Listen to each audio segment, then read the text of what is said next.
best quality job. My name is Yinka Babalola. My name is Ijoma Pelokoro. My name is Joshua Hassan. I am Rotarian or Mosunde Lawson. It's Ife Yunwarita Ejeze. My friends call me Ife. My name is Rotarian Lola Dare. I'm inviting you to keep watching SOUQ News. It's the right station to tune to. I like SOUQ News. SOUQ News is good. I want to charge you all to listen to SOUQ News, watch the news. You can have unlimited news first time. Find SOUQ News. Be with SOUQ News. Never switch off. You are better for it. SOUQ News is the real thing. Listen to their coverage and you'll be glad you did. Turn to your YouTube, turn to your Instagram, turn to all your digital channels and look for SOUQ News. Keep watching. Keep watching. Please, guys, keep watching. SOUQ News. Skincare from the inside out. Because beautiful skin isn't just about what you put on, it's about how you care for your whole body. Hello, my name is Emmanuel Olise, and this is SOUQ Health Tips.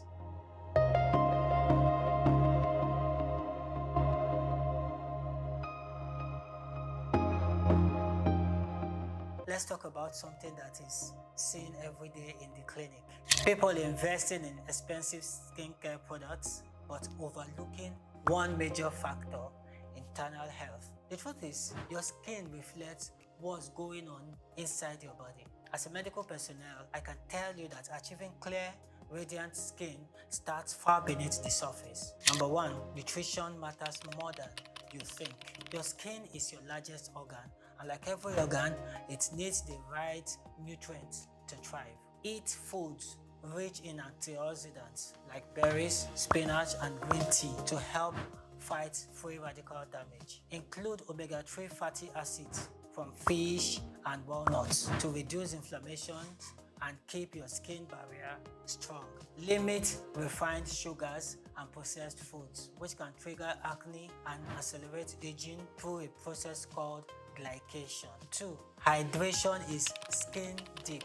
When your body is dehydrated, your skin looks dull, dry, and tired. Drink at least 2 to 3 liters of water daily and eat hydrating foods like cucumbers, oranges, and watermelon. Pro tips: if your lips are constantly dry or your inner under eyes are creased, it may be a hydration issue, not just a skincare one. 3. Prioritize quality sleep. While you sleep, your skin goes into repair mode, producing collagen, regenerating cells, and balancing oil levels. Aim for 7 to 9 hours of uninterrupted sleep. Poor sleep increases cortisol level, which can lead to breakouts, sensitivity, and early aging. 4. Watch your stress levels. High stress equals to high cortisol. Cortisol triggers oil production, inflammation, and skin flare-ups like acne, eczema, and psoriasis. Practice daily stress relief breathing exercises. Short walks, journaling, or digital detoxes can all help calm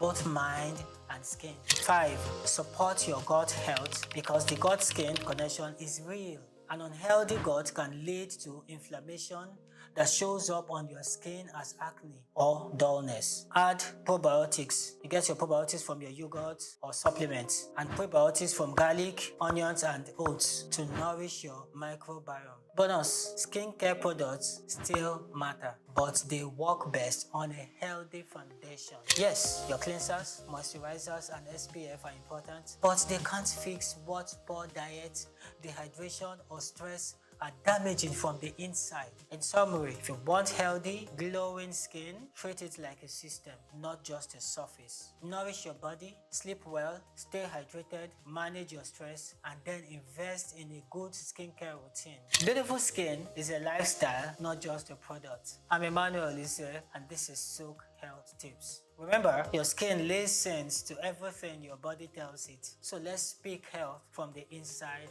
out.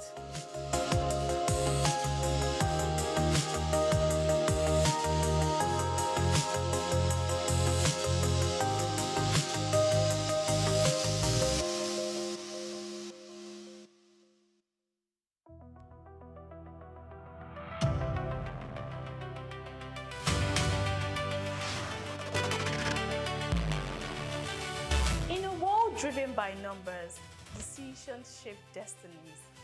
Every investment tells a story. Every policy shifts the future. Every market move creates opportunity.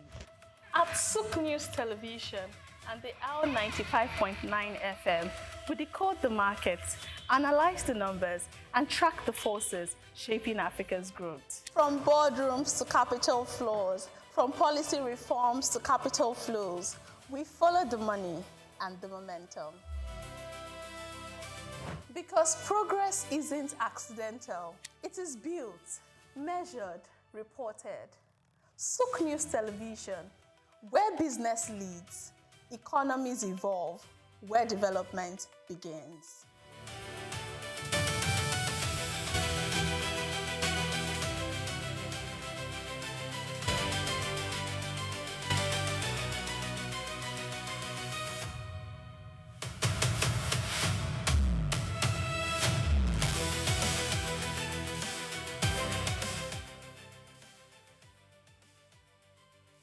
My name is Yinka Babalola. My name is Ijama Pelo Okoro. My name is Joshua Hassan. I am Rotarian Omosunde Lawson. It's Ife Yonwarita Ejeze. My friends call me Ife. My name is Rotarian Dare. I'm inviting you to keep watching SOUQ News. It's the right station to tune to. I like SOUQ News. SOUQ News is good. I want to charge you all to listen to SOUQ News, watch the news. You can have unlimited news, first time. Find SOUQ News. Be with SOUQ News. Never switch off. You are better for it. SOUQ News is the real thing. Listen to their coverage and you'll be glad you did. Turn to your YouTube, turn to your Instagram, turn to all your digital channels and look for SOUQ News. Keep watching. Keep watching. Please, guys, keep watching. SOUQ News. You've been in Nigeria for how long now? Only a week and a half, yeah. And the first place you birthday was here in Nigeria, in Lagos? Yeah, Idiroko. Idiroko? Yeah, that's where we changed it. Yeah. So you started Idiroko and then you're here now? Yeah, we came to Lagos. We were supposed to visit for one day, but the people were too friendly, so it's impossible to leave.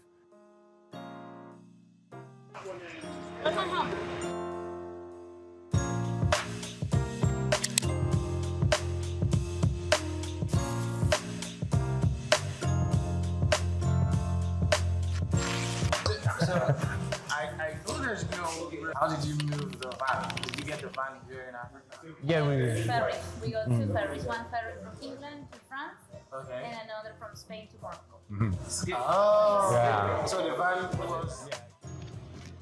Welcome to Morocco and a free tour around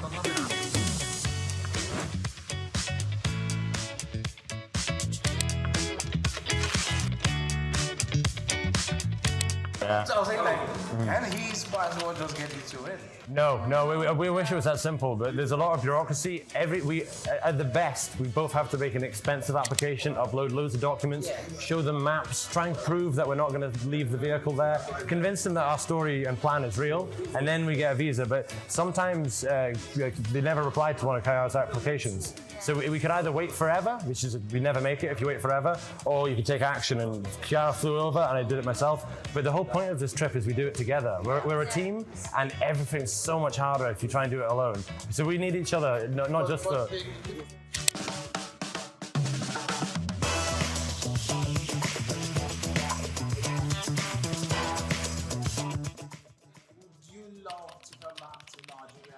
Definitely.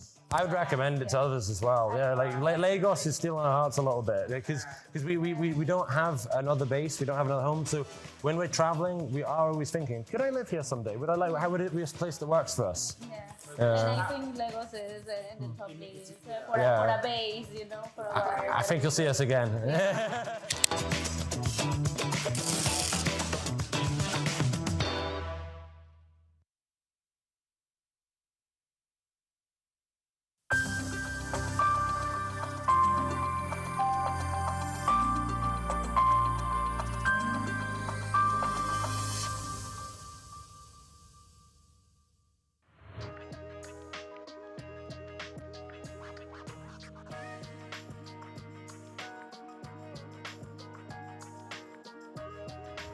Well, thank you once again for inviting me over. What would I say? Just doing a lot of wonderful things all over the world, working towards development of humanity in the areas of, most especially sports development, football management, football administration, and other businesses I'm involved in. So that's what I've been up to.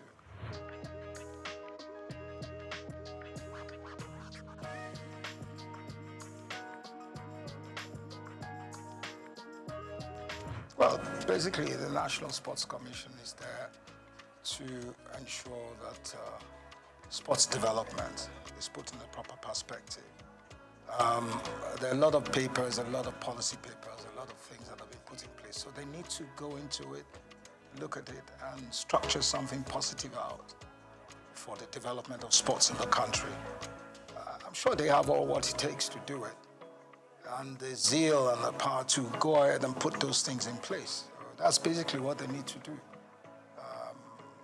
How the implementation is key. And I know, well, one way or the other, they should have the wherewithal to do it. So I wish them all the best.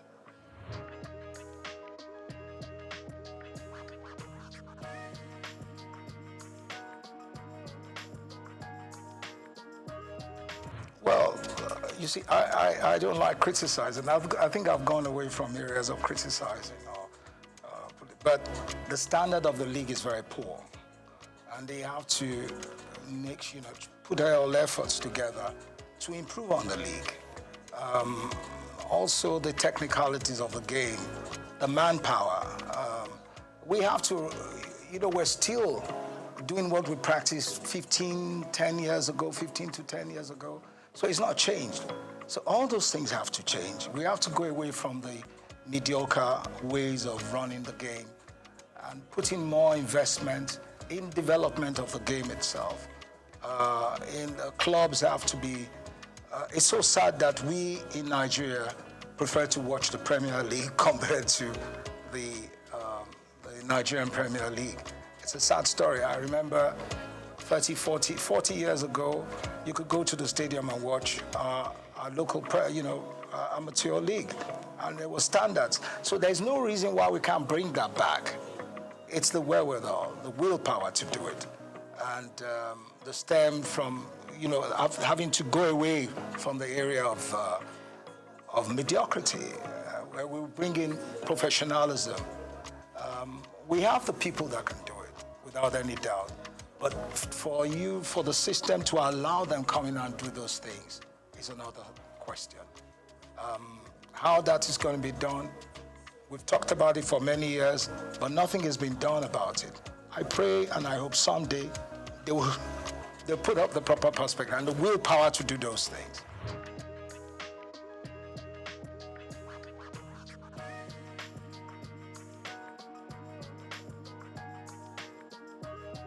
When it comes to grassroots football, we really have to start with kids from a very early age.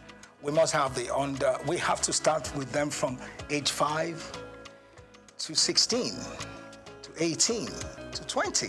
So you have to have a sequence, a system where you build around from the very younger ones, and you have a uniform structure.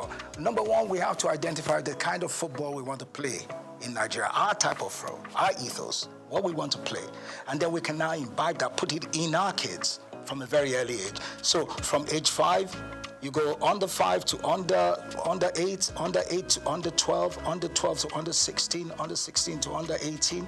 You have those structures in place. And it's spread around the nation.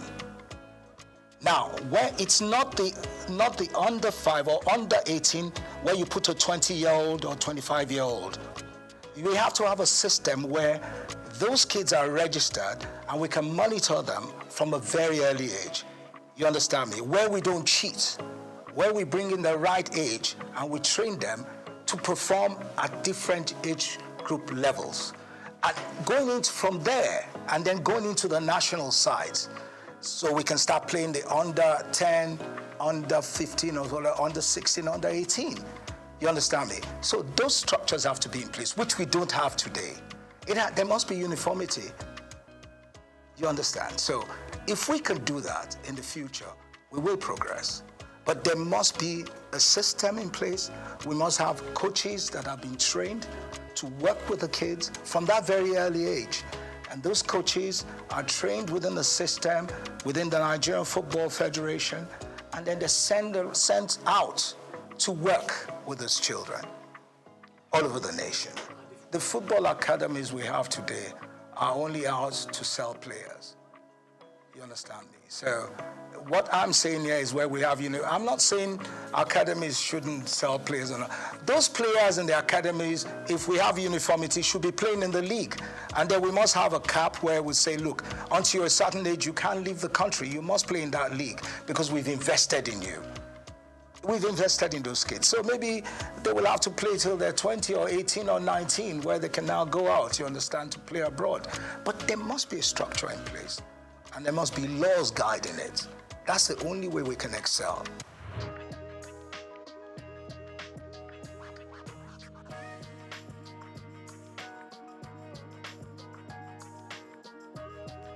It also goes to it also goes back to what I've been saying. The girls, the female team in Nigeria today, I believe the girls, I call them girls or ladies, are the ones that will ever win the World Cup first. They got the capacity, they got the women football, they can win the World Cup. They've got what it takes. But then it now goes back to our attitude and the corruption in the system. You understand me? If you allow the other girls from a very early age develop, and you have the same system I'm talking about, that cap of under 5, under 8, under 10, and you structure and you do it continuously in uniformity, we will be world beaters. We will win the World Cup at any given time because the women have got the grit. They pick up very faster than our men. They attack the balls. They are more technically better, within that range. So, but it's for us to develop those things and to take away corruption.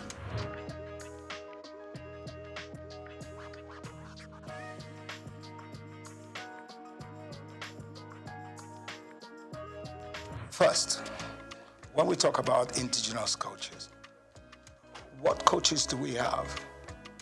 You see, if you don't have a competitive league, a highly professional league, how do you want to get good coaches?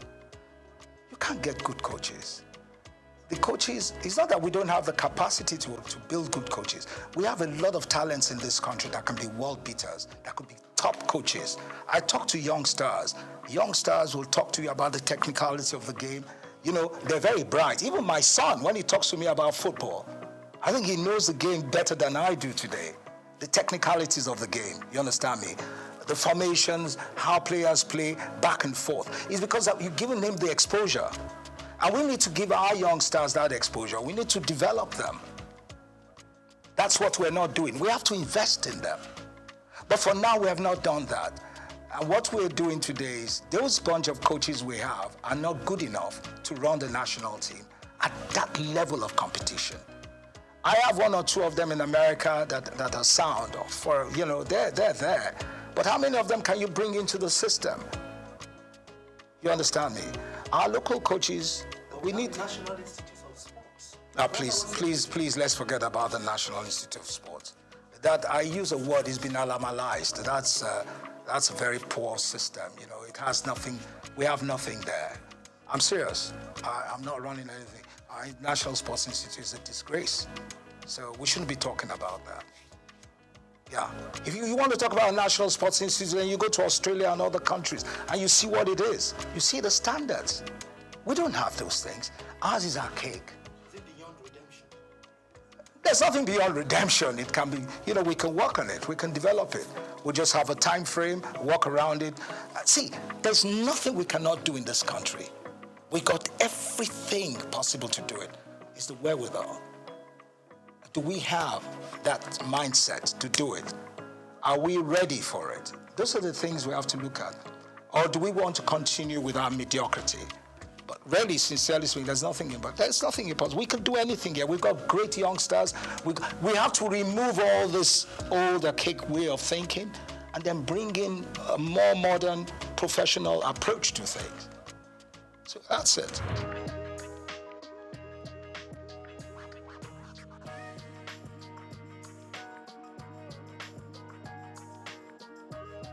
The media is one of the most corrupt anyway, I'm sorry to say. The sports media and all that, the sports writers. I worked in the system, I know how corrupt they are. Majority of them are corrupt. I'm saying it. They can challenge me, but it's the truth. Until we get rid of all those things, where our boys go and collect envelopes to write or favor people, we're not going to get anywhere. I'm not saying the press, but the sports writers, I disgrace.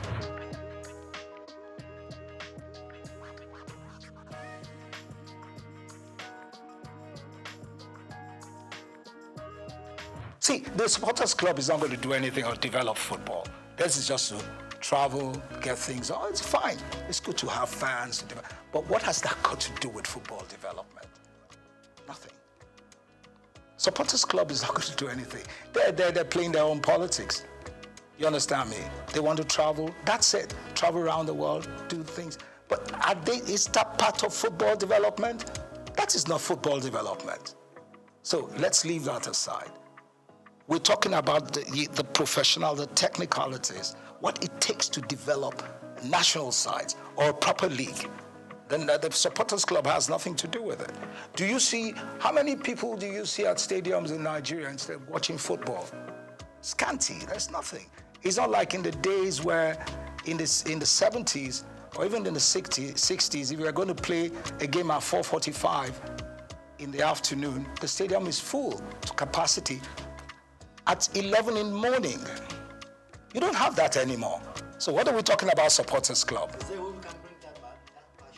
Yeah, if you build a league that has the quality, the professionalism, and all the standards are put in place, then you can bring them back. Then you can bring the crowd back.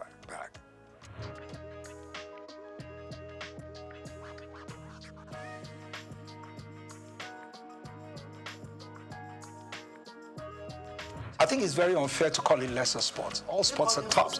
Yeah, it's very wrong to call them. They're top sports. Basketball is tops. Athletics is tops. It's very wrong. I think it's very unfair to call them lesser sports.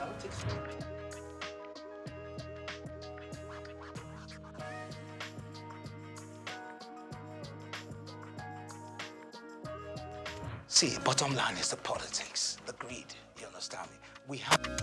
We have top talented basketball players all over the world. We could put them together. It's all about management. It's all about commitment. But you don't have those things there. It's about myself. It's all about self-aggrandization. What do I get from this?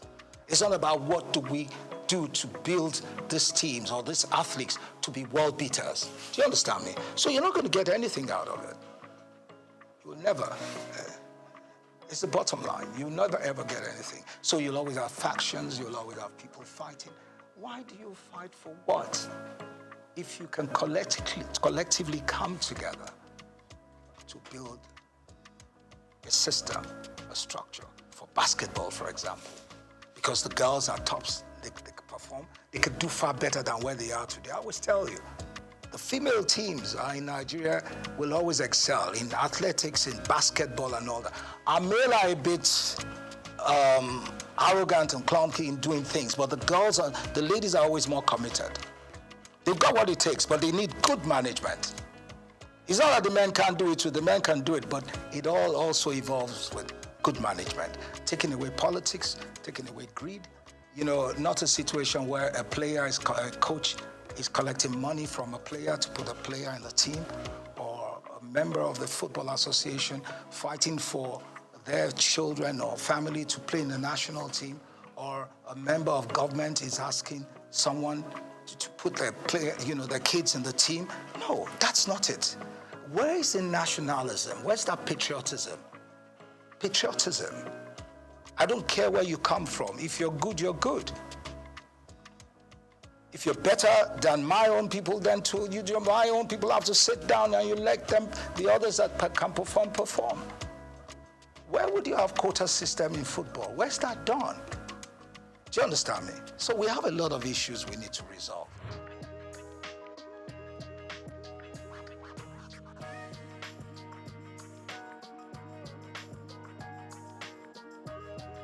Well, what do you expect? The athletes themselves are far more successful and far more exposed than the administrators. So the administrators obviously are always envious of those ones, and they make life difficult for them. Do you understand me? Where you have people that are not competent enough running a system, people that are not exposed, that haven't got the professional ethics to run the thing, that's what you get. Then the greed aspect, which is a standard norm for us in this country. Greed. Where people believe athletics is only, you being a member of the Athletics Federation is all about traveling. You understand me? He wants to travel, she wants to travel. She wants to be in the, what do you call them, in the group of people that are going away. See, you can never get no results. They're all fighting to get something. And then they don't care about the athletes. They want to be in a delegation that is going to travel.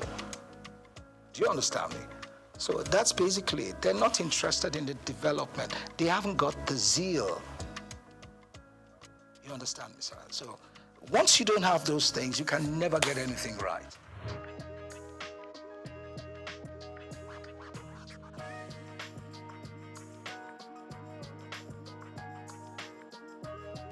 Yeah, the private sector is one. The cricket has more because, government involvement is not as, I think you have more of the private people, interested private people that have gone to schools, top schools, that played cricket in those days. Those are the ones that are promoting cricket. So you're going to get results, you understand me? Because they're far more exposed, they understand what it takes. So the commitment is there. They're using their own funds to push, to develop the game. You understand sports? So that's why cricket is picking up.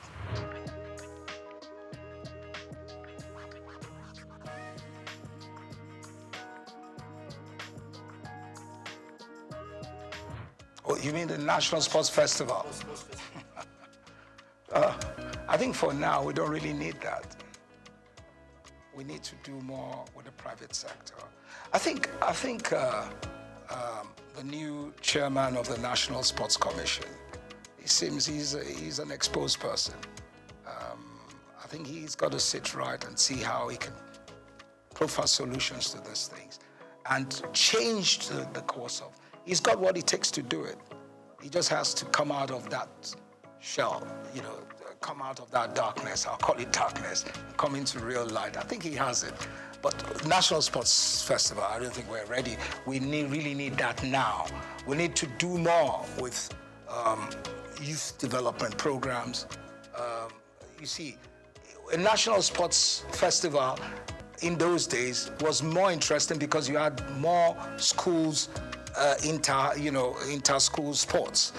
And that is where the best athletes came from. We don't have that anymore. So first we need to build the school sports, schools, athletics and all that, build it to a standard and then go into national sports festivals. For now, we don't have that. And I think the National Sports Commission has to look into that, how they can work with the Ministry of Education and see how they can build that again.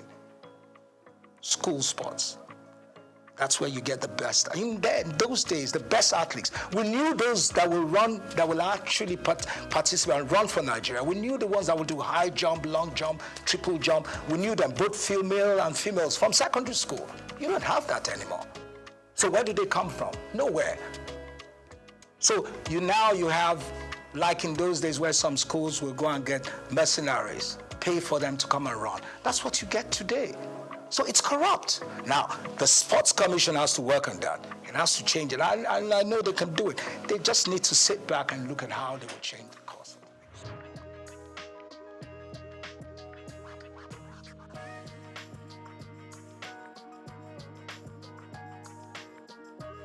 If you want to unite Nigeria with good sports, then you got to give them good results, good teams that can perform.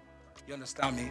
In the process of winning competitions, or they have a team, or they have teams that have got the quality that can move the nation, then you unite. Everybody wants to watch good football. Everybody wants to see a great athlete running. You want to see a good high jumper performing at the best. When you see that, it draws everybody together. If you have a good national team that plays excellent football, look, in Nigeria, when you look at our team, the 94 team. We were the 5th in world ranking. You were talking about ranking, which I don't really. When we really had a good ranking, we were number 5 in the world. The 94 team was number 5. The World Cup 94, we were rated as the 5th best team in the world. And you look at the style of football we played. We developed our own style of football, took it to the world, and we were respected. We don't do that anymore. We have to have an identity. You understand me? Our footballers are not the best. We're good, we're very athletic, we're strong, we're physical. You understand me? We've got to build that kind of football. We are not as technical when it comes to techniques and all that, like the Europeans. But when it comes to the physicality, you understand me, we're better. When it comes to the physicality, the mental strength, we have it. So you have to build around that. You're putting a bit of technical things there, but the main issues is we got to have the muscles, the strength to run any team down. That's the kind of football we should play. We're playing lazy football now. We have to play what we played then, where we run any team down. We can play 2-3 hours non-stop. We never get tired. We don't have that anymore. We can't even string passes. We can't play 2 against 4, 3 against. We don't do it anymore. We're lazy. It's not only the coach. Yeah, the coach and then the association, the federation. They don't have a vision. You have to know what you want to present to the world. It's like any other top team in the world. In Real Madrid, Barcelona, they have their own type ethos, their own style of football. And this is what they sell to the world. We don't even know what we're doing. We have to have what it takes to sell to the world.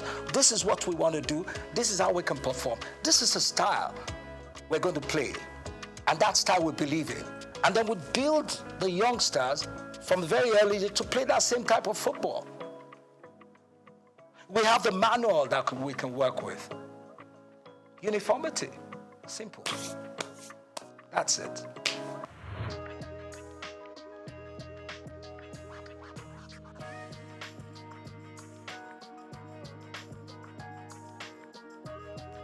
No, it's individual and the corporate organizations. They're not doing enough. Everything can't just be government. Today,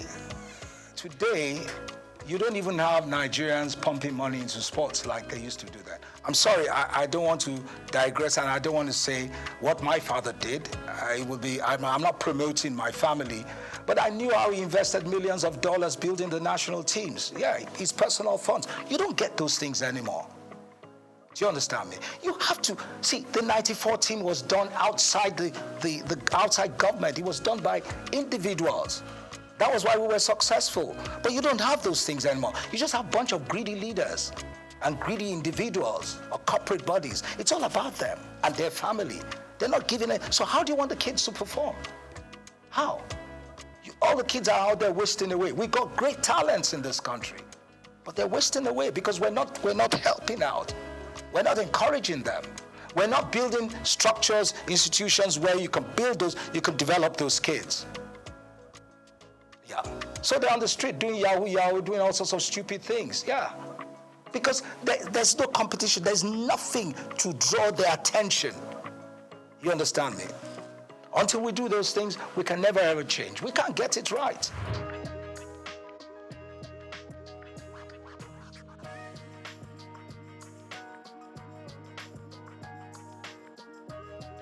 Yeah, well, for me, I don't see any difference within for me, whatever you give to the female teams, you also give to the seniors, to men.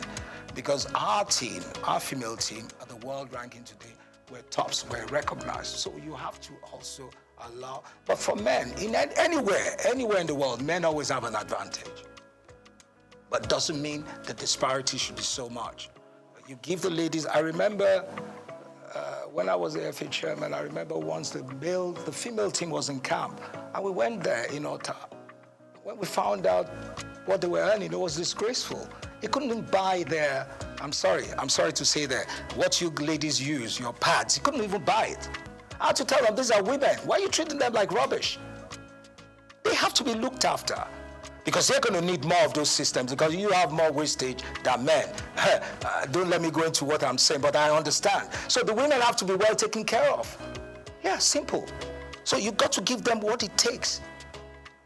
Strike a balance. You have to strike a balance.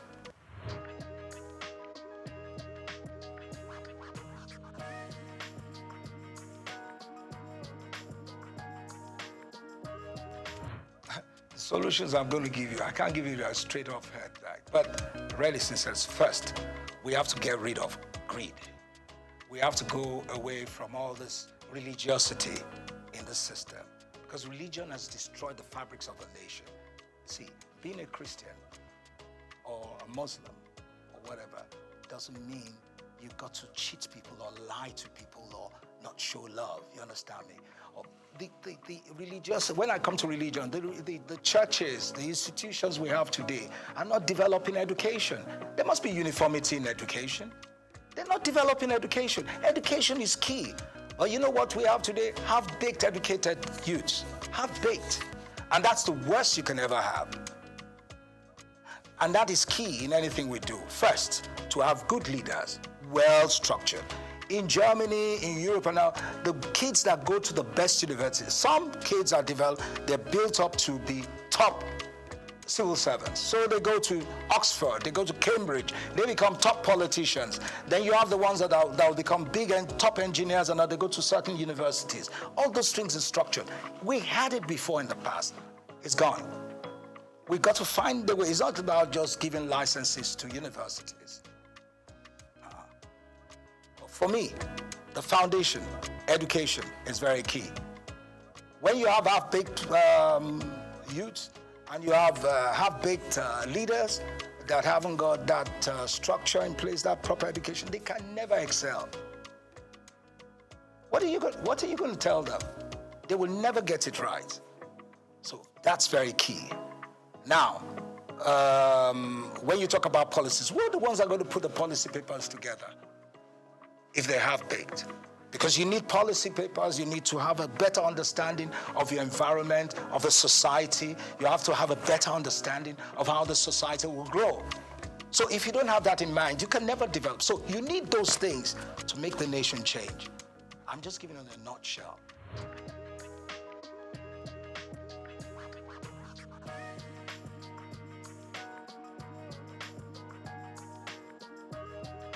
Yeah. You need more commercial, you need more private sector funding, you need more sponsorship, and then, like I said, you need more training. You need to train your coaches. Our referees are the most, Nigerian referees, do you see any referee participating in any African Nations Cup? No. Because, and you're telling me it's the best league. That's the most corrupt league in the world. Because our coaches are not even, our referees are not even allowed. They never invite them for any Nations Cup. So what are we talking about? What does that tell you? What does that tell you? Every match in the MPFL, most times, most of the games, all home teams win. You don't see away teams coming to win. So are you telling me that's a balanced league? It's not a balanced league. It's a corrupt league. So that has to change first. When that changes, you understand me? And also, then other things will follow.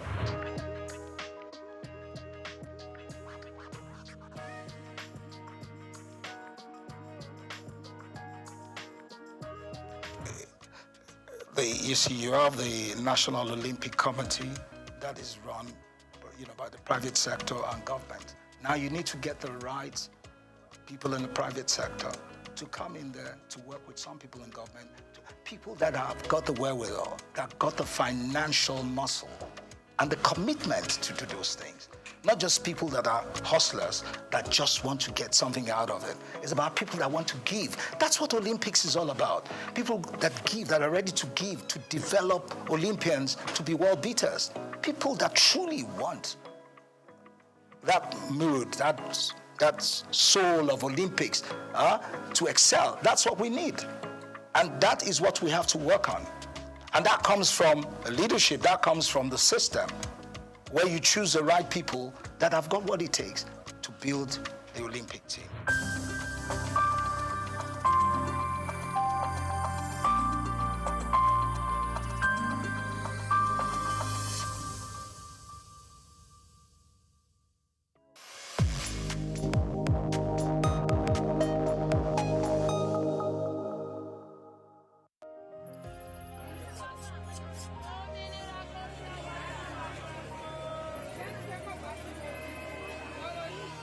Hello, Lagos.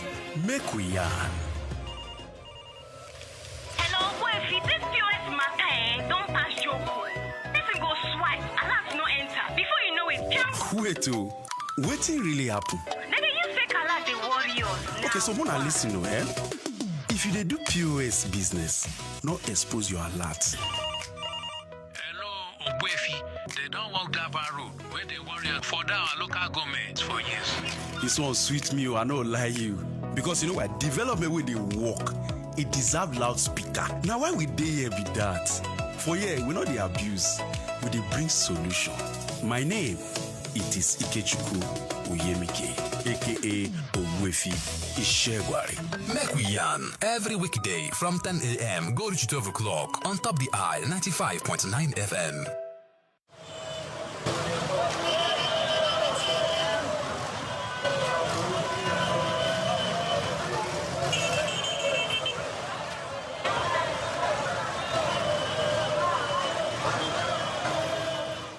Traffic regulations are practices put in place in both developed and underdeveloped countries. They are designed to ensure the safety of all road users, reduce accidents, and promote orderly movement. Either you are a driver or a passenger, every road user is required to understand and follow these laws. Under obligations, drivers must possess a valid driver's license issued by the authorized body. In Nigeria, this is the Federal Road Safety Corps, FRSC. Individual, like I've just said, most Nigerians, as we know, celebrate their date of birth. And as such, when you obtain a driver's license, says for 3 years or 5 years, you already know if you do it today, in the next 5 years, when you'll be celebrating your birthday, you are already aware that your license is due for renewal. You don't have to even wait until that date.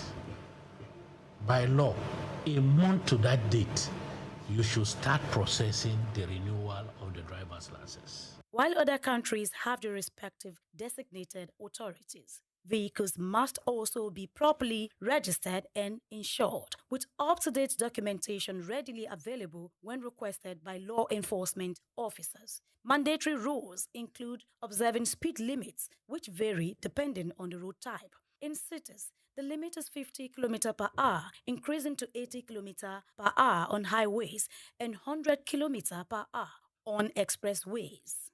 Before hitting the road, seat belts are mandatory for both drivers and front seat passengers. Also, all traffic signs, signals, and road markings must be obeyed. Drivers must remember that using a mobile phone while driving is a punishable offense unless assisted by a hands-free device. Drunk driving is illegal, with penalties ranging from fines and license suspension to imprisonment. For passengers, wearing seatbelts is essential, and distracting the driver should be avoided at all costs. In public transport, any reckless driving should be reported to the authorities, and pedestrians, on the other hand, must also cross at designated pedestrian crossings, zebra crossings, or pedestrian bridges where available. They should follow pedestrian traffic lights and only cross when the signal indicates it is safe. Looking left, right, and left again before stepping onto the road is crucial and should avoid running while crossing. Making eye contact with approaching vehicles ensures they see you before you proceed. By following traffic regulations, road users can prevent accidents, protect lives, and contribute to smoother transportation for everyone. Grace Komolafe, SOUQ News Television.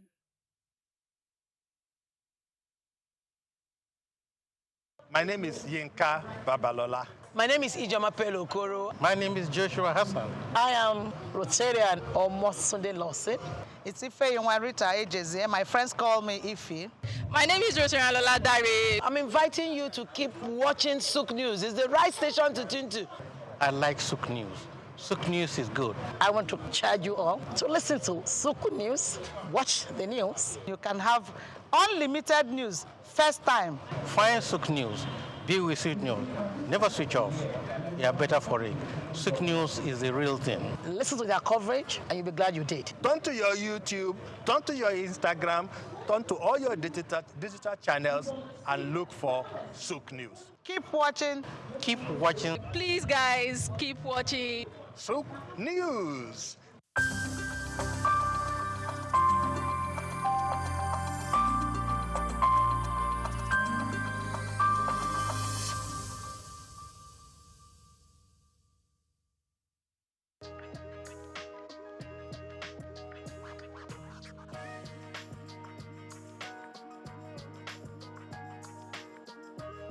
Well, thank you very much indeed. My name is Stephen Kola Balogun. I happen to be a lawyer and should I call myself a pseudo-politician? Not quite a politician, but I've served in government before. And I'm delighted to be here.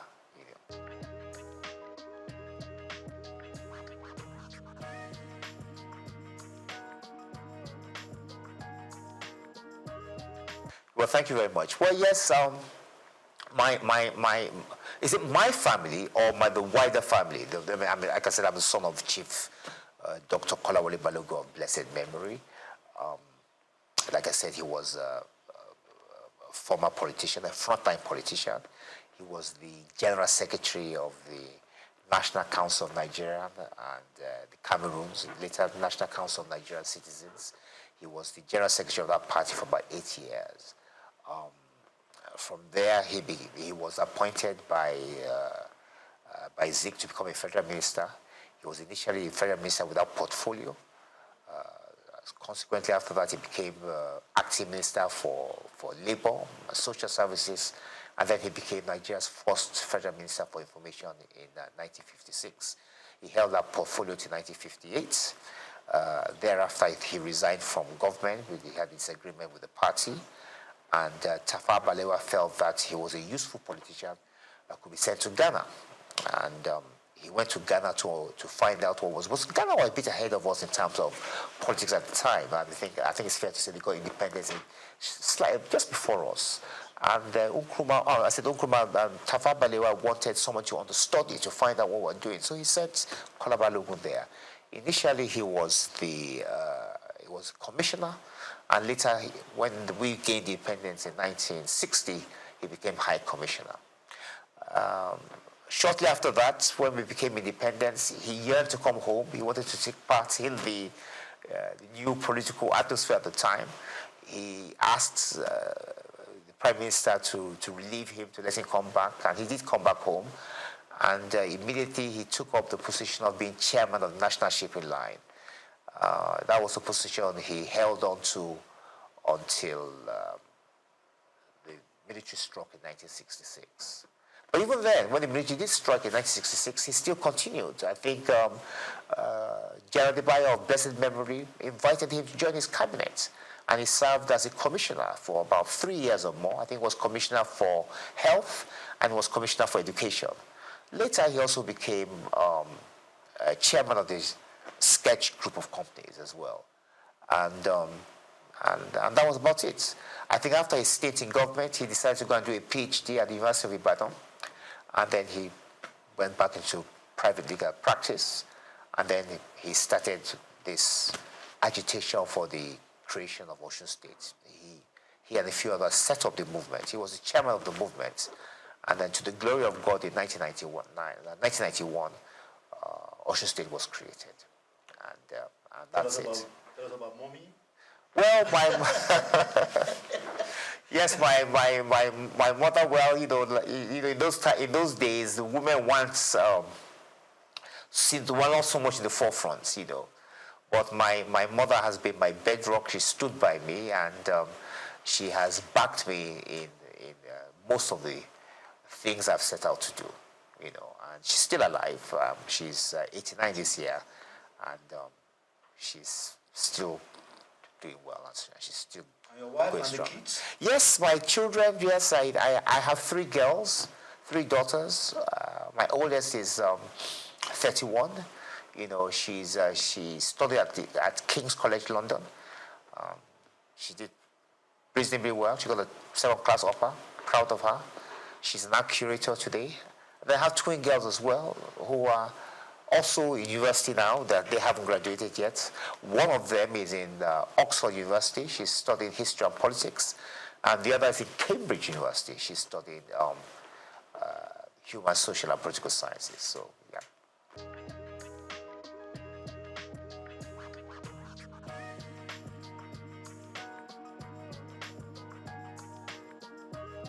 I did. I mean, my father, Chief Kolawole Balogun of blessed memory.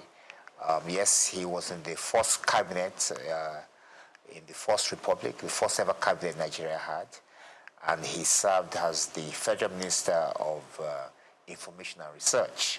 As a matter of fact, he happened to be Nigeria's first information minister.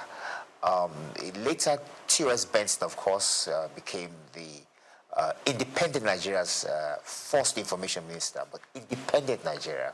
But Nigeria's first ever information minister happened to be Chief Kolawole Balogun of blessed memory.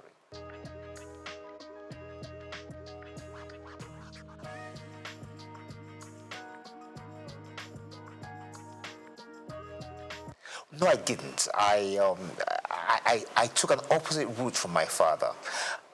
My father went into politics straight immediately after he finished his education, and then he now ventured into law a little bit later. I decided to look at things differently. I thought that after academics I should practice law a bit, and that's what I've been doing. But at some point, I think that was about 2011, I was called upon to serve in the Ocean State government as a commissioner, and I took up that opportunity, and I enjoyed myself.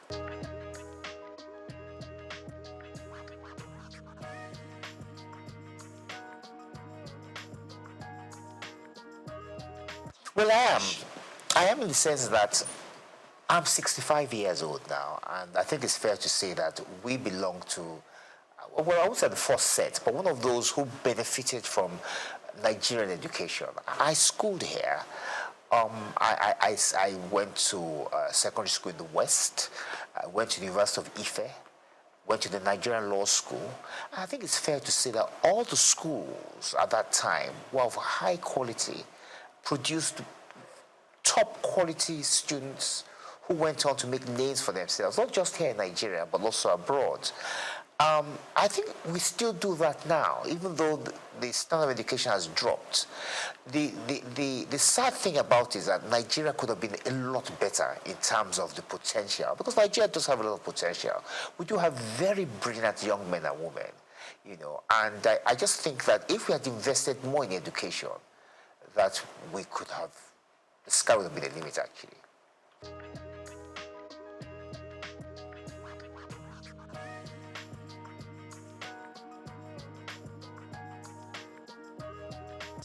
Well, my take on this is that it's the system of law itself. As a young lawyer, I experienced a few challenges myself, and I think one of the obvious challenges is the appeal structure. It's too easy to appeal against judgments. At the same time, when you file actions in court, there are no penalties for costs. In other words, I can file a frivolous action. I could insult you, as an example, and then you could sue me. And I say to myself, well, I'm going to eke it out. I'm going to take it. You're going to have to take me all the way to the Supreme Court. That doesn't make sense. That's not fair. On the other hand, I could also file a frivolous application against you. And then filing a frivolous application, I could call you something you are not. I could defame you. And in so doing, you expect at least that once you prove your case, that I will be made to pay the penalties for filing frivolous applications. But that doesn't happen. And then, of course, the conditions of the judges. I mean, the judges are still writing longhand. They do trials, they sit there, they listen to witnesses, give evidence, and they have to write all these things down longhand. So there's so many challenges that has hampered the progress of law, and there hasn't been enough investment, I must say.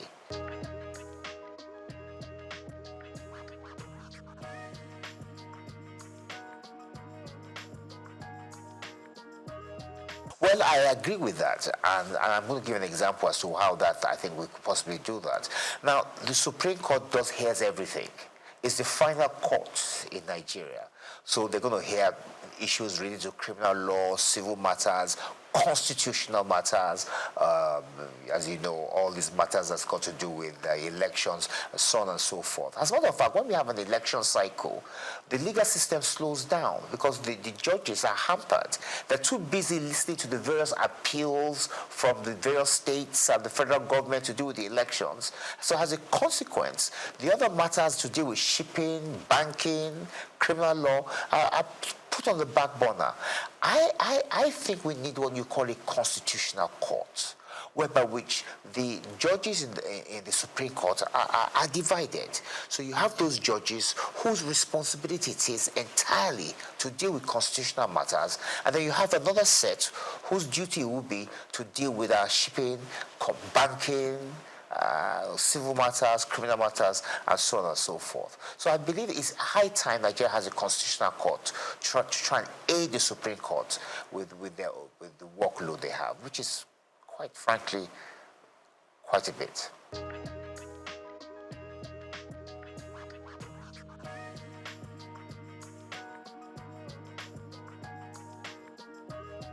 Well, Nigerians, with respect, are very brilliant, very intelligent, and they are very aware. It doesn't matter who you are, whether you're a tailor, you're a driver, you're a lawyer, engineer, they are quite well informed. And the truth of the matter really is that this is the longest republic we've had. This republic started in 1999, and this is 2025, so 26 years. Nigeria's never had a republic this long. But the main flaw is the one you just mentioned.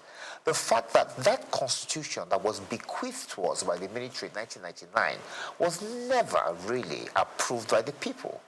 That doesn't make sense, and that's unfair.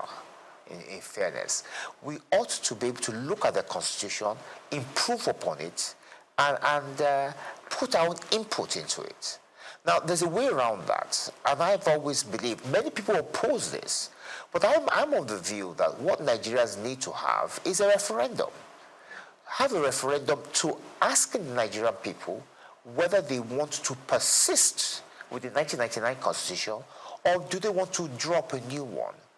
If the answer to that question is yes, we want to drop a new constitution, then that puts paid to the 1999 constitution, and then you can now have a system, a constituent assembly, whatever the case may be, where people will sit around the table and fashion out a new constitution. If the people say no, that means they've indirectly approved the 1999 constitution, and then we continue with it. But what we can't do is continue having this debate, these arguments as to whether the 1999 constitution has been approved by Nigerians or not, because it has not been. So I think the way around that is to ask the Nigerian people through a referendum, asking them whether they want to persist with this constitution. If they say no, then we have a new one. If they say yes, we continue with the old one. And that ends the debate.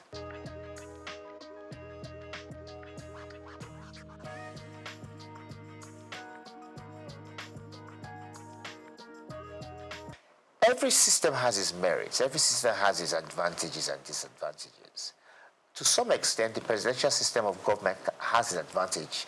It has the advantage in the sense that it has brought government nearer to the people. So the people of Osun, from where I'm from, for instance, now, have their own state. Same thing can be said, it's been replicated across the country. However, the drawbacks, the disadvantage is the fact that it's extremely expensive. Now, look at Nigeria, for instance, now. We have 36 state governments. So that means we have 36 governments in Nigeria. If you add the government of Abuja, if you add the federal government, that's 38. Now, each one of these governments have some form of legislature, judiciary, an executive as well, local government, civil service. It's too expensive. Look, in America, where we borrowed this system from, the states came together to form a union. This is totally different. We are doing it the opposite way. So we've had a structure that we're now going back. So at the end of the day, many of the state governments are still dependent on the federal government. And as a consequence, the kind of progress we ought to be making, we're not quite making it. So I personally, and this is a personal view because others would disagree, I would prefer that we reduce the size of government by having some kind of regional structure. And I believe that that will reduce the burden of governments. And if we can reduce the burdens of government, we can use this money to do many other things. And I also think it will also improve standards as well.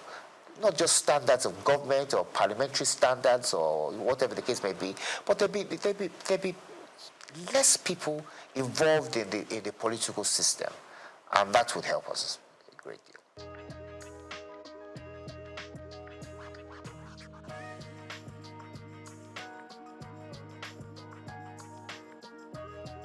Well, I think it's fair to say that since 1999, we haven't had any new state creation. I know there's been agitation for the creation of states, but there hasn't been any. The process for creating a state is quite cumbersome. It's not easy. I think it's in Section 8 and 9 of the Constitution. I don't think it's something we should be looking at. I think, like I said to you earlier, I think we should be trying to reduce the number of states, and I think some kind of regional structure whereby which we can monitor better what's going on rather than having more states. So I personally would not encourage the creation of more states, no.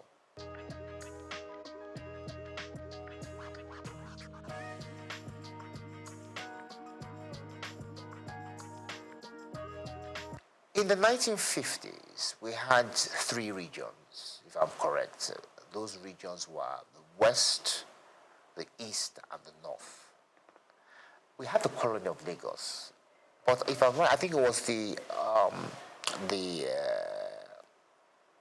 MacPherson Constitution, I think it is, I'm not too sure, that now put Lagos under the Western region. Now, when Lagos was placed under the Western region, lots of people were not happy about that. I remember my father was in the NCNC. The NCNC people were not particularly pleased, neither were the NPC. So they felt that Lagos belonged to everybody. Like I said, lots of people from different walks of life, different tribes, different backgrounds, and all schooled. I mean, Zik schooled in Lagos. He went to MBHS. So the issue was sent to London to arbitrate. I think it was Oliver Littleton that arbitrated over the matter. And it was decided that Lagos should stand on its own, that Lagos should not be merged with any of the regions. And that was how Lagos was able to free itself from the shackles of the Western region. It's fair to say that the position of the NCNC was actually argued in London by my father. That's why I'm quite familiar with this. But talking about Lagos, when the military, after that, we had what you called a minister for Lagos. I think there was Ribadu, and I think there was one other person, but I think it was Yaradua, not the same Yaradua, but his father. And then later after that, when the military struck, they created the state of Lagos. So the issue of giving Lagos special status has more or less been taken over by events. Lagos is a state, and as a state, it's still home to different people with different backgrounds, from different tribes, and it's thriving. I think it's fair to say that Lagos is probably the most prosperous state in the country, and it's just a question of its continuing with good governance and improving the strides they've made.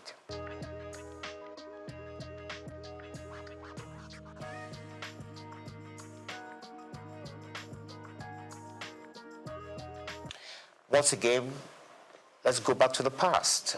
We had what we used to call the House of Chiefs, wasn't it? And in those House of Chiefs, many of the members of the House of Chiefs were people, were traditional rulers, chiefs from different backgrounds, and they had a say in the running of the affairs of state. It's like it was more or less akin to the House of Lords. So it wasn't necessarily the chamber whereby which the activities of day-to-day governance took place. but they could always refer issues to them.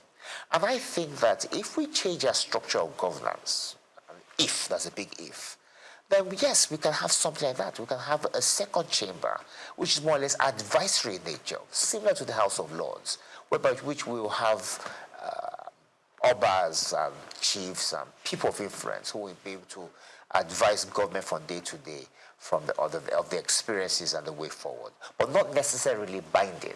I think that's important, that decisions won't necessarily be binding on us. But at least they'll be able to share their views and experiences with the people.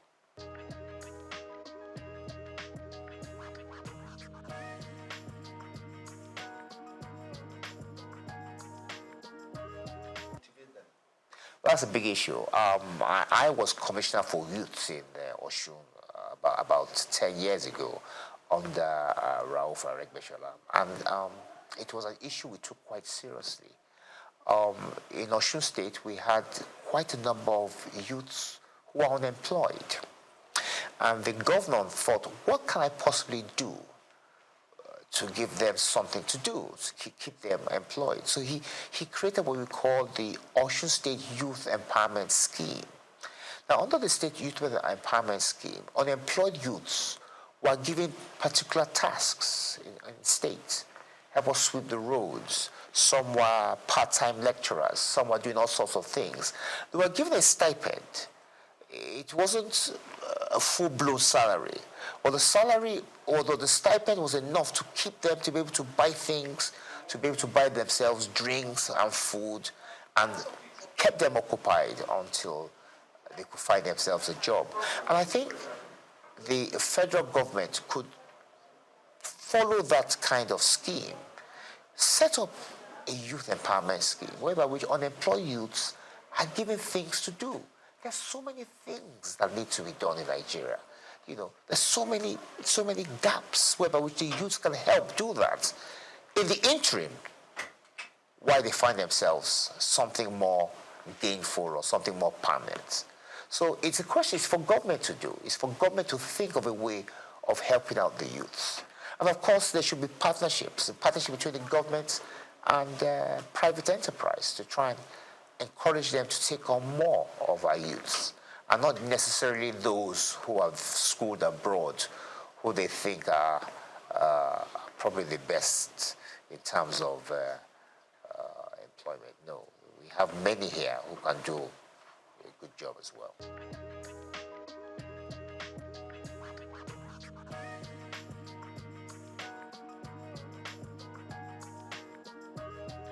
Sustaining democracy is about discipline. It's about the people being disciplined. It's about those who rule us being disciplined. I started out by telling you that this is the longest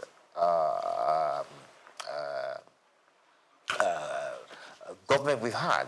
It's the longest republic we've had. We've had democracy now since 1999, 26 years. If you go back to the days of independence, there's been no republic that has been this long. So it shows that the people have embraced democracy. They've come to it's part of us now. They've come to enjoy it. Yes, there are hiccups in terms of the fact that we could do a lot better in terms of how we implement things. But in terms of the people yearning for democracy and imbibing it, I think we've done very well. And what we just need to do is just to try and perfect it. One of the ways, like I said much earlier, is to perhaps take a second look at the Constitution, see where areas where we can improve, and try and make people happy, and at the same time reduce the cost of governance. But I don't think democracy is going anywhere. I think it's here to stay.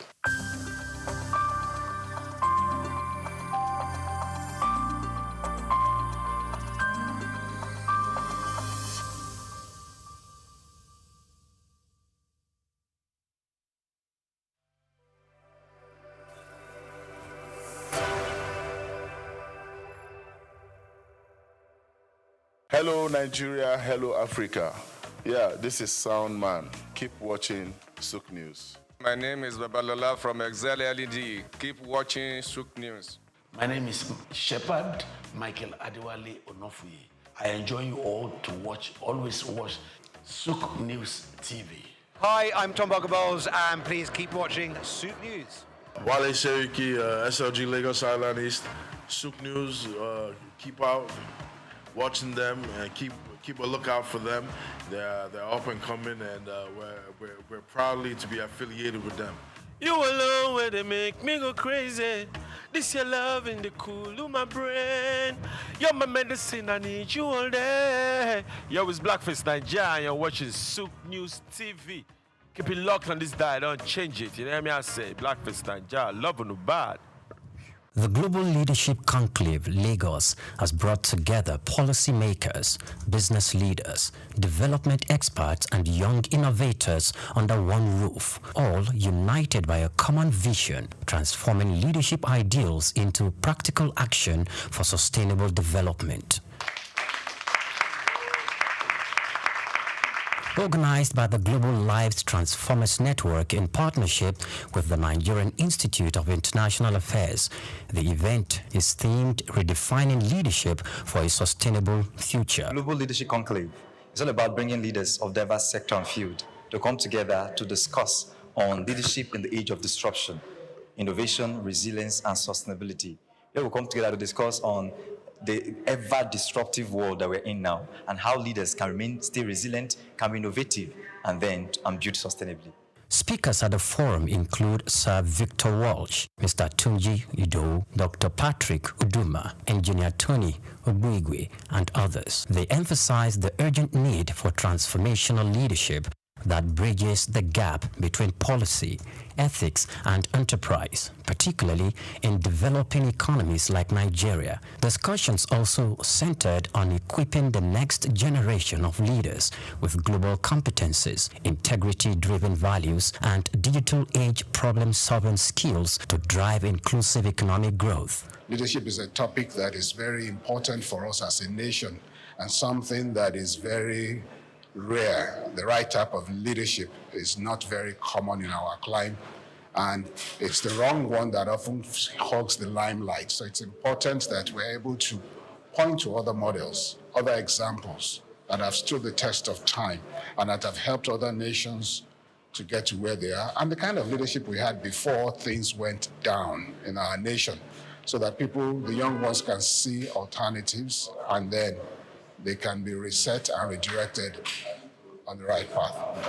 My presence here is to contribute to the conversation on leadership, starting with self-leadership. How can young people drive change in the society and in our environment? How can we influence positively the polity that we find ourselves? We are heading towards elections, in another 1 year.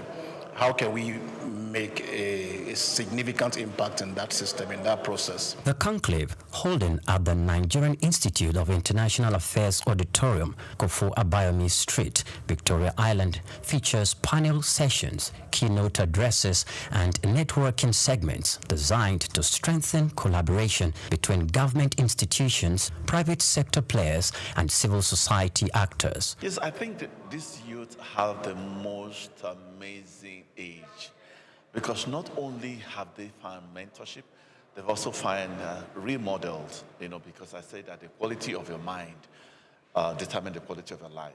And the quality of information that they have can revolutionize their life, their family, and the entire nation.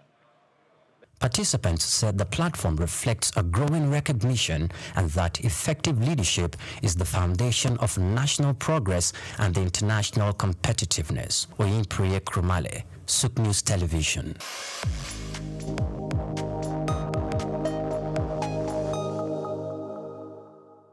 My name is Yinka Babalola. My name is Ijoma Pelokoro. My name is Joshua Hassan. I am Rotarian Omosunde Lawson. It's Ife Yunwarita Ejeze. My friends call me Ife. My name is Rotarian Lola Dare. I'm inviting you to keep watching SOUQ News. It's the right station to tune to. I like SOUQ News. SOUQ News is good. I want to charge you all to listen to SOUQ News, watch the news. You can have unlimited news, first time. Find SOUQ News. Be with SOUQ News. Never switch off. You are better for it. SOUQ News is the real thing. Listen to their coverage, and you'll be glad you did. Turn to your YouTube, turn to your Instagram, turn to all your digital channels and look for SOUQ News. Keep watching. Keep watching. Please, guys, keep watching SOUQ News.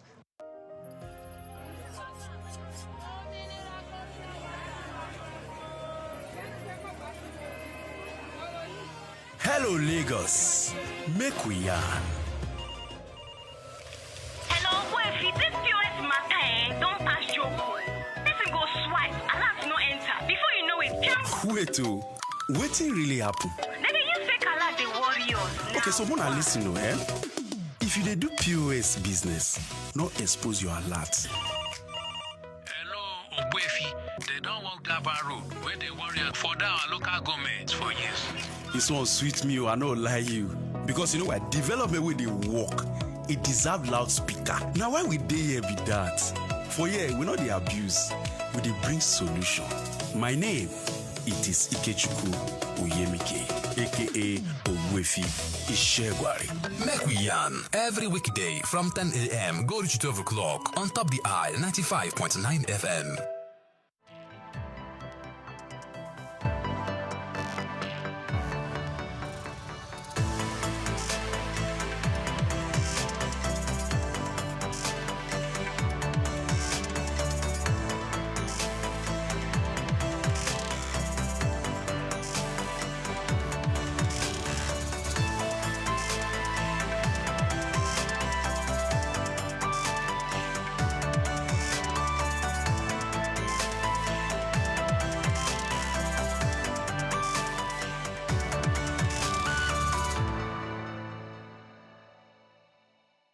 Optimism is a strategy for making a better future because unless you believe that the future can be better, you are unlikely to step up and take responsibility for making it so. Responsibility is the price of greatness. How else can one explain the thought process of a 24-year-old youth leaving the luxurious comforts in the United States to fill in for his incarcerated father in sub-Saharan Africa, Nigeria, and run a family business holding the fort till stability was achieved? This is the story of Abdul Samad Rabiu, an unassuming, silent achiever.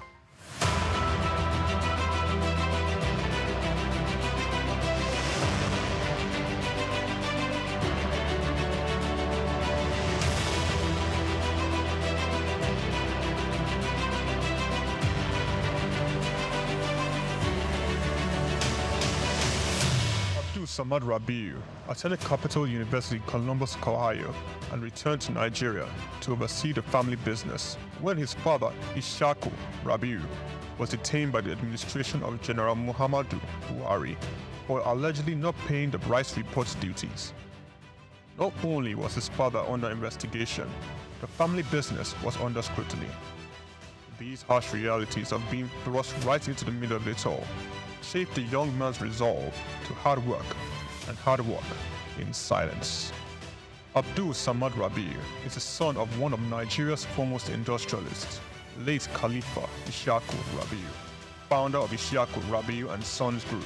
The family operated holding company with a history of investment in manufacturing, insurance, banking, and real estate. In the 1970s, the group invested in manufacturing, with its first investment being the Kano Suits and Packaging Cases Company, a factory producing suitcases and handbags. In 1972, the Bagauda Textile Mill, manufacturing woven clothes for uniforms, importing and trading in different segments of the economy, including frozen food service, sugar, and a motor vehicle and parts distribution company specialized in Daihatsu products. Abdul Samad Rabiu was born with a very big silver spoon in the ancient city of Kano on the 4th day of August in 1960, 57 days to Nigerian independence. 24 years later, responsibility beckoned. He was in the family business till 1988. Abdul Samad Rabiu, following in the steps of the family business to establish BUA Bois International Limited in 1988. Solely for commodity trading, Bois International Limited imported rice, edible oil, flour, iron, and steel. The much-needed wins to his sale came in 1990. The government, owners of the Dettol Steel Company, got into a contract with Bois to supply its raw materials in exchange for finished products. This was the young company's much-needed windfall. BUA expanded further into steel, producing pellets, importing iron ore, and constructing multiple rolling mills in Nigeria. Nigerian Oil Mills Limited, the largest edible oil processing company in Nigeria, was sadly bought by BUA in 2005. BUA started 2 flour milling plants in Lagos and in Kano. By 2008, BUA had broken an 8-year monopoly in the Nigerian sugar industry by commissioning the second largest sugar refinery in sub-Saharan Africa. In 2009, the company went on to silently acquire a controlling stake in a publicly listed cement company in northern Nigeria, SOUQ Cement, and began to construct a $900 million cement plant in Ogun-Obela, Edo State, completed and commissioned in 2015, which is at that time the single largest non-oil investment in South Nigeria, and had a capacity of 6 million metric tons per annum upon completion of the second line. This was followed by a new 1.5 million metric tons line in Sokoto in 2018 and another 3 million metric ton line, which commenced in 2020 and was commissioned in 2022, bringing the total installed capacity for his cement holdings to 11 million metric tons as of January 2022. Abdul Samad Rabiu is very entrenched with his family in business, having over 40 siblings. His younger brother, Rabiu Ishaku Rabiu, was the CEO of IRS Airlines Limited, an airline based in Abuja, Nigeria. He operates scheduled domestic passenger services. Its main base was Nnamdi Azikiwe International Airport. The airline was established in 2002 and started operations in March 2002 and ceased operations in 2013. Kabiru Rabiu, our younger brother, currently serves as the Group Executive Director of BUA Group. In 2020, Kabiru was named the Best African Economic Leader under the age of 40, the 100 African Economic Leaders for Tomorrow Awards by the French Institute, Chausseo. BUA invested $300 million in the 20,000 hectares Lafiaji Sugar Estate project, which comprises a sugar mill, sugar refinery, ethanol processing plant, and 35 megawatts power plant. The company also built an export-focused refinery in Port Harcourt, the only destination sugar refinery in sub-Saharan Africa. Abdul Samad Rabiu is constructing a 200,000 barrels per day petrochemicals refinery in Akwa Ibom State, Nigeria. The agreement was signed with Access of France in August 2020, with a refinery aimed at serving Nigeria and the West African petroleum refining needs. It is expected to be completed and operational by 2025. The privately owned Ogun-Obela Cement Company was in January 2020 merged with the publicly listed Cement Company of Northern Nigeria, where Abdul Samad Rabiu already held a controlling stake in the $3.3 billion transaction, and BUA Cement PLC was born. Abdul Samad consolidated all his food businesses in sugar, edible oils, rice, flour, and pasta milling into a new company, BUA Foods PLC. In December 2021, it was listed on the Nigerian exchange. BUA Foods emerged as a consumer goods leader in market capitalization, experiencing a phenomenal 206% year-to-date appreciation. Share prices soared from 65 naira per share in December 2022 to the current value of 379.9 naira per share as at 24th March 2024. In terms of fundamentals, BUA Foods exhibited robust financials with a 54% increase in profits to 105.6 billion naira in the first 9 months of 2023. Revenue witnessed an impressive 80.95% year-on-year growth, reaching 524.428 billion naira, and return on average equity stood at 43.42%. Despite challenges, Rabiu strategically increased his direct shares in BUA Cement by 56.37%, totaling 96.12% ownership. This move, executed on June 26, 2023, demonstrates Rabiu's confidence in his company's future growth. Bois Foods PLC and Bois Cement PLC companies are among the top 10 most valuable publicly listed companies in sub-Saharan Africa.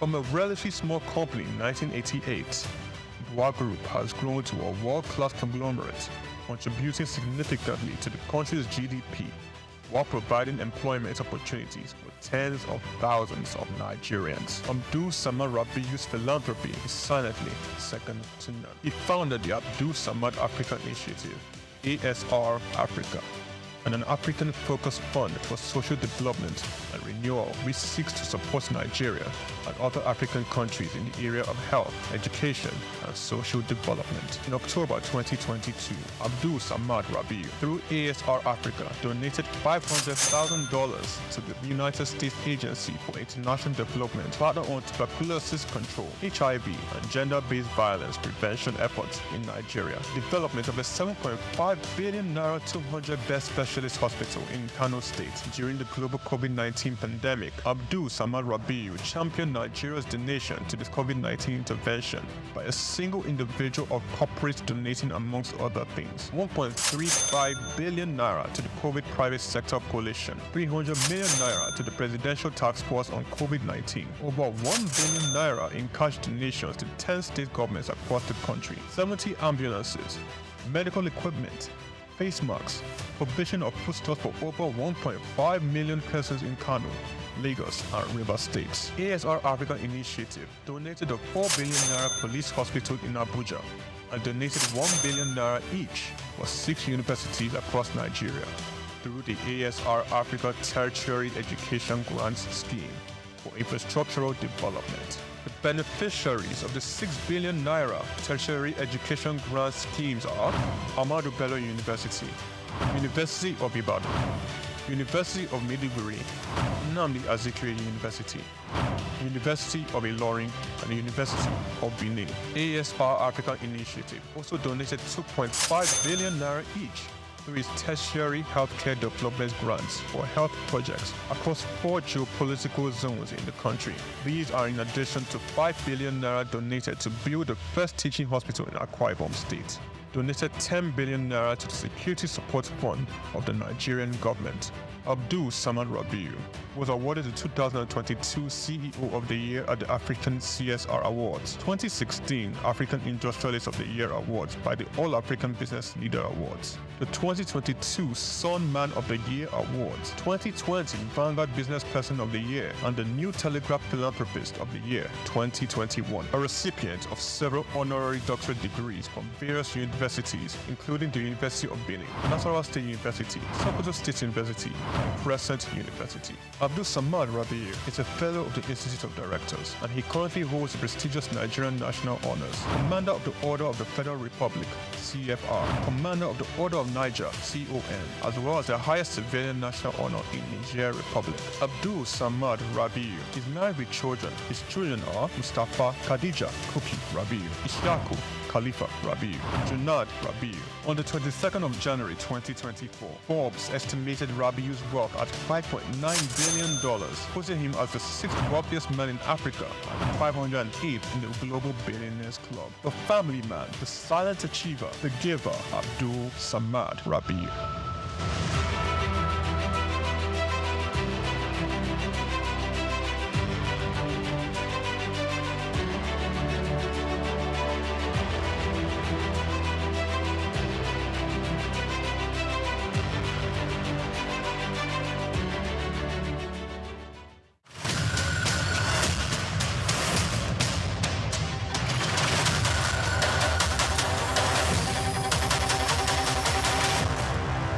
In Africa, and there's one man who has consistently been a household name, an index of reference in the business arena. The name Aliko Dangote apparently stands tall. The Africa's richest man clearly benchmarks success, wealth, and prosperity.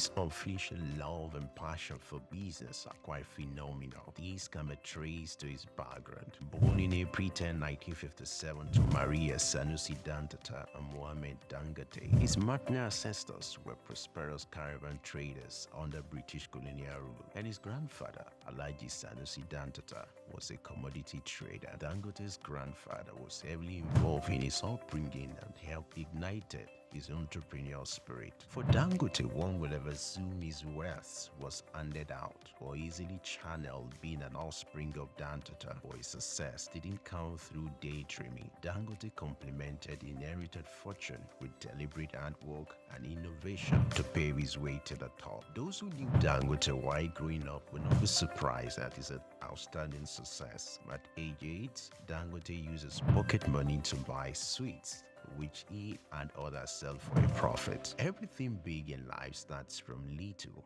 Taking a clue from this, Dangote, from a seed loan of 500,000 obtained from his uncle, started business, which he traded commodities and business supplies, primarily cement. By 1981, his firm was successful that he had incorporated other businesses and established the Dangote Group. His empire extended to foodstuffs, including sugar, salt, wheat, cement, haulage, and other business concerns. Among his holdings were Dangote Industries, Dangote Bale Nigeria, Dangote Cement PLC, Benue Cement Company PLC, Dangote Sugar Refinery PLC, Dangote Flour Mills, and Nascent Ally Industries PLC. In addition to his holdings in Nigeria, the Dangote Group has operations in several other African countries. With these giant strides in the business arena, Dangote will forever be grateful to his grandfather for giving him wings to fly. According to Forbes, an American business magazine, Dangote remains the richest man in Africa with an estimated fortune of $13.9 billion. Dangote is one Nigeria, highly decorated with honors as well. His urine service and huge investment also got him both local and international recognitions, like the Guardian Man of the Year in 2015. He won the 2016 African Business Leader Award organized by the African American Institute. Dangote was cited as one of the top most influential Africans by the New African magazine in 2015, 2017, 2018, and 2019. He was recently conferred with the prestigious award of the National Order of the Lion by the President of Senegal. When it comes to breaking jinx, Dangote has it in full measures. He took his pioneering and jinx-breaking adventure to another dimension with the unveiling of the $20 billion refinery, widely adjured as the largest single-train petrochemical refinery in the world. The refinery has the total capacity of 650,000 barrels of crude oil per day and is expected to earn as much as $21 billion in annual income. Situated on 2,500 hectares site at the Lekki Free Trade Zone, Lagos, it is supplied with crude oil by the largest subsea pipeline infrastructure in the world. When fully in operation, the refinery will provide 135,000 permanent jobs in the region. When it comes to family life, Dangote seems to, however, prefer maintaining a low profile. He got married to Zainab in 1977 but divorced at an unknown date. He was later married to Maria Mohammed Rufai. Dangote has 3 daughters named Halima, Maria, Fatima, and he also adopted a son named Abdurrahman. Dangote is one grounded authority that combines real intelligence with self-effacing demeanor, a persona that naturally makes kindness. Like an eagle, Dangote's foresight and unusual business acumen make him a rare to come by. Though he owns chains of business in Nigeria and across Africa, the quest by this uncommon risk taker to conquer more business territories may not wane anytime soon.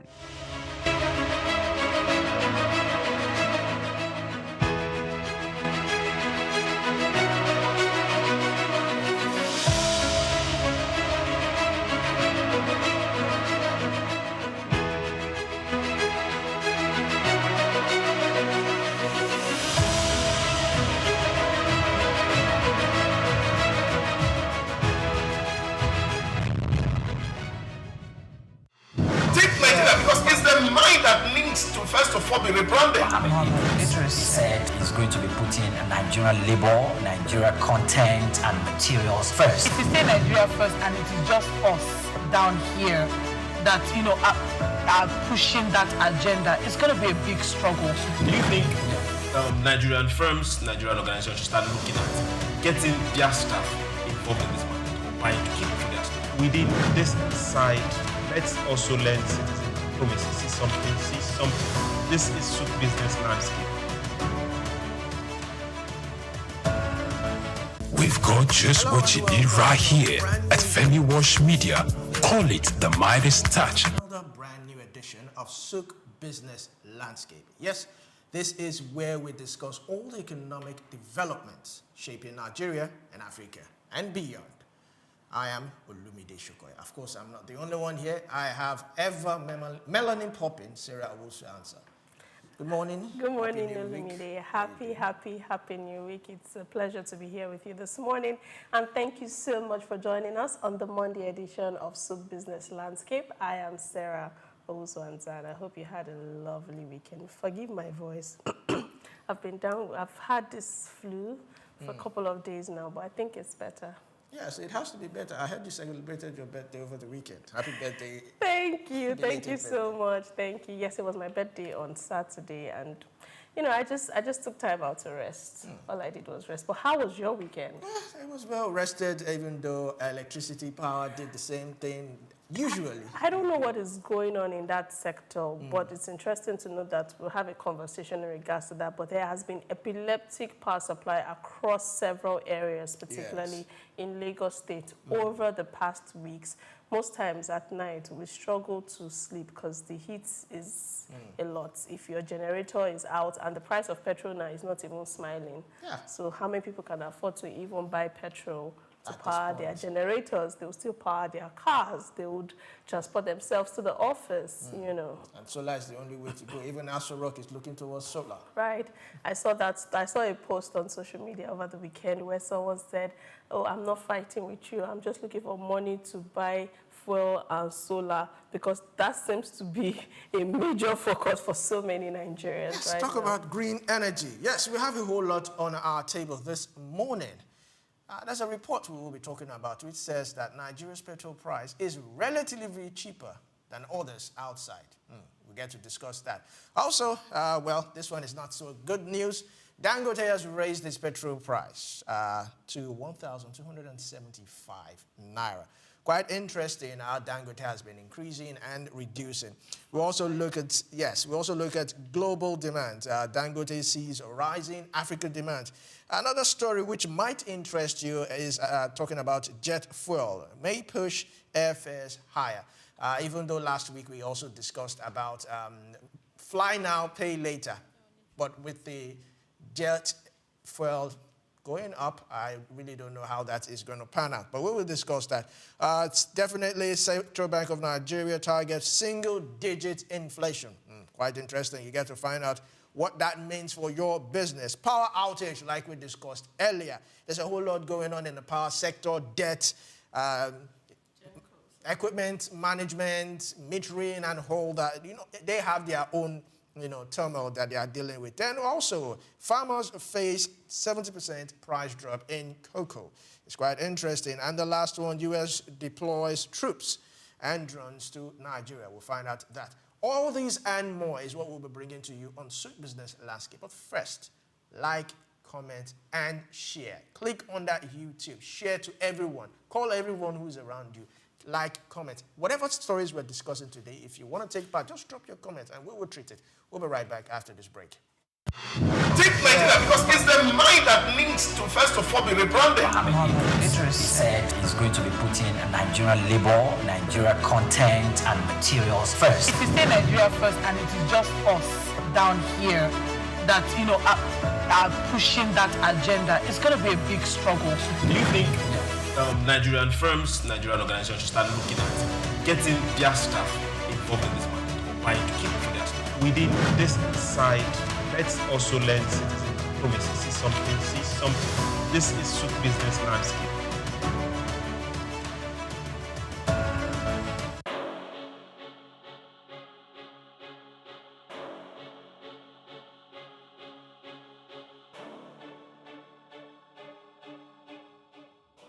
Elon Musk is a visionary entrepreneur leading innovative ventures in technology, space exploration, electric vehicles, and renewable energy.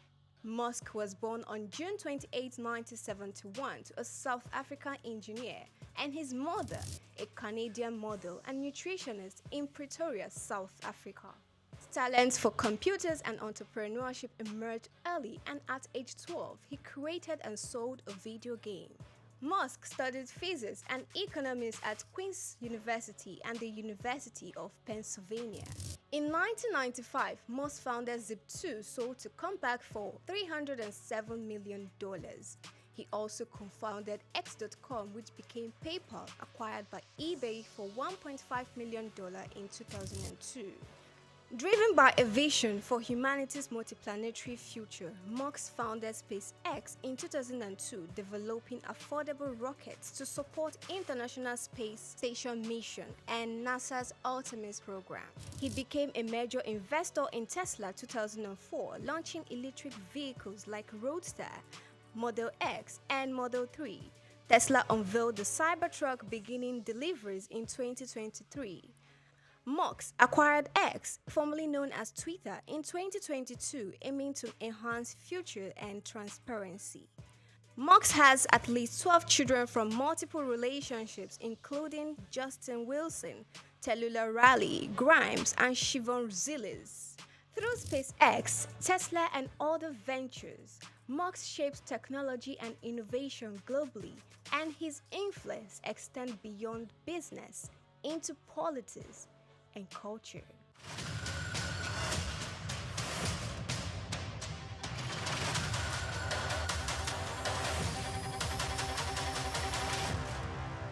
My name is Yinka Babalola. My name is Ijoma Pelokoro. My name is Joshua Hassan. I am Rotarian Almost Sunday Lawson.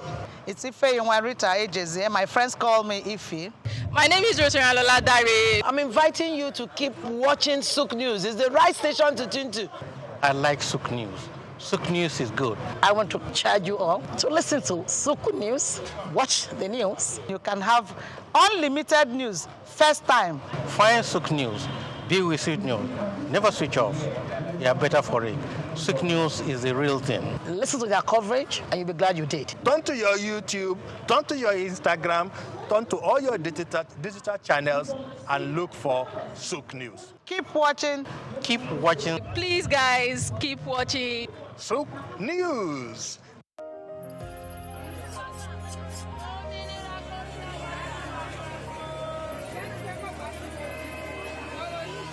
Hello, Lagos. Make we yarn. Hello, boy, if this POS matter, don't pass your code. Listen, go swipe, alert no enter. Before you know it, jump. Wait, wetin really happen? Maybe you fake alert the warriors. Okay, so wanna listen to If you dey do POS business, no expose your alert. Hello, Ogbefi. They don't walk that road where they worry for our local government for years. This one sweet me, I no lie you. Because you know what? Development with the work, it deserve loudspeaker. Now why we dey here be that? For here, we know the abuse, we dey bring solution. My name, it is Ikechukwu Uyemike, aka Ogbefi Ishegwari. Make we yarn every weekday from 10 a.m. go to 12 o'clock on Top the Eye 95.9 FM. Hello Nigeria, hello Africa. Yeah, this is Sound Man. Keep watching SOUQ News. My name is Babalola from Excel LED. Keep watching SOUQ News. My name is Shepherd Michael Adewale Onofuye. I enjoy you all to always watch SOUQ News TV. Hi, I'm Tom Bogaballs, and please keep watching SOUQ News. Wale Seriki, SLG Lagos Island East, SOUQ News. Keep out watching them and keep a lookout for them. They're up and coming, and we're proudly to be affiliated with them. You alone where they make me go crazy. This your love in the cool of my brain. You're my medicine, I need you all day. Yo, it's Blackface Nigeria, and you're watching SOUQ News TV. Keep it locked on this dial, don't change it. You know what I mean? I say Blackface Nigeria, love no bad. Anthony Onyemaechi Elumelu was born on the 22nd of March 1963 in Jos, North Central Nigeria, to Susanna Dominic Elumelu, originally from Delta State.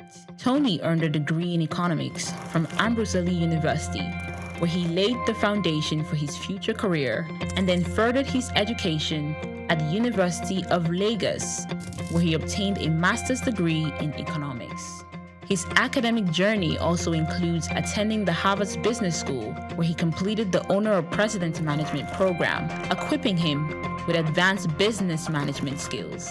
Tony currently serves as the chairman of Heirs Holdings, Transcorp, and United Bank for Africa, UBA, demonstrating his significant influence in the banking. Take Nigeria because it's the mind that needs to first of all be rebranded. Idris said he's going to be putting Nigerian labor, Nigeria content and materials first. If you say Nigeria first and it is just us down here that, are pushing that agenda, it's going to be a big struggle. Do you think Nigerian firms, Nigerian organizations should start looking at getting their staff involved in this market or buying to keep for their staff? Within this side, let's also learn citizen diplomacy. See something. This is SOUQ business landscape. Take Nigeria because it's the mind that needs landscape. Don't forget to like, comment, and share. Of course, we have John Olong to be joining us virtually. John, good morning, happy new week. Welcome to SOUQ Business Landscape. Yeah, good morning, Olumide. Good morning, Sarah. It's always good to be on SBO. Thank you for joining us. Yes, always looking sharp. I'm sure you guys. Thank you very much. All right, so let's start off with the first story. Nigeria still ranks among countries with relatively low petrol prices, even after recent increases. Now, current data shows petrol averaging $0.88 per litre, below the global average of $1.32. Rising tensions in the Middle East have pushed global prices up, but Nigeria's local market has remained relatively stable. For everyday Nigerians, this offers some relief at pump prices. Transport costs, food prices, and small business expenses are closely tied to fuel prices. Now, when petrol stays lower than global rate, it slows down how fast living costs rise, even if prices are still high locally. But how long can this stability last? Is Nigeria truly shielded or just delaying impact? Government must ensure consistent supply, transparent pricing, and stronger local refinery to avoid sudden shocks. This is quite interesting. I don't know whether to jump up or what do you think? Is this some sort of circle or something that because our fuel price is lower than relatively outside? I wouldn't see this as some sort of so-called. I wouldn't see this as some sort of relief, quote and unquote. I would just see this as, okay, our fuel price is relatively low, but how is the impact on us as Nigerians? If we put our fuel price side by side, our minimum wage, what is the implication of this? Now, it's important to note that we're talking about cheap globally, expensive locally. That's the implication of this. And the exchange rate and income gap should be more important right now. Now, another point to note is that cheap fuel doesn't make it affordable. Now, they are coming to say, oh, it is cheaper. But is it affordable for us? We're still discussing the price of fuel. It has jumped to about 1,332 naira per litre. Compared to people's salaries, compared to the economy, compared to the inflation rate, is it affordable despite the fact that it is cheaper than what is being sold globally? These are points that I think we need to highlight to be able to understand the implication of this. And I like how you linked it with minimum wage. Minimum wage, 70,000. Yeah. Now, the first question is, how many people are earning above minimum wage? How many people are even earning the minimum wage?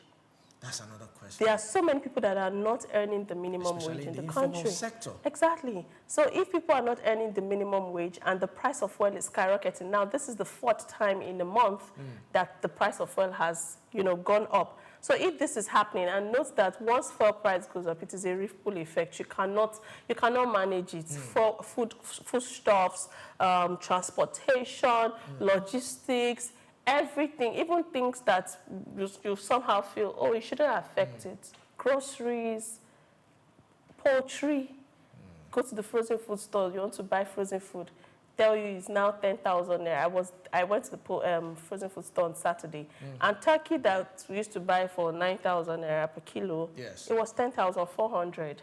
That's a 1,400 naira increase. And I'm like, how? Madam, you know, say fuel price don't go up, meaning don't you know that the price of fuel has gone up? So everything is affected. Salaries are not being increased, minimum wage is not, you know, it has not gone up. So how exactly are we feeling the impact of cheaper fuel globally but expensive locally? You know, over the weekend also, I went to get food at a local fast food restaurant, and what I used to get for 4,000 went up to 5,000. And I asked him why. I was actually waiting for him to say fuel, because I wanted to come for him. I wanted to really attack him. That why, you know, but in my mind, I knew that was definitely, but he couldn't tell me. He just said we had to review our prices. And this is how it is going, because most of these people use generators. They buy fuel. Some of them use other things. And, you know, it's going to affect everybody. The trader going to the market is still going to take transport to the market. Exactly. You're going to either take, what do you call it, the yellow bus or order, logistics or buy factors fuel. will come into it. Definitely. So, and even BLT has increased price. Well, so far, aside the initial increase that was made on the 2nd of March that was effected, so far there has been no concrete further increment. We don't know if there's a possibility of another increment, especially with this recent hike. But so far, you know, it's still within the confines of that initial increment that took effect on the 2nd of March, 2026. And I think right now, the federal government, we need to look beyond waiting for a problem before we start to think. We need to be proactive. For instance, if we were proactive, we would have fuel reserve. If we were proactive, we should have this Dangote. We should have had, like, imagine us having 5 Dangotes. You know, beyond the fuel reserves, all of these things still comes down to how you understand it, how I understand it, how the woman that sells grocery understands it, how the woman that sells shoe and bags understand it. So if they're coming out to say petrol price in Nigeria is cheaper than globally, do the people, the Nigerians, the citizens, the people that need this petrol or what have you, do they understand that all they know is that petrol price in Nigeria is expensive compared to the standard of living? So I think the first step is for them to understand that the fact that it is cheaper globally is not translating in our own economy. And I would really love for John Oloruntobi to, you know, yes, hop on let's this. bring John in. John, what do you think about this report that says fuel price in Nigeria is relatively cheaper than abroad? You know, I saw the post. I think it was Daily Trust that made that post, and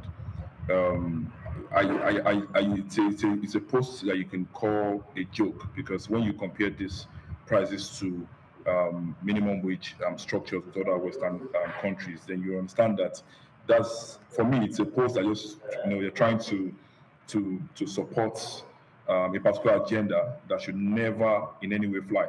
Let me give you some stats, because when you were speaking to Sarah, I tried to do a quick research. I mean, today, 2026, we have the poverty rate in Nigeria is around 62%. And we are seeing this, of course, grow from the 59% that it was in 2024. And this simply means that in real time, over 141 million Nigerians are actually living in poverty. So you wake up every morning and you see the increase in or the hike in price of fuel, and then some people come out to throw out an agenda saying, oh, it's cheap in Nigeria. Let's put it per minimum wage. How many people can actually afford 2 liters of fuel as we speak? Now, we all know the effect of this increase with regards to the living condition of the Nigerians.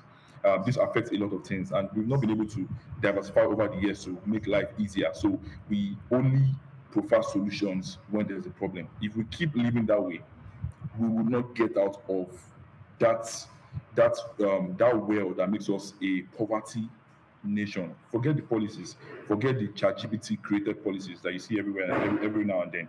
How does it affect the common man? We're talking about it's cheap in Nigeria compared to the US, compared to the UK. But we're talking about the common living condition of Nigerians compared to the other. So let's not cherry pick the activities that happen in Nigeria and that of the likes of the UK, China, and the rest. Let us look at it holistically. The persistent inflation in regards to petrol, price of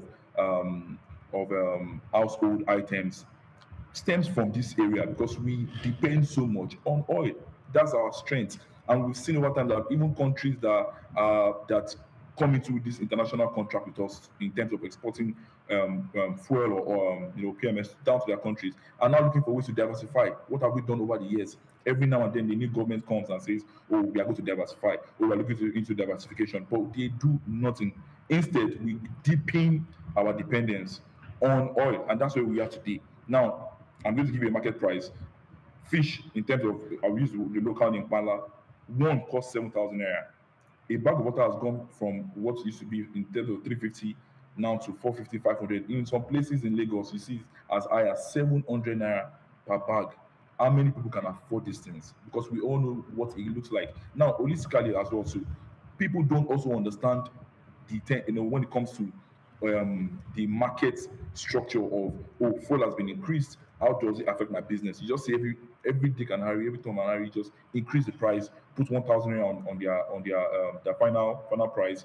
People, you go to the markets, people that don't even have any business with this oil or no oil increase and all of that, they put in increase as well. So as a nation, we have a lot of work. This is not just on the government, but of course, the government people, the government officials or officers are the watchmen of the nation. So they need to do more work in awareness, in teaching people. Because if you go out there, there's a loud rage, a loud volume of rage in the Nigerian people. If you eat anybody by mistake now, you will see the anger.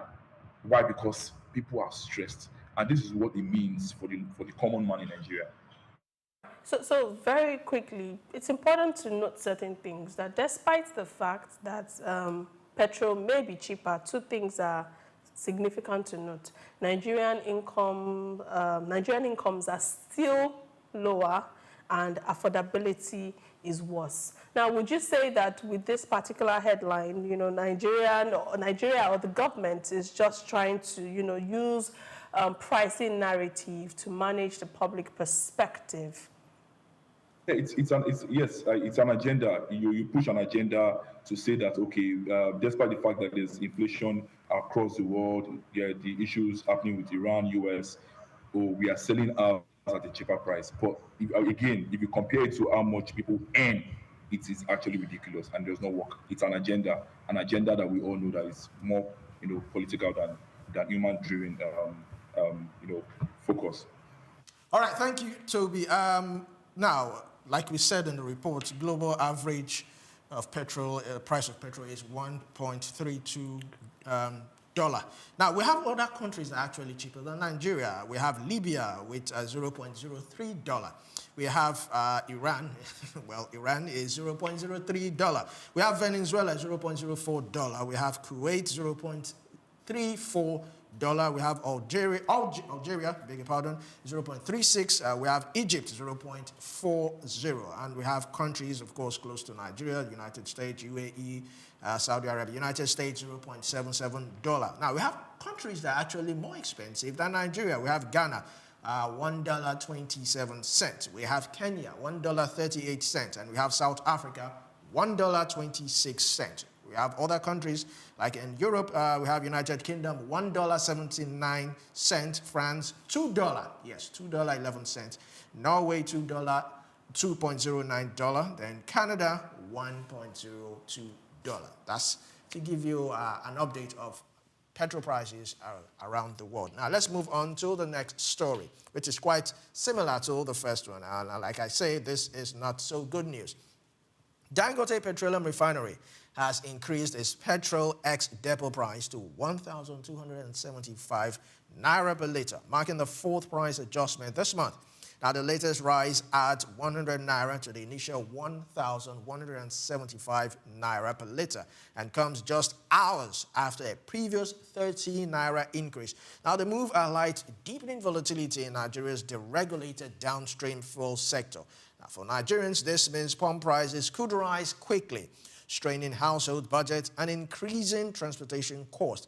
Small businesses and transport operators may pass these costs to consumers, affecting daily expenses and affordability of goods and services. So what can consumers expect next?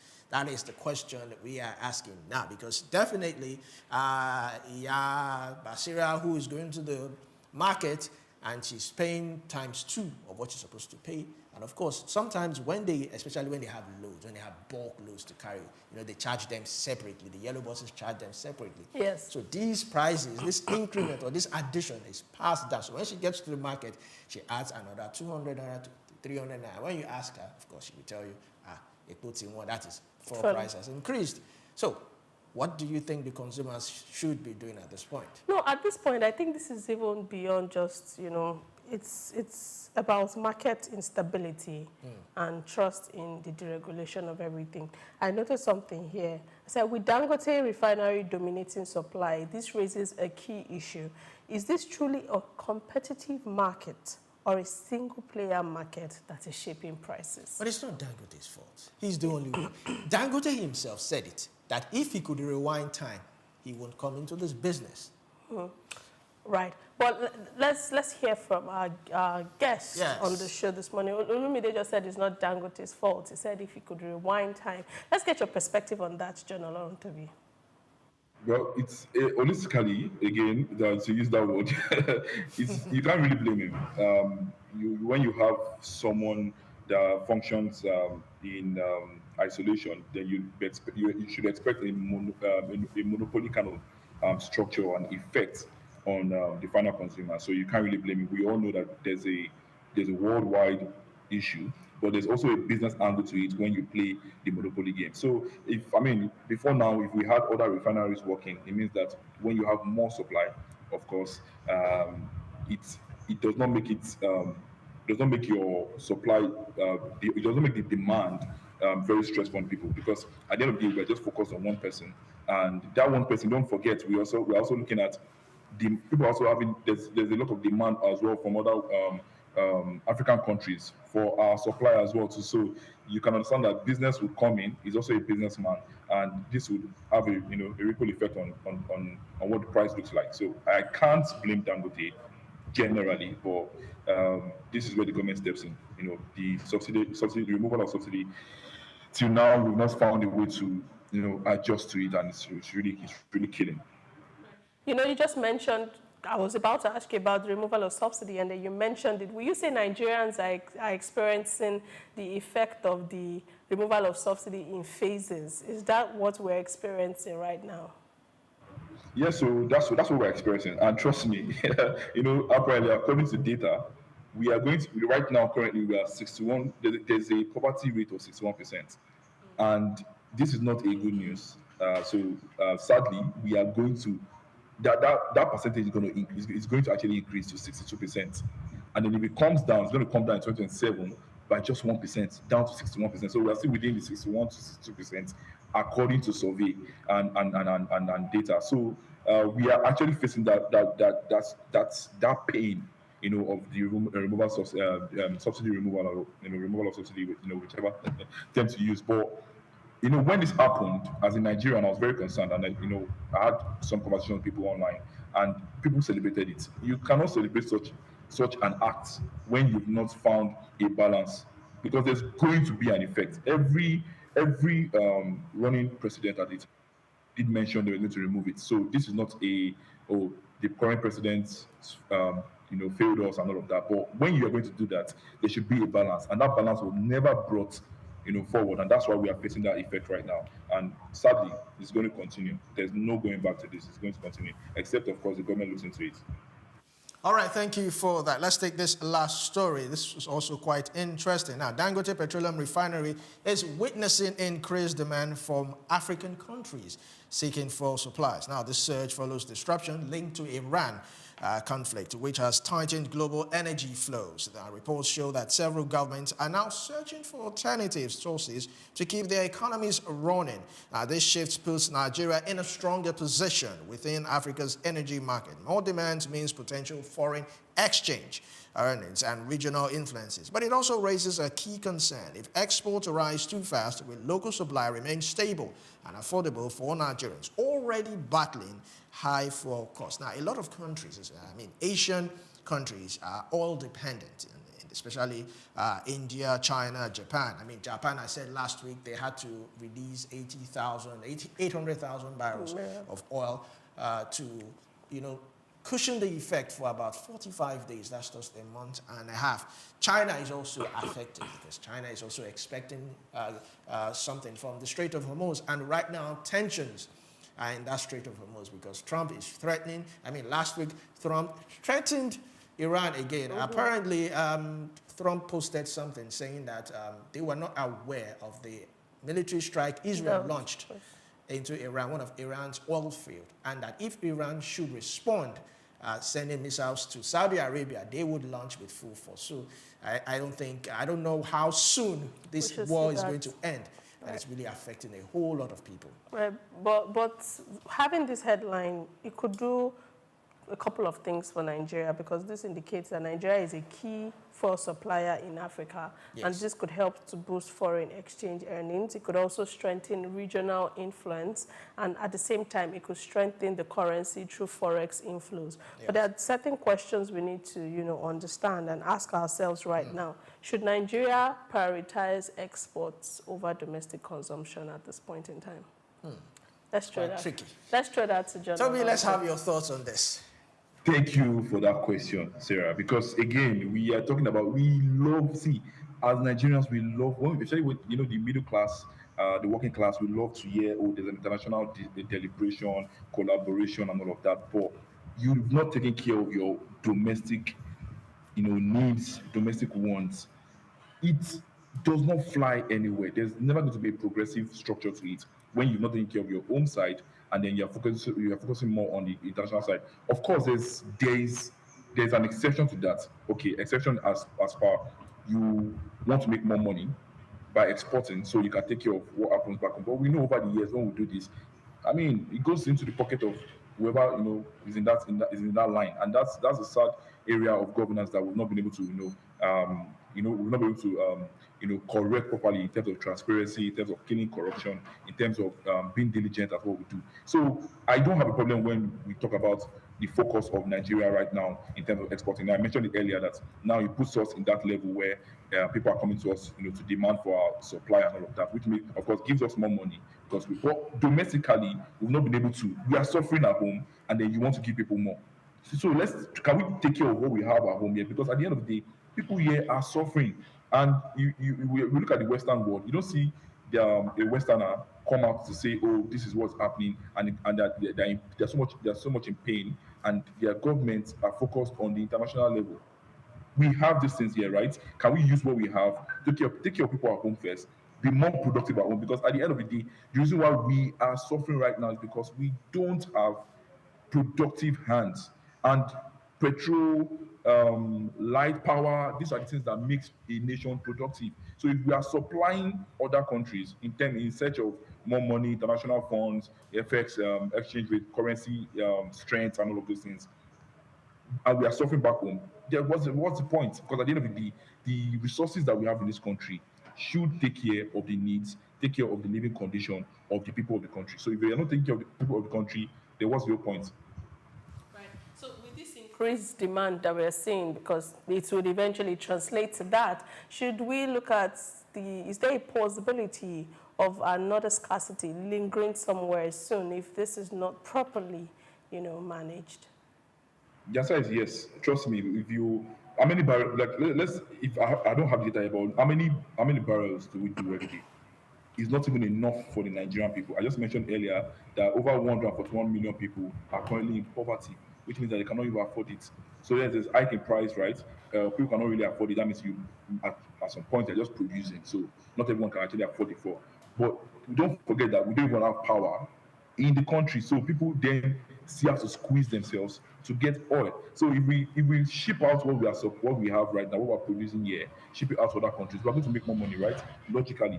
But at the end of the day, if that money was brought back to, for example, diversify the funds that comes back from this oil exports to some other refinery to, for more supply, then that's when we can start discussing helping people. So yes, there's going to be scarcity. Trust me, there's going to be scarcity because we don't even produce enough for even the people domestically. Then you now start supplying internationally. There's going to be scarcity, definitely. But the scarcity might not be for we the Nigerians. It might be for even the people that the international countries that are looking to export our product from here in Nigeria, because at the end of the day, we don't produce enough. Right. Looking at us now, looking at this reality, would you say Nigeria is prepared for energy diplomacy leadership in Africa, because it could eventually translate to that? Do you think we're ready for that? Like it. I'll give the president kudos on that. He's a policy-driven individual, but again, these policies, how do they affect the common man? If you go out there and you make a lot of policies, I always tell people, when it comes to laws, when it comes to policies, we do a very good job as a country. But how does this affect? How does it translate to the living condition of the Nigerian people in terms of productivity, in terms of safety, in terms of security? How? It does not, the percentage is very, very low. So it looks all good in paper. It looks all good in terms of discourse, conferences, and all of that, meetings, travels. It looks good. But at the end of the day, how does it affect us? It does not affect us positively, because if it does, then over the years you should have seen this in Nigeria. All right, thank you very much. So looking at the solutions right now, because, I mean, if we are saying we are selling outside, but we can't feed the community or feed those that are at home, what are we actually doing? Are we just thinking about the money they are going to make? What about the people in Nigeria? We are blessed with this kind of wealth, resource wealth, and we can't even manage it ourselves. So I think one of the solutions we need to do, which is a matter of urgency, is to fix our refineries. Or maybe we should just privatize them fully, or sell them. We have about 4 refineries. We were told 2 years ago that last year the Port Harcourt refinery would come into fusion. We were told several years. A lot of money has gone down that drain. It has, and we've not seen anything. So I don't know how we're going to come out of this. And I also see no reason why states cannot partner and, set up refineries. Modular refineries, even if it's just to serve that community or serve that geopolitical region, that takes care of something. We should also be looking at alternative fuel like CNG. At the beginning of fuel subsidy removal, we were assured that CNG would come into. But we have... And it would cushion the effect. It would be cheaper than fuel, so that you will have alternatives, so that when times like this, fuel price go up, we have an alternative. We have CNG, buses. We have CNG stations around. Without But queues. first off, yes, and it's quite cheaper. But first off, what is the sensitization around this alternative? How many people know safety? I saw a story sometime last year about a particular vehicle that, went up in flames over this whole CNG conversion, whole process and all of that. Yes. So if we're even going to start panning more towards alternative systems, first off, sensitization, having an understanding of how it works, what should be in place, how to manage it, because that's also a very, I don't want to use the word, it's very, if you're not careful, it could lead to, fire hazard and all of that. It's highly inflammable. So measures need to be put in place. How many stations do we have? How easy is it to convert your car from petrol to CNG? All of these things. Are we ready to fully embrace these alternatives? But if we don't even have an understanding of how these alternatives work, how then will we be able to embrace them fully? So I wouldn't say we are not already tilting towards alternatives. I would say we are, but maybe the rate at which we are going, it's moving at like a very slow progression. So we need to pay more attention to it. We need to channel more energy into it so that we can see some sort of advancement in those areas. All right, quite interesting. Let's take another story which has to do with fuel, but different fuel, aviation fuel. Now, airfares may rise in the coming week as the cost of Jet A1 fuel fuel climbs sharply. Now, the increase is linked to the Middle East crisis, which has disrupted crude oil supply and raised global fuel prices. Airlines say operating costs have surged, with aviation fuel now the biggest expense driving their operations. For travelers, this means high ticket prices and fewer affordable options. Business trip, family travel, and tourism could take a hit. Airlines facing rising costs may cut routes or reduce frequency, making flights less accessible for many Nigerians already dealing with tight budgets. So what can be done to ease pressure? Can local refinery reduce dependence on global shocks? I know some airlines now, they do stopovers. So what they do is maybe a flight from Lagos to somewhere in Abuja, they could stop over at a particular state, pick some people, and I know they do that sometimes. I think stopovers have been there for a while. Locally? Okay, locally, yes. I don't know about locally, but I know that for internationally, yes. And by the time you compare prices, it's always cheaper. Okay. I know there's a time I had to get to Germany and we had to go through Turkey. Yes. And by the time we compared the price of a direct flight going to Germany and having a stopover, the difference was a lot. Although you have to now factor in the wait hours. You could wait as much as 12 hours. You could have a layover as long as 18 hours and all of that. So stopovers are already in place, which are also measures that people use to, manage if the ticket price is a lot. But there are certain things that we need to put into consideration when we're talking about this. Now, based on research, aviation fuel can account up to 40 to 50% of airline operating costs, meaning any spike immediately affects ticket prices. What does this mean?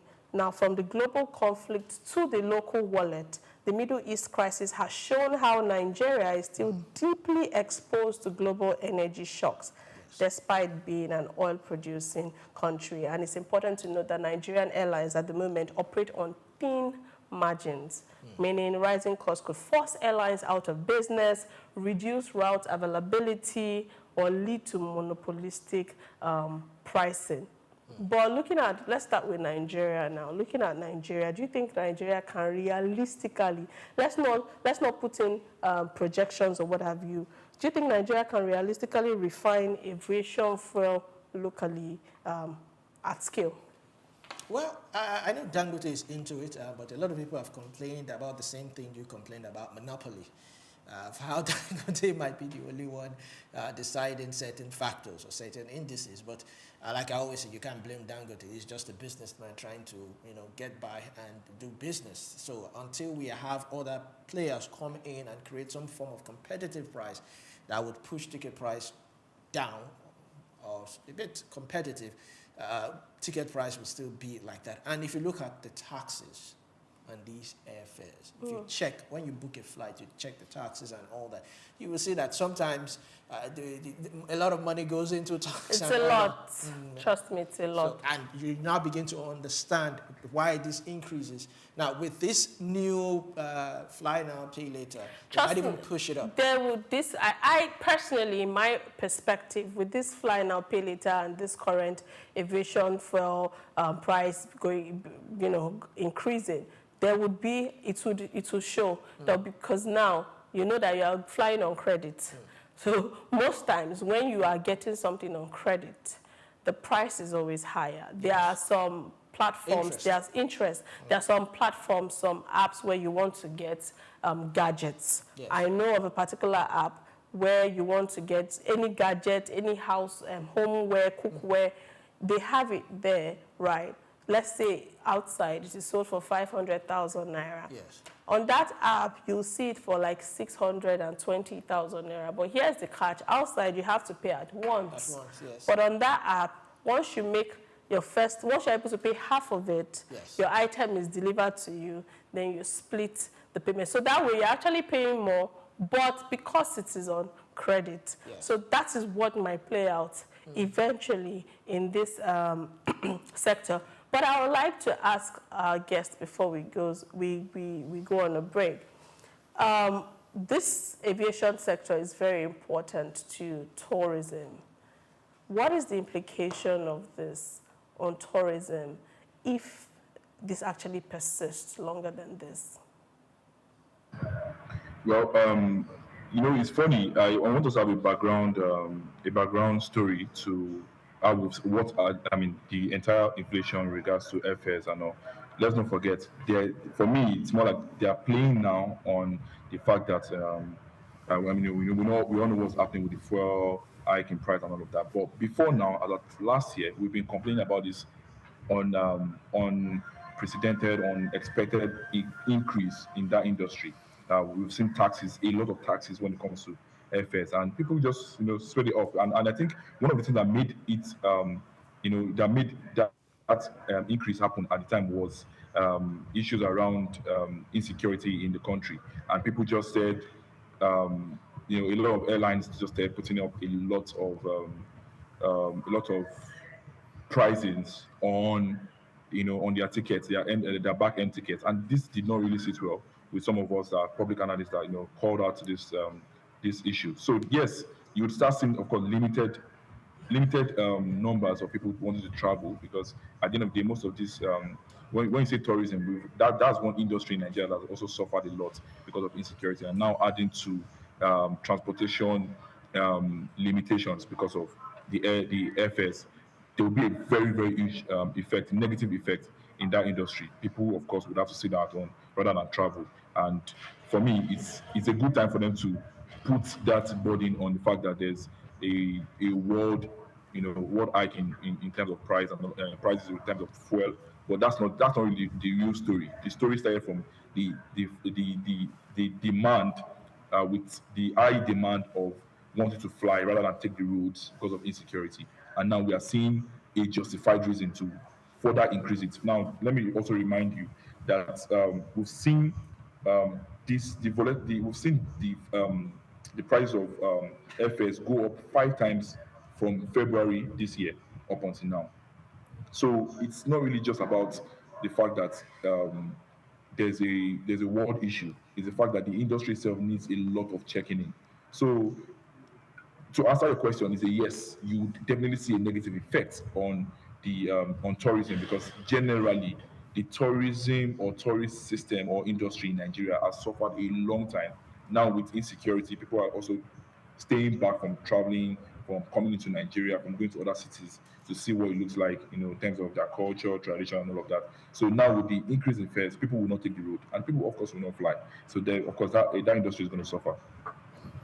Right, quite interesting. We can only try and encourage more people into this playing field so that airfares would. How so? Because at this point in time, airfares are even almost unaffordable for average Nigerians. That's the truth. Doctors say the average. Well, okay, I wouldn't say what doctors say. Because if we're going by, there's a rating that they used to classify people. If we're going by an average Nigerian, at this point, they will not fly, because of the price. Now, if this now happens and there's an increase, most people will just probably sit down in their houses or take the risk by going by the road. How do we also treat the fact that during festive period, airfares still go up, whether there's fuel hike or not? Aside airfares, during festive period, festivities, the price of every means of transportation goes up. Even if you're going by road. Well, I've not tried train for that before, so let me not say every means of transportation, at least road transportation. And if you're flying, if you're going by plane, the price goes up, and then foodstuff and other things. So that alone is another conversation, because they say the festivities bring increase because there's always a rush. They know that everybody wants to travel. There's a surge. Everybody those that want to go home to see their families that they've not seen in almost a year, they want to go. So they say, oh, that rush is there now. I think maybe this is a wake-up call for Nigeria to finally have its own ideal local airline, national carrier. What do you think? Maybe that if we had that, Nigeria Airways or something, competing with other airlines, maybe there will be some sort of price balance. Price regulation. Yes. Our guest is still there. Do you pan towards the direction of Olumide? I don't know if you got to what Olumide said a few minutes ago. I got the question. I don't think it does has any effect, because despite the fact that we don't have a Nigerian airways, we still have this, airlines working within our local and domestic cities, and they are being governed by the policies, the laws, with regards to aviation and all that. So the government just needs to look into that industry and see how they can regulate the pricing, sit the CEOs, sit the owners of this business, the investors, and see how they can subsidize price. Look, what areas? I mean, we're talking about local structural issues. Now, we are heavily dependent on imported aviation fuel. We have limited local refining capacity, despite Dangote refinery ramp up. Then also, there's also pressure on the FX with regards to imports. So these are the areas that has to be looked into, because again, if you bring a Nigerian airway or airline to Nigeria and it starts to work, these are still the issues that airline will have to undergo. So it does not make it does not make the airline an innocent one that just works in isolation. There's a structure, there's an industry that they still have to play. There's a political, or there's a politicking, or there are still policies, there are still business structures that they still have to follow. And these are the local structures I just mentioned to you that they have to look into. So once this can be done, then every airline that we can mention that works domestically will be able to give us good prices. Well spoken, Toby. We'll go on a short break, and when we come back, we'll continue with the business landscape. Don't go nowhere. Take Nigeria, because it's the mind that needs to first of all be rebranded. It said it's going to be putting Nigerian labor, Nigeria content and materials first. If you say Nigeria first and it is just us down here that, are pushing that agenda, it's going to be a big struggle. Do you think Nigerian firms, Nigerian organizations should start looking at getting their staff involved in this market, or buying to keep for their staff? Within this side, let's also learn citizen diplomacy. See something. This is SOUQ business landscape.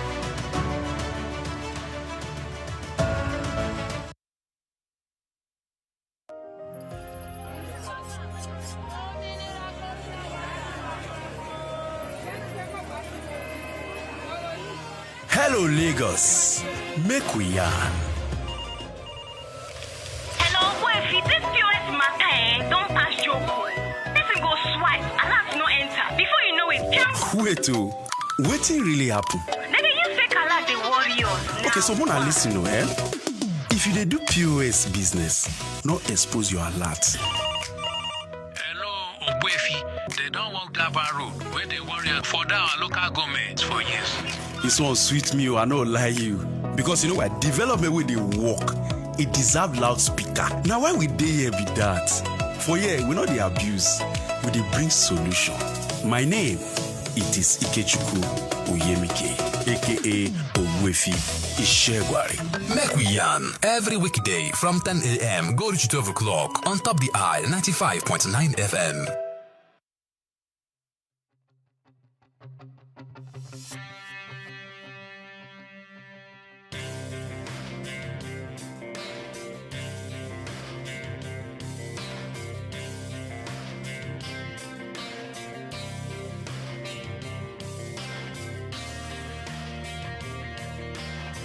When you visit Lagos for the first time and Google fun or recreational places in the city, at the top of that list will be Freedom Park. Located in Lagos Island on Broad Street, Freedom Park over the years has become home to the Nigerian arts and the culture at large.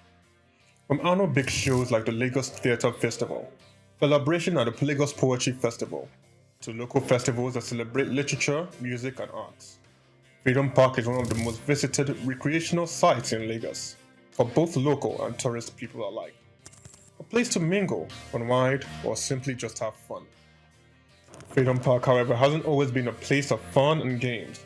It has a history that dates to 1861, when Lagos was made a British colony. In 1885, Freedom Park was built as a fortified prison from imported bricks. It was referred to as Her Majesty's Broad Street Prison. Some prominent political prisoners were held in the prison, people such as Herbert Macaulay, Michael Imodu, and Obafemi Awolowo. In 1979, Her Majesty's Broad Street Prison was destroyed. reduced to a dumping ground.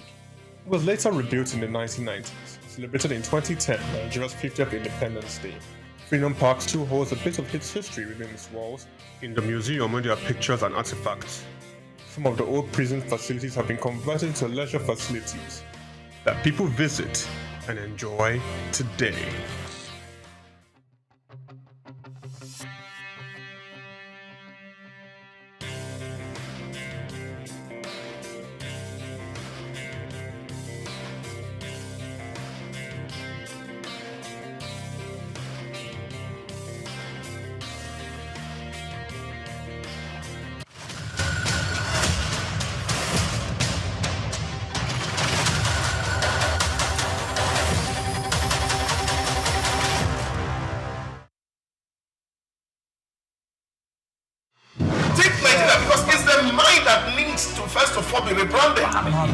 Said is going to be putting Nigerian labor, Nigeria content and materials first. If you say Nigeria first and it is just us down here that, are pushing that agenda, it's going to be a big struggle. Do you think Nigerian firms, Nigerian organizations should start looking at getting their staff involved in this market or buying to keep for their staff? Within this side, let's also learn citizen diplomacy, see something. This is SOUQ business landscape. Welcome back to SOUQ Business Landscape. It's Hi, Olumide, Sarah, and of course, John Oloruntobi. Still right here giving you some good updates. Now we'll move to the next story, which has to do with electricity, local electricity supply. Now, a co-electricity distribution company has announced a major power outage across parts of Lagos. The disruption followed a fire outbreak on the Lekki Expressway after a vehicle crashed into a stationary gas tanker. Now, the explosion damaged key electricity infrastructure, leaving several areas without power supply. For residents and businesses, this means more than just darkness. Shops lose sales, food items spoil, and small businesses that rely on electricity face sudden shutdown. Many now turn to generators, increasing fuel cost and daily expenses in an already tough economy. So why are critical power assets so exposed to accidents like this, and what safety measures are in place to prevent repeat incidents? This is quite interesting. I remember we saw a post still coming from Ikeja Electricity Distribution Company talking about the Amuwo axis. They gave a post that there's some sort of equipment that had gone down, and they might be experiencing some bit of power outage from now until I think about July, August. My condolences to those staying around Amuwo rather. It's quite interesting why some of these equipment are out there and just car crash. One accident. Just one accident. Widespread blackout. Wipes out an entire community's power. And you begin to wonder the effect. I think this highlights infrastructural vulnerability. Why are critical assets like this so exposed that, a car can ram into it and it is damaged? You go to other climes, you don't even see poles and transformers and all of this exposed like this. So what is the implication of this? I always like to highlight certain things. Critical assets shows that our critical assets are poorly shielded, they're exposed to road accidents, and they lack redundancy. Now, what is the economic cost of this situation? The immediate effect is loss of business revenue, spoiled goods, increased generator use, and we're complaining about the hike in fuel price. Yes. See what this will cost. Now, Nigerians will have to fall back on diesel or petrol generators, higher operating cost, and this has environmental impact. Hazards, yes. So if one incident can cause a widespread blackout, this shows lack of grid resilience and as well as backup systems. Maybe we should be looking to alternative energy, solar. How many people can afford? Let's look at our reality as a people, with our standard of our cost of living, our minimum wage. Everything still connects back to minimum wage. How many people can afford to install solar panels in their homes? And these solar panels, they come in grades. I know someone who bought hers for like 2 million. She's planning to upgrade to the one of 4 million. So how many people can afford it? You know, probably takes the one refrigerator, not throughout the whole day, maybe probably 6 hours. It takes your fan, your TV, light, and every other thing. And once it's fully charged, 100%, it can last you, I think, 24 hours. But we also need to understand that even for solar energy, there comes a time where the sun doesn't shine as much as that, which we are entering the phase of the rainy period, the rainy season, which starts, I think, from April to about October. For me, it's even more about the affordability. You know, people are earning, you know, very, the amount of money people are earning are not so much, it's not so much. And then you have to plan for your house rent, you'd pay bills. If you have kids, you plan for your children's school fees. The last thing you won't start thinking about at the same time is, oh, because power is so terrible, you have to go and invest so much money into solar. How many people can conveniently afford all of these alternatives? But let's understand why our critical assets, our critical power installations are so exposed, and it's so easy to have them damaged with one incident. John Olarontobi, are you there? Yes, you know, the story that was read by Mr. Olumide is quite an interesting one. But before we start to, you know, point fingers, Nigeria will not be it's not the first country that would have poles with wires flying over our heads. Let's, you know, there's something a particular, you know, lecturer of mine will say. We the people, we need to first have this reorientation of advancement. Now, a vehicle was parked, or a tanker was parked on the roadside. Another car ran into it, explosions happened, and fire got into the air, burning the appliances and all of that. Can we first even look at why a tanker is parked stationed on the roadside? Can we also talk about why, you know, the way we drive in Nigeria as a whole? So, because a lot of times we just want to, of course, blame the government for some certain things, but in words as the people, do we follow certain rules and regulations? There are markers on the road. Why should a tanker be parked on the road? And then we're talking about, next thing we want to do is we want to, of course, throw the entirety of that liability to the power holding system or company, which does not work, because at the end of the day, if you look at it very well, poles are, we are not the first country or the first side of the world that will use poles with wires over our heads. These poles did not fall down. They were stationed right there to power light, and then an accident has happened that should be focused on, and we're focusing on the exposure of our poles. So we need to tell ourselves the real truth. When things like this happen, who should take the liability? Who should take the blame? In my own case, or in my own opinion, the power holding company should not be the first, victim of, first side point of view to be pointed at. Let's look at the people in that scene, in that position. We need to restructure how we use the road. We have a very terrible road system. Road usage is terrible. Yes, you can blame the power holding company, because some areas you go to, you see the poles in between an expressway, it's positioned in a wrong place and all of that. But again, we're not the first. In the Western countries, Western nations that we look up to, we compare, we go to some places in the US, the poles are over their heads.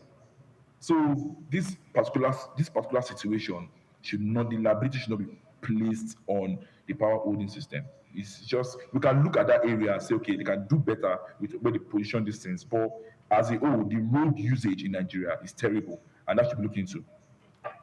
All right, thank you very much. I like how you spread everything, the issue, so that everybody has, a piece of the pie to take in this particular incident. And it's quite interesting how, I saw a video of a particular street. The transformer went up in smoke, and the caption was, "How long do you think this particular neighborhood would have light again?" Yeah, because that's unfortunately, that's the reality looking at the backup plan for a lot of, communities. You go to some communities and you're like, "Oh, do you have power?" And they'll look at you like, "Power, light. We've not had light in 2 years. We've not had light in 6 months. We've not had light in 3 years," and all of this.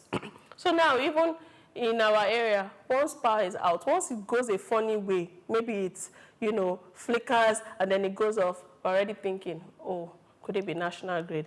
Has the injector of the transformer spoiled? Has this and that and that? And everybody's already trying to find out and look for ways to, you know, manage themselves because we don't know when power will be out. So like you mentioned, backup systems, that leads us to that, which is one of the things that we need to channel an energy into, because now almost everybody believes that once there's a problem with power, you cannot have power anytime soon. Though sometimes it doesn't work that way. Yes. There are times where we project that for days we will not have power and then give it some hours or the next day it is sorted. But what are some of the concrete backup systems that should be looked into?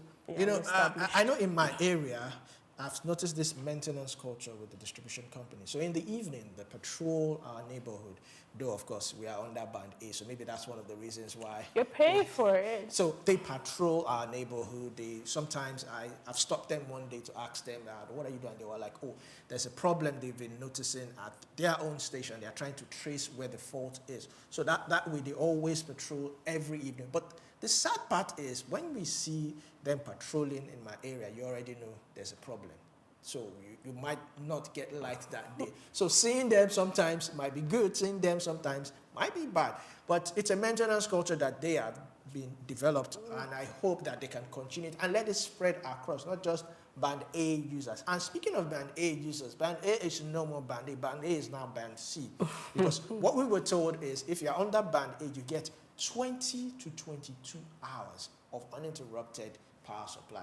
What we get now is far below that. Is maybe half, maybe 6 hours to 7 hours of power supply per day. So let's quickly move on to the next story. This has to do with the cocoa market. Now, cocoa farmers in Ondo, Osun, Ekiti are raising alarm over a sharp price crash.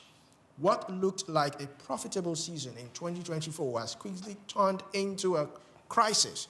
Prices have fallen by 70%, leaving many farmers stranded. Some cannot even find buyers for their cocoa beans anymore. This drop hits directly where it hurts the most: income and survivors. Farmers who borrowed money to expand now face mounting debt. Families that depend on cocoa for their daily needs are struggling to cope. When farmers earn less, when local markets slow down, and rural economies weaken. So who takes the responsibility for this sudden collapse? What are the buffers, to protect farmers from price shocks? Government and regulators must step in with a price support, access to buyers, and better market structure before livelihoods collapse. I'm a believer that oil shouldn't even be our major export. It should be cocoa. We have it in abundance. We have it so much in abundance. We used to be one of the largest exporter of cocoa, I think in the 60s, 70s to the 80s and all that, but I don't know how that dropped, and now it's even dropping. Now it's affecting families, affecting livelihoods, because if farmers cannot feed their families, it's becoming a real problem. I don't know how we're going to do it. I'm not even looking at exporting cocoa. I'm looking at exporting value-added chain. 30% for me is not much. 50% or 70% is better. But let's still start with 30% value-added chain. What do you think? Haven't you noticed that most of the time farmers are invincible until things start to collapse? Okay. So that shows that we don't, pay so much attention to our farmers, and we don't give so much protection to them. Before now, we've had a lot of cases where farmers are even being attacked on their farmlands, being killed, being kidnapped. So that's on one hand. A 70% price drop is devastating. A whole lot. This is going to throw farmers in some sort of debt and all of that. But before we get deep into it, I would like to, get Toby's perspective. I don't know if, I believe Toby is still on the line. But Toby, in your perspective, what do you think is the cause or some of the causes of this sudden price crash that has, moved these farmers? Okay, so we all know that at the end of the day, we are one of the largest. We produce a very high volume of cocoa And this has also been one of our major areas that we're being known for around the world. So when there's surplus and you're not really getting anyone to buy, it affects the income, it affects even the bank where you can save all of these things, in terms of the good days of your production. So, like Olubide mentioned, it's very important that we look past just exporting the raw produce. We've been known for always exporting and then importing final production of our product. So can the government look into creating a manufacturing system for our cocoa farmers? So now we have more investors locally that can come into the industry to buy from them, because generally most people don't really have that idea. They don't have the support. They don't have the financial investment portfolio to go into manufacturing, to see how they can, diversify funds into cocoa industry. So what we do and what we depend on is the exportation. And with what's happening around the world now, we're not the only ones producing. Everyone tries to see how best they can do their barter on the international scale or international level. Yes, the government can also help with policies with regards to how farmers in this cocoa industry operate. But for me, I think my go-to result or opinion would be to fully delve into manufacturing raw production of cocoa into final production. Let's stop also importing chocolates and the rest, and coffee. Let's have our own production here where farmers can produce, sell internally, and then we can now start, they can start making their money again before you start looking into the outer world. Right. So who controls cocoa pricing? Is it the local force or global forces? Like I said earlier, it should be the local, because first they are the ones that plant, they are the ones that get the production, that they do the actual work of getting this raw resource. So if it comes to cocoa, it's the local. If it comes to the final production like chocolate, of course, it's international. So that's just how it looks like. All right, quite interesting. I think we need to also set up some form of a pricing board for these farmers, whereby farmers register to this board and they have some form of not fixed price, but a relatively stable, competitive price across board, so that even if you travel from one particular place or you move from one particular farmer to another particular farmer, the price still remains the same. We also need storage facilities.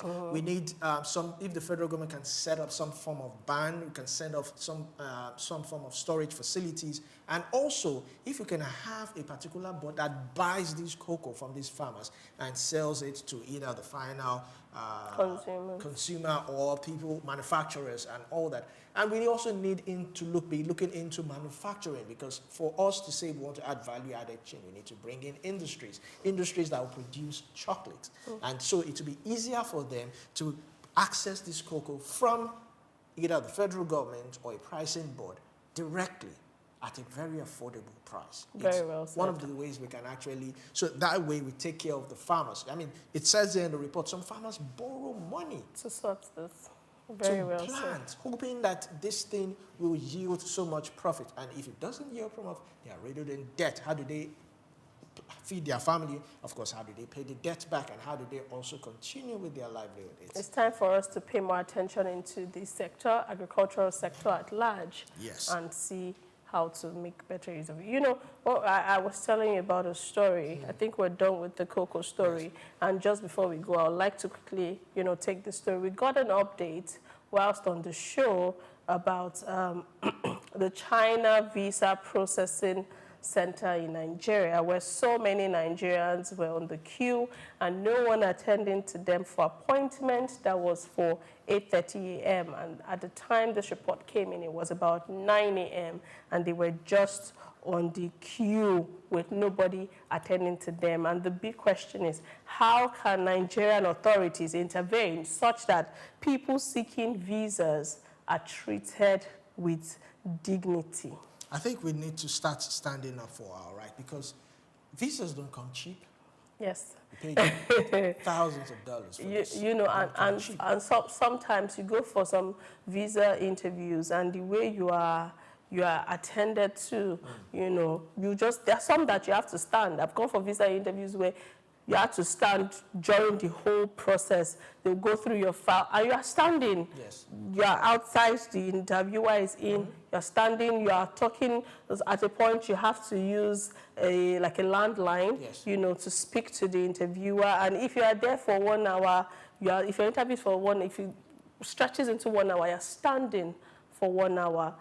Is this the process that other nationalities or what have you also have to go through to get visas? Bear in mind that even if you don't get the visa, your money is not refunded to you, and they don't come cheap. That's another topic for it. So how can, General Toby, how you're following the story that I just read, how can Nigerian authorities intervene such that people, Nigerians particularly, that are seeking visas are treated with equity, with dignity rather? That's one. The second question is, which minimum standard should embassy agents meet before they are given visa center status? Well, so talking about dignity, I think that's one of the areas in Nigeria, one of the laws, or should I say rights, if you beg your pardon, rights in Nigeria under Section 36 of the Human Rights National Constitution as amended, that we don't actually carry with so much respect. You want people, or you want an international body or an international association or organization to respect you, to give you that human dignity, then we've not given ourselves human dignity. Have you seen how the Americans carry themselves? Have you seen how the Americans treat their own people? I'll give an example. In 2022, I had the opportunity of renewing my passport in London, and you need to see how we queued on the streets. It took about two to three streets of Nigerians queuing just to get the passport renewed.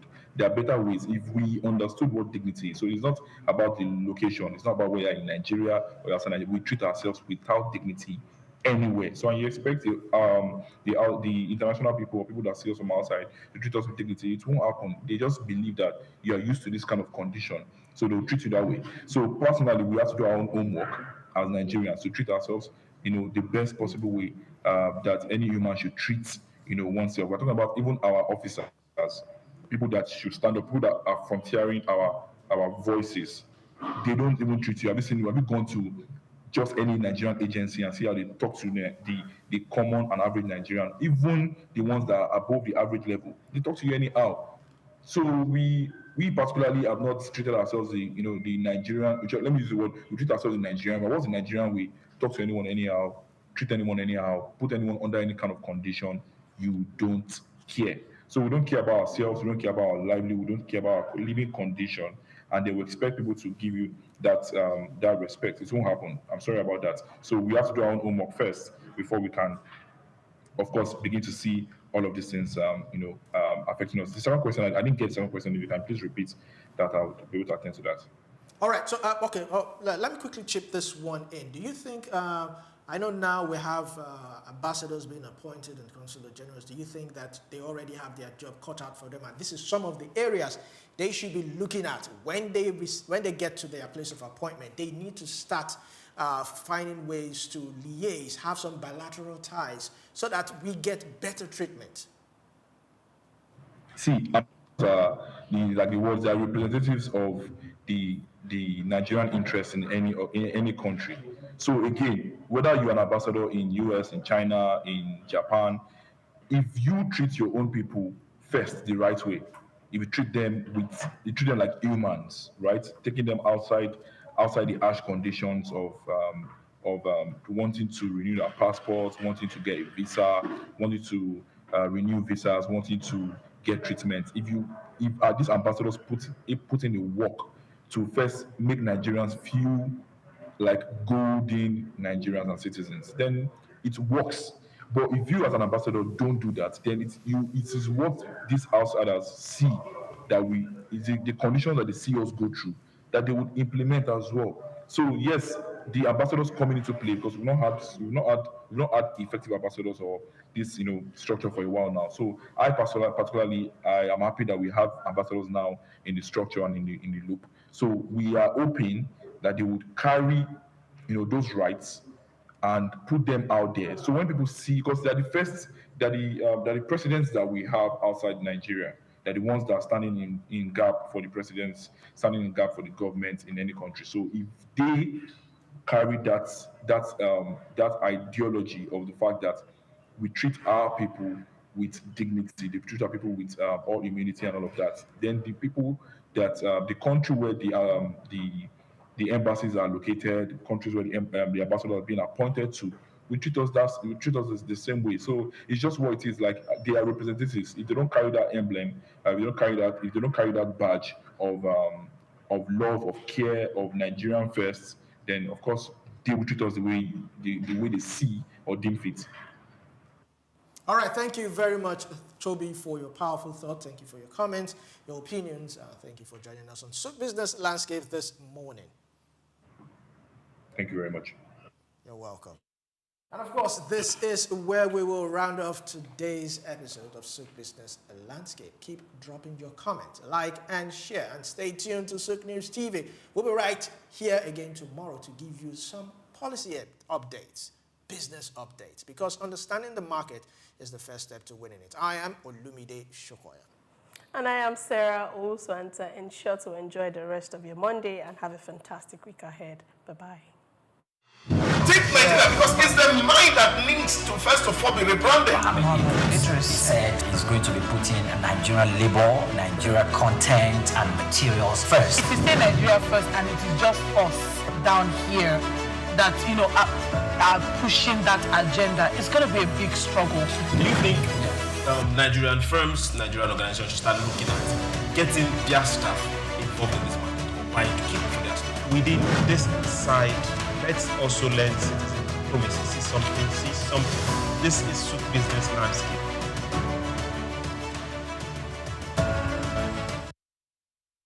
Anthony Onyemaechi Elumelu was born on the 22nd of March 1963 in Jos, North Central Nigeria, to Susanna and Dominic Elumelu, originally from Delta State. Tony earned a degree in economics from Ambrose Ali University, where he laid the foundation for his future career, and then furthered his education at the University of Lagos, where he obtained a master's degree in economics. His academic journey also includes attending the Harvard Business School, where he completed the Owner of President Management program, equipping him with advanced business management skills. Tony currently serves as the chairman of Heirs Holdings, Transcorp, and United Bank for Africa, UBA, demonstrating his significant influence in the banking and investment sector. He founded the Tony Elumelu Foundation, which aims to empower African entrepreneurs through comprehensive training, mentorships, and funding opportunities. In addition to his professional achievements, he's also a family man, married to Dr. Adele Vivian Elumelu, and together they have 7 children. In 2020, his efforts were acknowledged when he was named one of Time's 100 most influential people in the world. Anthony Elumelu's net worth is estimated to be around $700 million, a testament to his successful ventures and strategic investments. Elumelu continues to be a driving force in the business world, advocating for sustainable economic growth and empowering the next generation of African entrepreneurs.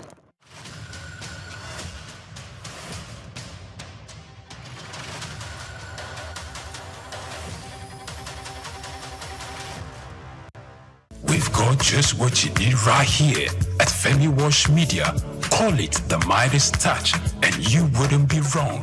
Let us record, produce, mix, and master your audio like nobody does. Reach us on our contact today for the best quality job. My name is Becky Elijah. I'm from UBA, so keep watching SOUQ News. Hello, my name is Emmanuel. Keep watching SOUQ News. Esther Ashimi, keep watching SOUQ News. Keep watching SOUQ News. My name is Helen Otongwa. Keep watching SOUQ News. My name is Okpeyemi Temiyemi. I am an entertainer. I am representing Egypt, as you can see. So keep watching SOUQ News. Hi, my name is Nena Okavi. Keep watching SOUQ News. My name is Tom Aldo. Keep watching SOUQ News. I'm Elizabeth from POS Services UBA. Keep watching SOUQ News. Hi, my name is Kelechi Agu. Keep watching SOUQ News.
Jim Ovia, one of the most influential and successful businessmen in Nigeria, who has made a mark in the financial system.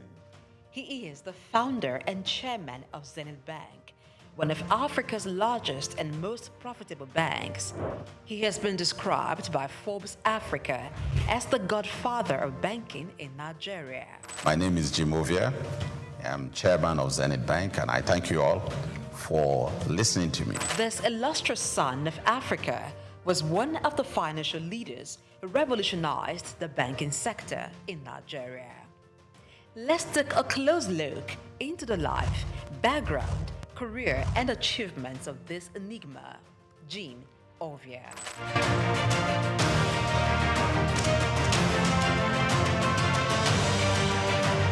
Jim Ovia was born on November 4, 1951 in Agbo, Delta State, Nigeria, to a large family as the second son of Chief Obi Olihe of Agbobi in Delta State. Being one from a humble background, Jim attended local schools as he had lost his father at the tender age of 4. His widowed mother, together with his older brother, saw him through school. He had secondary education at Ika Grammar School in Agbo.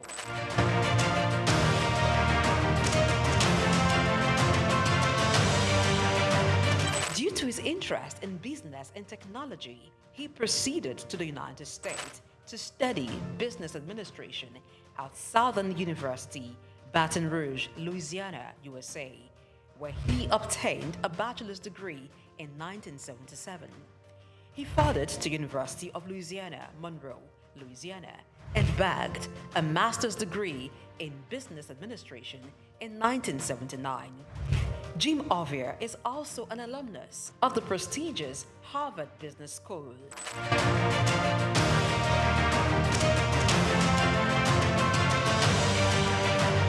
Jim Ovia worked briefly as a clerk in Union Bank in 1973 before proceeding for tertiary studies. Upon acquiring immense business knowledge from international institutions, he returned to Nigeria, his home country, and began a career in banking. He continued at this for years, working for banks such as Lion Bank, Merchant Bank of Africa, and International Merchant Bank.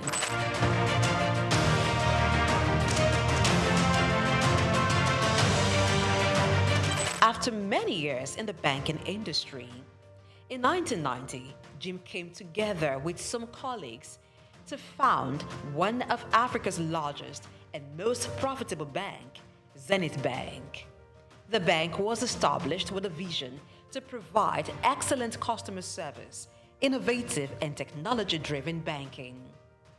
Zenith Bank flourished as it drew customers who sought excellence in financial services. What started with an asset of $4 million and about 50 staff has grown into over $24 billion in assets and shareholders' funds of more than $3 billion as of June 2022. Zenith Bank is listed on the Nigerian Stock Exchange and London Stock Exchange. Jim Ovia served as Zenith Bank's Chief Executive Officer and Managing Director from 1990 to 2010, and then Chairman from 2010 to 2014.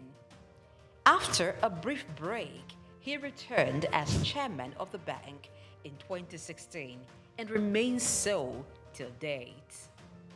Under his leadership, Zenith Bank has grown to become one of the leading banks in Nigeria and Africa, standing tall among some of Nigeria's first-generation banks of repute, a feat rare for second-generation banks established in a time of tension between military and civilian regimes and economic instability. We will build our own roads to our branches. If we're building branches in some cities, towns where the roads are not good enough. We have also bought power plants, generating sets to power electricity into our building. When we do all this, we also even had dug borehole to supply water to the building.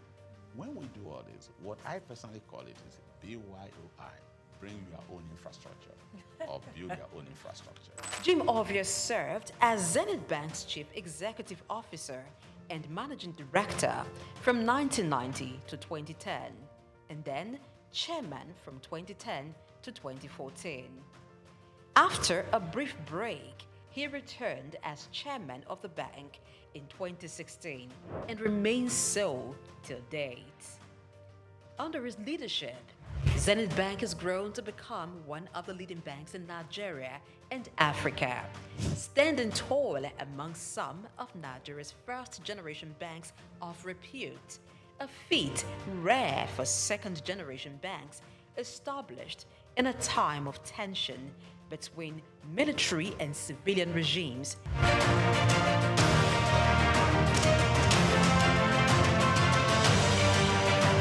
Zenith Bank has diversified its services to include insurance, pensions, stockbroking, and investment banking. The bank has won awards and recognition for its performance, governance, innovation, and social responsibility, inspired by its chairman's belief in giving back to community. Really, it's my special pleasure, my honor indeed, for this opportunity offered by AAI to be awarded in the category of Business Leadership Award for 2017.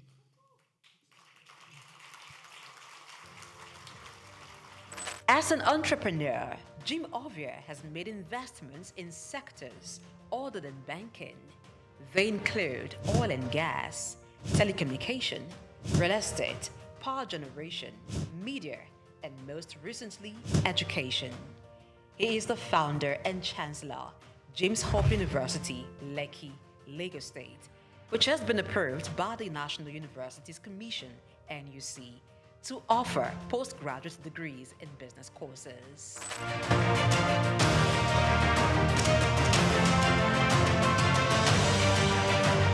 Jim Ovia is a man who believes in giving back to society.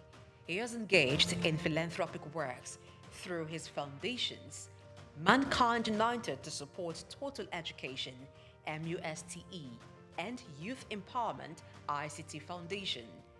These foundations award scholarships to indigenous students and promote information and communication technology in Nigeria through various initiatives. Ovia has made donations towards courses and institutions.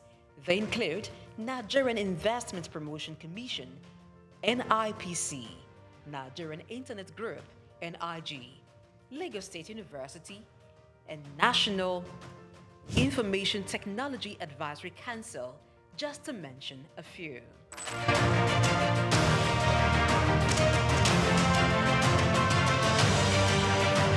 In recognition of his contributions, Jim Ovia is a recipient of many honors and awards, In 2012, the University of Benin awarded him an honorary doctorate degree. Former President Muhammadu Buhari in 2022 conferred him with the national honor of the Commander of the Order of the Federal Republic, CFR. Also in 2022, Jim Ovia was conferred with the National Productivity Order of Merit, NPOM award, by the federal government of Nigeria.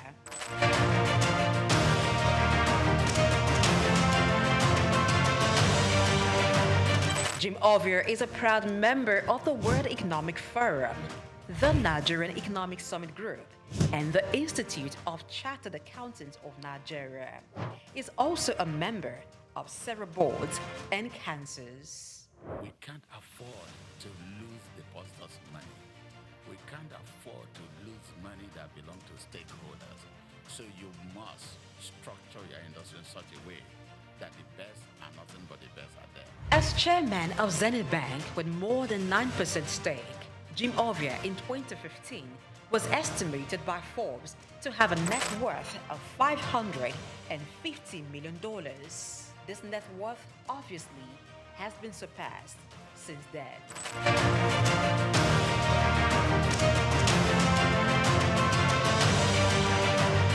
Jim Ovia, as a business person, founded 5 companies. They are Zenith Bank PLC, the Quantum Group, Visaphone Communications, Quantum Luxury Properties, Civic Center Towers, and Cyberspace Network. Jim is a member, Honorary International Investors Council.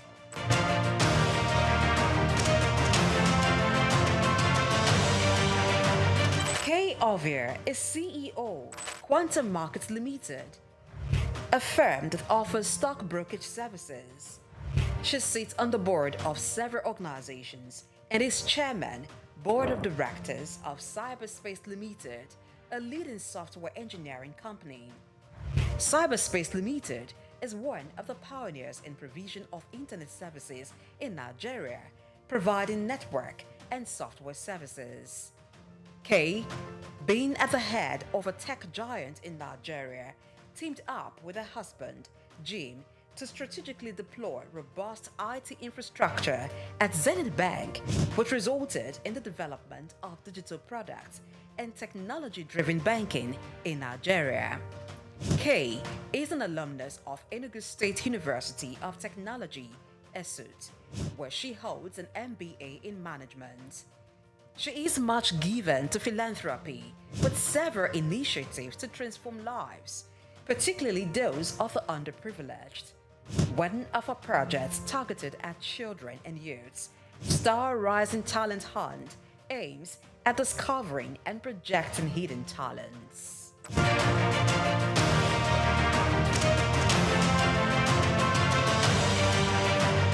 Jim is married to businesswoman and philanthropist Kay Ovia.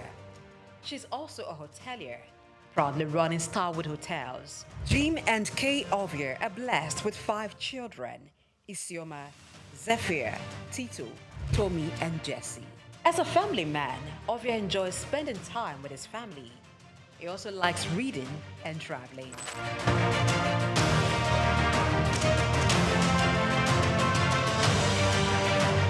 In order to pass on his vast wealth of knowledge on business and finance to African entrepreneurs, Jim Ovia authored a book titled Africa, Rise and Shine.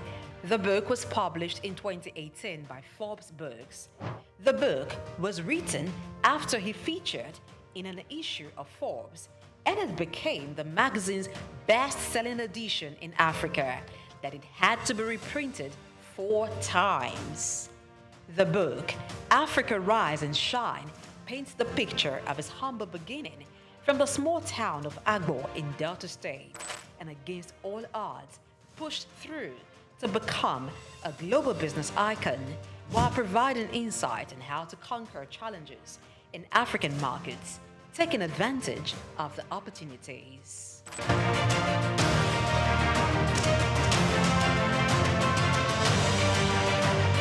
The man, Jim Ovia, is a firm believer of Africa being a continent abundant with natural and human resources. He has constantly pitched the continent as a land filled with investment opportunities in international business forums, such as the Harvard Business School Annual Africa Business Conference, Bloomberg Global Business Forum, Commonwealth Business Forum, and the World Economic Forum, where he has been invited to participate and even deliver keynote address. Jim Ovia remains one of the pride of Africa and a great contributor to Nigeria's economy and the financial landscape in Africa.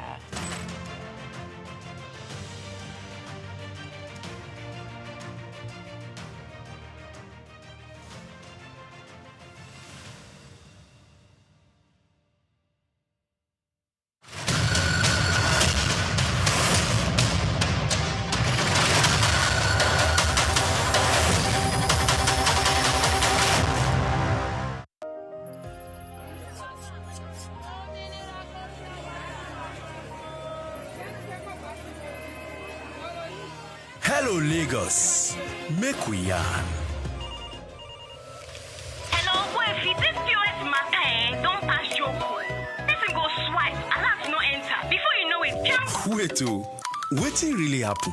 Maybe you fake alert the warriors. Okay, so Mona listen if you dey do POS business, no expose your alert. Hello, Ogbuefi. They don't walk Daba Road where they warriors for our local government for years. This one sweet me, I no lie you. Because you know what, development with the work, it deserve loudspeaker. Now why we dey here be that? For here, we know the abuse, we dey bring solution. My name, it is Ikechukwu Oyemike, aka Ogbuefi Ishegwari. Make we yarn every weekday from 10 a.m. go to 12 o'clock on Top the Eye 95.9 FM.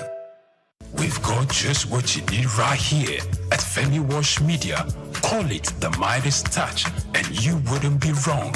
Let us record, produce, mix, and master your audio like nobody does. Reach us on our contact today for the best quality job. My name is Becky Elijah. I'm from UBA, so keep watching SOUQ News. Hello, my name is Emmanuel. Keep watching SOUQ News. Esther Ashimi, keep watching SOUQ News. Keep watching SOUQ News. My name is Helen Otongwa. Keep watching SOUQ News. My name is Opeyemi Temiyemi. I am an entertainer. I am representing Egypt, as you can see. So keep watching SOUQ News. Hi, my name is Nenna Okavi. Keep watching SOUQ News. My name is Tom Aldo. Keep watching SOUQ News. I'm Elizabeth from POS Services UBA. Keep watching SOUQ News. Hi, my name is Kelechi Agu. Keep watching SOUQ News.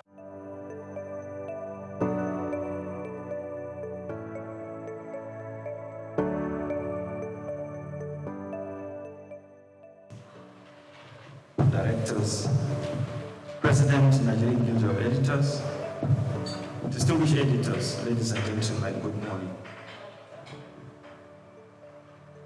Mr.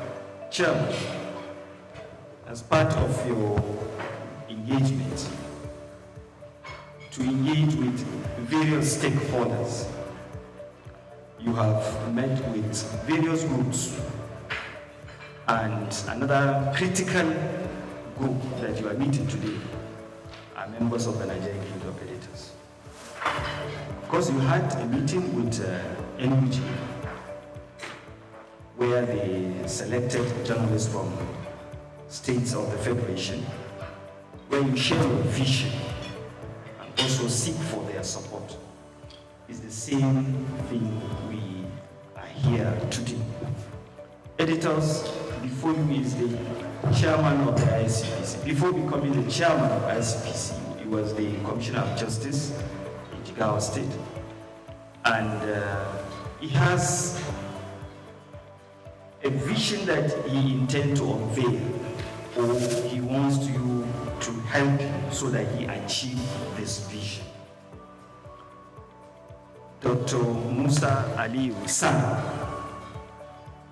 is currently pursuing a vigorous restructuring of the ICPC that requires your support, your understanding, And that is why I came to Lagos purposely to meet with you and to seek for that support. Distinguished editors, I present to you as one of you, I present to you the chairman of ICPC and Dr. Musa Ali San. Mr. Chairman, you are welcome, sir. The management staff of ICPC, distinguished ladies and gentlemen, I'm really happy and delighted to be in the midst of these distinguished Nigerians. And I have to say that we at ICPC, we really cherishes and greatly values the partnership with you all, because we know that you are really great and valuable because of the role which our Grand Norm has given to the media. And there is no doubt that your dedication to exposing corruption and enhancing our efforts has been crucial in fostering a more transparent society. And our decision to come here today is part of our determination to strengthen our partnership. That's why this breakfast meeting is not merely an event, but any affirmation of our shared mission to combat corruption and uphold integrity in Nigeria.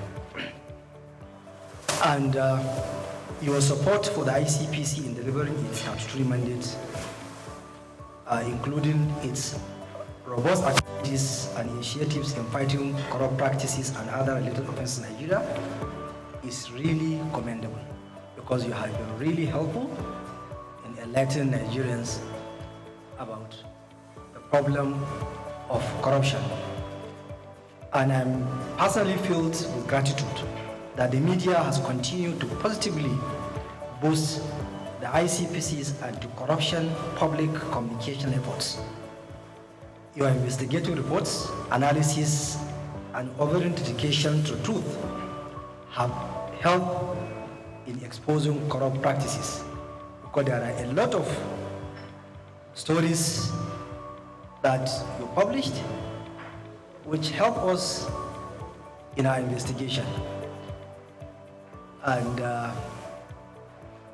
most of these stories, they have led us to discovering some massive challenges that is facing, or that are facing our public sector. And if I may recall, there is one whereby it has to do with our youth.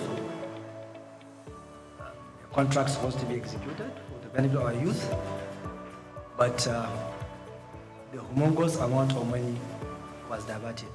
And it was as a result of one of you we discovered the challenge. So I thank you for the contribution. As we salute your commitment to the crusade against corruption, ICPC under my leadership is really serious to ensure the sustenance and heightening of our collaboration with you. And the media is not merely an observer, you are a frontline partner in the fight. And over the years, ICPC has adopted a strategic communication approach in line with Section 36 of the 1999 Constitution as amended, and Section 27, Sub 4 of the ICPC Act. And these laws ensure the protection of suspects' rights while remaining strict, diligent, and stern in our actions. And ICPC will remain resolute in propagating the rule of law and protecting human dignity.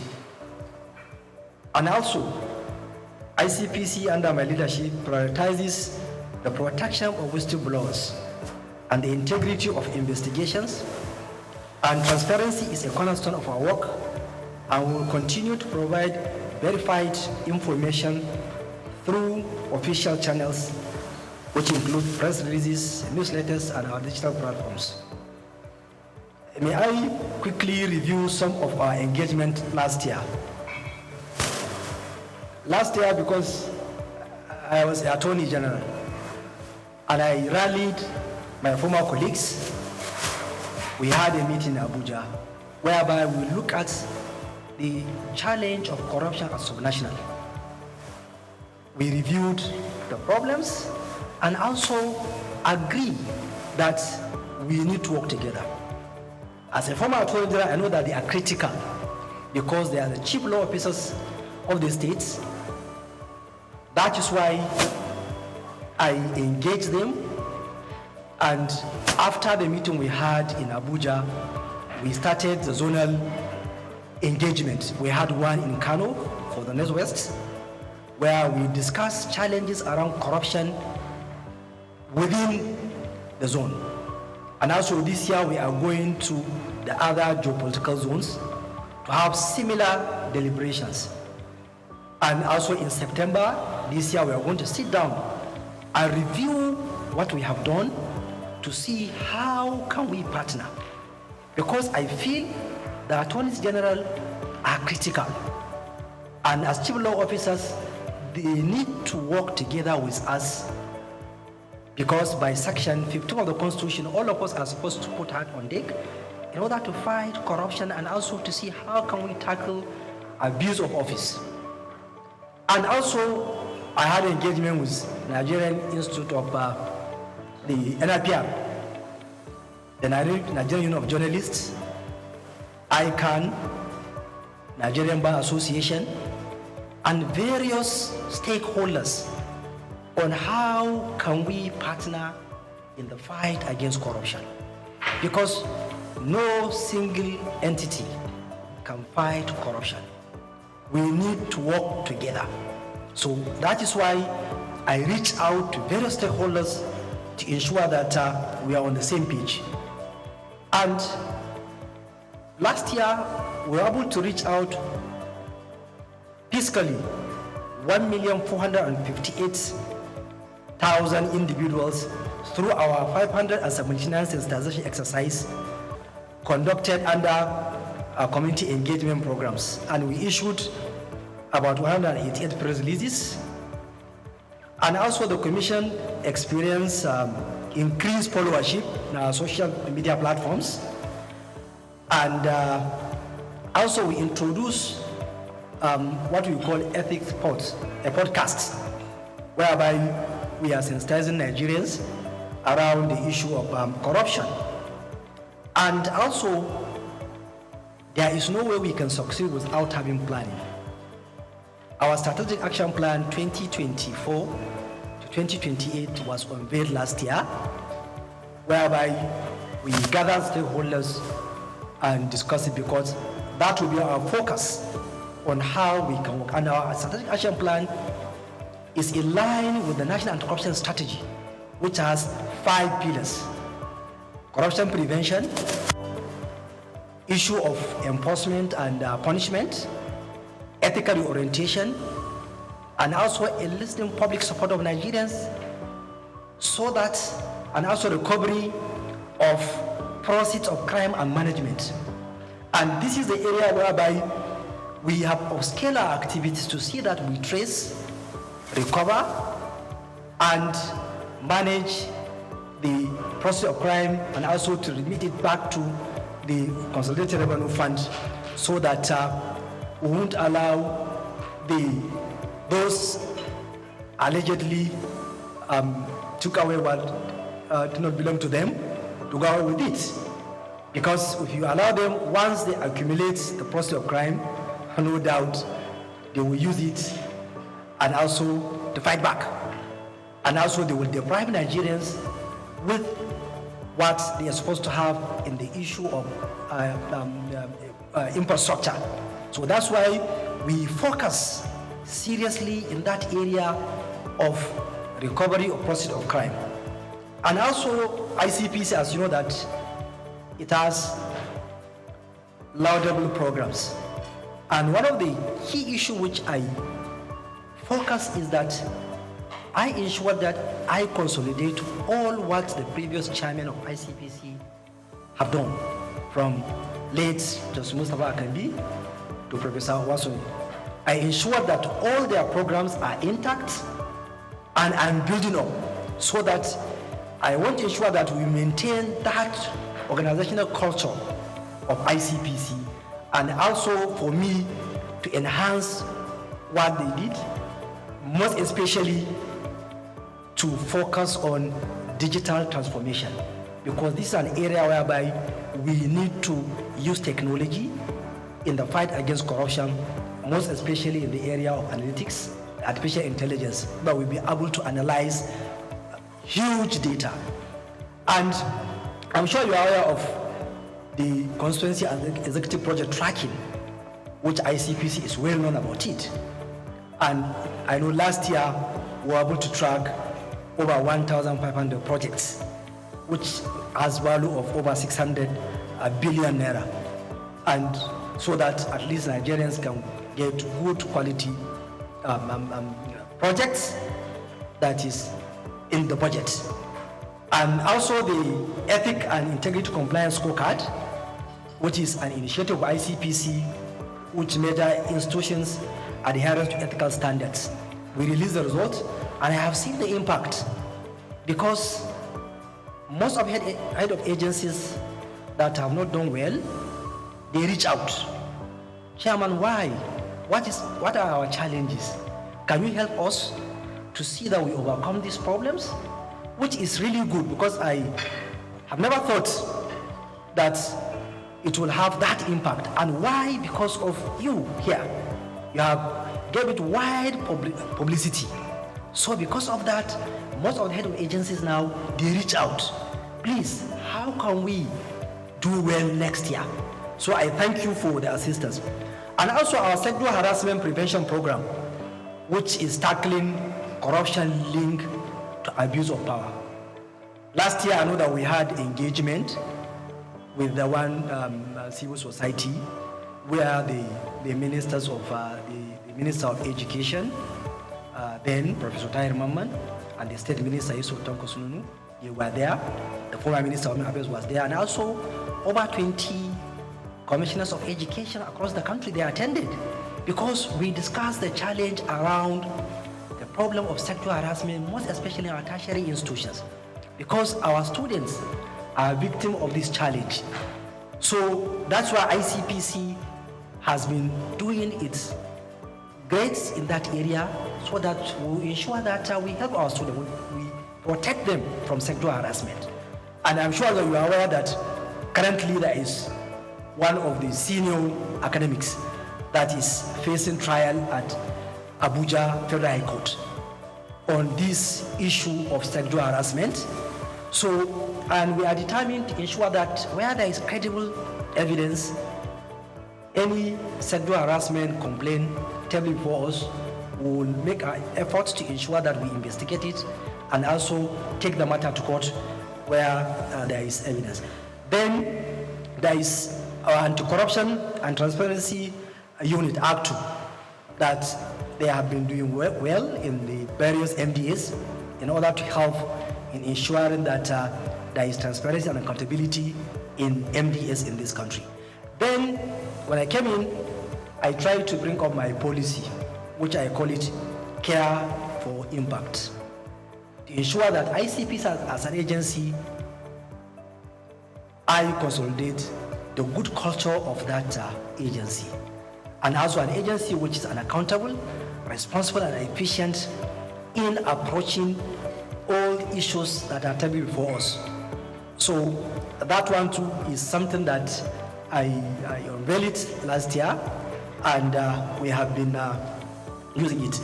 Now, recently, we are aware of the decision of the Supreme Court about the local government autonomy. So we have looked at the decision, and also we have been having various engagement with civil society to see how can we give our quota, how can we control our quota in ensuring that the local government autonomy operates the way it's supposed to.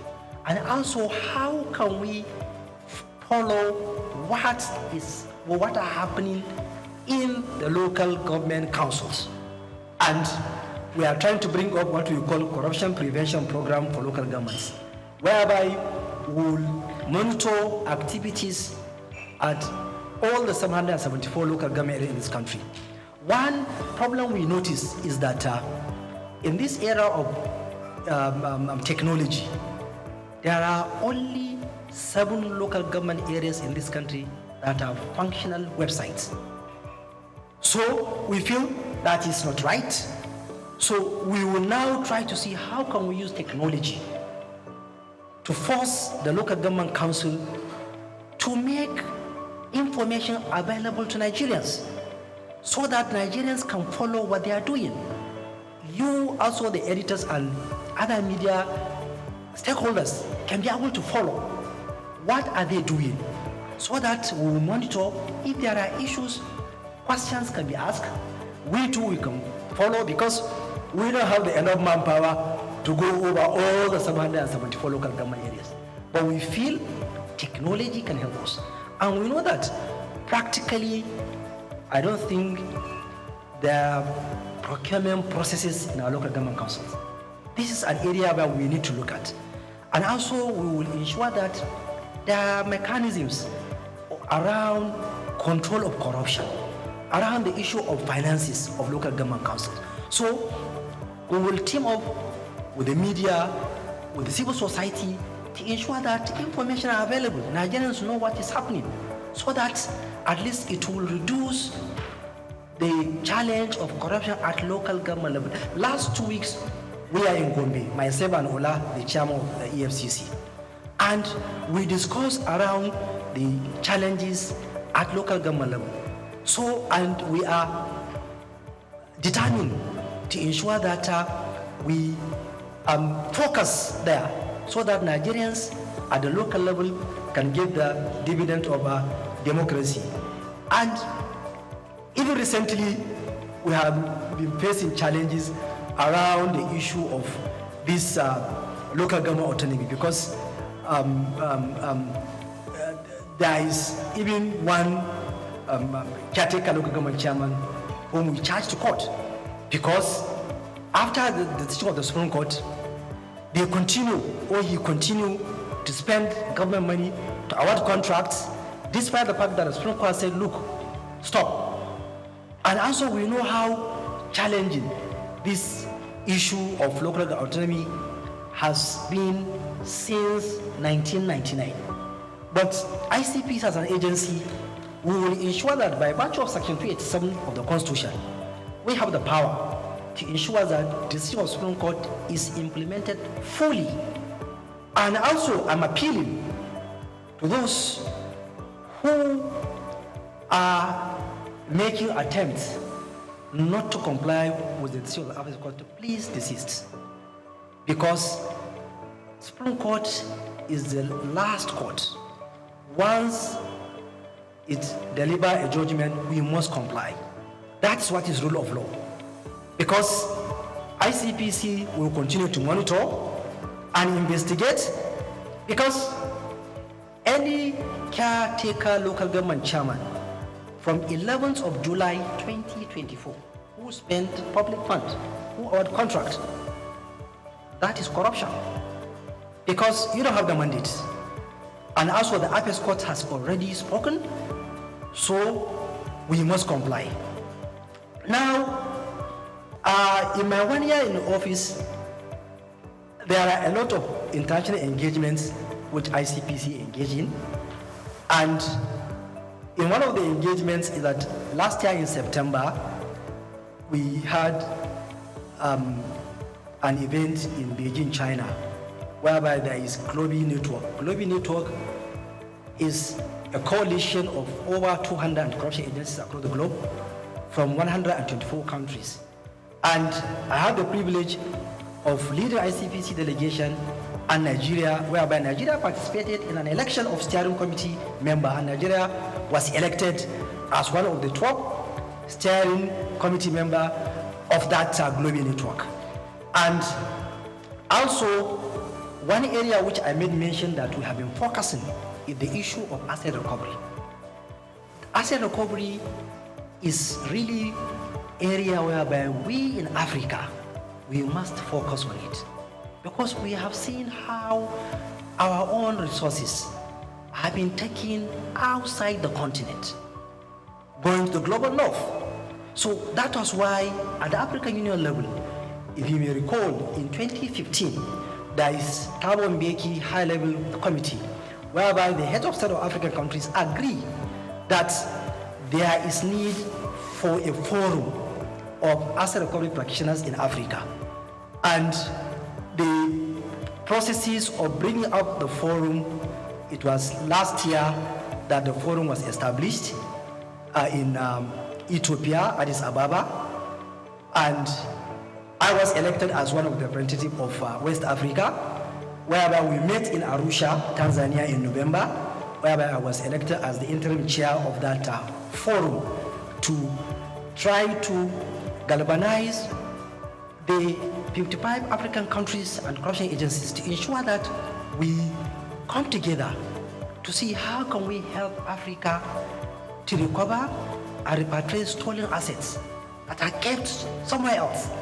And we agree that, look, apart from slavery, which is our own human resources that was taken to other continents, there are a lot of stolen assets of Africa outside the shore of Africa.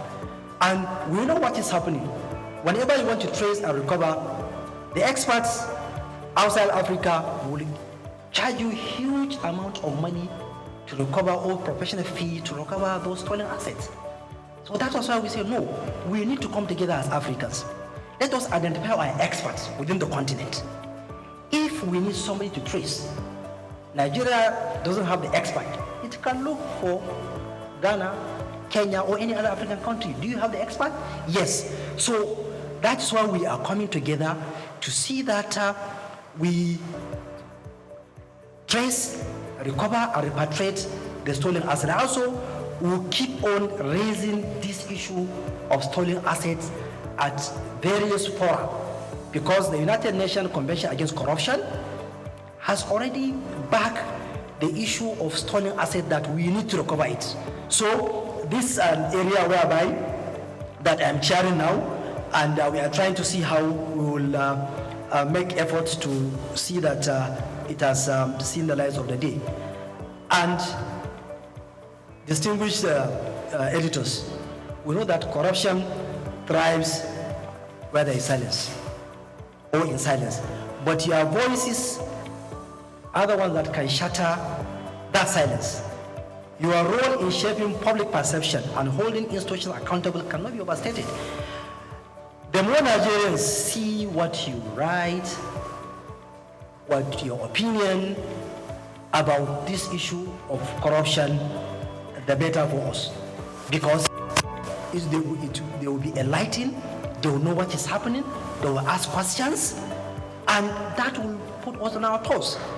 That will minimize the challenge of corruption. Because we at ICPC, we are trying to see how can we use our mission to diminish corrupt practices through our public mobilization, our own doggedness in investigation, and also to ensure that we follow rule of law. We will be patient in investigation. No matter how long it will take, we will do it slowly but surely. We will reach our destination. And also, we at ICPC will ensure that we deepen our own relationship with you, the media. And I'm appealing to you to come to our aid. Try to understand the terrain we are working. It's not easy terrain. Whoever worked within that corruption cycle will know that it is not easy, because it is an area whereby you are fighting those who are already determined to continue to pilfer our resources.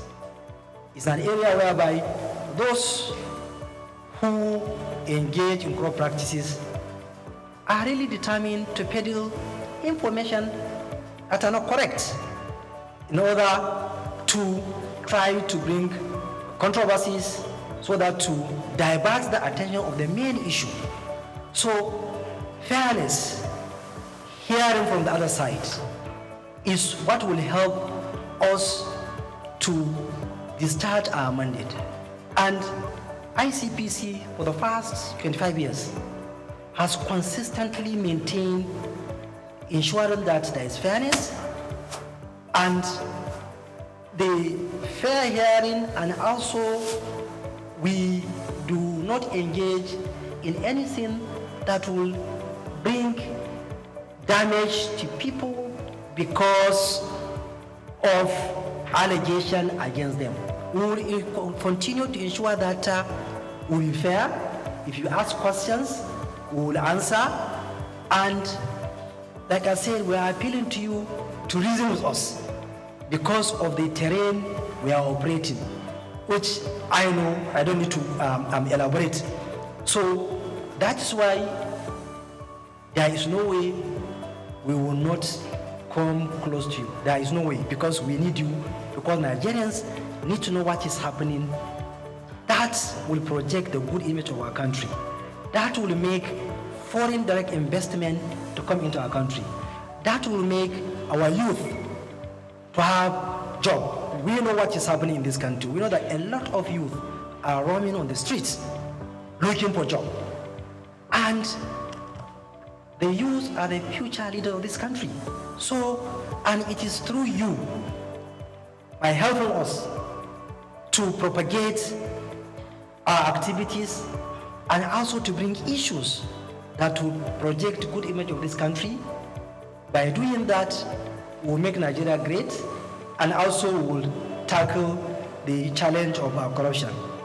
And conclusively, I want to emphasize that you mean a lot to us, and that we count on you as dependable partners in ensuring that Nigeria is corrupt-free, and also I'm sure that partnering with you will continue to help ICPC to move forward, and also ICPC will continue to record achievements, and we hope that the aspiration of Section 15 of the Constitution will be realized, where Nigeria will be a country free from corrupt practices and abuse of office. Thank you so much. Money and property last year, and I even know even this year too, we recovered some amount of money and also property. Even currently, we are tracing and marking some assets in one of the states where some people diverted public funds. Even this morning, I know that there is an amount of money which we recovered from the diversion of public funds. So we are talking about both the fixed and movable property. That's if you are talking within Nigeria. Even abroad, it is the same thing. Although during my time, ICPC did not recover any assets from taken outside the shores of Nigeria.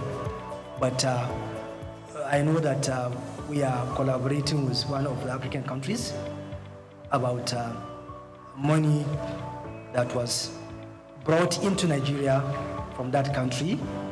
We are tracking and to trace the money so that we will see how the money can be taken back to where it was brought in here. So this is what I can say.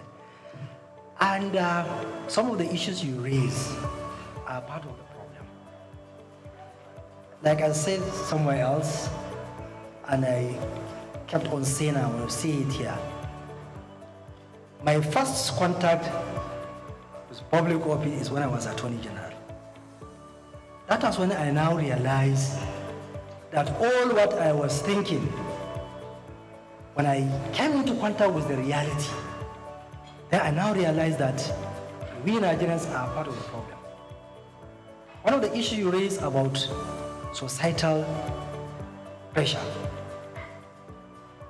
I'm not saying that it's a justification for any public officer to engage in corruption. But if you, I'm sure you have had one or two discussions with those who are holding public office. The kind of stress and pressure that public officers are undergoing in this country is too much.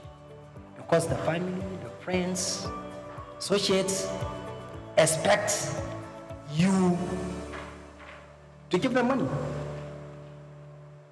And this is one of the factors that is now pushing those in public office to go into that.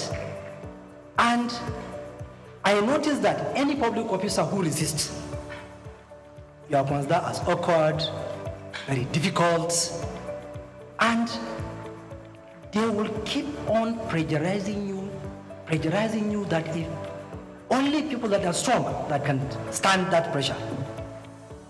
And also some people too, they are even daring, will tell you, I was a victim when I was Attorney General. And I want to say it here, maybe the person who did it will hear an issue which I say, look, AG, we want you to do this thing. I say, sir, it's not even in public office, it's not even a public officer. I say, sir, I can't do this thing because my conscience will not allow me to do it. After they put pressure from different angles, okay, you are a young man. How? I don't want to destroy your career.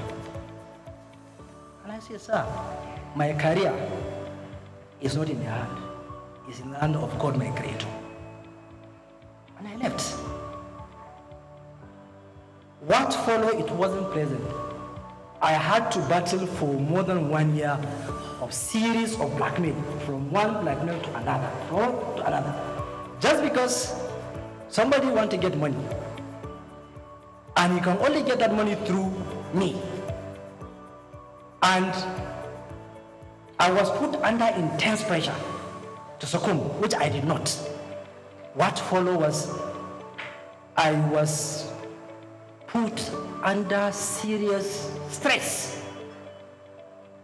Now, the second problem is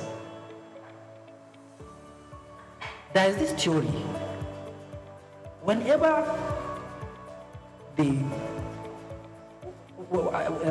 corruption, if you look at it, if the benefit is high, the risk is low, people will keep on to engage. If people know that if you engage in corruption, it is really highly risky, you will lose your reputation in public. People will never consider you as somebody who has reputation in the society. People will be careful. If you know that the punishment is going to be very harsh, people will be careful. But if the risk is very low, the benefit is high, so people will continue to engage. So that is why we need to look, how can we strengthen our laws to ensure that those who engage are punished seriously. And also, you, the media, you have the role to play in sensitizing Nigerians that those who are trying, please try to support them. And distinguished, I want to tell you that there are good people in this country. Every part of this country, there is no part of this country that I did not come across people that detest corruption, people that are serious, people that help me. I met a lot of people that are trying to see how can we help this thing, how can we fight this corruption, Chairman. But the problem is that the support from the public, sometimes people are not willing to support because they feel you know what you are doing is not worth it, and also because of the pressure, so people feel like, okay, let us leave you, go and do what. So this is second problem. And also, we need to see how can we fasten the judicial process, because it's law. It is not the law that is the problem, but rather some of us within the system, we try to put stumbling block in the judicial processes, bring in series of applications, truncate, so that you will see one case will take many years. Even the witness will be frustrated. You call a witness today, the matter is adjourned, and I'm not saying that it is the fault of the judges. No, it is all of us, the lawyers, and also other stakeholders, that we know if your client has an issue, as a lawyer, you know, because once you look at the facts and the proof of evidence, you'll be able to know that my client has an issue. Okay, how can we help him to face justice so that all the process of justice, the court and the system should be fair to him? But you will see that that slowing down is also another factor. That you will see somebody engage in corruption. When you take him to court, it will take many years. And before you know it, you will see another corruption case.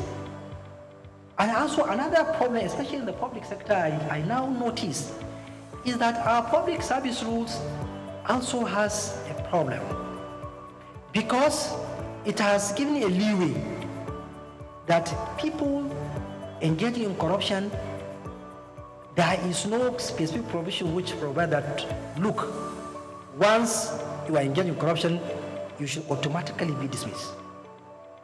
But some, you will find that after ICPC are investigating an issue, it has taken somebody to court, even if you secure conviction, you will not realize that the agencies are not willing to edge out those people. They will leave them to continue working. Because I feel any public officer that is convicted, he is not supposed to continue working in public agency. He should go. If the Constitution will say that conviction of embezzlement and fraud attracts disqualification for a certain period of time, I think there is need. Any convict should not be allowed to work within the public service. It should just be aged out. And that is why now, as chairman of ICPC, we are now going to exploit the Code of Conduct Bureau and Tribunal. Any public officer with secure conviction and the agency refuses to edge him out, we will send him to Code of Conduct, because they have the power to edge him out.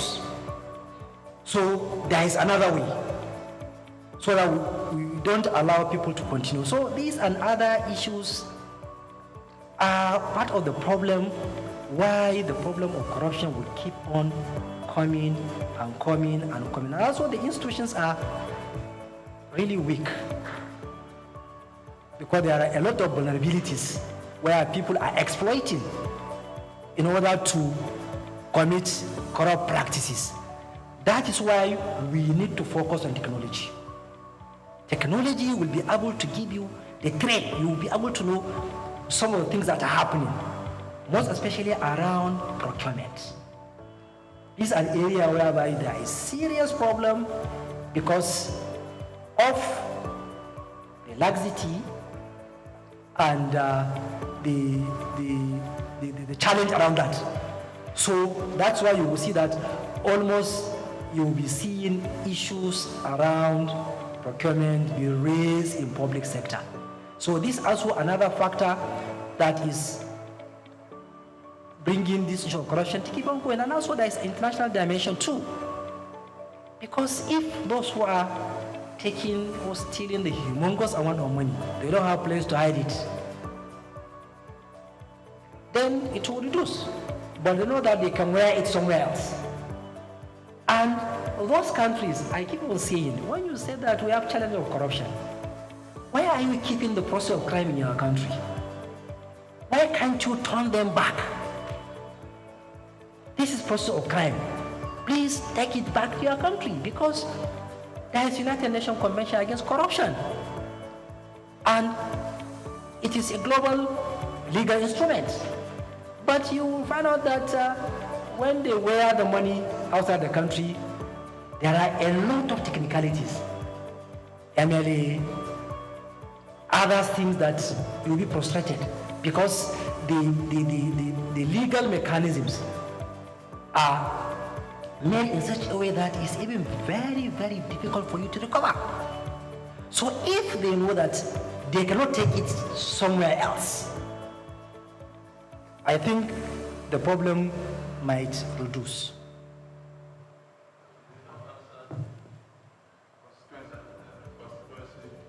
Okay, the constituency project, like I said, we have been investigating the issue because it's a challenge that has been with us for a long period of time. And from what I notice of why the challenge keep on coming is one of the issues you made mention. Because there was a time when member of National Assembly, he told me, say, Chairman, I have concern. I say, what is your concern? He said, it's about this your executive project tracking. You people are doing well, but I know why this issue will keep on coming. On that day, he was telling me the challenge he was facing. That was burial in his hometown. You need to contribute. He said, look, somebody had domestic accident. He called me. And so he kept on mentioning. He said, I'm not justifying, but the societal pressure on us is too much. That's why only those who are strong will resist. And I don't know whether that is part of the reason why we are having this challenge. And to be frank with you, we have noticed areas whereby some of them did not execute the projects. We have noticed whereby some of them, they did shoddy job. We have noticed whereby some of you notice that, like I keep on saying, a well is supposed to be dig in one place and somebody will just take it to his home farmland. We will see whereby street lights, instead of to be installed on the streets, somebody will put in his house. So these are challenges that are keep coming. And I know that there is one of the newspapers last year, they made a front page story that ICPC has failed to tackle this challenge. And I know that we have been doing our best. And we did a lot because we have recovered a lot. And even currently, I know that there is somebody who is facing trial. A charge will file a charge against one of the former members of National Assembly. Former member is facing trial because of diversion. And also we know that we have been going to ensure that if you do not execute the contract, you must go and do it. I know that there is a state whereby an ambulance was diverted. We ensure that it was taken to the hospital. I know where a lot of things. And that's why the strategy is good. In the sense that let us recover the process of crime and put it into use. Because if you keep on filing charges and all these things, you will spend many years in court while the actual project will not be executed.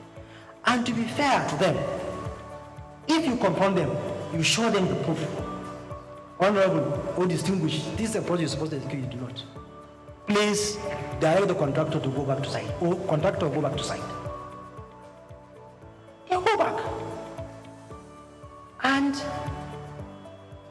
recently, those who are being used, the contractors, I have been hard on them. If you allow money to be diverted through you, we are going to charge you now. You want to refund that money because you allow yourself to be used as conduit pipe. So we have been doing that and we have recovered a lot. And if I may say that the societal pressure, in my view, is one of the challenges and also the weakness of the institutions. Because, to be frank, some of the heads of agencies, they allow themselves to be used in these challenges of constituency projects. Because if the head of agencies insists, once there is a contract awarded, that contract must be executed to the letter. Or you insist that you are not going to allow anything to be inserted in your budget, which is not out of your mandate. So if we will do that, then this thing will minimize. But if the head of agencies allow themselves to be used, then this thing will keep on happening. And ICPC, all the corruption agencies, we don't have the capacity to follow all the projects. That's why you, as media, you can expose. The public too, they need to follow their project, all your projects. If there's a project which is supposed to be done in your constituency or in your sector district, it was not done, raise it. And I don't think there is any public officer that you confront him with evidence that this amount of money was appropriated for a particular project and you don't execute, please go back and execute. You will not say, no, I'm not going to do that. I hope I have answered. We are doing it in such a way that we don't disrupt the financial system. So we do it in such a way that we don't allow you to continue with illegality and committing crime, so that we will save the banking system and also the public sector fund. Then on issue of Dubai, like you made mention, in my speech I made mention of proceeds of crime. And I alluded to the fact that the international legal regimes, the various laws of countries are the problem. Because for me, I kept on saying in various fora of anti-corruption that look, if somebody steals our money and take it to your own country and you keep it, why are you telling me that we should come together and fight corruption? Why? Because you know, because your own, there is no your money in my country. So that's why you are saying we should join hands. Why I have traced and point out to you, this is the public funds taken to your own country. Why can't you give us our own? But because of the legal regimes, sometimes it's tedious, it takes a lot of time, and there are a lot of, it's not even law alone, there are politics, there are diplomacy, so it is something which is even outside the realm of anti-corruption agencies alone, because you need a lot of stakeholders. I know recently there are countries that I am the one who have been following that, look, let us sign an MOU with you, because we have noticed our funds are being taken to your own countries. And they agree. There are some 1 or 2 countries that I know that we are about to complete sign an MOU because of what we have noticed. Also here, as a media owner, I here with my team, we have a radio station and also a television station. I want to commend your efforts. For you to meet with the media shows you are transparent. It shows you are accountable. I don't have any question to ask you because I'm part of the team. It is not cheap to fight corruption. It's very, very expensive. Fighting corruption is also very, very complex. It's not as easy as we used to say it. It is only the person that is wearing the shoe that will know where it pitches. So I commend your efforts and I pray for more grace that God should call your efforts. Everything is in your favor, the age, the energy, you have the capacity, and you have the right team to help you to drive it. You have the right team to drive it. Finally, I have this advice. You can't do it alone. You need to also rely on the outside team to help you to drive your dreams, your plans and goals, especially in the area of the media. I suggest maybe you could have something like a strategic media public enlightenment committee. Comprises, of course, the media team as well, stakeholders. You have a committee who also help you spread your good news. Also help you spread your good news either in the public sector, in the private sectors, and all that. Because if you say you want to work with media like you would like to work to, it's very, very expensive. But when you have the committees, selected committee, media team, editors, and also for the private sector and public sector, they will help you to achieve your dreams and goals. So you have our support, and like I said, God will follow your efforts. God bless you, sir. Thank you. Angry ones and the pastors. Let me just add to your to-do list. I had 2 questions written down, but after Ikechukwu gave his lecture, I said to calm down. You talked about, before I round up, and thank you for coming, judges advising you to go settle out of court. The biggest problem, one of the biggest problems with corruption in Nigeria are those judges.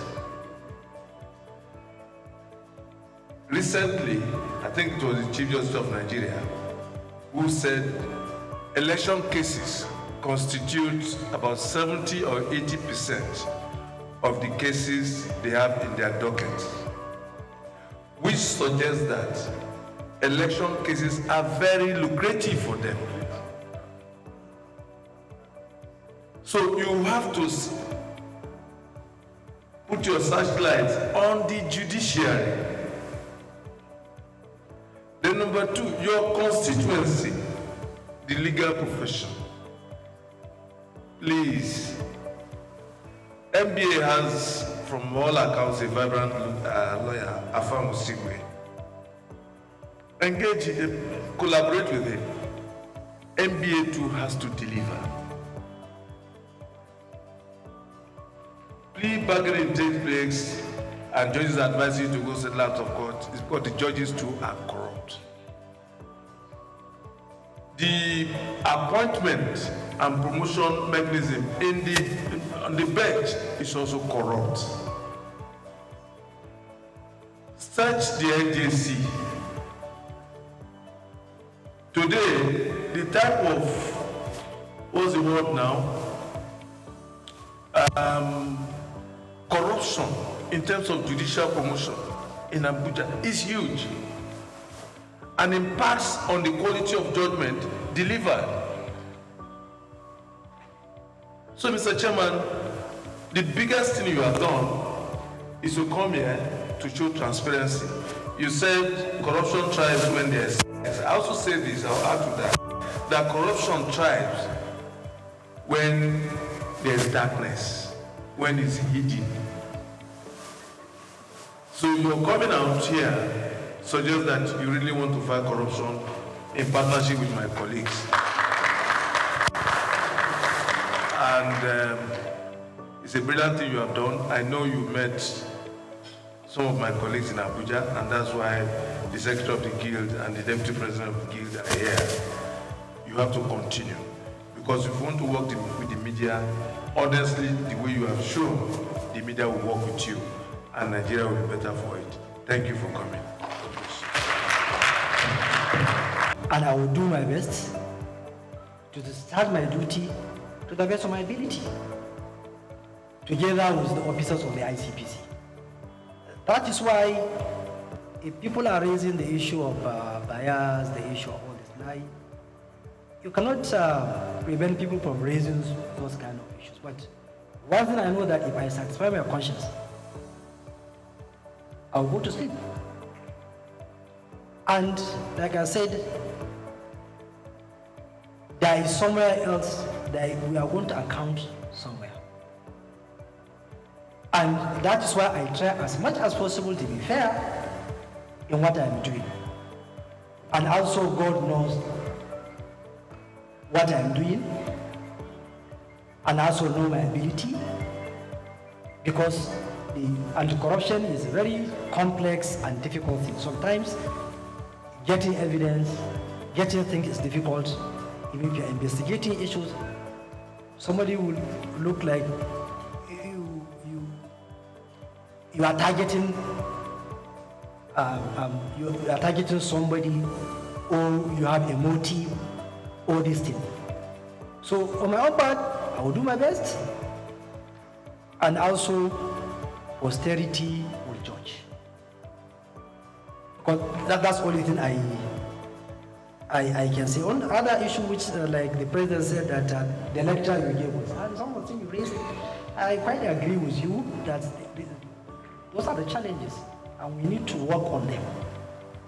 And in my view, that is why the Constitution is structured in such a way that the Chapter 2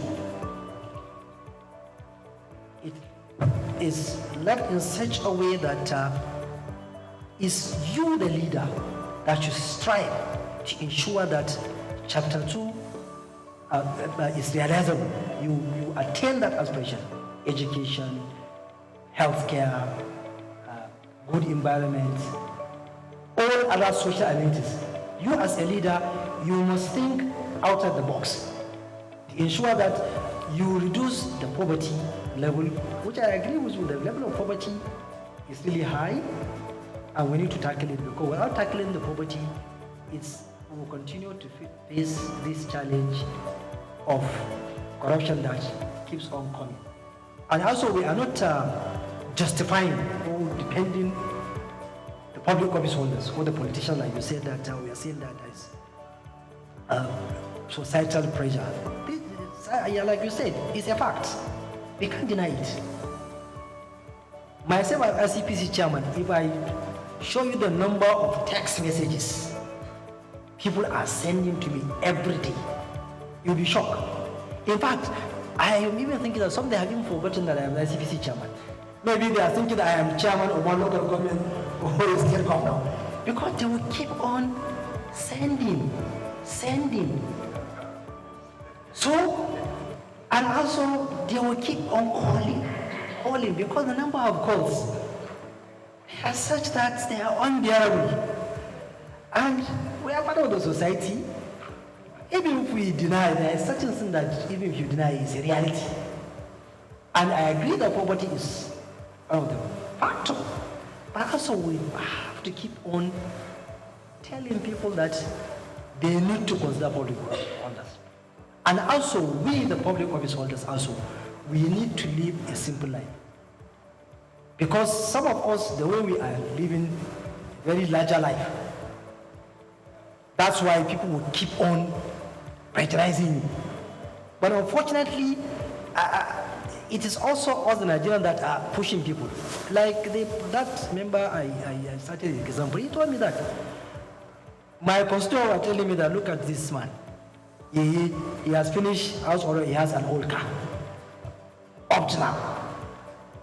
So people are even looking at you, there are certain things that even if you exhibit as a public officer, people will look at you that is strange.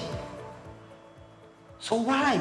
Because it is the society that are pushing people to adopt a life that will put you in trouble. And once you resist, like I said, they will say you are awkward, you are difficult, you know, all these things. And we are all human beings. And that is why we need that support from you, the media, in your own writings, articles, and opinions, and also the public too. They need to support public officers that are transparent, that try to live within their means and within the ambit of the law. But without that, you will find one or two people that because of that they will derail. Because of that, that's why always I will raise this issue of pressure. Last week when I was in Gombe, and I told the chairman, don't allow anybody to put pressure on you to dip your hand in public post. Let them say whatever they want to say. Because one day you are going to leave. It's better for you to leave, you go home and sleep well, than for you to leave and something to follow up which will not be nice.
Hello, Lagos. Make we yarn. Hello, boy, this POS matter, don't pass your code. This go swipe, alerts no enter. Before you know it, jump. Wait, wetin really happen? Then they use fake alert, the warriors. Okay, so wanna listen to If you dey do POS business, no expose your alert. Hello, Ogbefi. They don't walk that road where they warrior for our local government for years. This one sweet me, I no lie you. Because you know what, development with the work, it deserve loudspeaker. Now why we dey here be that? For here, we know the abuse, we dey bring solution. My name, it is Ikechukwu Oyemike, aka Ogbefi Ishegwari. Make we yarn every weekday from 10 a.m. go to 12 o'clock on Top the Eye 95.9 FM. My name is Becky Elijah.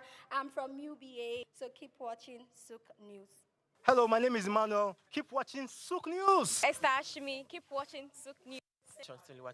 Keep watching SOUQ News. My name is Helen Otongwa. Keep watching SOUQ News. My name is Opeyemi Temiyemi. I am an entertainer. I am representing Egypt, as you can see. So keep watching SOUQ News. Hi, my name is Nenna Okavi. Keep watching SOUQ News. My name is Tom Aldo. Keep watching SOUQ News. I'm Elizabeth from POS Services UBA. Keep watching SOUQ News. Hi, my name is Kelechi Agu. Keep watching SOUQ News.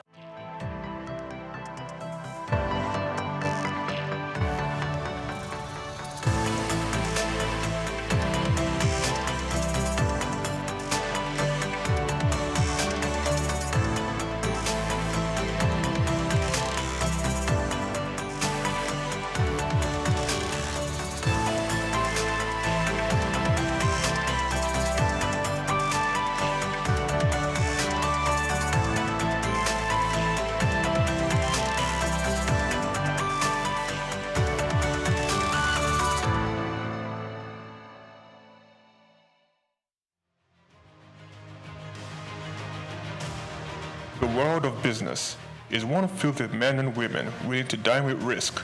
And when we seek African business shapers, we see individuals who have denied self to build conglomerates. From controlling over 90% of diesel trade in Nigeria to almost throwing in the towel, then getting on the Forbes list, we present Olufemi Peter Otedola.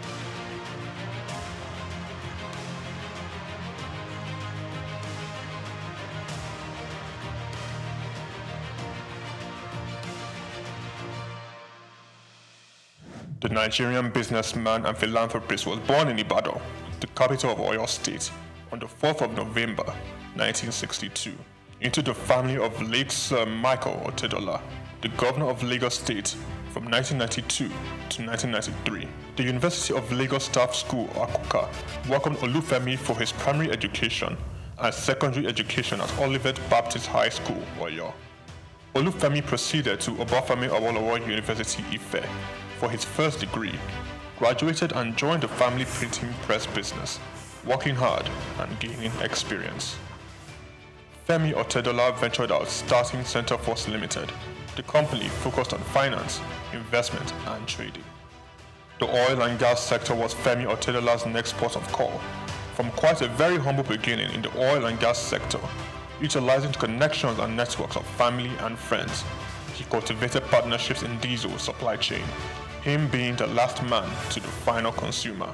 Challenges breed opportunities, and in Femi's case, it was a late delivery of diesel from his supplier with a broken truck, and he caught the idea.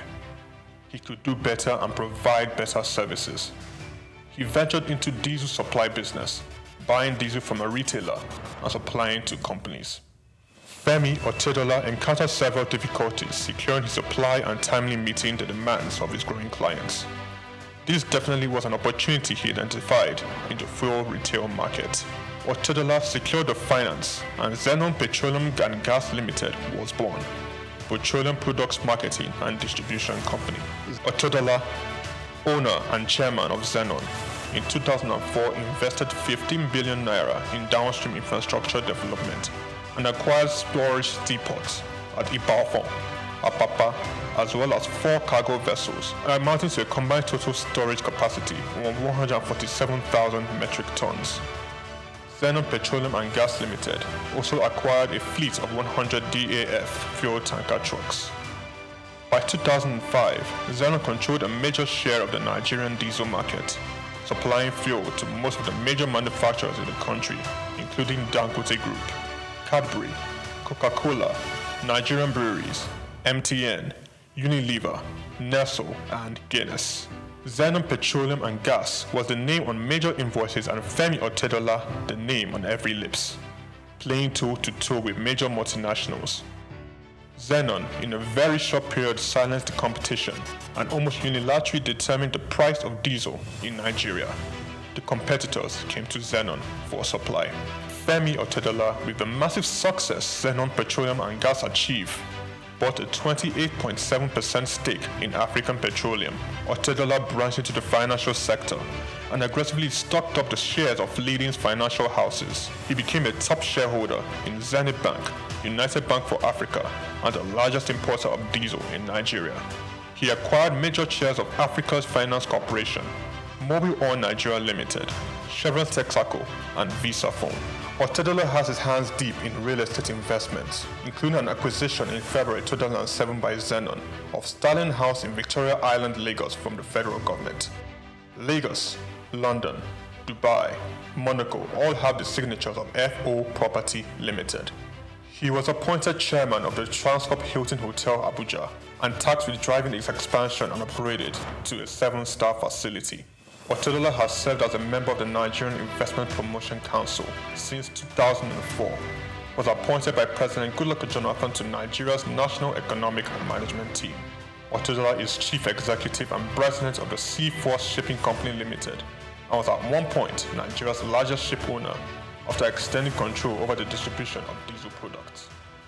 One of his ships, a flat-bottom bunker vessel with a storage capacity of 16,000 metric tons, was the first of its kind in Africa.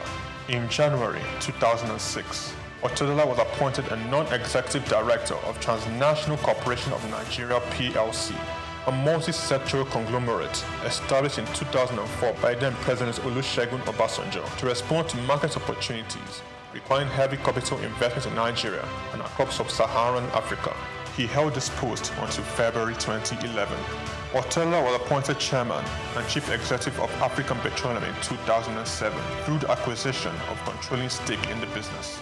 Following Otedola's entry into the company, African Petroleum's share price rose sharply, increasing the market capitalization from 36 billion to 217 billion naira in 6 months. In March 2009, Otedola became the second Nigerian after Aliko Dangote to appear on the Forbes list of dollar-denominated billionaires, with an estimated net worth of $1.2 billion. Otedola announced a move to upgrade African Petroleum's liquefied petroleum gas storage terminals in Lagos, Kano, and Port Harcourt in October 2009.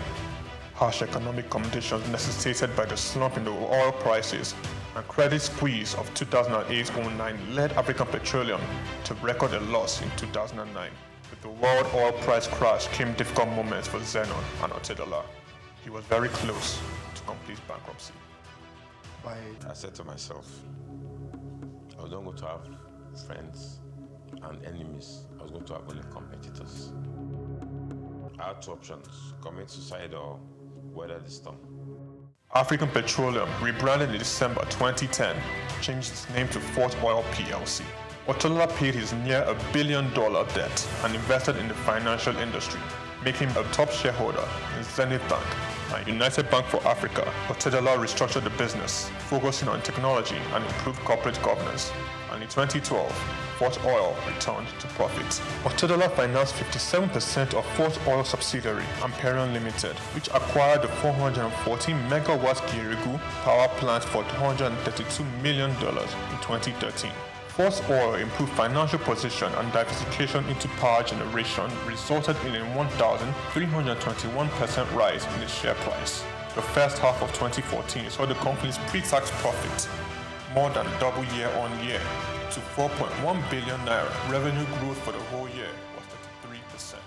Fort Oil sold 70% of its equity to Swiss commodity trader Mercuria Energy Group in September 2015, giving Fort access to global commodity markets. The deal was thought to have given Otedola an estimated $200 million. In 2019, Femi Otedola sold Fort Oil PLC and announced plans to change focus from oil to power with his company, Geregu Power PLC.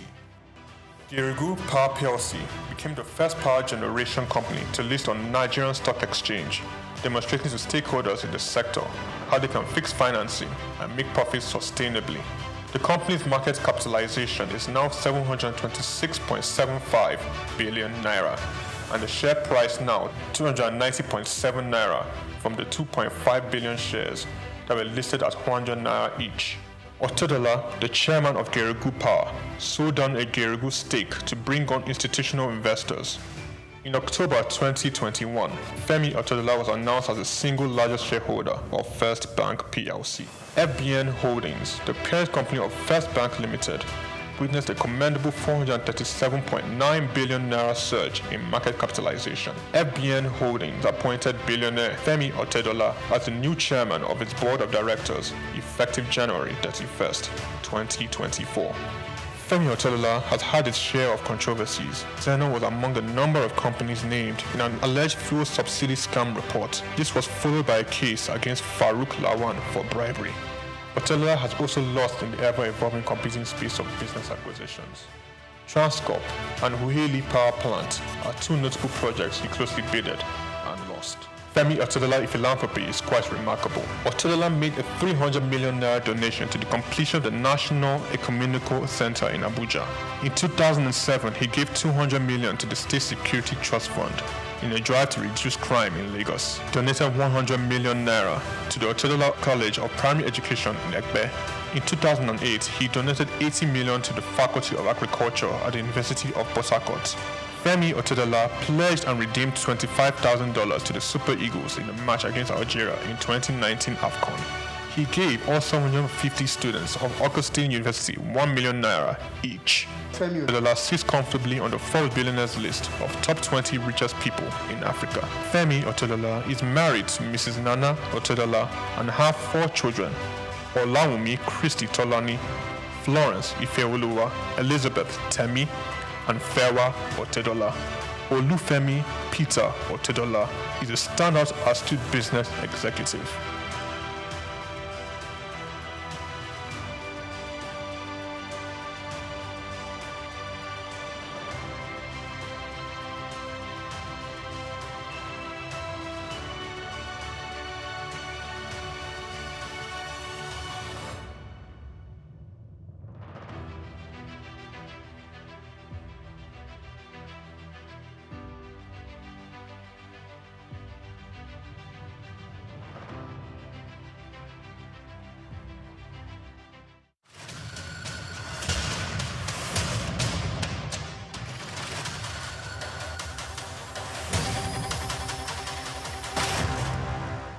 My name is Yinka Babalola. My name is Ijoma Pelo Okoro. My name is Joshua Hassan. I am Rotarian Omosunde Lawson.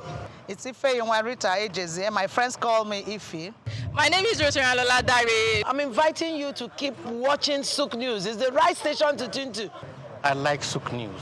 SOUQ News is good. I want to charge you all to listen to SOUQ News, watch the news. You can have unlimited news, first time. Find SOUQ News. Be with SOUQ News. Never switch off. You are better for it. SOUQ News is the real thing. Listen to their coverage and you'll be glad you did. Turn to your YouTube, turn to your Instagram, turn to all your digital channels and look for SOUQ News. Keep watching. Keep watching. Please, guys, keep watching SOUQ News.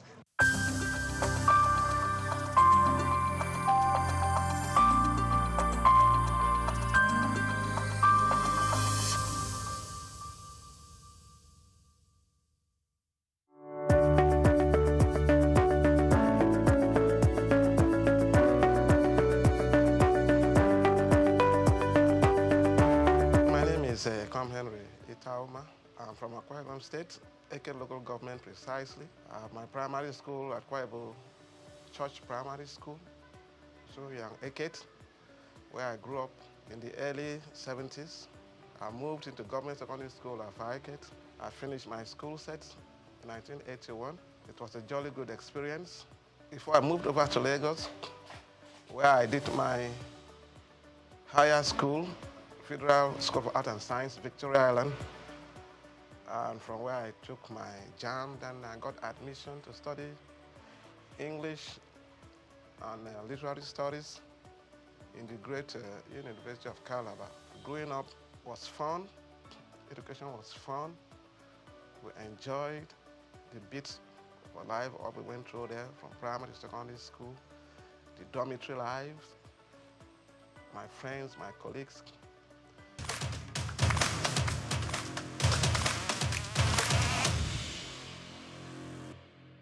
Coming over to Lagos was quite an experience. My first time in Lagos, arriving after a tortuous journey back then. Went over to VI, studied along with some blue chip children, Federal School of Art and Science then, as it was called, just where you have the law school now. It was quite an experience. And back to University of Calabar, we had quite a drill, the studies of English language and literature. I happen to have specialized in literature, where we did a thorough work on all the spheres of literature, the landscape of literature. We almost exhausted it with key professors and lecturers. Talking about Afro-American literature, Caribbean literature, South African literature, Russian literature, literature of social protest. Then we come back to African literature, where we explored the whole landscape. African literature, African drama, African prose, and storytelling, folk tales, and trickster stories. It was a huge experience that changed my life. And coming over here, finished our youth service, did my youth service in Imo State then. We had respect as corporate. We were well treated. And came over back to Lagos, looking for work in Lagos, 1988, 89. We started a magazine in Lagos here. We call it the Hits magazine. It was tailored after the Right On magazine. It was a music magazine. We started that stuff in Lagos here, and then we couldn't sustain it because of the finances. Luckily for me, I was able to run, got a job with the bank, and then I started a marketing aspect for the bank. From the bank, the merchant bank, when the bank went under, I decided to go solo. That brought me to the book industry.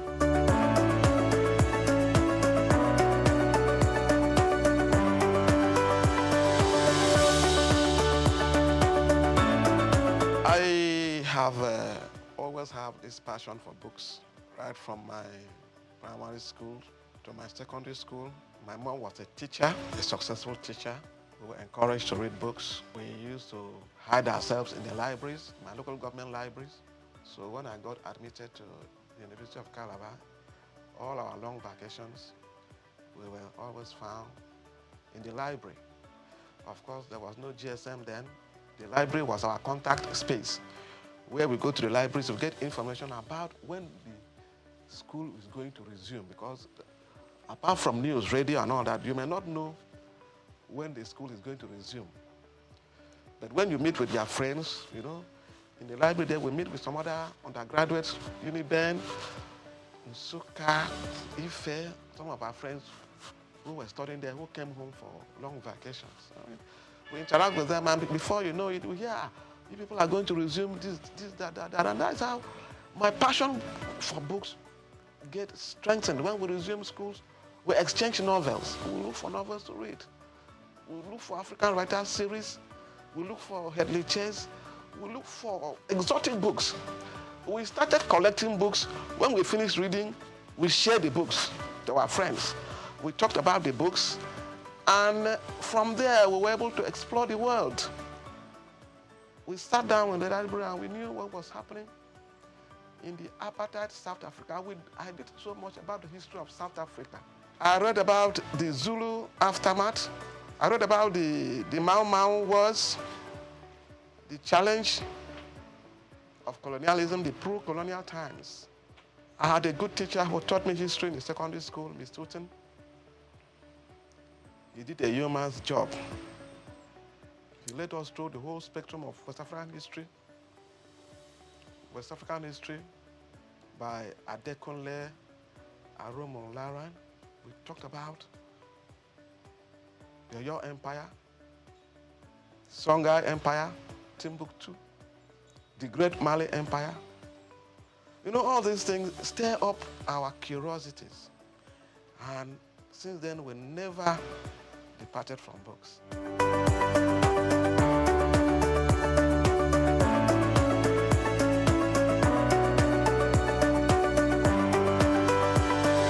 have worked in close association with the Institute of Public Analysts of Nigeria, IPAN. These are people that do analysis for products, water analysis, analysis of waste and effluent, radioactive activity, food and drug analysis. We have worked with quality control experts across the industries. We have worked with establishments where they do root crop research. We have worked with the pharmaceutical research industries, medical research bodies, malaria research establishments, cancer research establishment.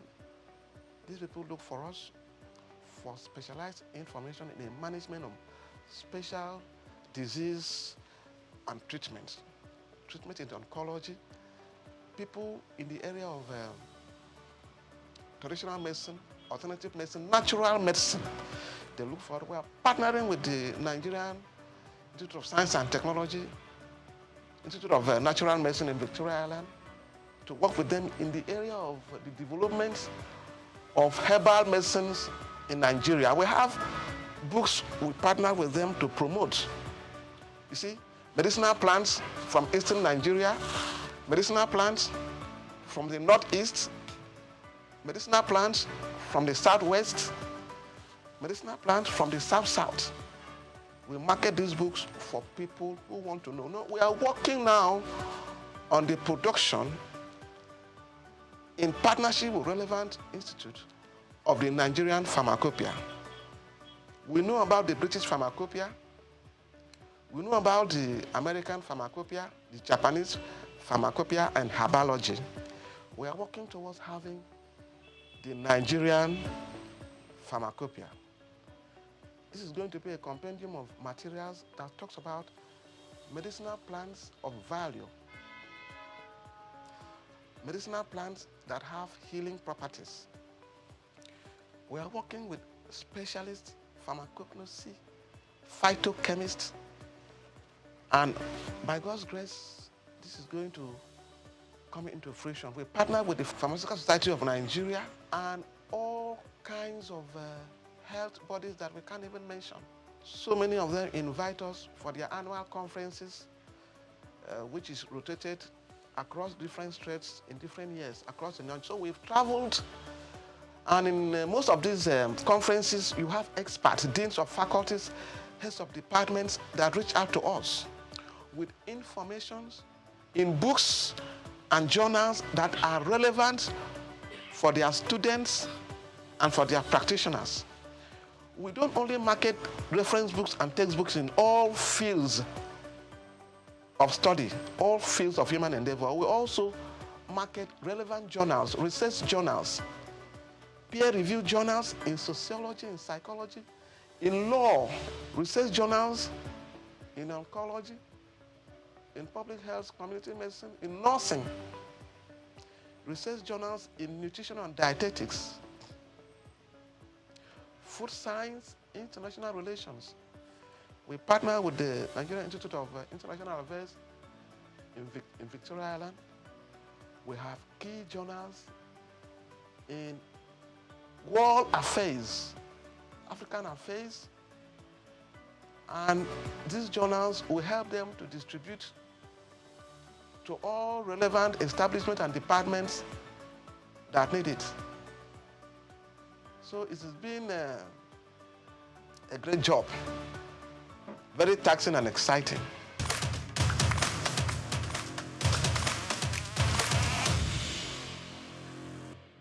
Each book added a new spectrum of learning and knowledge for us.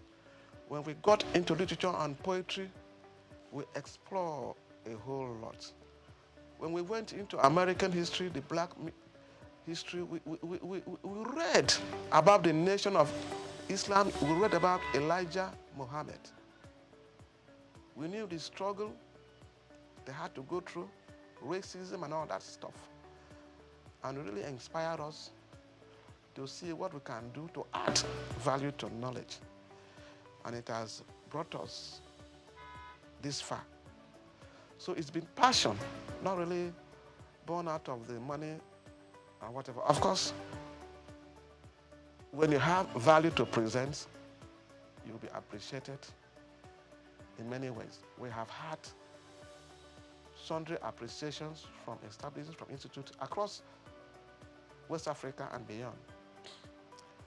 You know, we partner with international publishers all over the world to source cutting-edge materials for our clients.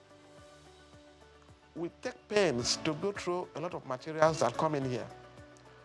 Whether there are new materials or whether there are new, we believe that when you are doing research, there is what is called cross-cultural research. You start from the past and then come to the present.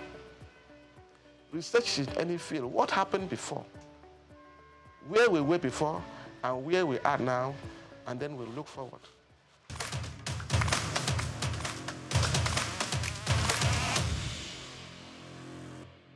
So we have a lot of materials for our clients, and we are on an endless journey of search. When we started this business, we came face to face with HIV. We go after books on HIV and AIDS. We got them across our clients and our readers. As we went further, Ebola came, and we sourced for materials for medical virologists. It's a virus. Clinical virology, we gave the books to them, and they were very happy. We got the materials. We did what is called public health awareness to get people assured that these things are preventable. That is not the end of life. You see, when you have the information, you have the confidence to practice. You are not scared of whatever. Whatever is coming in probably had happened before. All we need is for new information to combat the emerging diseases. There are journals that deal with emerging infectious diseases. We provide these materials for practitioners, and it has served the purpose over the years.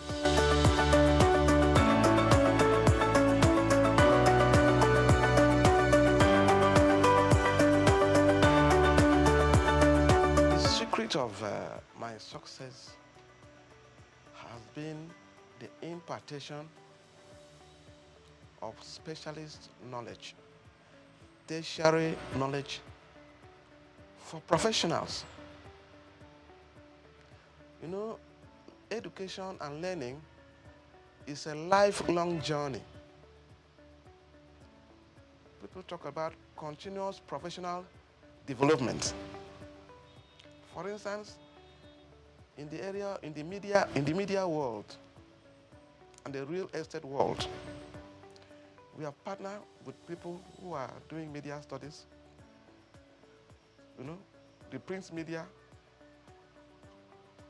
the electronic media, mass communication as a whole. We have provided a lot of materials for them. So now we have specialists in the media, we have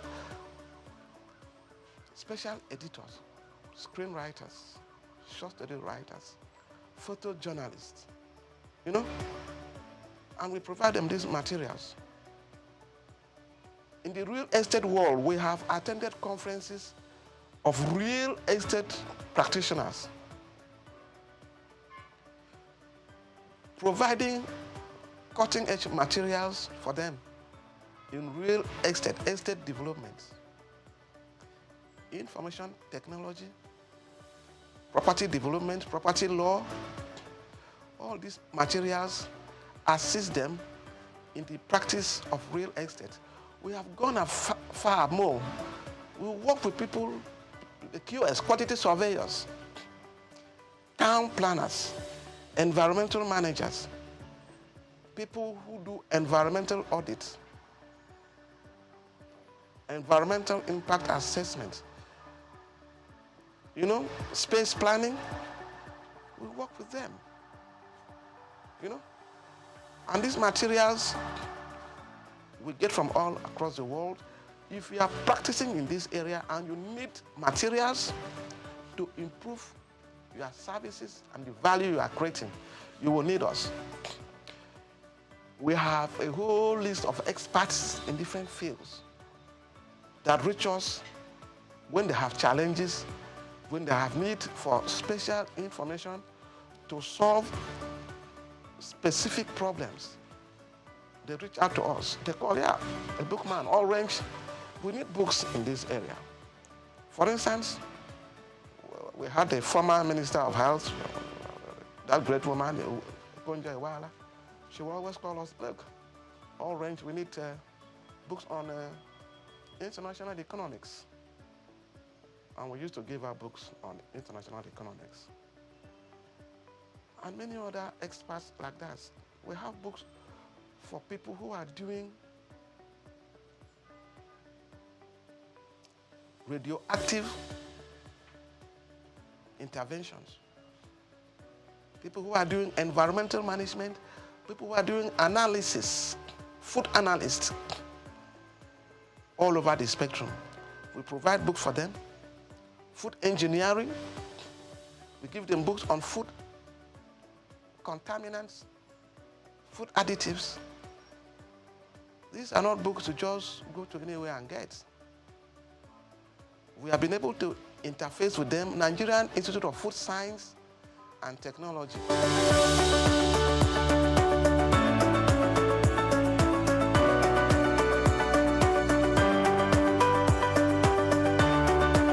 Reading has a tremendous impact and influence on human life. It helps you to appreciate issues, ideas, views, and opinion. It makes you an active participant in intellectual discourse and in intellectual environment.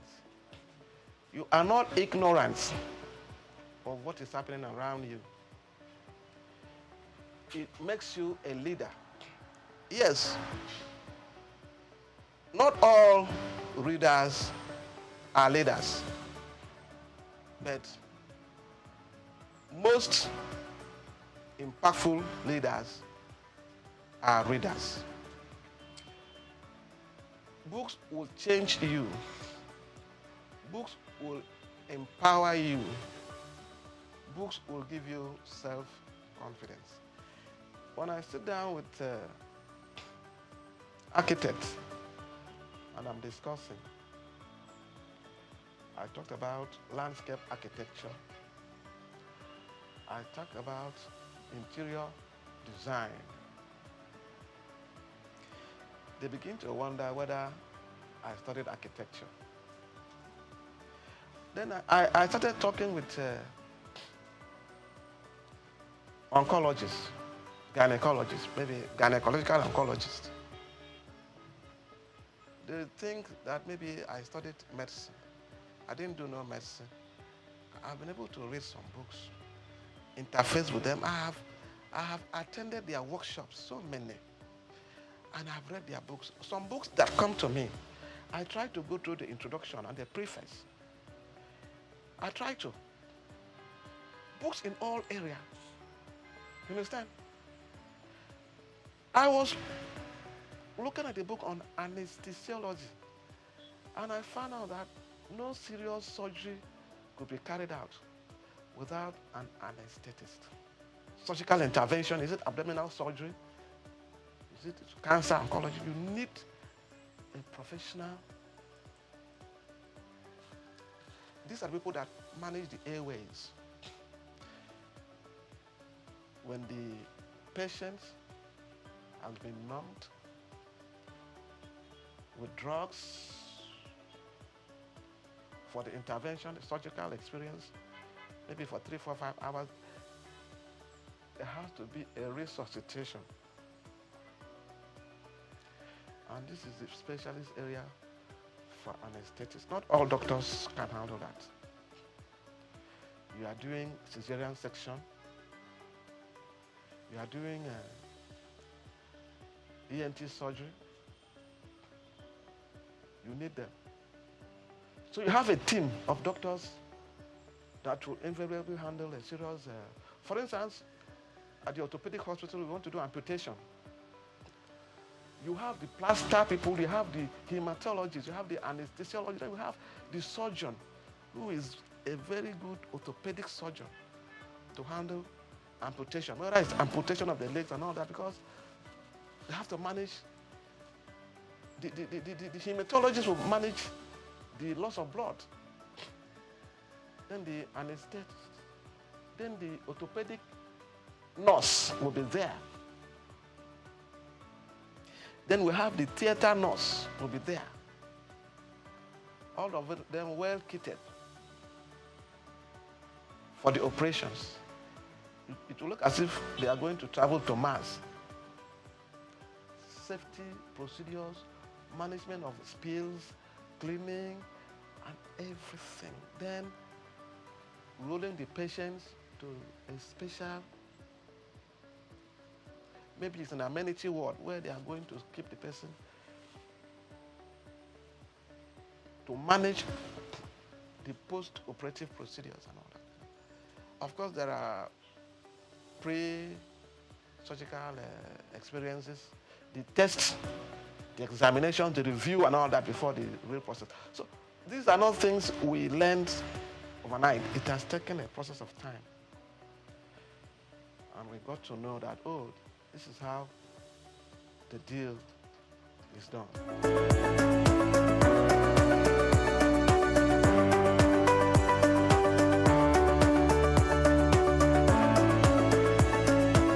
Great insurgents of e-materials, e-books, digital books, and of course, the World Wide Web. It has helped us to access materials easily. But you see, initially people were afraid that with the advent of the e-books and all that, that the textbooks, the physical books, will be phased out. But that is far from the truth.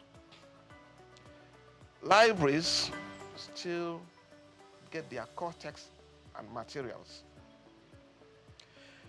They have the sections for the core text and materials and journals and serials. Then they have the section we call the digital libraries. Polytechnic libraries, university libraries across the countries, they have these sections. But my experience with these digital libraries has been the management of digital libraries, the power situation in Nigeria, and the maintenance culture. Most of the institutions that started with the e-library, they have always come back to complain that these materials, within a short spell of time, because of instability of power. You know, the computers and all the digital infrastructures, they need steady and standby power supplies. Most of them have acquired the solar systems to power these equipments, but truly speaking, it has not been sustainable. Sometimes we had some dubious students vandalize these facilities, and then people always have to fall back on books. With the smartphones now, students can get a lot of materials and all that, and they read, but I can tell you that people who are doing serious research, they come back to us for books. You are doing research, you have to do your references, your bibliography. You have to show evidence, materials you have read, both online and offline. You are doing your doctorate program, master's program, to whatever level.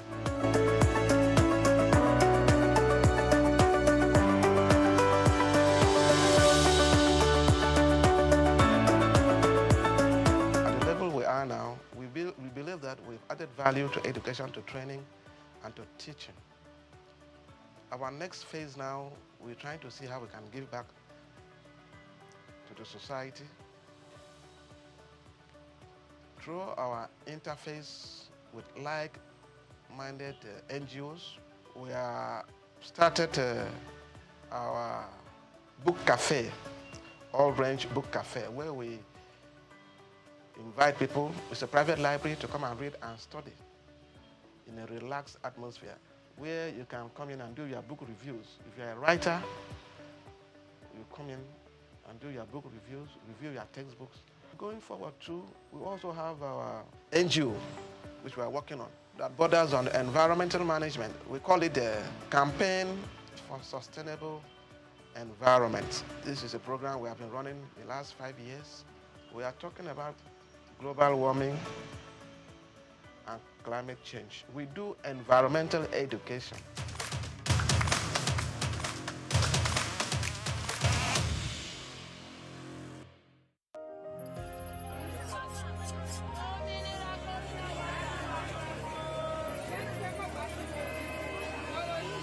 Hello, Lagos. Make we yarn. Hello, Boyfi. This POS matter don't pass your code. Person go swipe, alerts no enter. Before you know it, jump. Wait, wetin really happen? Then they use fake alert the warriors. Okay, so Mona, listen, if you dey do POS business, no expose your alert. Hello, Boyfi. They don't walk that road where they warriors for down local government for years. This one sweet me, I no lie you. Because you know what, development with the work, it deserve loudspeaker. Now why we dey here be that? For here, we know the abuse, we dey bring solution. My name, it is Ikechukwu Oyemike, aka Ogwefi Ishegwari. Make we yarn every weekday from 10 a.m. go to 12 o'clock on Top the Eye 95.9 FM.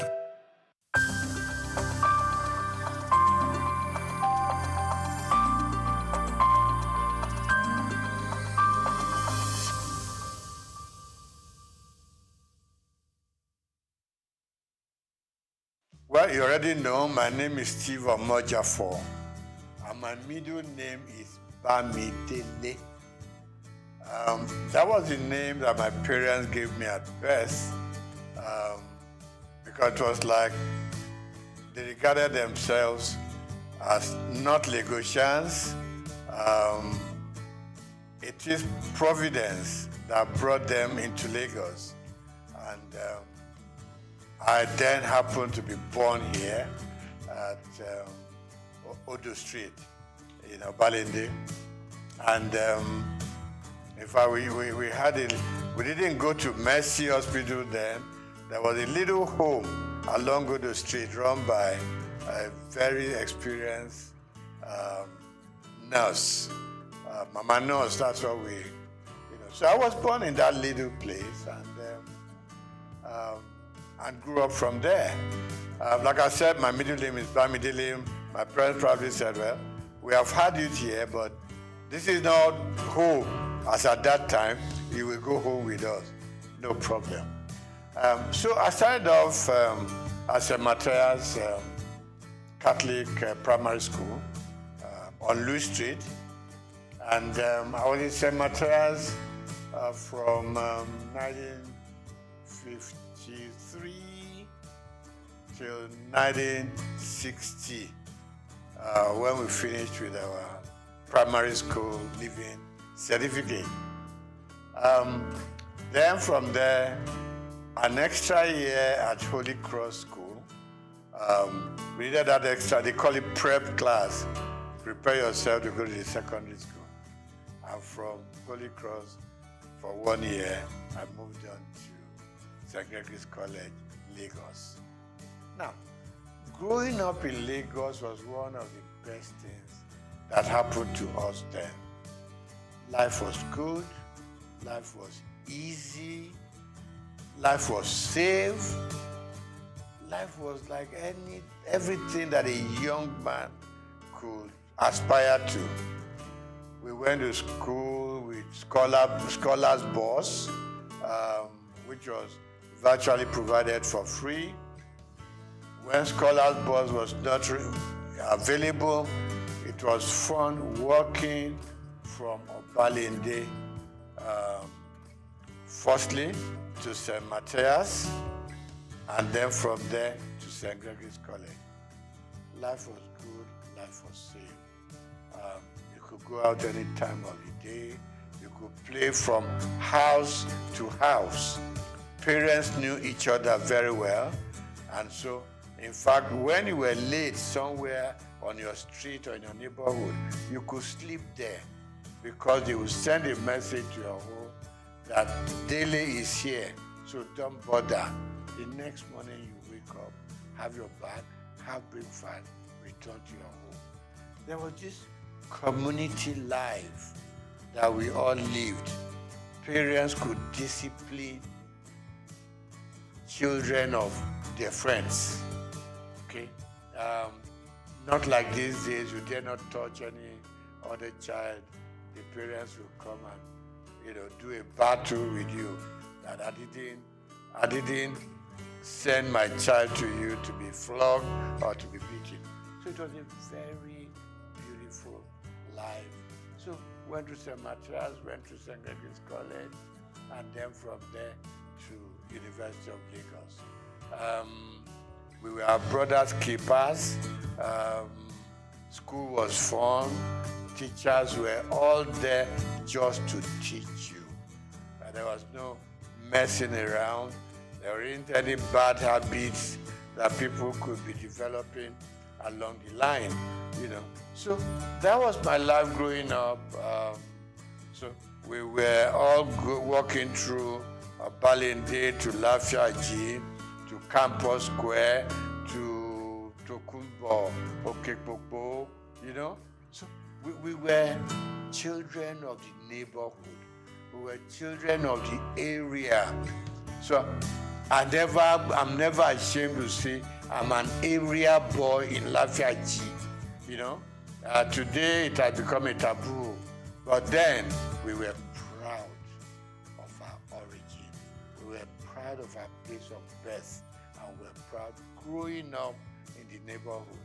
So today, still believe me, I get up on some Fridays, I just go to Lafiaji, I stay with the guys. Okay, not all of us were fortunate enough to go through the system.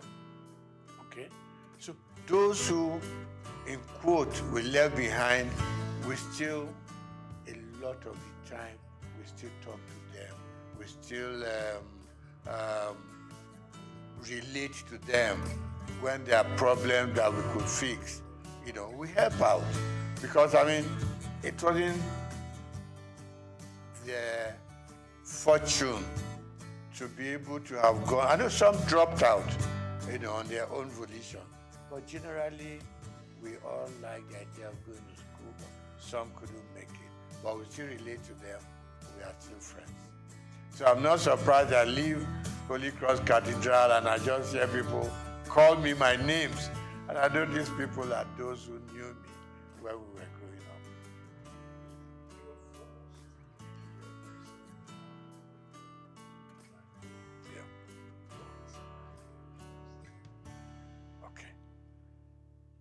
Let me start by saying that even at secondary school, I read a lot.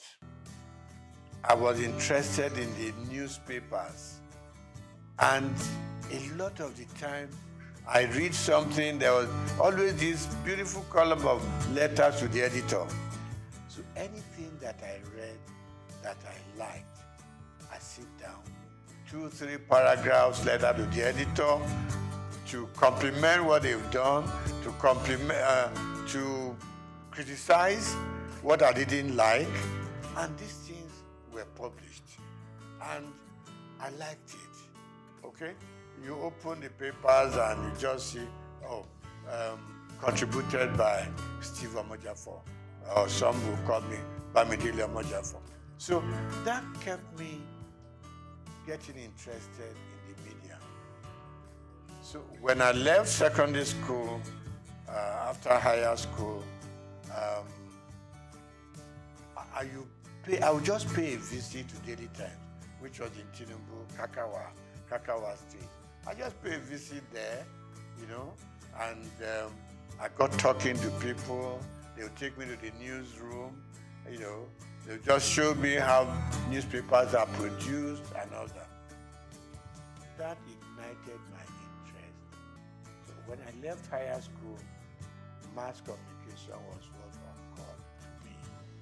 I know that my uncle, you are not doing accountancy, you are not doing engineering, you're not doing medicine. You want to go and become a newspaper boy.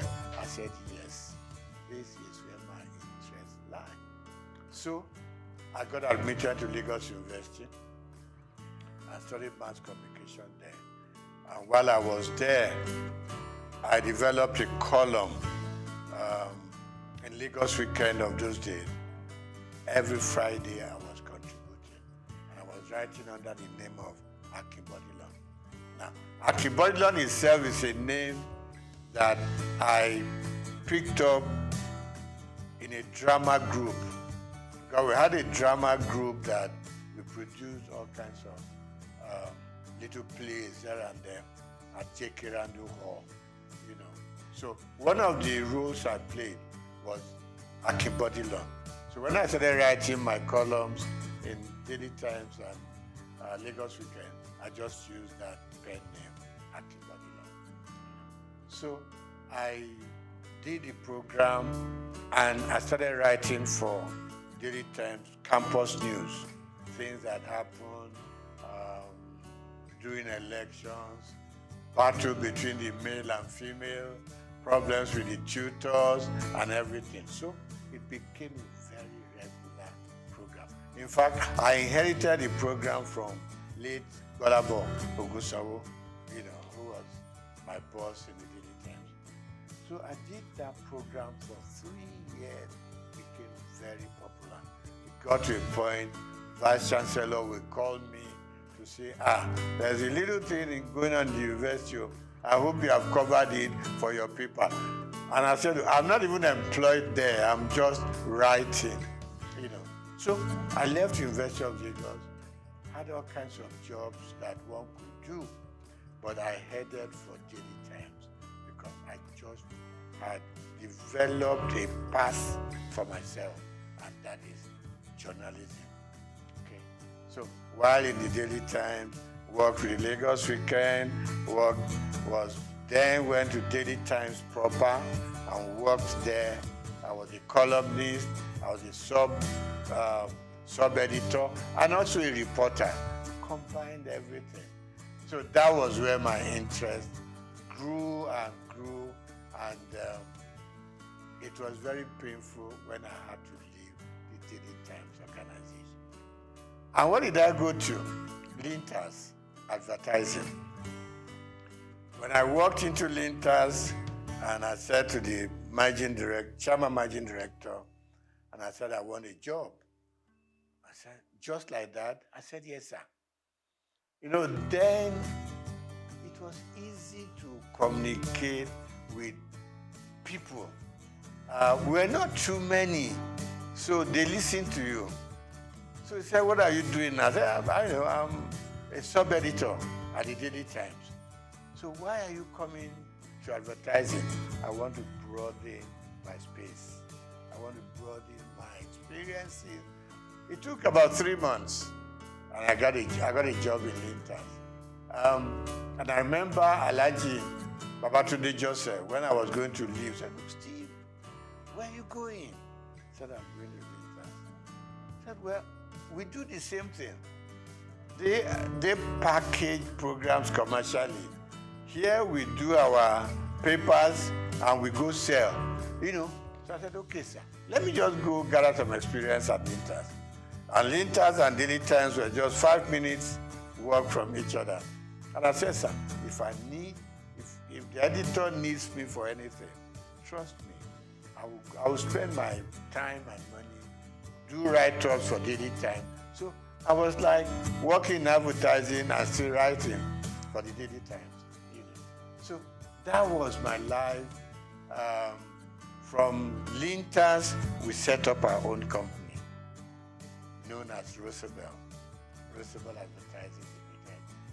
And Roosevelt, was formed by 3 partners, you know, two friends of mine. 3 of us were at Lagos University at the same mass comm department.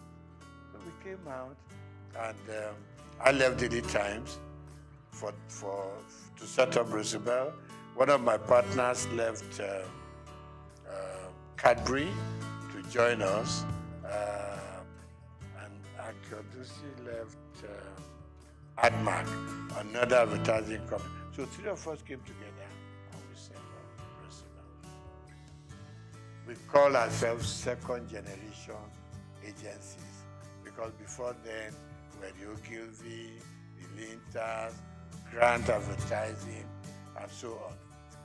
So we set up a small shop in Surrey, and it grew beyond our own imagination. From Roosevelt, we set up a second line agency called McCann, STB McCann. Got affiliated to a company in America, McCann Erickson. So that was how it all went on. Now, I didn't do banking, and I didn't work as a banker. The interesting story is that one day, while still at Roosevelt, no, STB McCann then, I got a phone call from somebody I've never met before. And I picked up the call. He said, my name is ABC, blah, blah, blah. And he said, the managing director of Zenith Bank wants to talk to me. So I said, okay, there's no problem. I know I'm not owing any bank and all that. He said, no, he just wants to talk to you. So I picked up, he picked up the line and said, my name is this. And I said, my name is this. He said, can we meet? So I said, she, no problem. He said, no. So we agreed to meet. And it got to be that he wanted to appoint a couple of directors for the bank before they went public. And what I said to him was, I'm not a banker. I didn't study finance or economics. He said, no. What I want from you is your name and your integrity.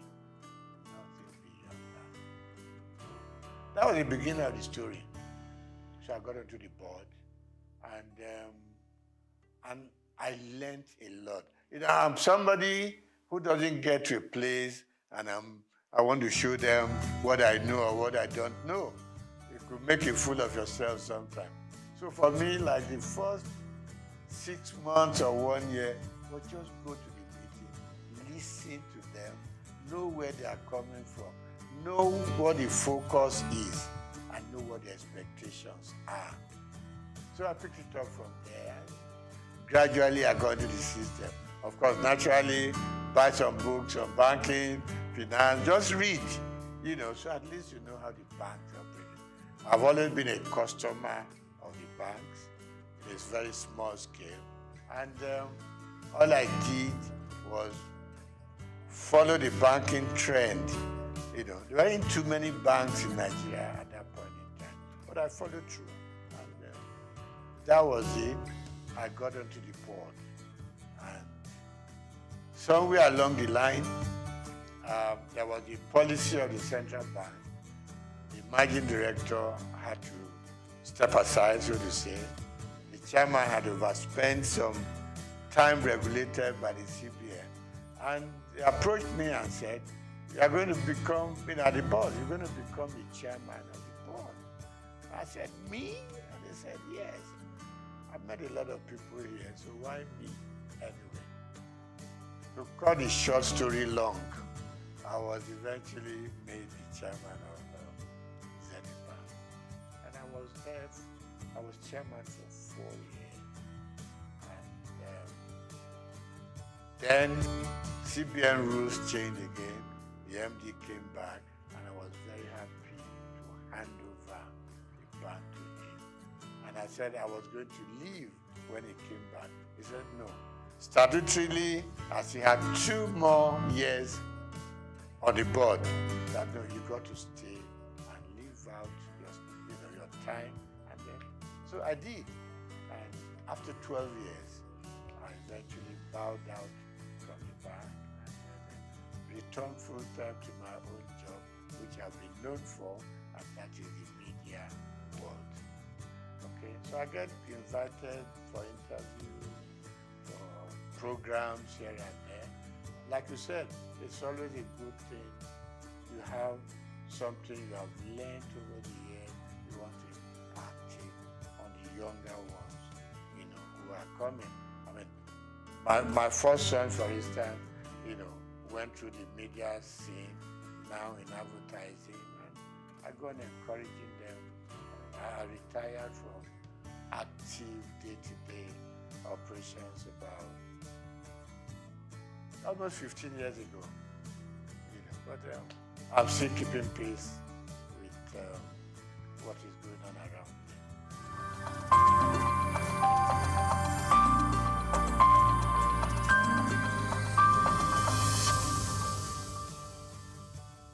Yeah, I mean, the society itself is very dynamic.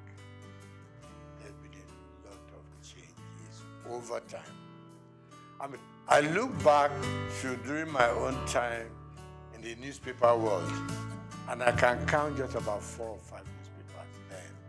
Okay, Morning Post, Daily Times, The Express, and a couple of others. So we knew each other, we knew the practice, we exchanged news information, we exchanged. I mean, if you had a news that was breaking, you know, you want to call up colleagues from other papers, we all go there as a team, right?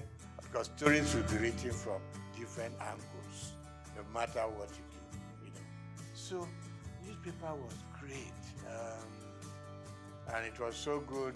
In the morning, your byline was there, and people were trying to reach you, you know, about the quality. Quality was good. Quality was good. And there wasn't too much of freelancing in those days, in the newspaper world.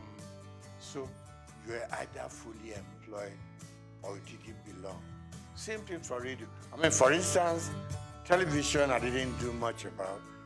While in journalism and in newspaper world, I was writing for radio, okay? Interesting stories. I had there was a name to this program, the Oddities, Odd World. So you were picking up things that were odd. People that didn't imagine what they were. It's not something that was very common. So we went on doing that. So newspapers were growing, radio was growing, television was growing, and out-of-home media was also growing. And talk about the dynamism of the system. Suddenly, people were now going out of buying a newspaper every day to sit down and hold it in front of you, trying to read from beginning, from cover to cover. Other forms of communication came on. With the advent of mobile phones, things began to change. In our own time, it was the phone you put on the desk and you were dialing it. A lot of the time you could never get across. Okay? Suddenly, mobile phone came onto the scene. And news coverage was transformed completely from what it used to be. Okay?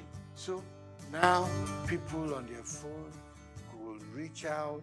You could touch Germany, touch America, touch all parts of Europe, just sitting down in your office to gather information, gather news, what is new, And then, of course, we now had more television stations, no longer NTA alone, okay?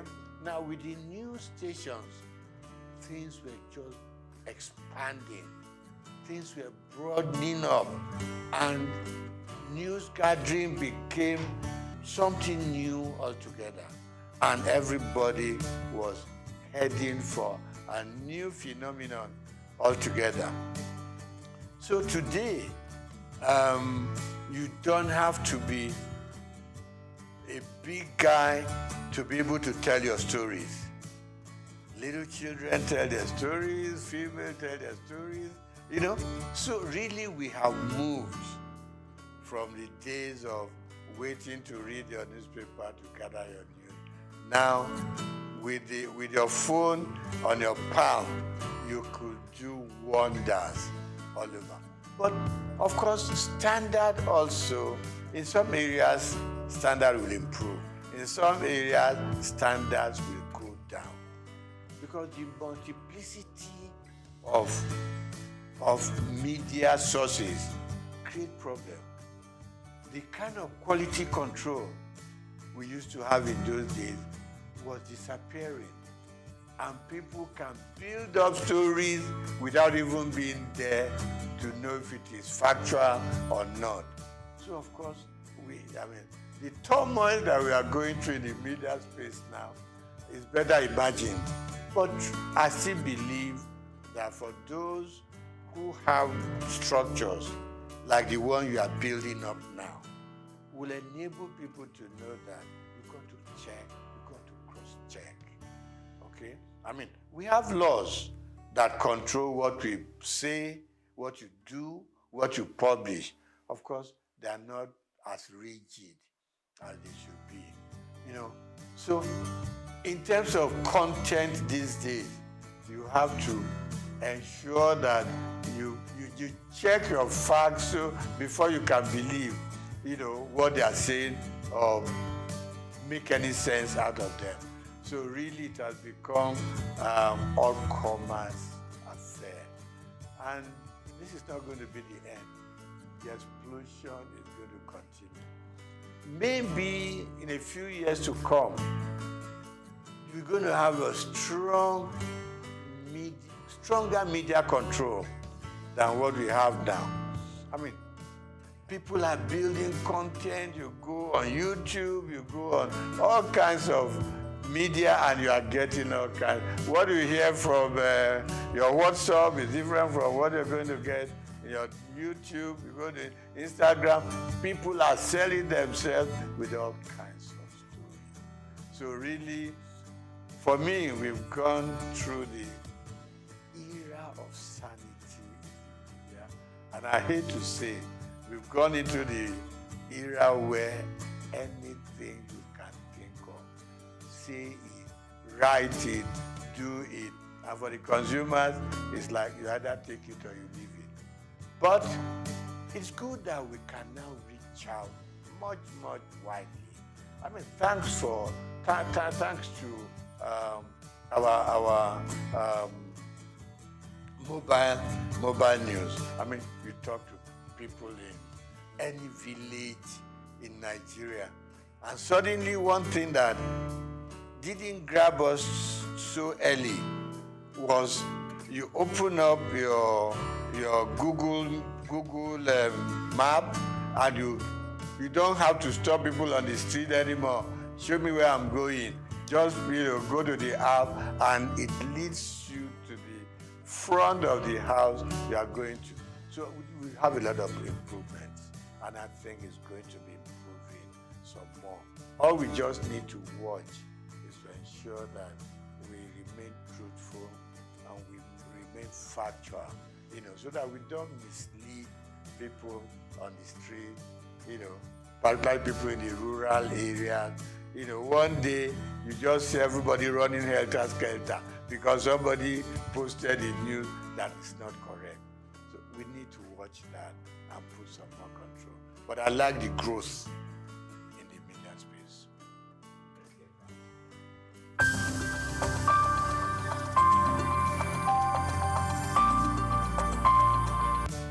When I got into the banking sector, I saw myself more as a customer than a board member.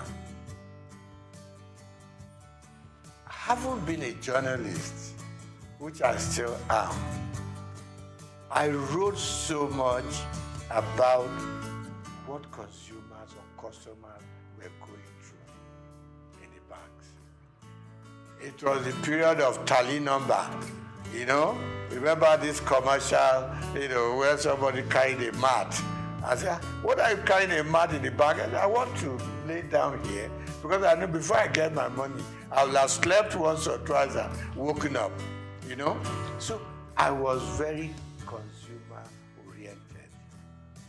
When I got into the banking system, a couple of times my board members will ask me, are you on the board or you are still a customer? I said, first and foremost, I want to remain a customer of the bank who will come into the bank and get properly served, who will come into the bank and feel like human,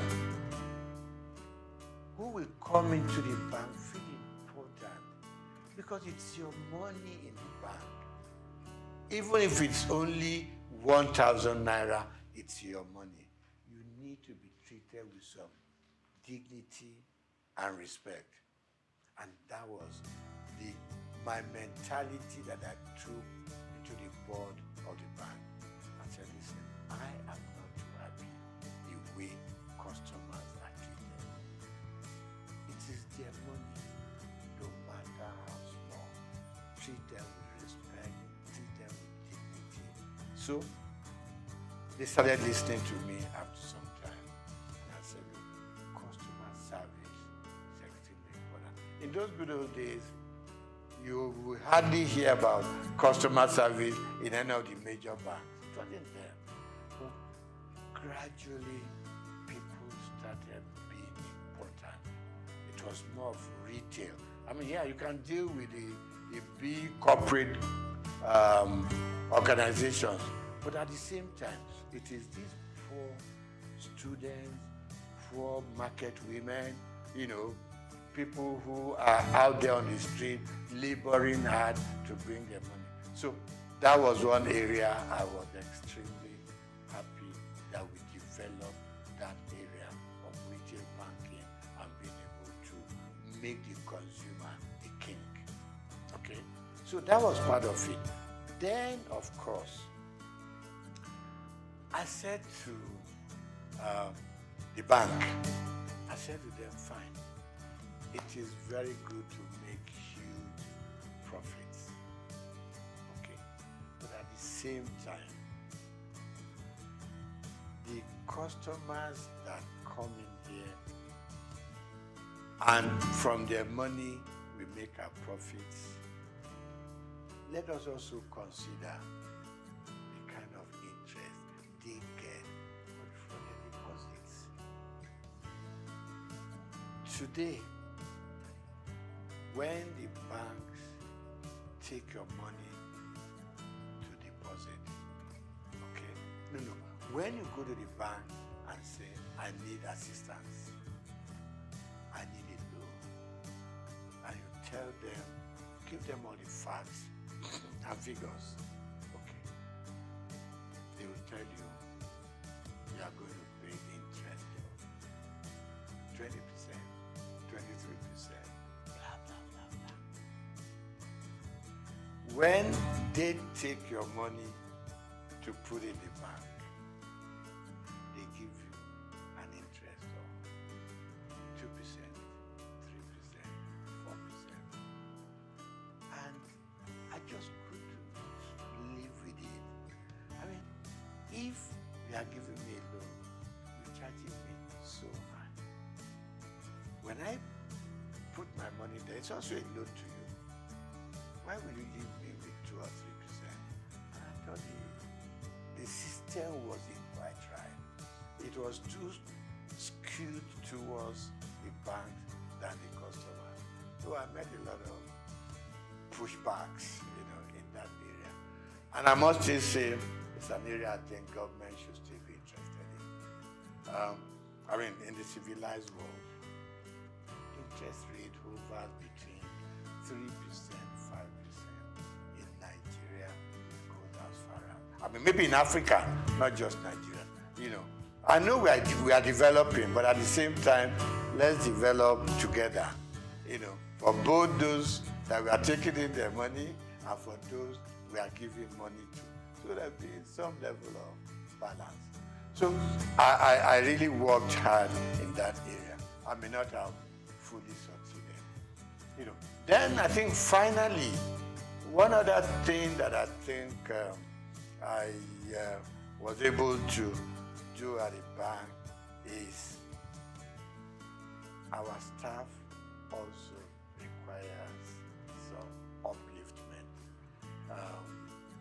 And certainly banks started employing senior people. They started moving people up. They look more at the system now than just ownership. So generally, of course, more banks have come into the scene. A lot of new banks, so people can spread out, and salaries started going up for bankers and all that. But of course, requirements were also extremely high. So generally, I think today we have a much stronger banking system, and we are still growing.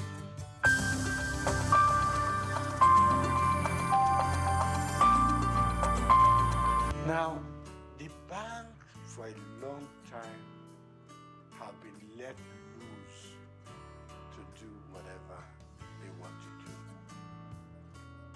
at the disadvantage of customers, like I started off with. Now,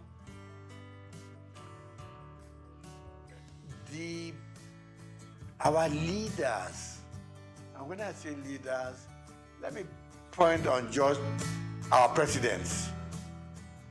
The system was such that our presidents could do anything they like with the banks.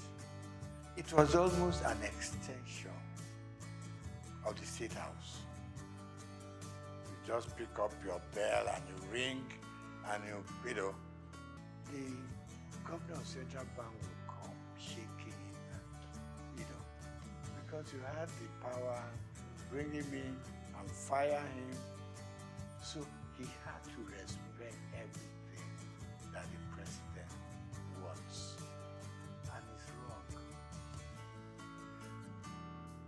This time around, I can say, even in some parts of Africa, you couldn't run the central bank the way we run it here. All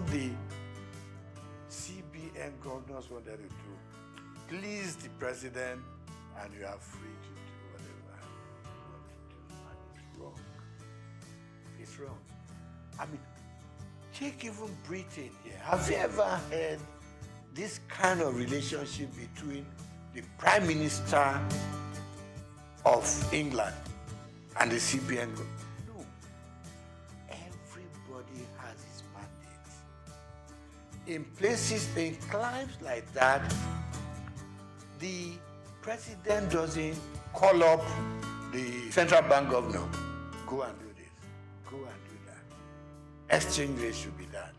Change your policy to be done. I mean, that's part of the problem we've had in this country. So the last government and their CBN just ran this country to their whims and caprices. You leave your monetary policy. In fact, you were running both monetary and fiscal at the same time. You took the Minister for Finance, for instance, and you have no dealings with him or her. You ran their own programs for them. And you did things that they should do, but they couldn't query you because the president, had your back. So a lot of things went wrong. And the result is now here for all of us to see. So what, I mean, look at the changing of our redesign, what they call redesigning of the currency. Now we know there are so many ways you should have done it. But we put politics and added it into our financial and monetary policies. We wanted to do it specifically to change the course of history. And it is wrong. So today, we now know what's happening at the central bank. In fact, if the true story of what went on in the last 8 years was told, I don't know what will be left of this country.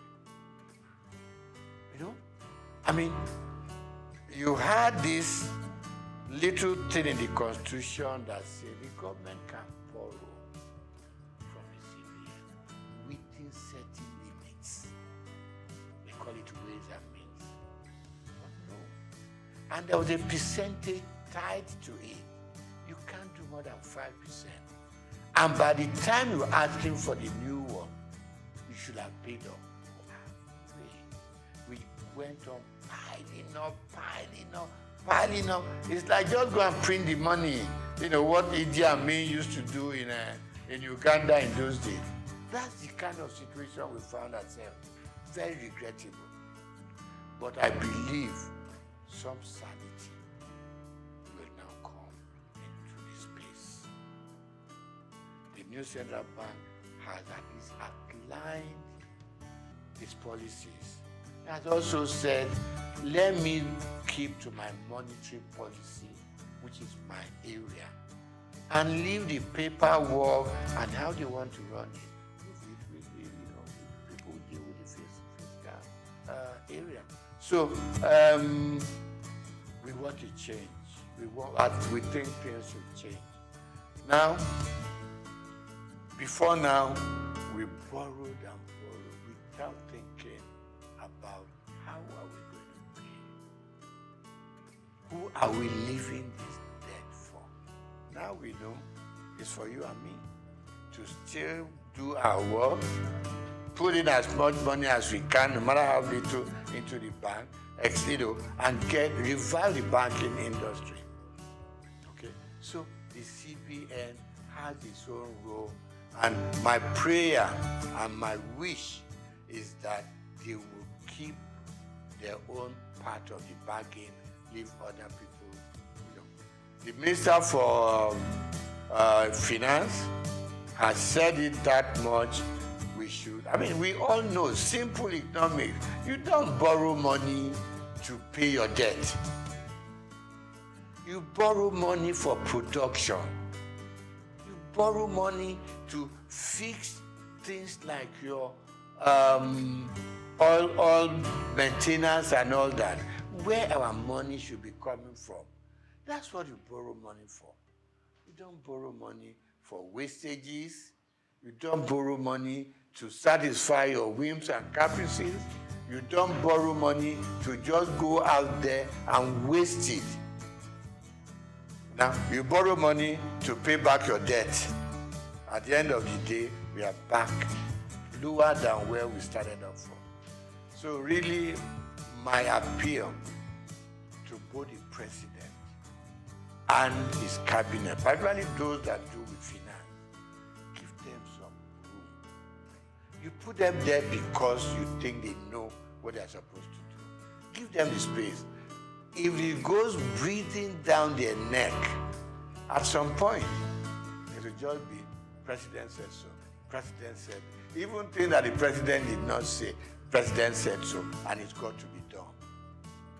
And we are running a country, even when you run your home, you are able to sit down with your little income and plan.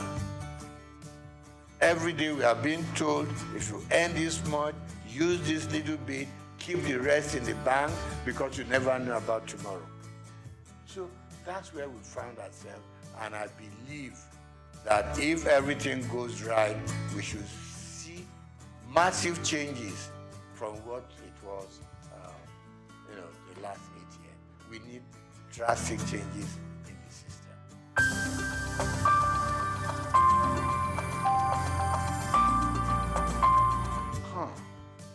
My mom in Abalinde used to say to me, when I want to be lazy, he will make sure you do what she wants you to do. And he will remind you that hard work doesn't kill.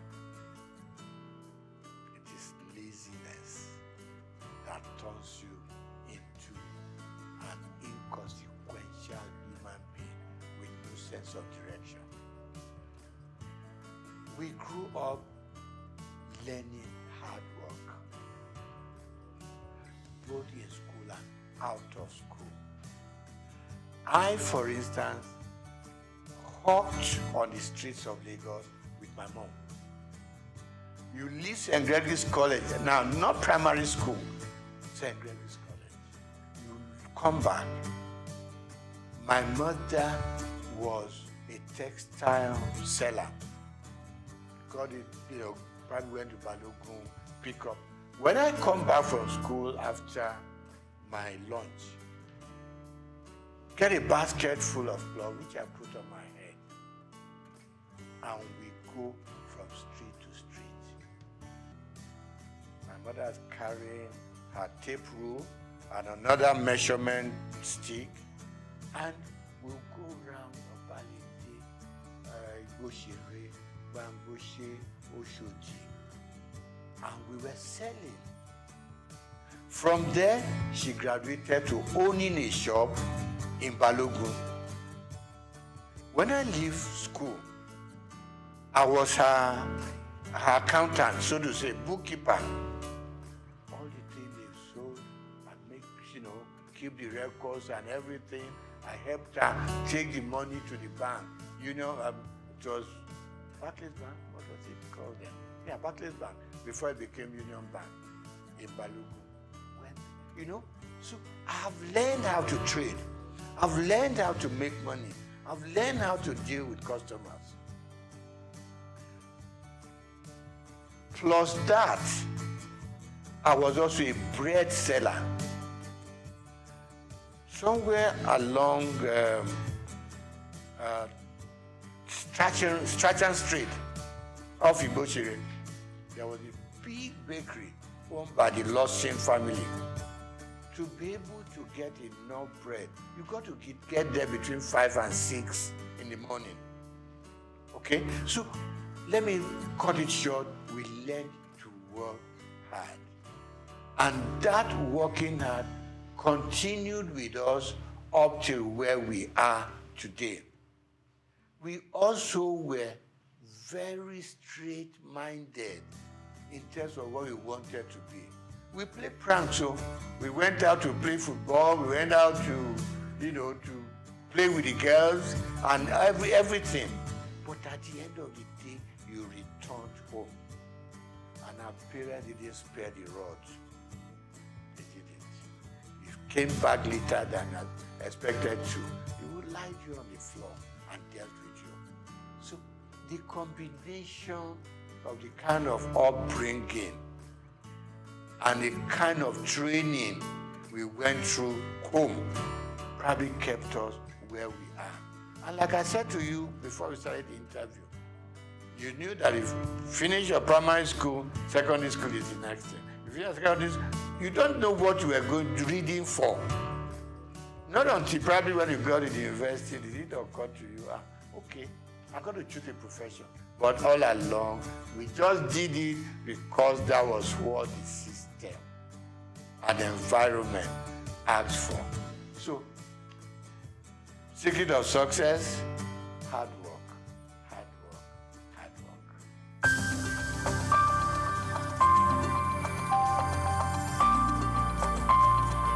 No. I had a father who was very finicky about appearance.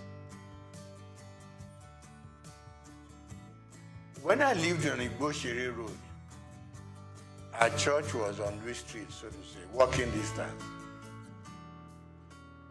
He taught me how to wear full agbada right from primary school, secondary school.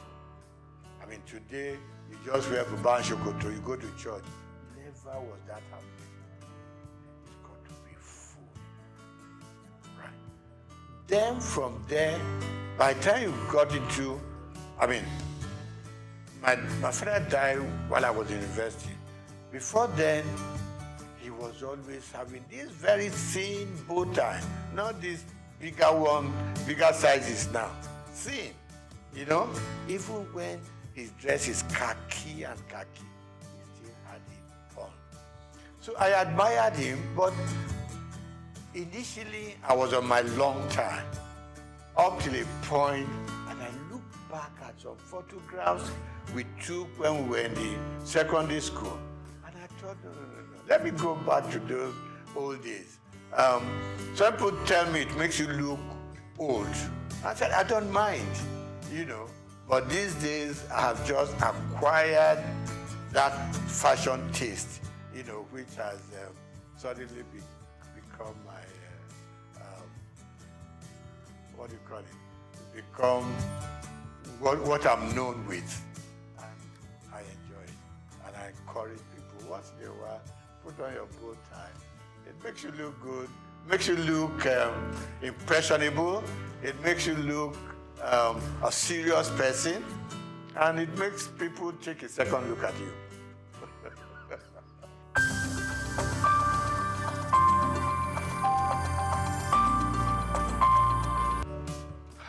I think, number one, parents started sparing the rod. Call it civilization, call it growing up and all that. Parents started sparing the rod because they always whipped us to shape. You knew what was expected of you, and you did it. Because if you didn't do it, your punishment is waiting for you.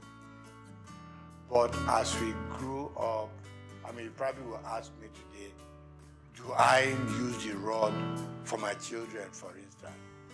And the answer is no. And why it is no is that these days the children look up to you. They are more exposed than what we were. More exposed. They know what daddy does. If you show them a bad example, they will repeat that bad example. If they know that when daddy wakes up in the morning, before he goes anywhere, he kneels down to say his prayers. they too unconsciously will copy you. If they know that when dad goes out, he comes back certain time. He doesn't come in at 1 a.m., 2 a.m. Subconsciously, they too will know there's something that this old man sees that doesn't make him go out all night. So they copy from us. But then, like people say, I don't know how correct it is, that these days people are so busy looking for money. They all over the place, they abandon the home to nannies and housemates and all that, and the children a lot of the time are on their own. But people like you and I, for instance, probably had housemates in the house. You see, but the work that the housemaid does, we were also made to do it. Right?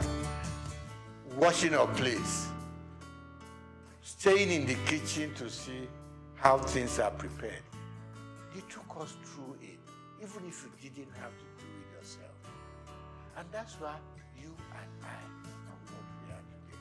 But for the modern young families, most if there's some money to back it up, no, the children don't touch a lot of housework in the homes. They can go out anytime they like. They can wear, you know, I mean, you see some little young girls and what they wear. In fact, even to the church, you want to ask yourself, where did their parents go to see what the children are wearing? Particularly the female.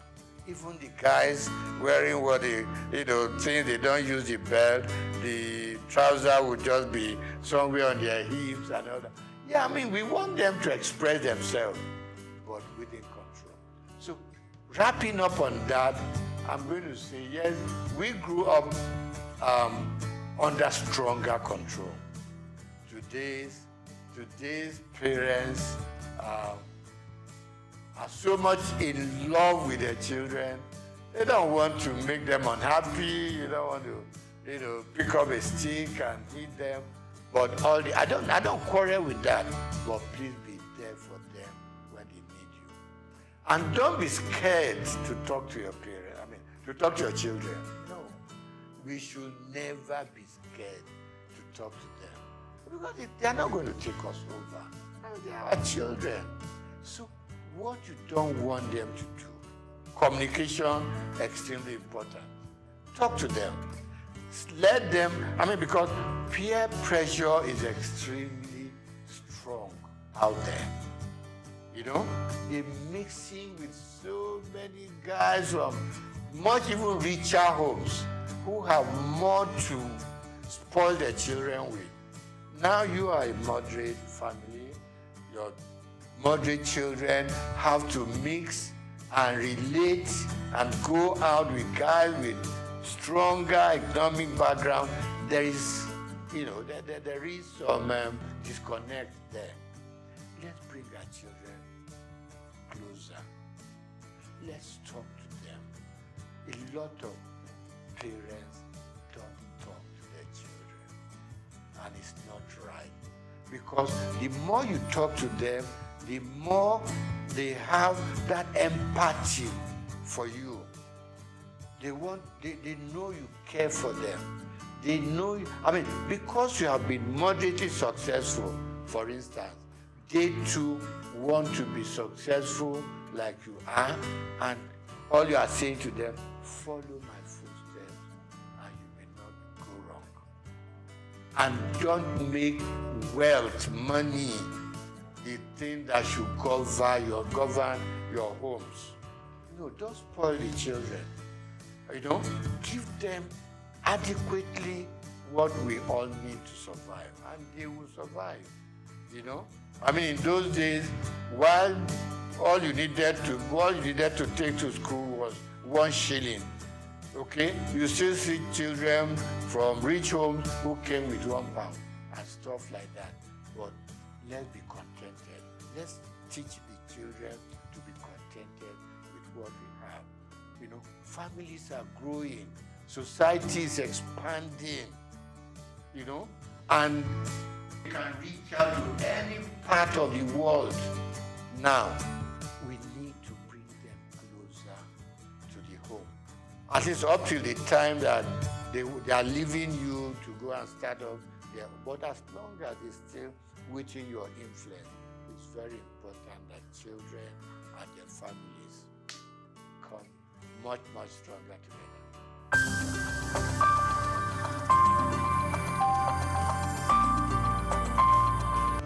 I'm going to start with sports. I was an avid squash player. Okay, back in school, a bit of football, a bit of tennis, and other. But when I started growing up seriously, I loved squash. And I played squash until I was over 50. Okay, and the doctor said, slow down on squash. So today, I do my swimming. Okay, I still do my swimming 2-3 times a week. Okay, and then of course, I walk. You know, there's this thing that keeps on saying, I mean, if all you can do is walk for 30-40 minutes a day, okay? And then, of course, I'm an avid fan of football up to today. I wish we could develop a local league so that I could slow down on my European Premier, Premier League sessions. So I love football and I love lawn tennis up to now. Now, favorite color, subdued. Okay. Hot colors frighten me. Okay, and if you have to do it, just make it minimal. When I pick my dress, for instance, you got to know you want the kind of shirt you want to wear to match the color of the tie you want to use, to match the color of your suit, so it doesn't run riot. So it's extremely important. And I said to my friend, just Google it. What color matches this and what color matches that? You know, so you don't become like a Christmas tree on the road. That was the third one. Food. I grew up enjoying my eba and amala. Growing up from Obalinde, okay? So I do my eba, I do my amala. Rice, occasionally. But then these days, from age 70 upwards, oh, the doctors are screaming, watch what you eat, what the quantity you eat.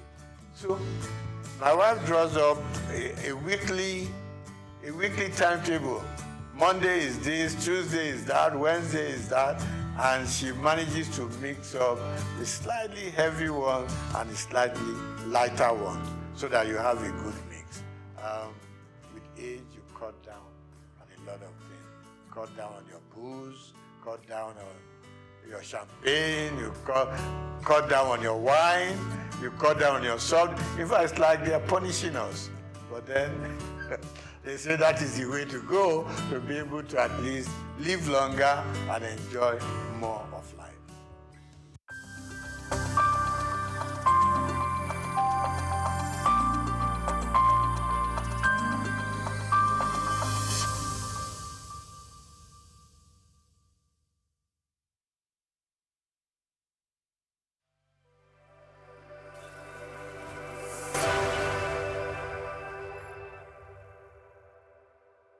My name is Becky Elijah. I'm from UBA, so keep watching SOUQ News.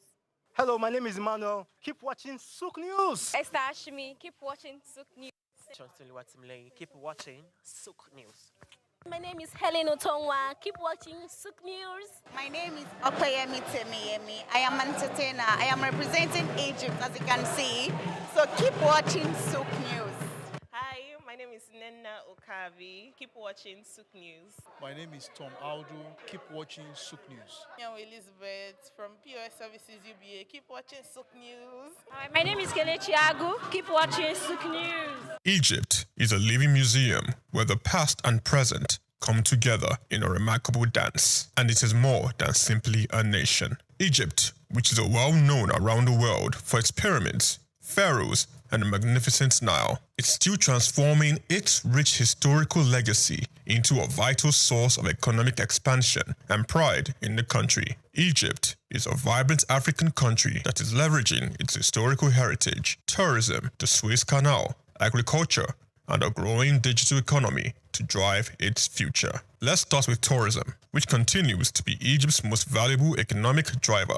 Egypt is home to more than 1/3 of the world's antiquities, and Cairo, Luxor, Aswan, and Alexandria welcome millions of visitors each year. Beyond its aesthetic value, the Great Pyramids of Giza, the Valley of Kings, and the soon-to-open Grand Egyptian Museum serve as economic hubs that support employment, foreign exchange, and Egypt's place on the world cultural map. Egypt has recovered quickly despite international disturbances like the COVID-19 epidemic, with current tourism receipts surpassing $13 billion.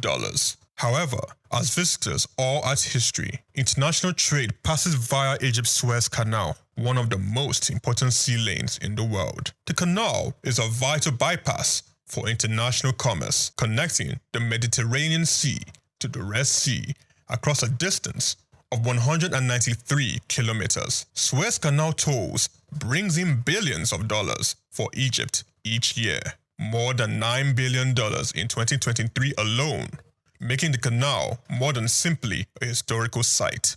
It is a vital component of international trade.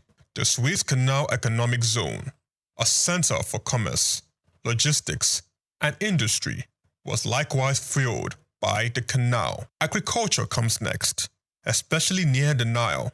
Important products including wheat, rice, cotton, and dates are grown in the lush Nile Valley and Delta. Citrus fruits, particularly oranges, which are highly sought after in Europe and the Middle East, are among Egypt's biggest exports worldwide. Innovations in irrigation and climate-smart farming are growing, and agriculture still contributes to national food security and rural lives. Infrastructure and energy are also changing quickly. By exporting liquefied natural gas to Europe and other countries, Egypt has established itself as a new energy center in Africa and the Mediterranean. This change includes the Zohr gas field, one of the biggest in the Mediterranean.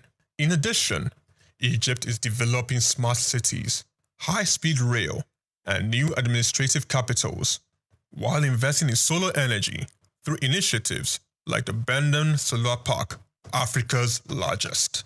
Not to be overlooked is Egypt's creative economy.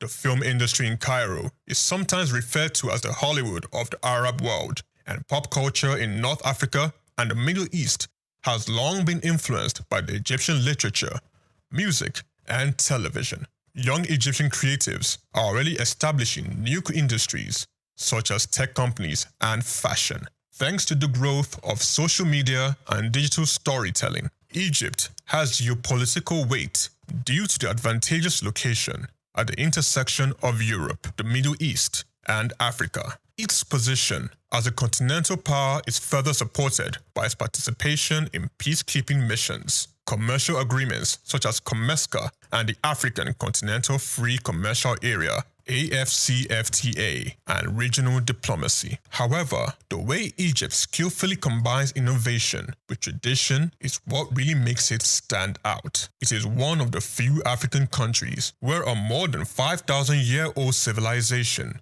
still shapes its economy and reputation outside. Egypt continues to leverage its history to forge a strong and aspirational future, whether it's a software entrepreneur in Cairo, a relic in a museum, or a ship across the Suez. This is Just Africa, and I am Chike Okolo.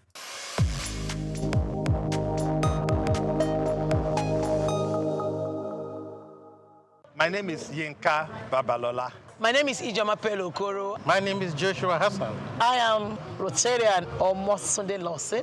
It's Ife Rita Ejeze. My friends call me Ife. My name is Rotarian Lola Dare. I'm inviting you to keep watching SOUQ News. It's the right station to tune to. I like SOUQ News. SOUQ News is good. I want to charge you all to listen to SOUQ News, watch the news. You can have unlimited news, first time. Find SOUQ News. Be with SOUQ News. Never switch off. You are better for it. SOUQ News is the real thing. Listen to their coverage and you'll be glad you did. Turn to your YouTube, turn to your Instagram, turn to all your digital channels and look for SOUQ News. Keep watching. Keep watching. Please, guys, keep watching SOUQ News. In the heart of West Africa, where the Atlantic Ocean meets vibrant coastlines and cultural richness, lies a country that has long served as a bridge between tradition and modernity. Welcome to the Republic of Senegal. From its diverse languages to distinct cuisines and colorful attire, Senegal mirrors the broader identity of West Africa, a region shaped by history, resilience, and remarkable diversity. But among its neighbors, Senegal stands apart in a unique way. Since gaining independence from France in 1960, it has never experienced a military coup, a rarity in the region and a testament to its stable democratic legacy. Its capital, Dakar, hugs the coastline and is home to nearly a third of the country's population, around 5 million people. Though over 90% of Senegalese identify as Muslim, the nation's first president, Léopold Sédar Senghor, was a Catholic, a poet and philosopher. Senghor played a pivotal role in post-colonial West Africa, founding the Federal Assembly after France's withdrawal. French remains the official language, a legacy of colonization, but it's Wolof, the voice of the streets, that rings loudest in the markets, homes, and music of Senegal. Economically, Senegal thrives on two pillars: peanuts and fish, with nearly 40% of its arable land dedicated to peanut cultivation and its strategic coastal location fueling a robust fishing industry. Agriculture and maritime life shape much of its economy and daily rhythms. Senegal's culinary culture is just as iconic, from fiebondien, the beloved rice and fish dish, to the zesty yassa of marinated chicken or fish flavor tells a story. And in between meals, locals sip on national drinks made from natural sources like boye, the sweet nectar from the baobab fruit.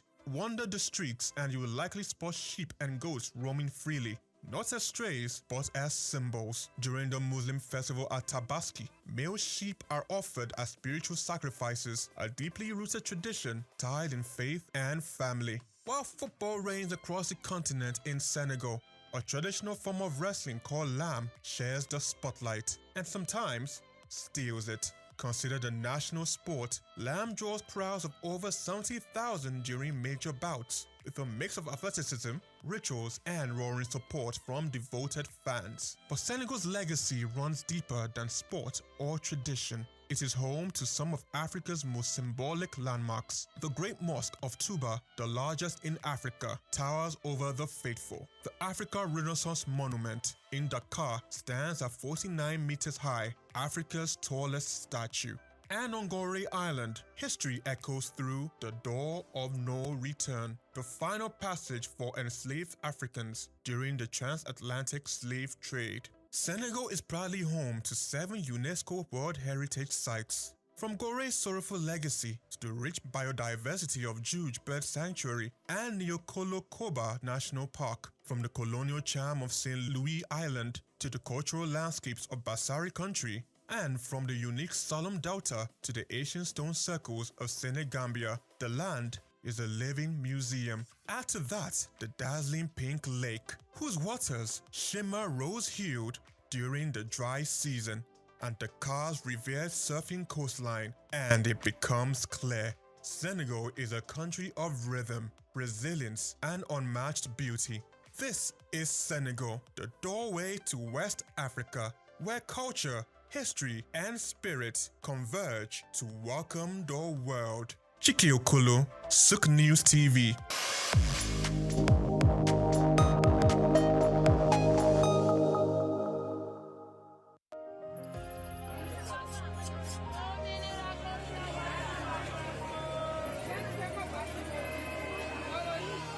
Hello, Lagos. Make we yarn. Hello, boy, this POS matter, don't pass your code.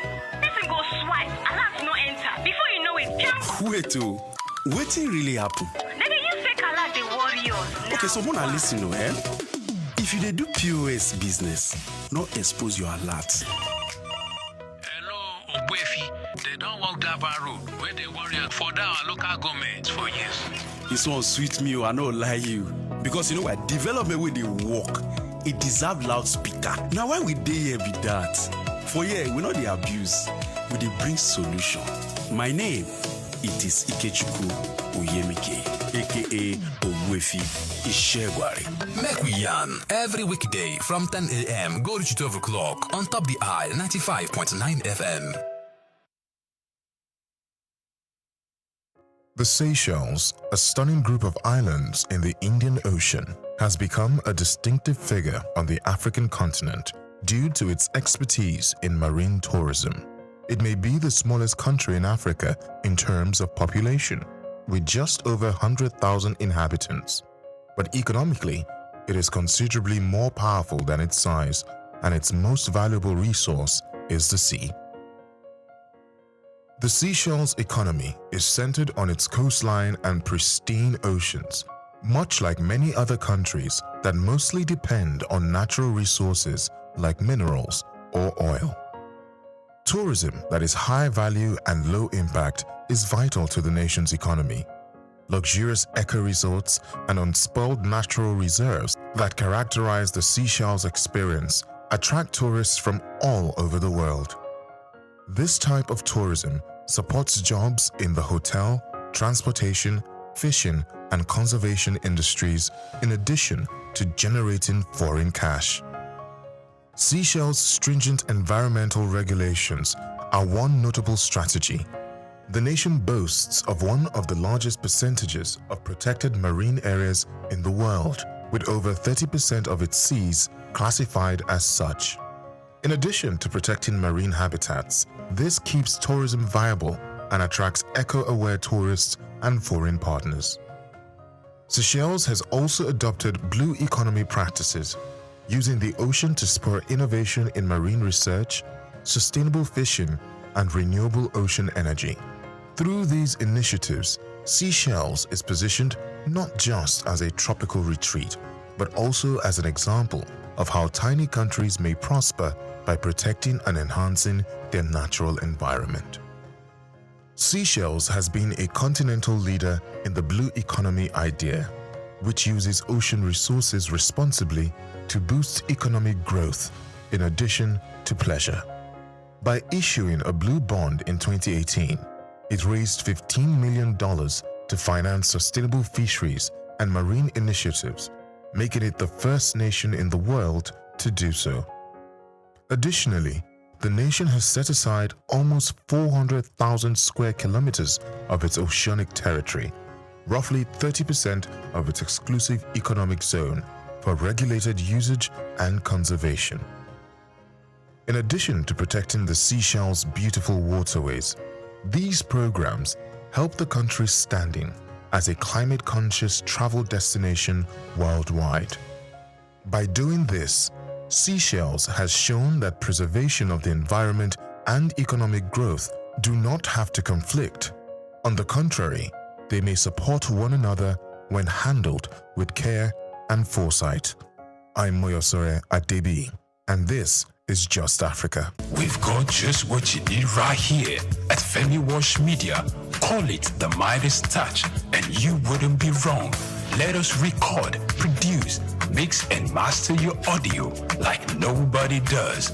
Reach us on our contact today for the best quality job. Two widely used and deeply troubling terms dominate discussions around Nigerian emigration: Japa and brain drain. Japa, a word that has made its way into the Oxford English Dictionary, means to leave Nigeria for another country, often Europe or America, in pursuit of education, job opportunities, or better economic prospects. It also connotes to escape or to flee. The second term, brain drain, refers to the outflow of skilled professionals, doctors, engineers, academics, and more, leaving Nigeria to contribute their talents to other nations. As a patriot, one might argue that both terms evoke concern. Japa is symptomatic of systemic failures that drive citizens away from their homeland instead of encouraging them to stay and push for reform. As authors Daron Acemoglu and James Robinson emphasized in Why Nations Fail, governance thrives under civic pressure. If the youth and professionals flee, who remains to demand accountability and enforce positive change? Likewise, brain drain depletes the country's human capital. When Nigeria's best-trained professionals are developed in other nations, the country is left with fewer hands to build its own future. However, this narrative is shifting. As Bayo Olaoye explores in this special report, there is a compelling case for viewing the Nigerian diaspora not as a loss, but as an economic powerhouse. From brain drain to brain gain. Recent figures from the Nigerian Medical and Dental Council show that only about 27,000 of Nigeria's 71,740 registered doctors currently practice in the country. Thousands of Nigerian doctors, nurses, and health professionals now work in the UK and the US, contributing significantly to those nations' healthcare systems. It's a trend seen across professions, from teachers to tech experts. Critics argue these individuals should be at home, contributing to Nigeria's development. Yet, the picture is not so black and white. According to World Bank economists Art Cray and David McKenzie, poverty can often be a function of where one lives. For many Nigerians, staying home may mean remaining trapped in poverty. In that context, emigration is a rational choice and often a necessary one. Furthermore, the idea of brain drain has evolved into brain circulation or brain gain. Many Nigerians abroad are returning with skills, capital, and experience to invest in the country. Even those who don't return still give back. As Dr. Segun Aganga noted in Reclaiming the Jewel of Africa, diaspora Nigerians do not have to physically return to make an impact. Diaspora remittances, a lifeline for millions. Diasporans are sustaining the Nigerian economy through billions in remittances. Between 2018 and 2020, Nigerians abroad sent home over $65 billion, accounting for 4% of Nigeria's GDP. These funds uplift millions of households, offering relief from poverty, hunger, and economic despair. Remittances also help stabilize the naira, acting as a buffer against foreign exchange volatility. Yet, Nigeria is missing an opportunity to fully harness this potential. The Central Bank of Nigeria has imposed capital flow restrictions, forcing remitted dollars to be exchanged only at the official rate and in naira. This approach discourages larger inflows and stifles the remittance ecosystem. Diaspora trade and investment, the next frontier. Beyond remittances lies a massive opportunity in export trade. A Commonwealth Secretariat report highlights how countries with large diasporas have a comparative advantage in export markets. With over 20 million Nigerians abroad, this is a goldmine waiting to be tapped. Nigerians abroad crave products from home, be it fashion, food, film, or fine art. But to meet this demand, Nigeria needs a deliberate strategy to engage the diaspora. This means more than just ceremonial congratulations. It demands structured collaboration, policy coordination, and economic diplomacy. NIDCOM and the policy disconnect. The Nigerian Diaspora Commission, NIDCOM, under the leadership of Abike Dabiri Erewa, has raised visibility on diaspora issues. However, its current focus remains largely reactive, centered around crises like human trafficking and consular support. For real impact, NIDCOM must collaborate with economic ministries, coordinate with trade and industry stakeholders, and act as a bridge between diaspora investors and local entrepreneurs. Beyond economics, political and institutional engagement. Nigeria must not reduce its diaspora to economic figures alone. They are citizens with a stake in the country's political future. That's why remote voting rights must be instituted, allowing diasporans to participate in national elections.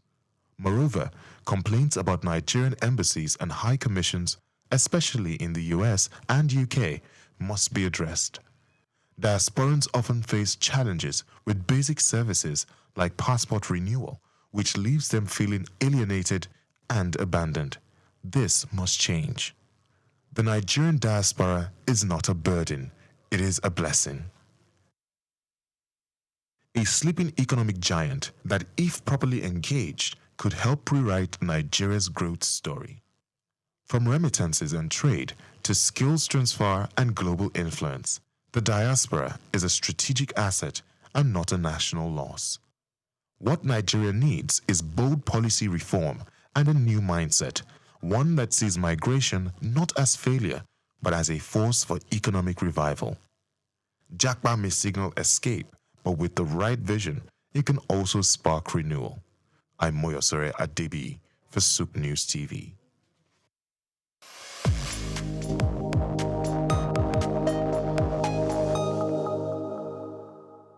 My name is Becky Elijah.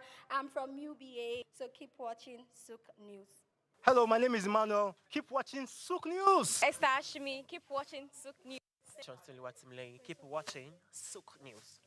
My name is Helen Otongwa. Keep watching SOUQ News. My name is Opeyemi Temiyemi. I am an entertainer. I am representing Egypt, as you can see. So keep watching SOUQ News. Hi, my name is Nenna Okavi. Keep watching SOUQ News. My name is Tom Aldo. Keep watching SOUQ News. I'm Elizabeth from POS Services UBA. Keep watching SOUQ News. Hi, my name is Kelechi Agu. Keep watching SOUQ News.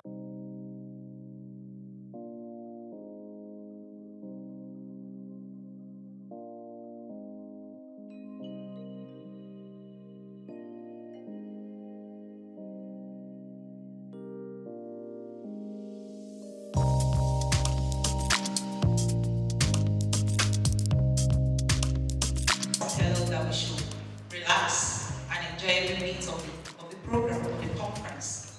We have a lot of things. We have a keynote.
Also would like to recognize the presence of the chairperson of today, in person of Maureen Ken George Taylor. She's the president, Restaurant, Cakes, Bars, and Clubs Association. You're welcome. Thank you for coming. We also like to recognize the presence of Mr. Lucas Rahim, who is the director of SIR&D, Lagos State Consumer Protection Agency, LASCOPA. You're welcome. Thank you for coming. Also in our midst is Engineer Greg Ashibogu. He's the chairman, GK Foundation and Grashi Global Foundation. You're welcome, sir. Please a round of applause for him, please.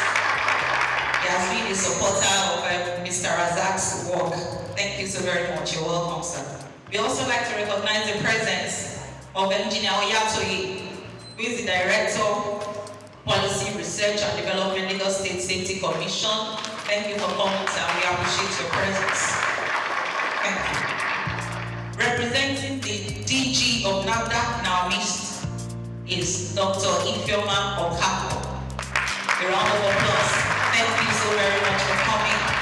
We appreciate your presence. Thank you very much. We also like to recognize the presence of Mr. Oluwole Ogundele, who is the guest speaker.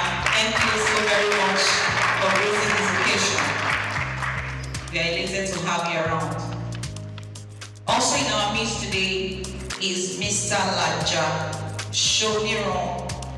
He's also a guest speaker today. A round of applause.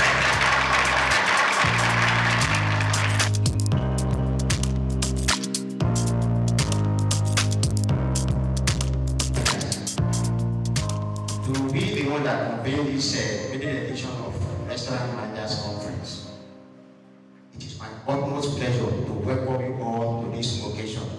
Let's give ourselves a round of applause. First and foremost, I would like to express my deepest gratitude to each and every one of you for taking your time to join us today. Your presence here is a testament to the commitment to excellence in the restaurant and hospitality industry. Together, we gather under the theme, elevating the art of restaurant management, innovation, sustainability, and excellence. The theme reflects our shared passion for advancing the restaurant industry and our dedication to staying ahead of the curve in terms of innovation, sustainability, and excellence. And as we navigate the complexity of the modern restaurant landscape, it is imperative that we prioritize these three pillars: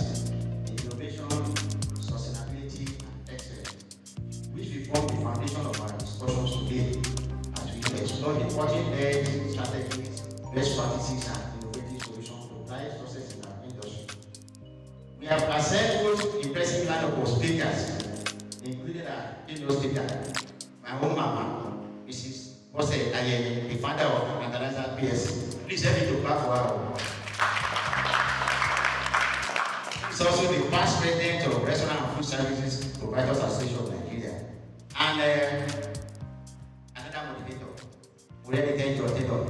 the president of the Restaurant Cafe, Bars and Clubs Association, who is the chairperson of today's occasion, to guide through this conference proceeding.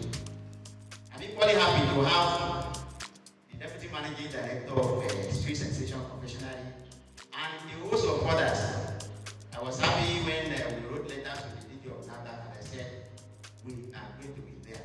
So, it's here, Dr. Okapo, I'm happy that you are here. God will bless all of us.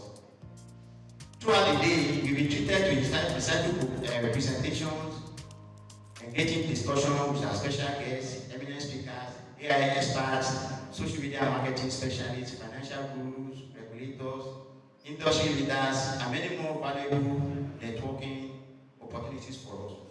Throughout the day, we will explore the latest trends, best practices, and innovative solutions that are shaping the restaurant industry. As Hospitality Care, we are dedicated to empowering restaurant professionals with knowledge, skills, and expertise required to excel in our increasingly competitive market. And this conference is a testament to our excellence to elevate the art of restaurant management. The conference is designed to provide a platform for restaurant managers, operators, and industry professionals to come together to inspire, educate, and empower you with the tools and insights necessary to excel in this dynamic and competitive industry. I would like to acknowledge the support of our sponsors, partners, and collaborators who have made this conference possible. Your contributions are invaluable, and we are grateful for your commitment to the growth and development of the restaurant industry. Equally, I would like to acknowledge the tireless effort of our team, who have worked diligently to bring this conference to life. Your hard work and dedication are truly appreciated. Without much ado, the MC has said we need to engage ourselves fully, ask questions, and share our perspective. We're ready to learn, unlearn, and relearn, and enjoy the company of your peers at this Restaurant Managers Conference 2005.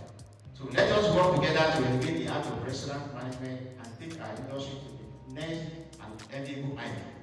Once again, I want to appreciate you, and I know by the end of the day, we are not going to leave the way we come, but in good health. And at the end of the day, our return on investment is not going to be a waste of time. Thank you once again.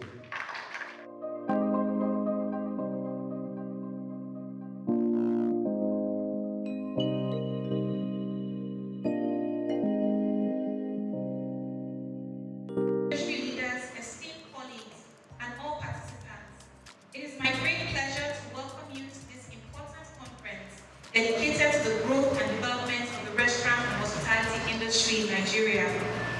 The restaurant and hospitality industry is a vital pillar of Nigeria's economy.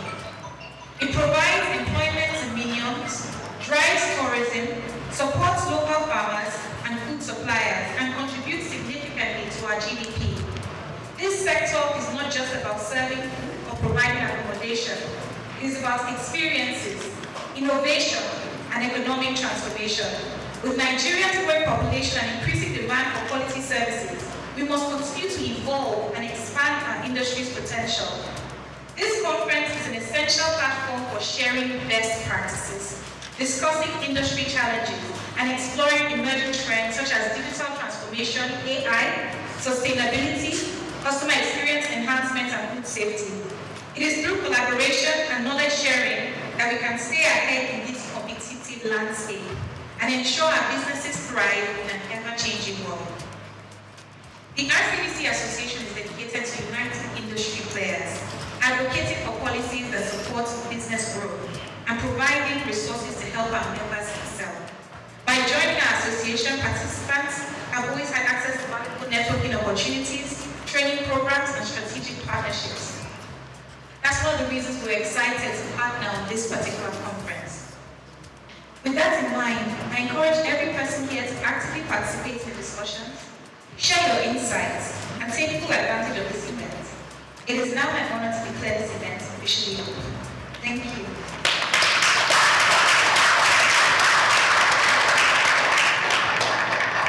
I have just a few more things to say before I hand over the microphone. So my question one more time is, did I get my slides up or will I be winging it? Can you see my slides? Thank you, it's okay, don't worry. So this is supposed to be a little bit interactive, right? It's a managers conference and I always have something to say to managers. So do we have any managers here? Can you wave your hands? If you are in a managerial or supervisory position, can you wave your hands, please? Fantastic, thank you. So I think I'm in the right room. I wasn't sure when everybody raised their hand. Okay, so I want to ask a question. Who is a manager? Someone should help me, please. Who is a manager? Who is a manager? Anyone can take the answer. If nobody gives an answer, it's you that needs to answer. Who is a manager? Who is a manager? I have my team for 355, so don't worry, I came prepared. It's called Start With Your Why. You are standing in a position and you have an opportunity to improve your life and improve the lives of those around you. You impact people's lives. Someone that wants to propose to their girlfriend and wants to get married, you will be part of their life experience forever, just by being a manager in a restaurant or in a food establishment. So it's such a critical role that if you are occupying it, you need to understand what role am I in. And from my own organization, not only did I invite managers, I invited supervisors that want to be managers. Because if you are aspiring towards a position, you need to know what that position is going to be. Okay, let's assume we know what a manager is now. What does an effective manager do? So can I have just a few contributions? What does an effective manager do?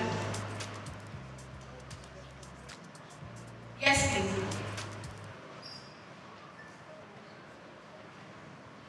Effective manager would lead by example. Lead by a round of applause. I am in the right room. I think I'm in the right room. I'm starting to feel like I'm in the right room. Another answer, please. An effective manager first needs to work on yourself because you can't give. A manager must work on themselves. I don't know if any of you are familiar with the book 21 Laws of Leadership by John Maxwell. And there's there's a law called the law of the lead, meaning that you can only lead people up to where your capacity is. Once your capacity is here, you're not going to leave anyone above that. So working on yourself is critical. Please give me a round of applause. I don't have one more answer because my time is limited.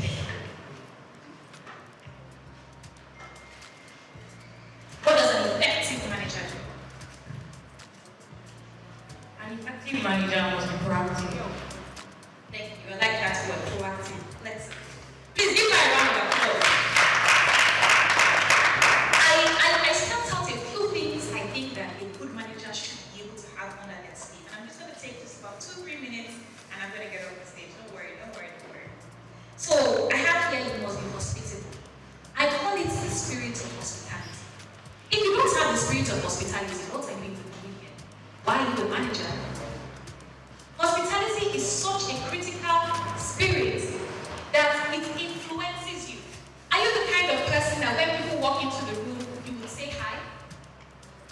Or because it's your job that you're saying hi? When somebody is panting, would you offer them a glass of water? If someone sits down and then they're sweating profusely because they just came out from outside, do you think that the person has to order water before the waiter goes to them and says, sorry sir, would you like a bottle of water? The act of being hospitable. So if you are not hospitable, definitely this will not be the right career for you. What else should a manager be? A manager should be in control. I expect that if you are actually told to govern an organization, you are in control of what's happening in that organization. How can you be in control of what you don't know? So you must be aware of everything that's happening in that place. From the kitchen, to the floor, to your marketing, to your customers, what are they saying? If you sit in your office all the time, how are you going to know what your customers are saying about your products, about your space? A good manager must be able to supervise. What is supervision? Is it just giving orders? Or ensuring that orders are completed? How many times do we need to follow up with you when something is stated? A good manager must be meticulous. Because sometimes, staff are very tricky. They will tell you that they clean the place, they will clean only the top. When you now go and lift it up, you now notice that this cleaner did not clean the bottom of this place. How are you going to ensure that the right thing is done if you're not meticulous? I'm almost done. A good manager must be intentional. You must decide that you have decided that you're going to be good at what you do, you're going to be among the best. Really and truly, I am for women empowerment. And I do specifically love coaching women to stand out. Because for a woman to have an opportunity, she usually must be 10 times better than a man. So if it's a man that's pretty good, people will just say, oh, let us give that opportunity. But before they give a woman an opportunity to become a CEO or a CEO, you will see her CV. Her CV is double the CV of the man that equally goes about job. Please give women a round of applause. Okay, the men are happy. Give all of themselves a round of applause. A good manager must be a good example. And finally, practice servant leadership. I want you, as you attend this conference, to pick up a few things and decide, what will I do differently following this conference? Maybe I missed something. Before I close up my work way, does anyone want to add anything else that they think a good manager should be? Any other comments? Thank you, ma'am. Good teamwork and good communication. Give my round of applause! There's no I in team. If you are not a team player, why are you a manager? You can't do everything yourself. You must be in division of labor. And that's why I asked all of you to join me with my presentation this morning by asking questions.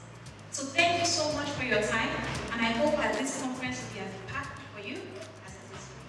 Thank you.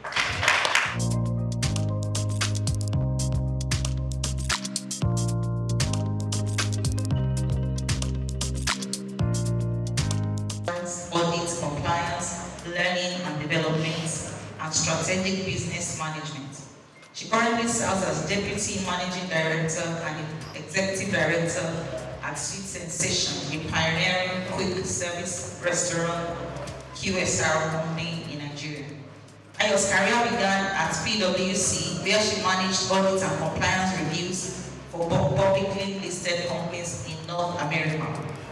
She earned a reputation for driving change, optimizing processes, and building strong teams, rising to a global managerial role. Our ability to innovate and lead has been instrumental in Sweet Sensations' ongoing transformation.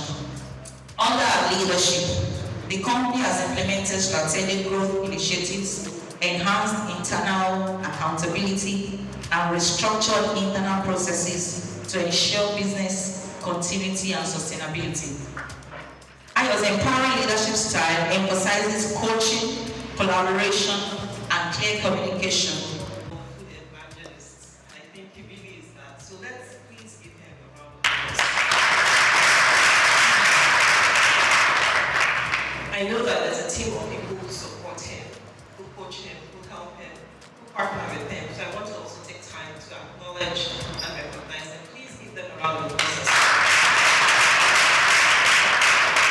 Thank you. Special thank you to the distinguished speakers and guests. I also stand on all existing protocol. But even with that, I cannot but honor Mrs. Bolayeni, who's here. Mrs. Bolayeni, who's here, the founder of Fertilizers and pioneer in the industry. Thank you for your continued support of the industry. It's also lovely to meet the chairperson of RCPC, an organization I belong to as well. So welcome. Thank you. Again, if I don't honor my NAFDAC people, I will get in trouble. So well done, man. Thank you for all you do at NAFDAC. Making sure that food is safe and that people can live quality lives. Thank you so much. Thank you. Okay. Before I dive into my very, very brief speech, I must honor my mother, Lady Dame Penny Hampson, the founder and CEO of Sweet Sensations. Also the chairperson of RESPA. I'm grateful for the organization she built because giving me a platform, giving various people a platform to lead, to inspire others. So she's not able to be here, but I bring lovely greetings from her to everyone here. Okay, so I've been asked to give a very, very short welcome speech, or I think it's opening the short speech by special guest. And you know, this topic, elevating the art of restaurant management, innovation, sustainability, and excellence, is so relevant. So this, I want to start by just saying, this topic is so relevant to our industry. Anyone who's been in an industry for a few years knows how important these topics are. The industry is shifting rapidly. Things are changing so fast. Sometimes you understand your consumer, sometimes you don't even understand them anymore.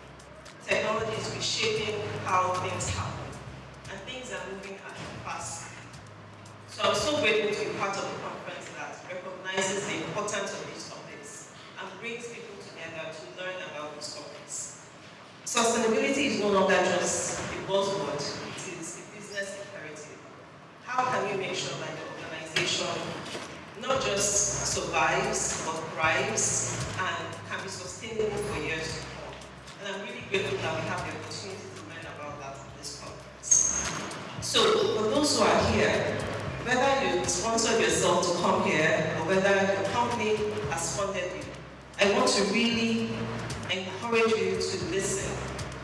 The ability to invest in yourself, to come for conferences or trainings, it's a powerful investment in yourself. My team who's here, hi team, they know that we talk about growth a lot.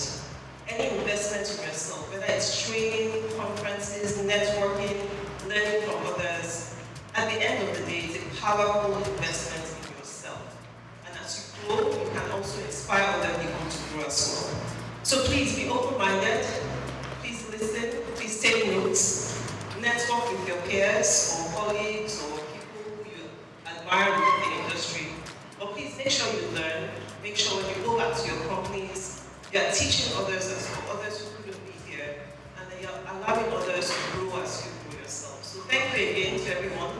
Welcome to the conference, and thank you again to the convener for the opportunity to be here.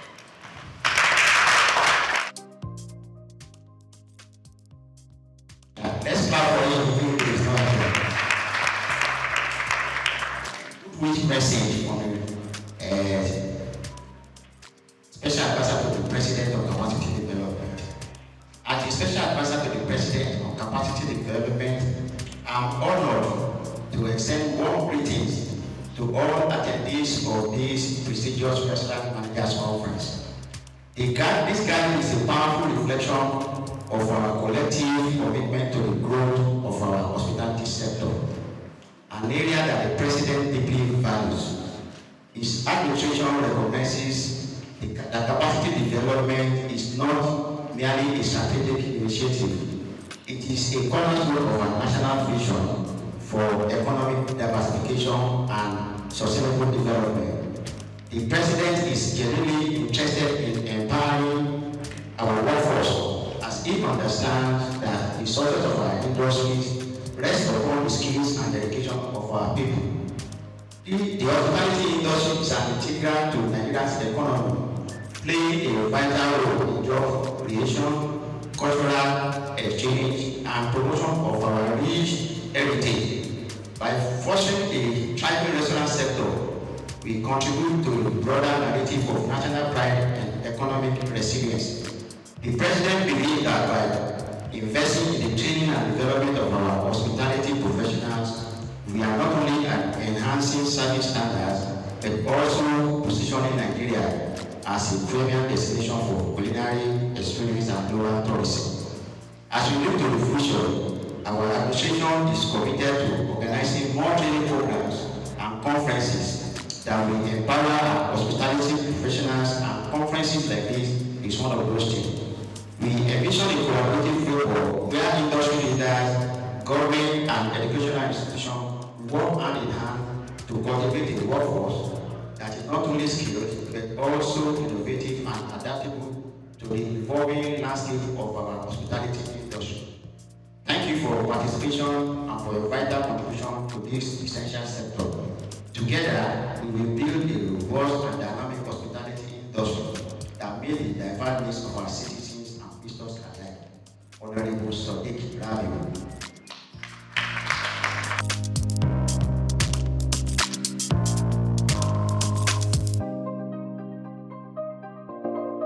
Good morning, ladies and gentlemen.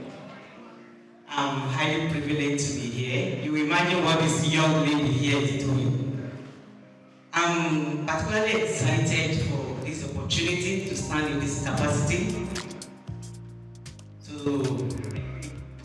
for Nigeria Institute of Food Science and Technology, especially where I represent as the chief servant. You know, that name chairman is just a name. They're actually the chief servant of the institute, and I'm privileged to be doing that because the Institute of Food Science and Technology has raised me to be a confident person and to be able to add value to the society. And I think that's the beauty of life. That life is not just who you are, but those you are also able to raise. And so, anywhere I have the opportunity to speak, I always give that credit to my mentors, my several mentors who are now fellows of the Nigeria Institute of Food Science and Technology. Particularly, let me congratulate Mr. Razak, our own food evangelist. We call him Mr. Food. He has several names. He has several names. I have my Google message, but I just feel like speaking to us. Mr. Razak is a blessing to us in the Institute, and we are praying for him. This is just a tip of the iceberg of what God is about to use him to do in Nigeria and beyond that in the world. And so I'm happy to witness this maiden edition of the Restaurant Managers Conference. This is a great one. Please can you give yourself rounds of applause. I'm particularly excited because just yesterday I was privileged to train bakery and pastry staffs, you know, in a big conglomerate when it comes to confectionaries in Lagos, Ogun, and some states at Shagam Axis yesterday. And one of the things I told them is that as leaders, as managers, you are the team leader. It's not just what you tell your staff, it is what they see you do. The best of food safety management system will not fly if it does not start and end at your table. If the staff need PPEs, you are not providing it, what more can they do? If you can enter the processing floor without doing the needful, then we have not shown them the right example. And so as restaurant managers, as supervisors, when it comes to anything food processing, you are at the center and you must do what is right. And you know, if it is not safe, it is not food. If people buy your product and they come down with gastroenteritis, then there won't be a repeat purchase. And that's the truth. And so that means they are losing trust in your brand. So for you to build trust in every brand, right? Like one of my friends who is also a food safety trainer here would say, then you have to do the right thing. And so we are here, that's why we are all here. To learn, to unlearn, and relearn. And I'm sure you get the best from this conference. So this is just the beginning. I wish you all greater and bigger opportunities to learn and shape the Nigerian economy and ensure food security in Nigeria. So you're all welcome, Mr. Razak, congratulations. You're a brother and you made a brother who will to support all that you do. Thank you, Mrs. Moderator. Don't worry, I'm coming back with the lecture on medicine.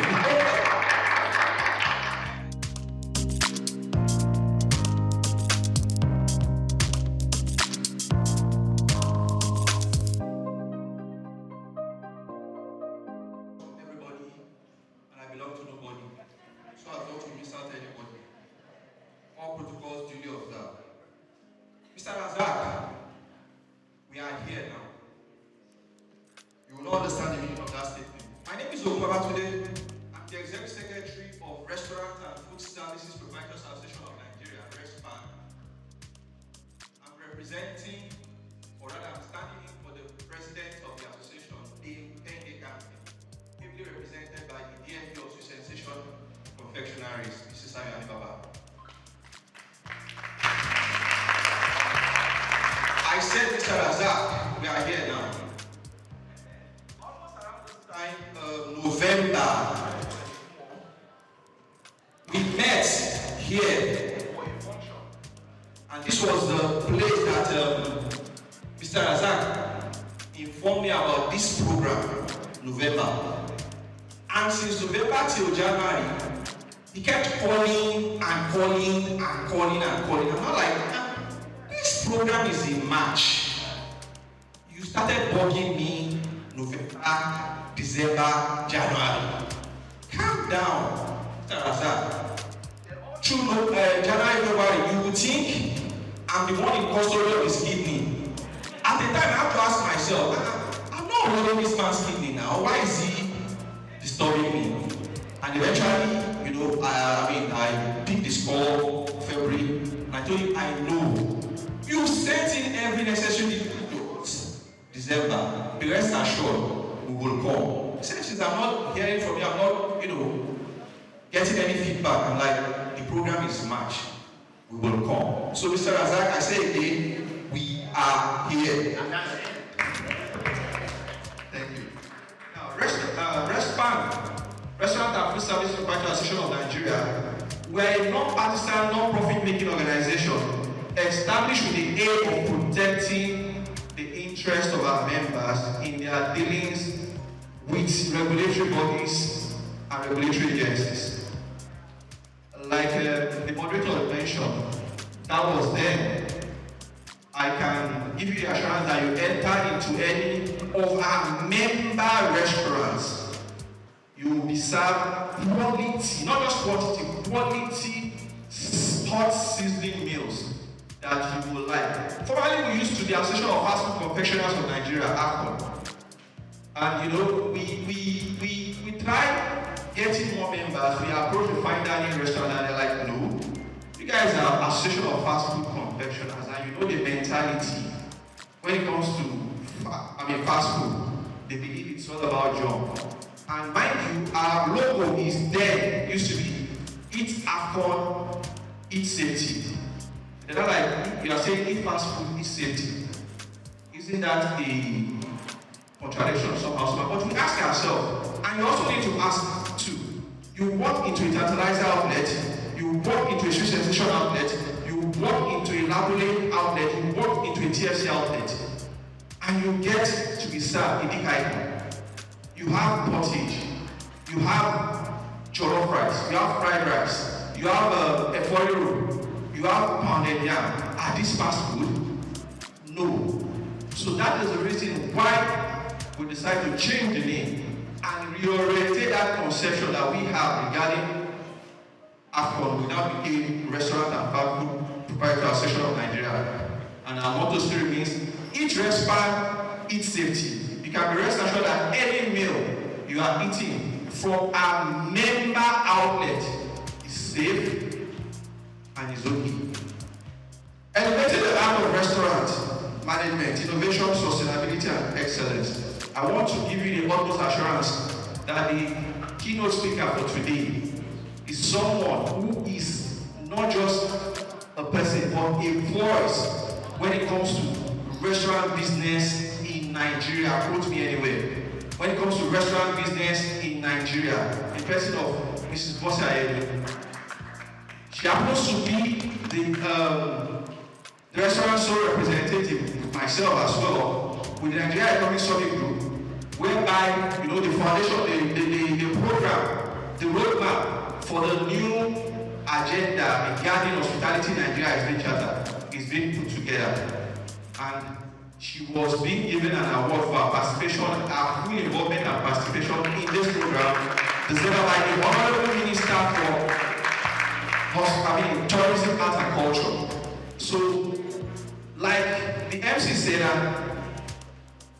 speaker before me said, please relax or learn, relearn, because we are here for a whole lot of lecturing, teaching, and the rest. And every other guest speakers that are taking the sections today, you can be rest assured, yes, they are sound. Mr. Razak, count on us as an able and ready-made for this program going forward. Thank you. God bless you all.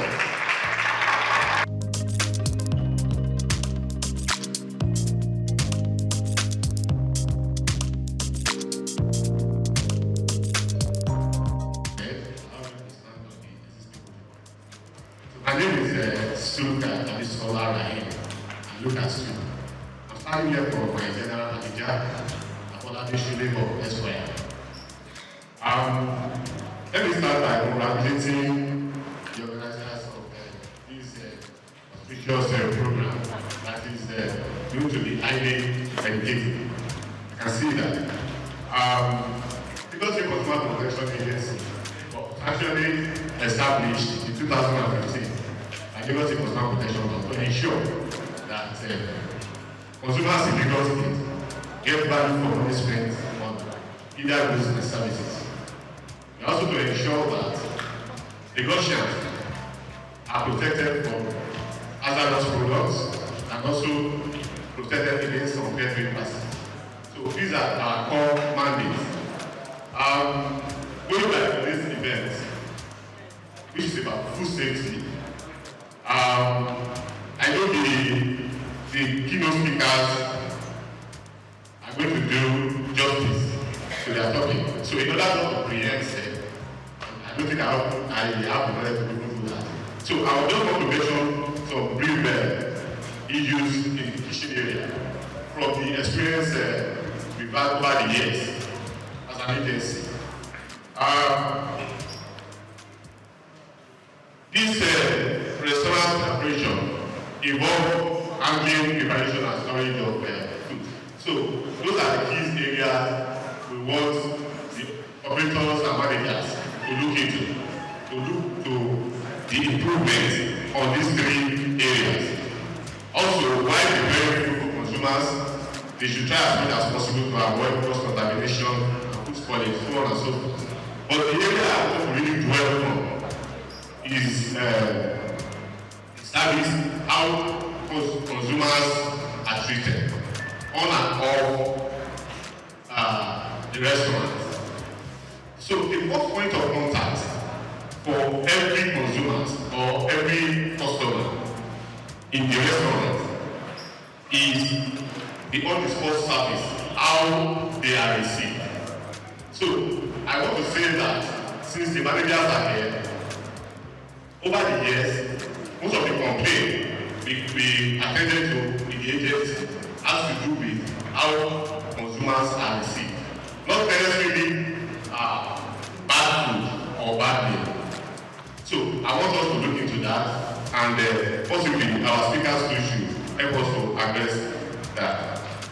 Then, apart from on-the-spot services, when I buy food in the restaurant, possibly I take it away, and I get home and I realize that what I bought is not what I actually want, or I detect. In some cases, we have seen somebody who bought food and saw a fly in the food. You cannot rule that out. So now, why try to reach out to the restaurant? The person at the other hand failed to do justice or to attend to the complaint duly. So I want us to, apart from putting somebody that is correct, I think that is the most practice. We put somebody that can speak well. Not that. We should endeavor to ensure that the person at the other hand knows well about the business.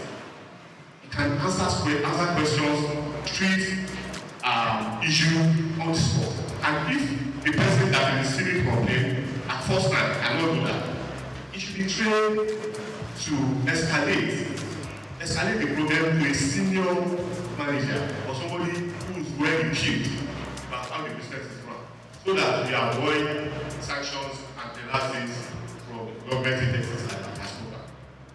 I want to inform you that the perspective 2015 law has been reviewed and signed into law by His Excellency Mr. Governor 2024 law that empowers agencies to seal law premises without referring to the court. Initially, we have to go to the court to seek for a seal order. So I'm not saying that we are out to, like my general manager would say, allow business to thrive in Lagos. We are not out to destroy businesses, but then we are not going to lose our focus, which is to ensure that consumers in the state are protected. We are all consumers. So this is a very big opportunity for everyone here, both managers, the operators, and of course all of us are consumers, to ensure that we improve on the service delivery in our restaurants. To round up, like we always say, consumers in Lagos State are kings. So I want to enjoy all of us here. We always treat consumers as kings. That is the message from my general manager, Afanabi Shilebo Estre. Thank you, and God bless you. The distinguished guests, esteemed restaurant manager, industry, stakeholders, ladies and gentlemen, it is my great pleasure to extend warm greeting to you all on behalf of the Lagos State Safety Commission at this prestigious gathering, the Restaurant Manager Conference. I commend the organizers for selecting such a crucial and forward-thinking team, elevating the heart of restaurant management, innovation, sustainability, and excellence. The hospitality industry, particularly the restaurant sector, plays a vital role in the economic and social fabric of Lagos State. As a hub of diverse culinary experiences and a key driver of tourism, restaurants are more than just places to eat. They are spaces of creativity, culture, and commerce. However, ensuring safety, sustainability, and operational excellence is paramount to their continued growth and success. At the Lagos State Safety Commission, our mission is to promote a safe, secure, and sustainable environment for businesses and residents alike. We recognize that innovation in restaurant management goes beyond culinary creativity. It also involves embracing modern practices and adhering to health regulations and implementing sustainable business models that protect both people and the environment. Sustainability in the restaurant industry is no longer an option, it is a necessity. From responsible waste management and energy efficiency to ethical sourcing and consumer well-being, sustainable practices contribute to business longevity and environmental preservation. I urge all restaurant managers to adopt best practices that align with global standards while enhancing customer experience and food safety. Excellence in restaurant management is achieved through continuous learning, strategic leadership, and a commitment to quality. As you deliberate on strategies to elevate your businesses, I encourage you to prioritize staff training, adopt digital innovation, and maintain compliance with regulatory standards to ensure the safety of both the employee and patrons. Lagos State remains committed to supporting businesses through policies that foster growth while ensuring public safety. Lagos State Safety Commission will continue to work collaboratively with stakeholders in the hospitality industry to uphold safety regulations and promote a thriving, resilient, and innovative restaurant sector. Once again, I applaud the organizers of this conference for creating a platform to discuss these vital issues. I wish you all exciting deliberations and successful outcome that will drive the restaurant industry towards greater heights. Thank you. May this conference inspire transformative ideas for a safer, more sustainable, and more excellent restaurant industry in Lagos. Director General, Lagos State Safety Commission, Mr. Larry Mojana. Thank you very much, sir. That was very well said. Very well said. I actually don't know what it means. I recognize everybody that is here, and I have not addressed you in person, it's not that slight, but I think we are beginning to look at the time to see how we can manage our time. I welcome you all to this year's edition. I thought one happened before, but from what I heard today, it looks like this is the meeting one. Forgive me if I'm not good. I welcome you to this conference, and let me start by again joining everybody to salute the doggedness and the passion of the convener, Mr. Razak. They have described it very I used to know him as a foodpreneur, but I've heard today that he's actually a food evangelist. Whatever name we call him, and what thing we can't take away from him is his passion for this industry. This avenue that he has provided for us today, where we as restaurant operators gather together to share and to sharpen our knowledge, is a major gap that he sees in our industry that he's trying to fill. I congratulate you on your achievements so far and all the people that have worked with you, and I wish you success in your future endeavors. I'm excited to be here, and I count it as an honor to be called upon to share with you from my limited knowledge and experience, and also to learn from the different experts that have been put together, that have been invited to help deepen our knowledge in specific areas of restaurant operations today. The theme of our conference, as we have heard over and over again today, is elevating the art of restaurant management through innovation, sustainability, and excellence. I will start by talking a little bit about our industry. The Nigerian food service market is estimated to be about $10 billion and growing. About half of this market is held by the food service restaurants, while the other half is shared by casual dining, fine dining, cafes, and the cloud kitchen industry that is not only large, but also has a great potential for growth.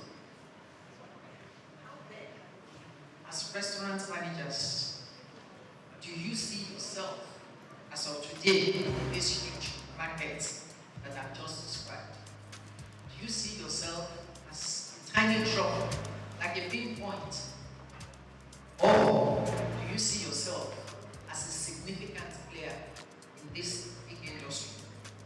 Wherever you think you are, one of the things that you should begin to think about from today is how can you increase your portion of this large market that I've just described. The restaurant industry itself has changed rapidly in the last 5 to 10 years. From the imposing brick and mortar structure days, where the idea of social entertainment was limited to visiting fast food restaurants, to today, where the customer would rather be in the comfort of his home and just get his food delivered.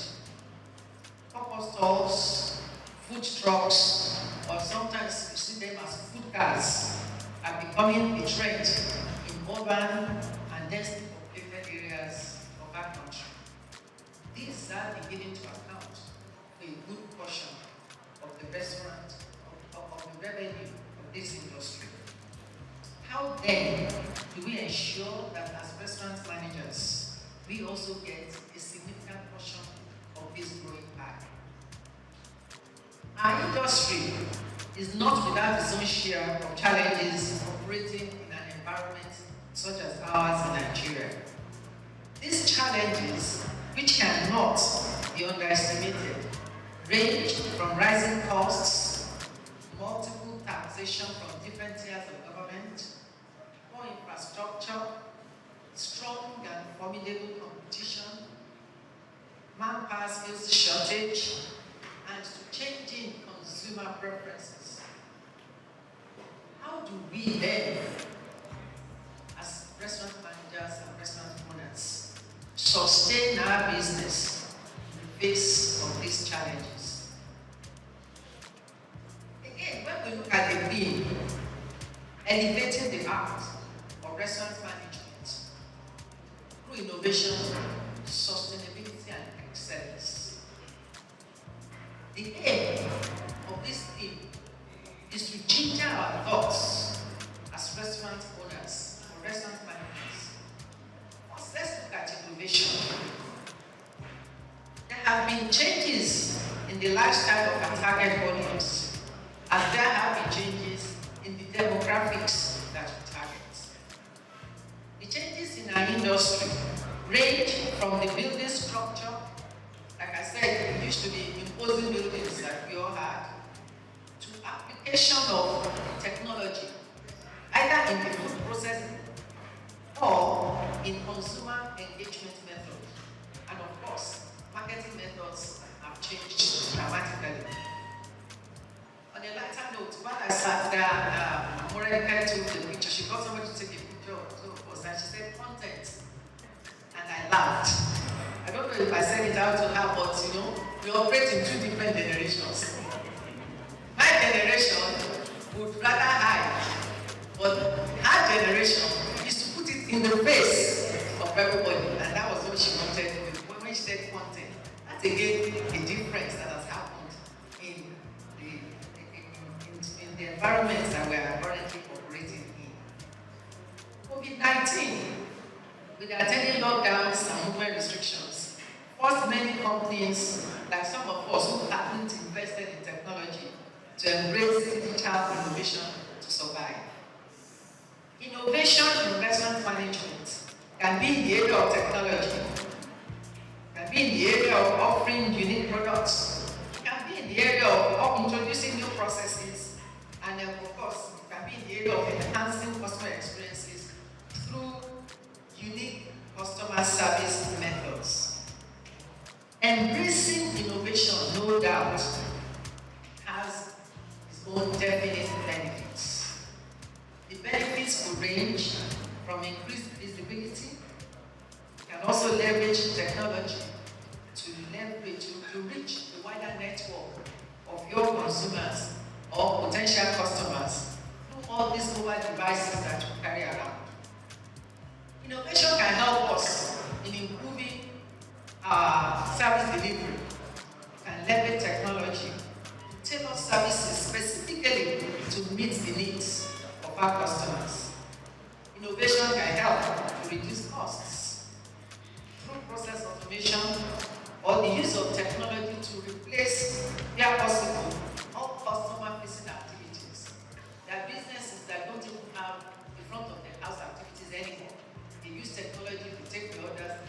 deliver. Technology is therefore playing a key role in food processing process, how to order, when to order, and how to pay for the order. These apps are also being used to manage customer loyalty. The use of technology itself impacts the need for brick and mortar stores. Like I've said, not only will it impact or has it impacted the size, even the existence of those structures, and of course the size of the restaurant itself. Who needs a whole building if you can reach your customers through technology, or if your customers can reach you through technology? Customer engagement is another area where innovation can be seen in our industry.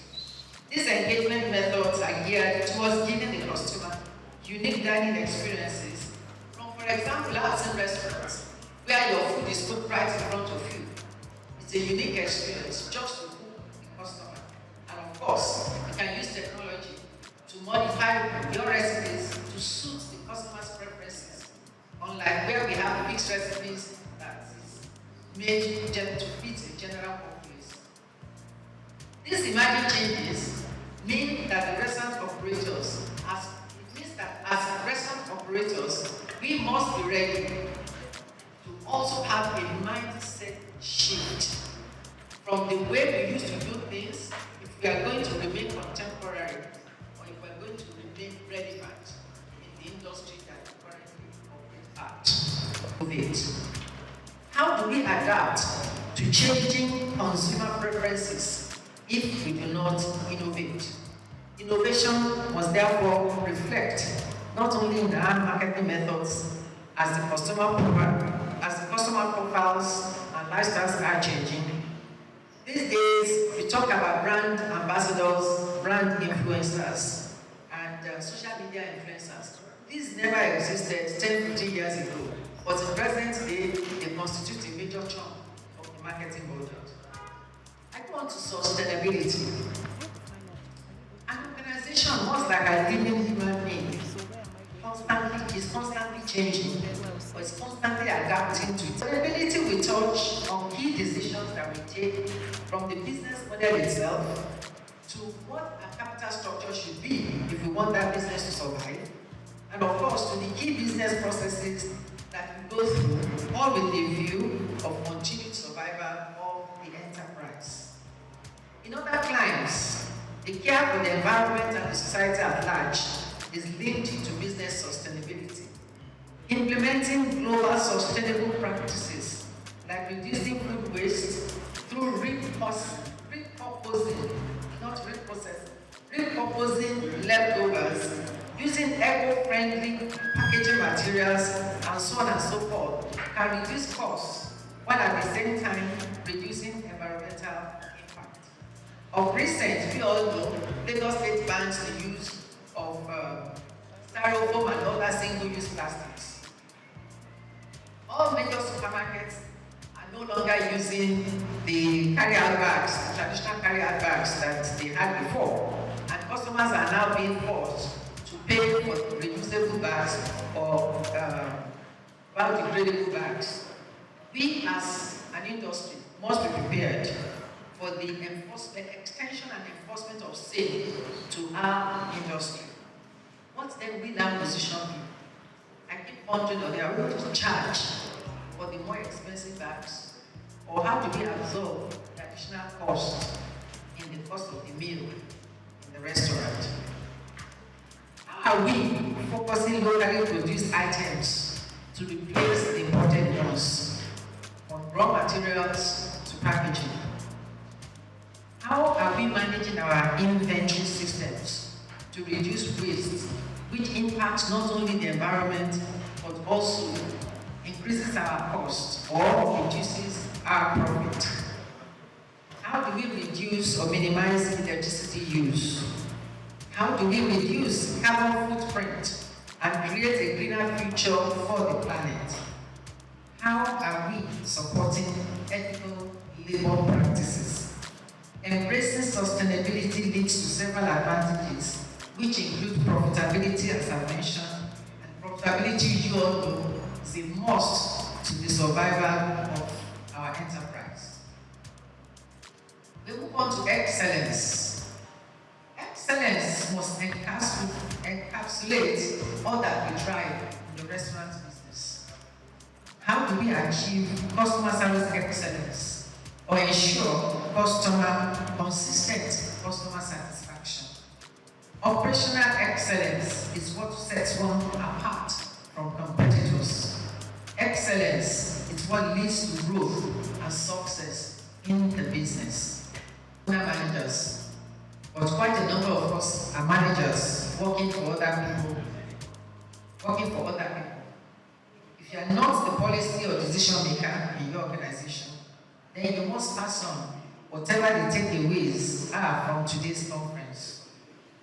You must have a clear understanding of your market, the environment in which you operate, the type of people that you're catering to, and of course, what actually appeals to them. You must have a full picture of your costs and of what determines your profit. It is good to be able to benchmark your performance against industry standards where applicable. You must drive year-on-year growth, both revenue and customer throughput. Because anything that is not growing is dying.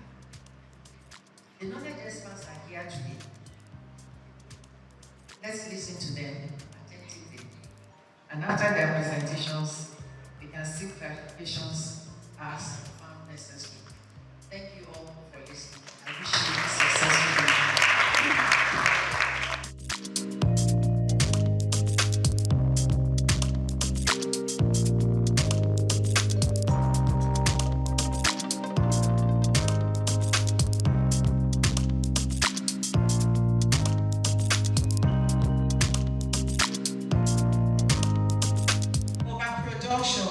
Temperature abuse, very important.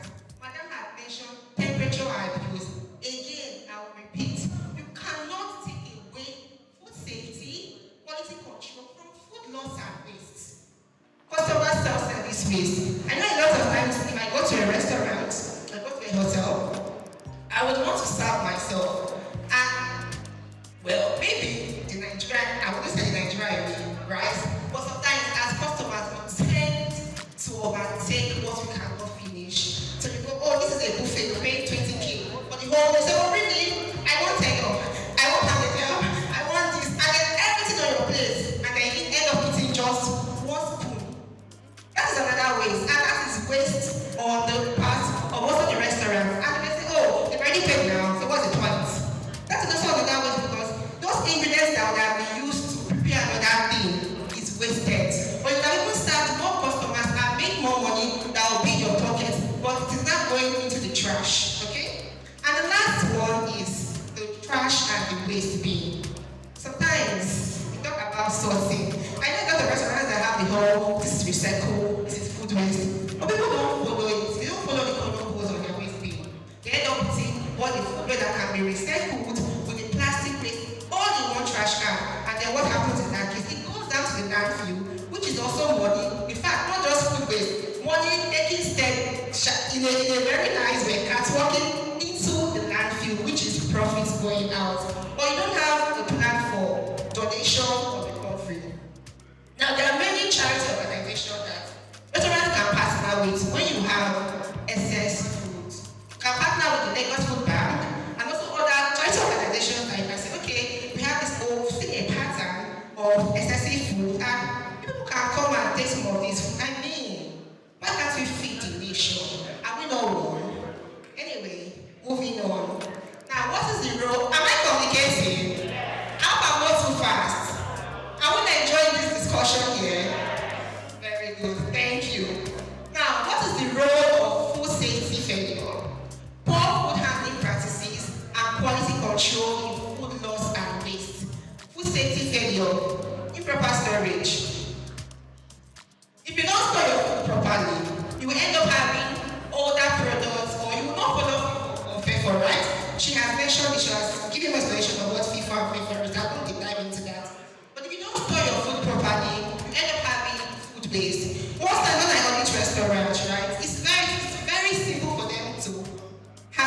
maybe you're in non-conformity in this aspect, because they will just tend to go clean the product on the shelf and nobody's really checking for dates. Another thing that can cause this problem is when you have all of your products on the shelf. Why? Or you buy a lot of this product and you end up not even using it. Especially those ones with a short best before, a short shelf life. Temperature abuse. That's another food safety failure, and cross-contamination too. Now when it comes to poor food handling practices, again, you can never take away FIFO from this. Mishandling during preparation. If you don't handle your food properly, and they go to the floor, that's waste already. Except of course in your restaurants, when food drops on the floor, you pick it, you clean it, and you serve the customer. And I'm sure that I don't have any restaurant managers that are doing that poor quality practices. The lack of hygiene. She had talked about washing your hands, your earrings, all of those things. It's very important as managers or as food business staff, we need to have proper hygiene. If you lack good hygiene, it's as well as putting money into the waste bin. And lastly, quality control, overcooking, undercooking, inconsistent portioning, getting food for minor defects. I don't know if this is new to many of us, right?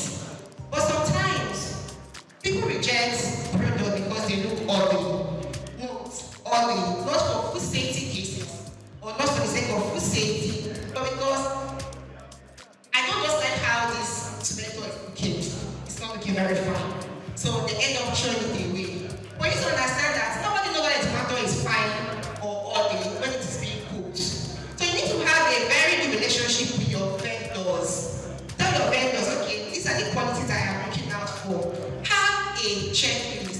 Train your vendors and train the staffs around, those who are handling it. Because see, training is very important though. It's not you come to work, you resume work that first day, wear your hairnets, wash your hands, remove your earrings, and that's the end. Training should be continuous. You can have on-the-job training. You can have trainings with external people. You should have a trainer who is already in a restaurant that can train down those who are upcoming, okay? So the role of food safety, poor food handling, and risk control can never be taken away from food loss and waste. Remember, food safety failure can make you bleed money. Poor food handling practices will make you lose money. Poor quality control, you are losing money, and that is money, and that is profit that should have been generated back into more money. Now, what are the best practices, tools, and techniques in combating this hidden cost that is draining into your profit, which is food waste? Number one, for your purchasing managers and storekeepers, let them check orders for quality when receiving. Have a checklist. If it's not documented, it means it is not done. So if there's no checklist that you are not coming to, okay, it's good, there's a tendency that there will be a mistake. And once it gets into your kitchen, it may get rejected. Ensure FIFO when storing. Donate under this item, but always track. If you know that you're always having excessive products, you need to keep a track and say, okay, why am I having this product? Is it that it's not moving? People don't like it. So that you don't end up buying a lot of things that you're giving out, because really for restaurants, you're not buying to give out for free. You are buying to make money, to put back into your business. So we have a lot of product that's every day or every month, year in, year out, you're donating it excessively. They need to have a track record and say, do I need to take this off completely, or do I need to reduce it? Again, train your staff. Now for chefs and stewards, smart menu planning. You need to plan your menu with ingredients that can make too many food products. So if you're having, say lentils for instance, how many food products or how many menus can lentils do? Start thinking in that way. Start menu planning. Don't just plan it. I have 55 menus. One of them in one day. At the end of the day, just 5 food. What happens to the rest of them? It is waste. That's money that should have been used for any other thing that's going to waste. Okay? Portion control and just portion control. I know as Nigerians, many of us we don't like it. But then again, for food business owner, if you do not manage your portion control, you end up having a lot of food waste. Your calibration, your skills, are you calibrating them? So you're calibrating your skills. Why are you calibrating the dry weights? So it's not a function of every morning you carry 5 kg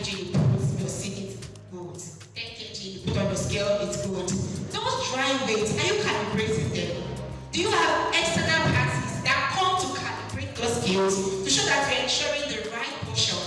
What about using data to track your demand? Again, forecasting, demand forecasting. The product or the number of products you would have each Ramadan period. You agree with me that it is different from the one you start experiencing from next week. True of us. I need an answer, please. True of us. Exactly. People are fasting this period, right? So the likelihood that there will be a lot of people in the restaurants might not be as much as when people are not fasting. So consider all of those things when you're planning your menu. Then of course, digital waste tracking. There are a lot of AI tools that can help you tracking your waste. We have Window and a whole lot of others. And then have taking off. I think Nigeria has to take away options and lots of take away options. What about for your buffet host and event coordinators? So that everybody is involved, from the purchasing manager to chefs and stewards, even to event coordinators. Know the amount of guests that you are inviting to an event and plan accordingly. Have a food waste policy. This is new. I know for manufacturing companies, because those who are the FSSA national space, it is not new to them. But for restaurants, having a waste policy might be new, and to be a good initiative so that your customers know that you're trying to make money and to also save the environment. So to be a good thing to have a food waste policy or initiative, partner with food banks and again train. But the important thing is train. Do not get tired of training. If you get tired of training, call experts that can help you train your people. Please again, I'm saying train your people. And FHSC will also carry out training. Just let me put it out next. Now, what is an action plan? I have mentioned what food loss and waste is. I have mentioned that food waste can be gotten, can be from the preface or the post phase, right? Before the customer or after the customer. What do you need to do? Start with a food waste audit. We all know that we all have the HACCP team, right? You can also have a food loss team. Everybody should be involved. And should also start from management.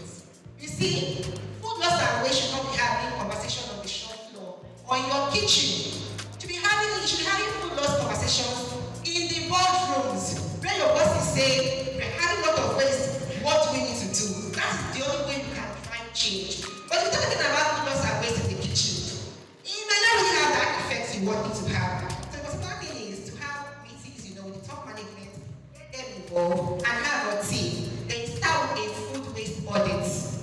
Every food business is a system to identify where waste is happening, to track reduction and enforce prevention. So we talked about where the waste can happen. Now, I do not know your individual kitchens, so I cannot tell you where your hotspots are. That is the work of everyone here. After this conference, remember that the lady with the glasses said, know where my hotspots are. Go to your kitchen. Managers tie into their KPIs. Let everybody identify where the hotspots are. And then there's a strategy and methodology that we talk about. It's called TMA. You target, you measure, and you act. But I'd like to expand it a bit. You target, you measure, you reduce, and you act when you communicate. It's very simple. Have a smart goal. Tell everybody, or you tell yourself, okay, in the next 6 months, I want us to reduce our food waste by 30% in maybe portioning. And because if there is no goal, you'll be too relaxed to want to track. So goals keep you on the edge. Like, okay, I have a goal, what do I need to do? So that is what targeting goals. Then you measure, you track, where my waste coming from.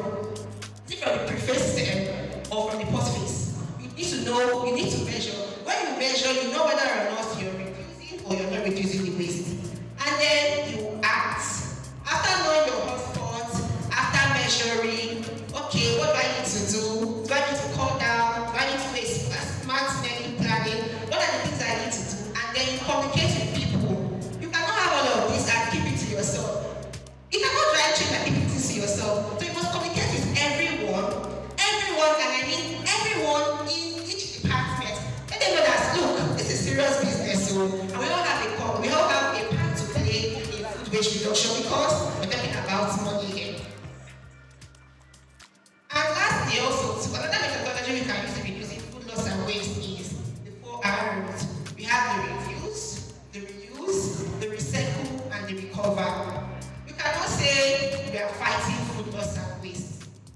fight food loss and waste because it's a whole lot. But we can prevent food loss and waste from happening. So that's where the reduce part comes into place. And then you reuse this product. Don't be in the habit of throwing things. Look for ways that you can use food products. Throwing should be your last option. Then you recycle and then you recover. I have a friend who does this technology, right? I don't know how he does it, but he's so smart. And he does SOUQ Aways for businesses. I really don't know how it works, but this SOUQ Away uses food waste and it generates gas for cooking. So you end up not spending so much money on gas and you end up spending less money for waste disposal. Now, like, are you sure this works? But I've known you for quite a while now, and I know restaurants that have been using it for 2 years, 3 years, and that's one way of them helping the environment and also saving money. But so that you can actually, food loss and waste is avoidable. It is avoidable. You just have to do the right thing and put your mind to it. Okay?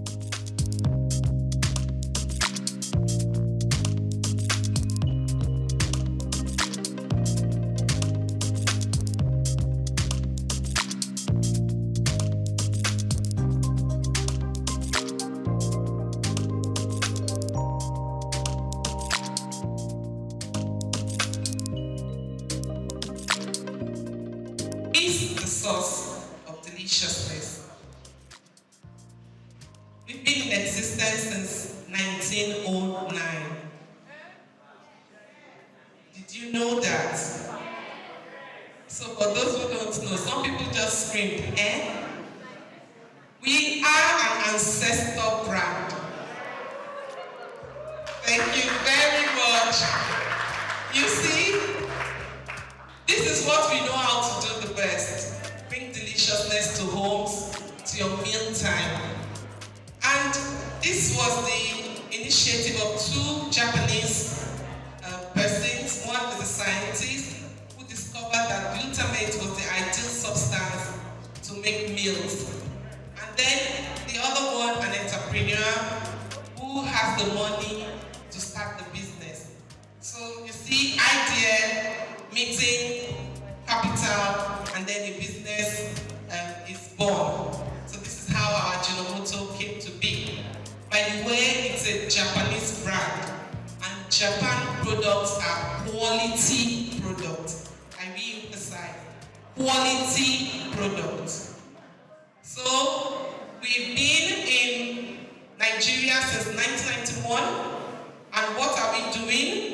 We are founded on the aspiration to contribute to well-being of the human being, well-being of the society, well-being of the planet through amino science. Amino science is the technology and the specialty of the Ajinomoto Group. The NAFDAC people here know us, we are registered. The SON people here know us, we have a man cap. So we are very regulated and very compliant. So what is Ajinomoto? My targets are here, caterers are here, LSCDA, and my other catering group. Yes, ma'am. Thank you very much. So these are my targets, and I know restaurant people are here who use it. The people used to say that all those big restaurants, they use Ajinomoto, but they hide it.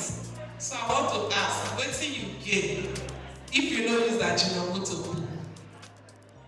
And what do you gain if you don't use and cook? You still they hide them. Tell people the source of your deliciousness, because you understand that it is safe. It is made from sugarcane. It helps you to reduce salt in your food. People call it magionio, thinking because there may be salt. Not salt. It is a product that has glutamate, and glutamate is an essential amino acid which gives the taste of umami. Umami is not sweet, not bitter, not sour, not salty, but delicious. And that is the 5th taste, in case you don't know. We don't have only 4 taste sensations now, we have 5. The taste of tomatoes is not sweet, not sour, not salty. Every speaker has talked about tomatoes now. It is a taste to make almost every meal. And so it is not sweet, not bitter, not sour, not salty, but it gives that umami taste. That's the fit taste around the world, and it's not different to Nigeria. And that's the taste of our Ajinomoto. Ajinomoto is produced through a fermentation process of sugar-based sugarcane, beets, cassava, maize. So all of these are products through which Ajinomoto is made. And then it is made up of, our MSG is made up of simply sodium, glutamate, and water. This is it. And it contains 1/3 of the amount of sodium in table salt. So if you think your food is not delicious enough, you're just adding salt, you're adding to your hypertension. Yes, so why don't you use Ajinomoto? And it helps you to promote that deliciousness that you want in your meal. That's what we are talking about. So it is used around the world to bring out deliciousness. You are what you eat. All of us agree to that, right? It's consume that forms you. Some food experts will tell us to avoid this fast food, pastries, cakes. Don't eat this, don't eat that, don't eat. Reason. They tell you some of you it gives cholesterol. They just call a lot of hard names that will scare you. But once in a while, even in the pyramid of food, all these things are there. You take them, but maybe sparingly. Not that you don't take at all. So you are what you eat, and when we eat food, we don't eat to swallow those chunks. What we eat is to get nutrients from the food. Bringing one of that. So look out for it in the market.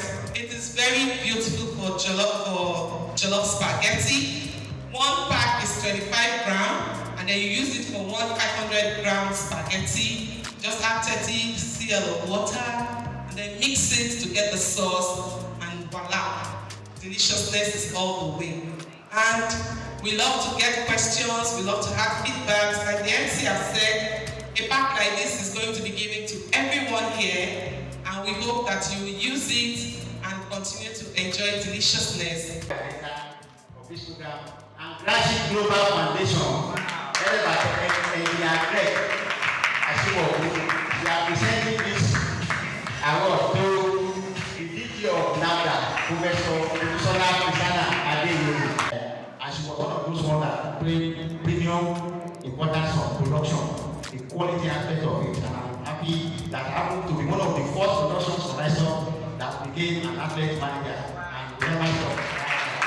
So, on behalf of the organizer of the edition of Restaurant Managers Conference, we are presenting this award of honor to Mrs. Kosi Ayemi in recognition of her contribution to the growth and development of Nigerian restaurant managers.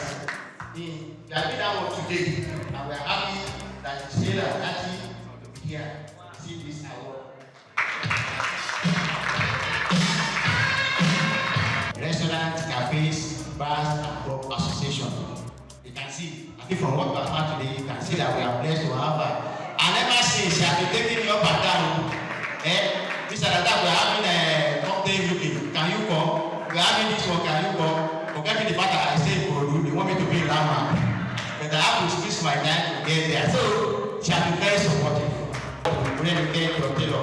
The chairperson and president of RCBC Association, appreciation of the professional leadership, selfless dedication, tireless effort, and outstanding.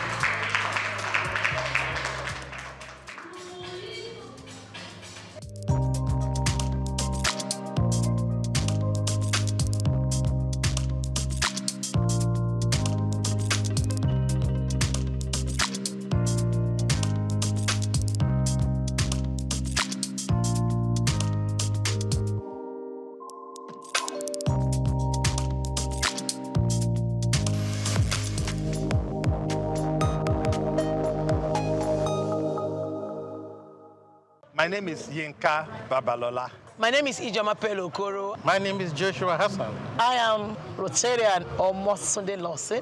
It's Ife Yunwarita Ejeze. My friends call me Ife. My name is Rotarian Lola Dare. I'm inviting you to keep watching SOUQ News. It's the right station to tune to. I like SOUQ News SOUQ News is good. I want to charge you all to listen to SOUQ News, watch the news. You can have unlimited news first time. Find SOUQ News. Be with SOUQ News. Never switch off. You are better for it. SOUQ News is the real thing. Listen to their coverage and you'll be glad you did. Turn to your YouTube, turn to your Instagram, turn to all your digital channels and look for SOUQ News. Keep watching.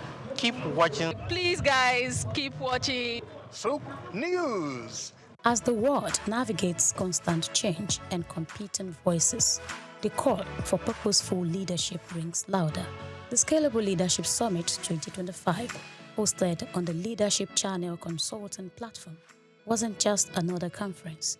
It was a clarion call to leaders, seasoned and emerging, to abandon short-lived titles and build the kind of leadership that endures storms, spans generations, and reshapes nations.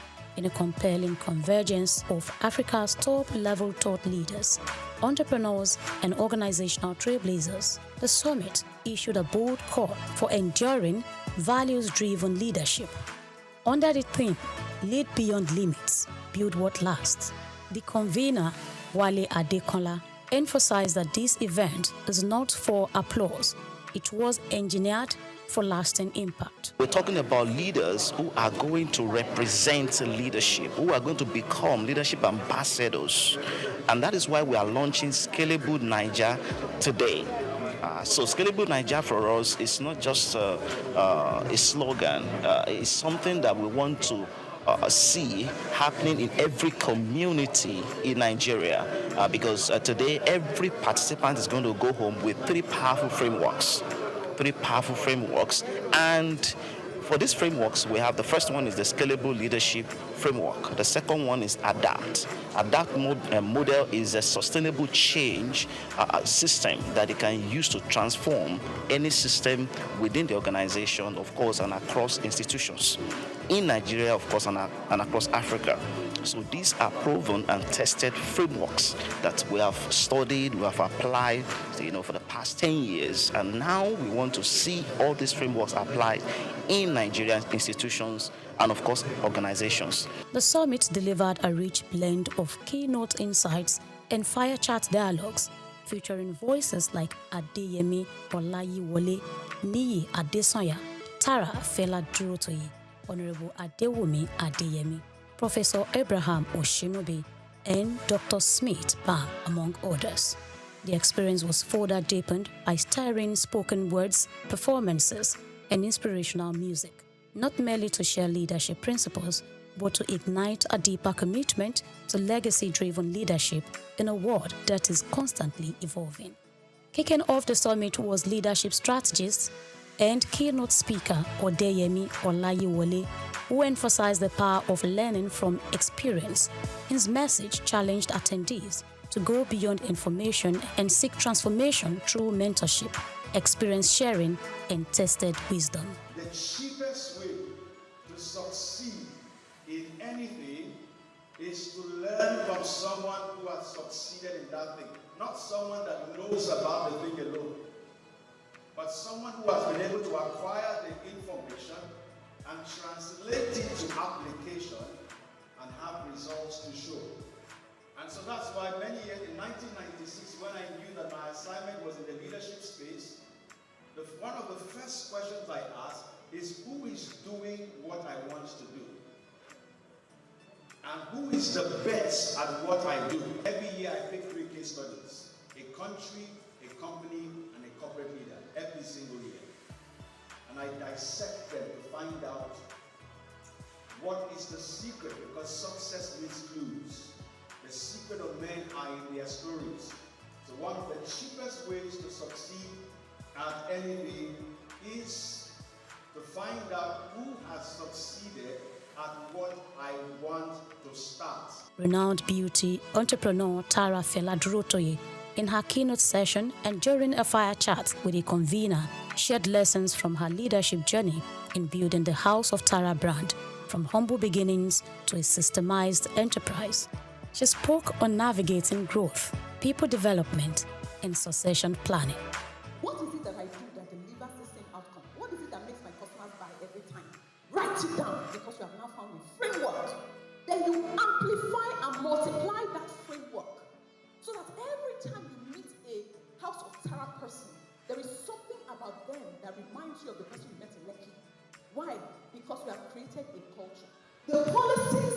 designed to protect you, not just the company. If you don't remember everything else that I said, and you are an employee here, hold the policies and embrace them in your chest.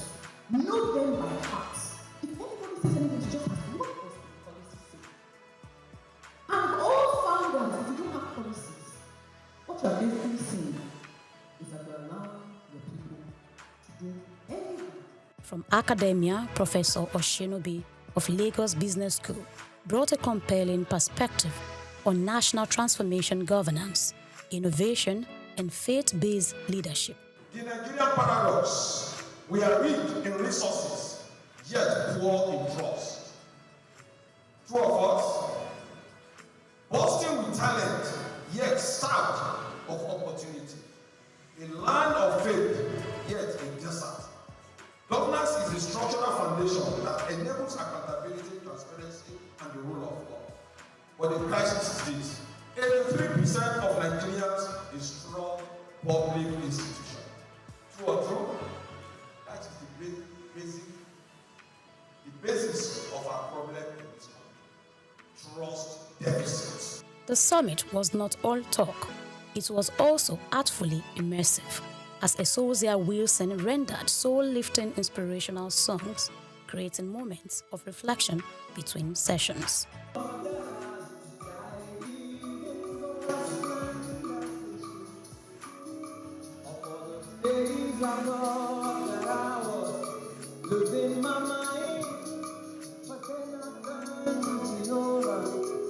In an interview with SOUQ News TV, the convener emphasized the summit's depth, that it is a leadership movement committed to shaping a new breed of leaders. Participants shared their reflections, describing the summit as a catalytic experience that confronted, challenged, and compelled. Leadership is not just a day thing, it's a daily thing. We want them to recognize 3 types of patterns. So we have encouraged them to study pattern.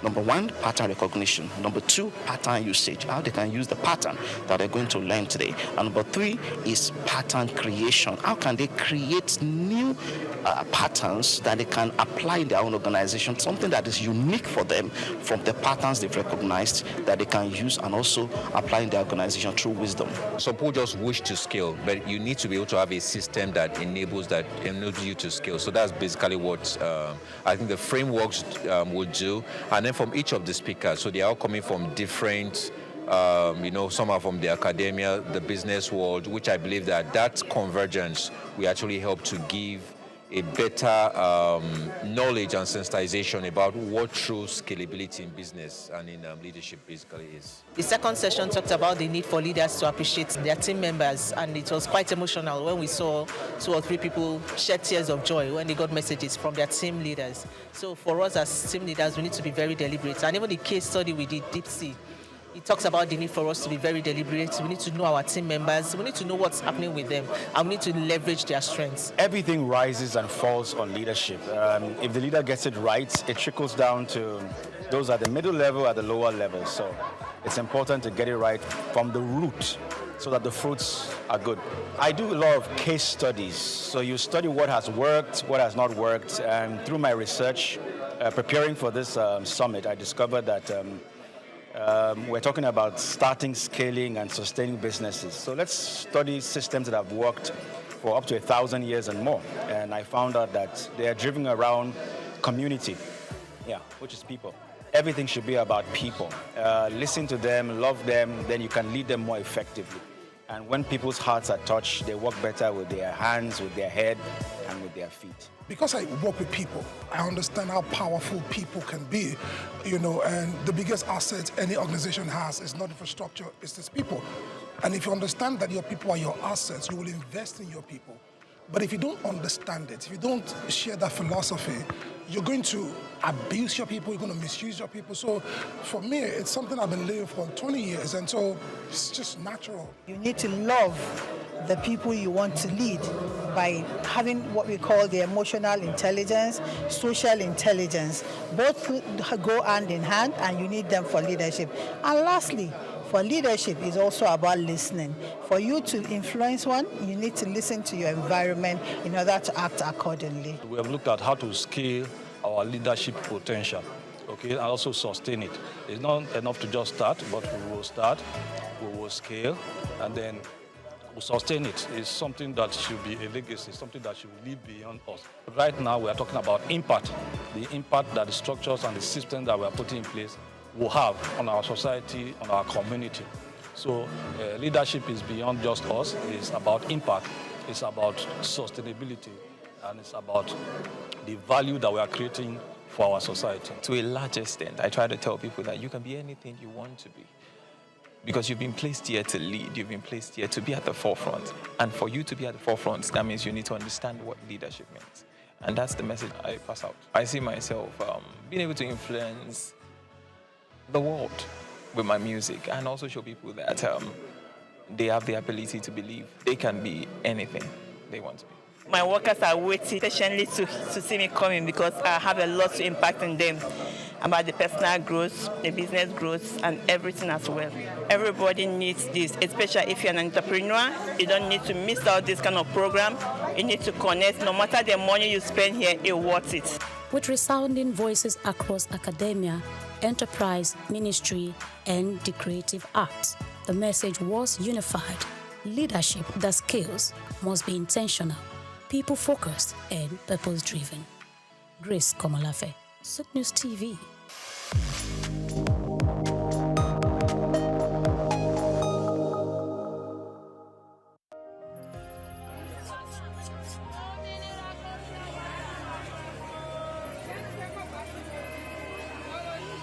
Hello, Lagos.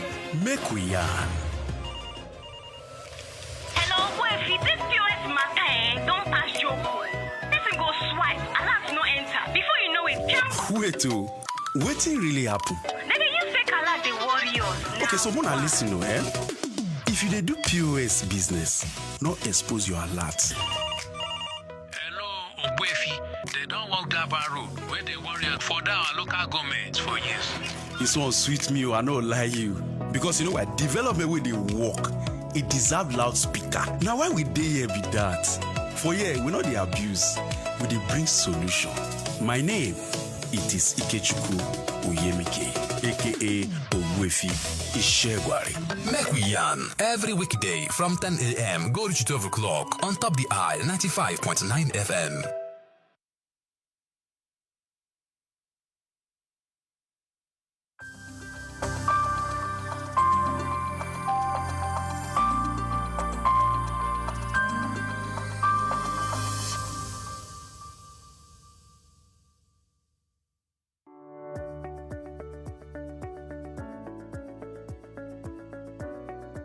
My name is Ali Young. I'm with the Gamehers, which is a social media tech platform for women in video games. And we're here in Nigeria today. Glad to be here.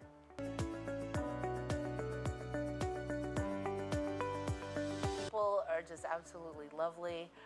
The food is fantastic, and looking forward to getting out of the hotel and conference and seeing much more.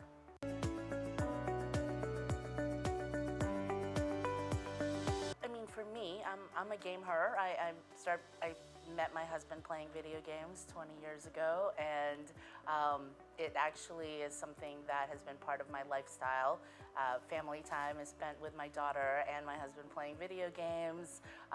We've met online friends in person, gone on vacations with them. They were part of our wedding. It's really been just an amazing connection point and social point for us. And so when I had the opportunity to work with the Gamehers, it really became home to me, right? Because it's with people who are very like-minded and an amazing community.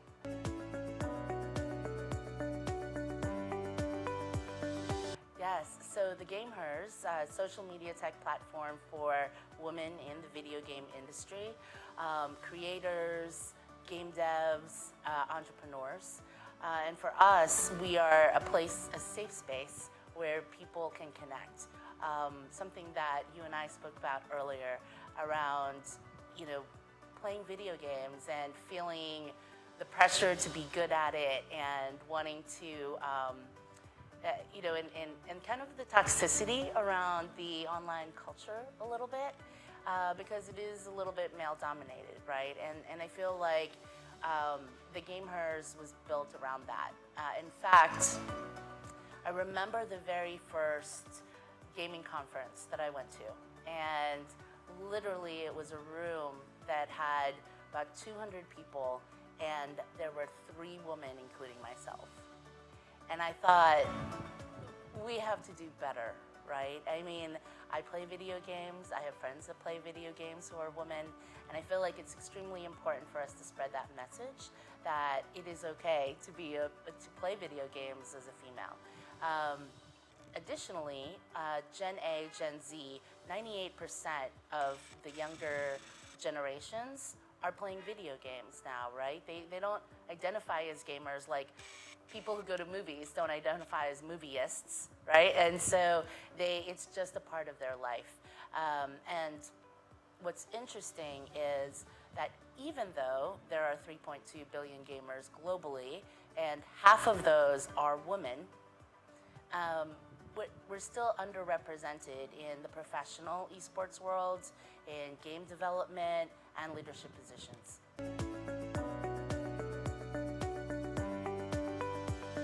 So it was New Year's Eve, and I had busted my knee. I was living in Colorado. I busted my knee skiing. And so there I was at home for the very first time doing nothing on New Year's Eve. And I thought to myself, maybe I'll go check out this game, right? And so I jumped on this video game and had my knee propped up, having a drink and just relaxing. And I see online a chat that there was this giveaway for an online New Year's Eve party. And I thought to myself, this is the lamest thing I have ever seen in my life. I will never share this story out loud. And I went to this online New Year's Eve party where they were giving away free stuff and in-game free stuff, right?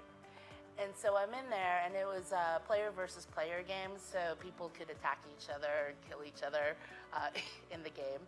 And so as I was standing there, this guy jumped this other guy, slayed him in the game, and the dead player dropped gear, and you could rename it. And so this guy picks up the gear like a serial killer, brands it so-and-so's Baldric, and I thought it was hilarious, and that was my husband, now husband. So he's not a serial killer though, so that's good.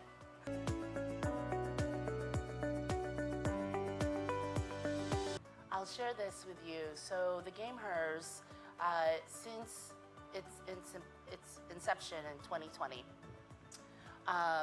we created a platform where we celebrate women through the Game Hers Awards. And we had it had been virtual through COVID, and we had our first live Game Hers Awards in Atlanta in March 1 to kick off Women's History Month.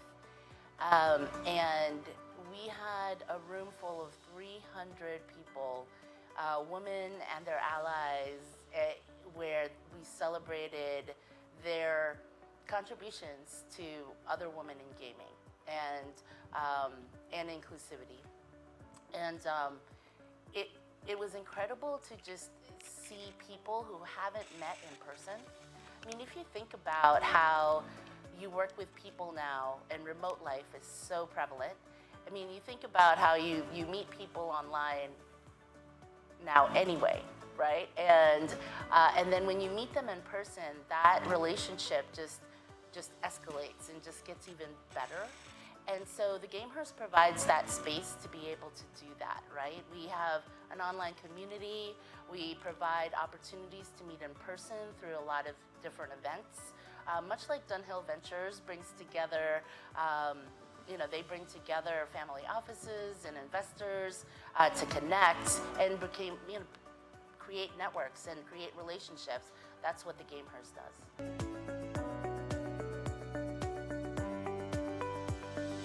Video games has become the new media. I mean, you know, when you look at live streaming, when you look at content creation, there's such a big piece of that that's entertainment. And as a person who plays video games, you get to do both, right? I mean, we, if you go to a restaurant now or a bar, you see concepts where there's axe throwing, there's things you can do, play golf, right? Like the video gaming is just a lifestyle piece of that. I think that it's just become normalized. I mean, my daughter's generation, she's 17. She's been playing video games since she was 2, right?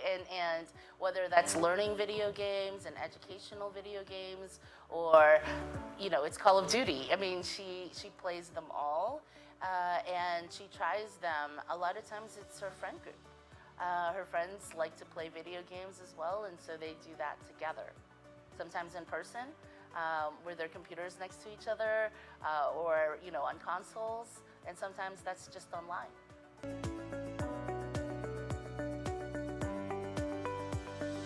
So I think we all play games. I mean, if you played soccer when you were younger, or football, right? If you played basketball or sports, we compete all the time, right? Leaderboards, points, things like that. I mean, everything is a game. And so I think that the Gamehers provides a place where women who play video games can connect. And that's the beauty of it.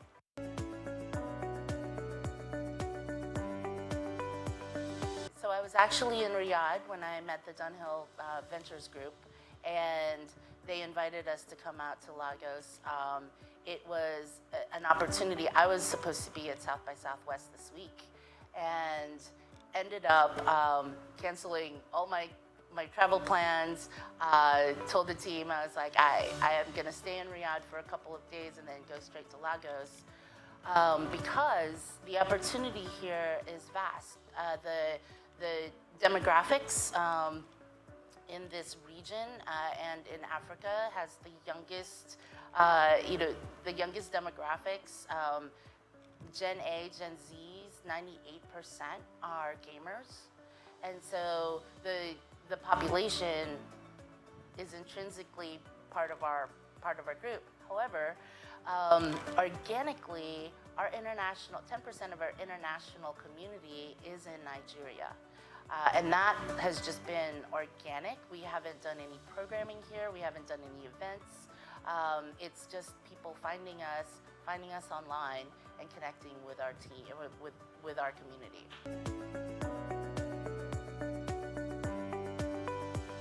So we are the Gamehers. That's TheGamehers. On all socials, and thegamehers.com. Please download our app. It's tgh.app, and it can be downloaded on Apple, Google, and we're also on desktop as well. And connect with us. Our community, surprisingly, well, not surprisingly, is very inclusive. While we focus on women and we are femme-based, we do have non-binaries and femme-identifying peoples, and also our allies who are men and male.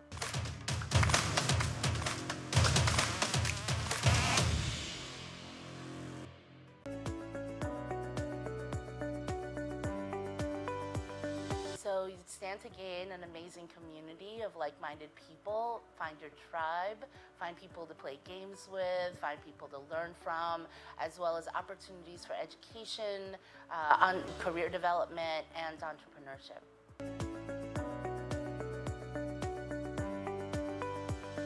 Absolutely. So we partner with a lot of game developers. We are not a game developer, but we provide opportunities for women in game development, as well as Riot Games is one of our early investors, and a big partner. Also, I play a lot of their games too. It's a big perk to get in the alpha stages and get to try out different games. But we have opportunities for women to even, our Discord channel, for example, has game nights, right? Where women get to try out different games, whether that's a mobile game or even a party game from Jackbox Games. You know, there are different things that we use to connect and leverage through video games.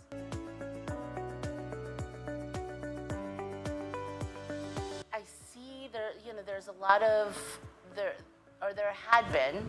I feel like it's starting to shift the other way. There had been, you hear stories about gamers who play too much, and I think I read a story about someone who played too long and died of seizures. I mean, that's probably the extreme, right? And let's be transparent and talk about it, because I think that as a parent myself, balance is everything. But however, in order to get good at anything, I mean, you have to spend the 10,000 hours, right? And so I actually told my daughter that I wanted her to play at least 2 hours a day because, I mean, to me, if you're actually going to get good, then why would you limit yourself, right? But you have to do it in a healthy manner. You have to take breaks, you have to stretch, you have to eat, you have to do all these things and keep your health going. I mean, just like in any sport.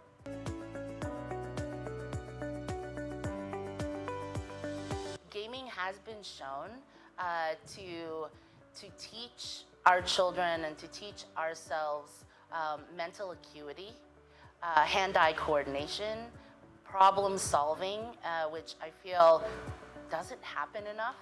But gamers have to learn how to lose, which is also something that doesn't happen enough. And also the grit to keep going, right? And so I think there are a lot of very good benefits to gaming, just as well as negative things, just as well as anything else.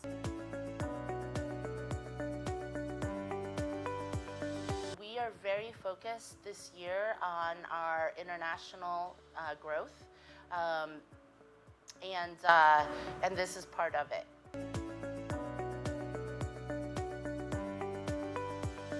If you're connecting with us, join our community, get to know the people and connect with the people first, and then find affinities to the different games that you want to play. There's so many different kinds of games. There's a game for everyone.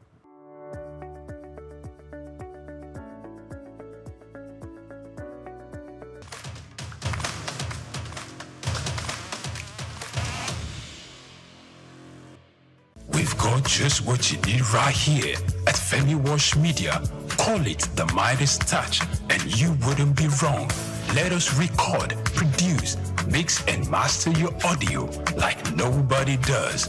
Reach us on our contact today for the best quality job.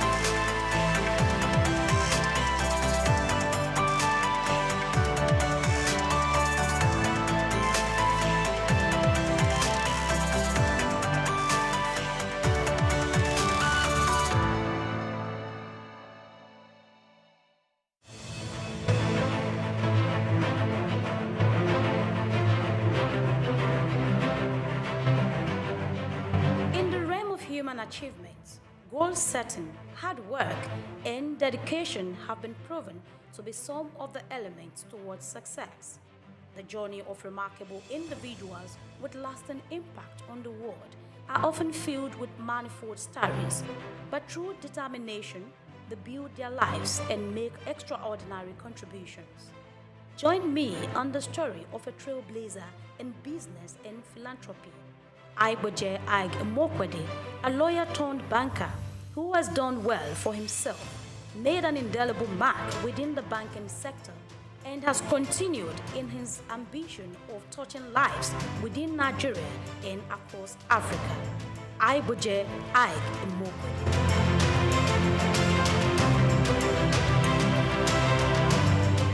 Within the Nigerian business space and philanthropy, few names resonate and are respected profoundly.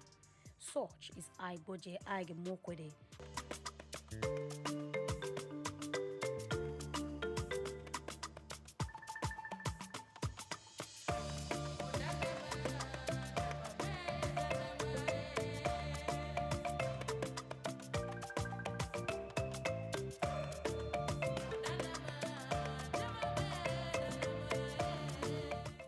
If you're just watching, kindly subscribe to our YouTube channel for more great documentaries. Like, share, and comment. Known as a successful business mogul, banker, investor, and a philanthropist who cares about making difference, Ag Mokwede's story is one of hard work, creativity, and a desire to drive positive change across Africa.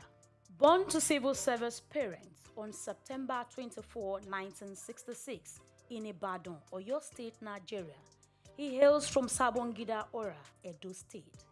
Aiboje spent his formative years with his parents in Lagos, where he had his primary education at St. Saviour's School.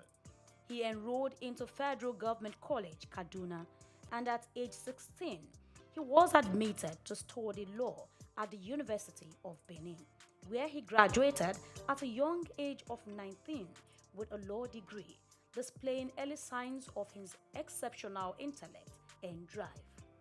Called to the Nigerian bar in 1987, he started his career in 1988 as a lawyer at Continental Merchant Bank during his National Youth Service Corps NYSC year. In 1991, he joined Guarantee Trust Bank PLC, GT Bank, where he rose to prominence as an executive director. His big moment came in 2002 when he led the acquisition of Access Bank, turning it from a small regional bank into a big player, a banking powerhouse in the industry.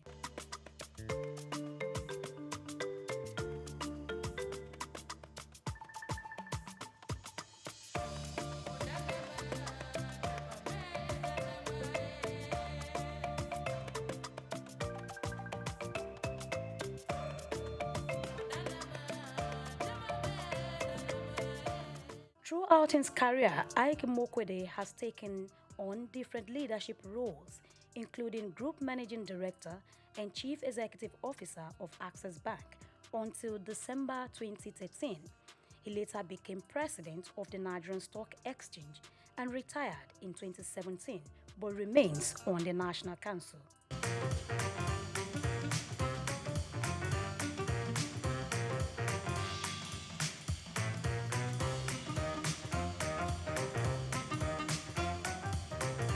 Bowing out of Access Bank, he was given a befitting send-off.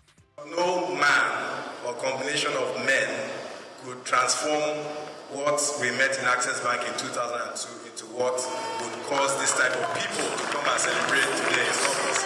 His foresight and managerial acumen have brought him chairmanship and directorial roles in prominent organizations such as African Finance Corporation, Associated Discount House Limited, Petrolon Energy, among others, thereby contributing greatly to their growth and sustainability.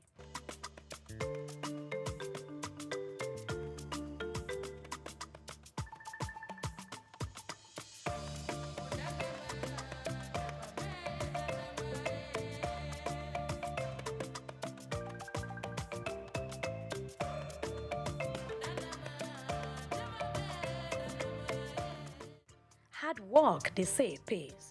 Aiboje Ag Mokwede's hard work earned him many awards and honors. He received the National Productivity Order of Merit Award in 2009, conferred with Commander of the Order of the Niger CON in 2011 by the then President of Federal Republic of Nigeria, Goodluck Jonathan, during his administration for contributing to banking and finance. As a visionary leader, he was installed into the E&Y World Entrepreneurs Hall of Fame in 2011 as the EY West Africa Entrepreneur of the Year and named African Banker of the Year in 2013. These amounting to how much others values his leadership and ideas. He got honored by Chartered Institute of Stockbrokers of Nigeria. Beside his work, Aige Mokwede also gives back to society. This philanthropist is involved in efforts to improve governance and healthcare across Africa through his Aige Mokwede Foundation, making a positive impact on people's lives. He initiated the Adopt a Healthcare Facility program in 2019, and he is the chairman of ABC Health and director of the Private Sector Health Alliance of Nigeria. He is the founder of chairman of Coronation Capital Limited since 2015 and has contributed to the growth of the Coronation ecosystem. Coronation Capital Limited, with other arms of its businesses, also bettered Coronation Art Gallery in Lagos on the 13th of May 2022, a platform for showcasing exceptional works of art that embodied the essence of cultural significance and artistic expression.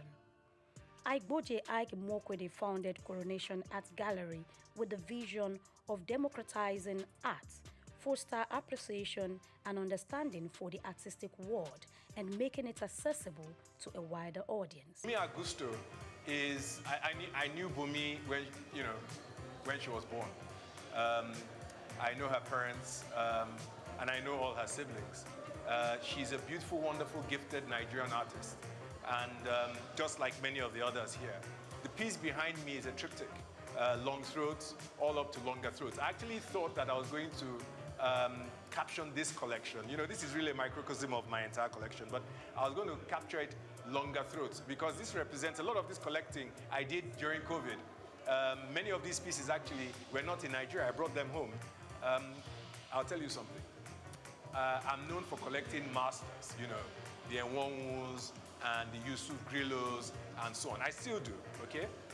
And I kind of stuck to that genre of classic. Those are the people who, when I was growing up, as I told you, those are the people who were my parents, either just older than them or contemporaries. So I grew up knowing these artists as my uncles, okay? So my first collecting was, from works, done by masters like that. After a while, these works are really priced in. But Bumi Augusto, her works, which may appear even a bit pricey now, in 10 years' time, So this is also hosted by Coronation, which are companies that are all about wealth creation. So there's also the investment angle. I don't collect for investments, but with all that these great Nigerian and African artists, the young ones, have been doing, and the way their prices have been rising, I've got to focus on investments now.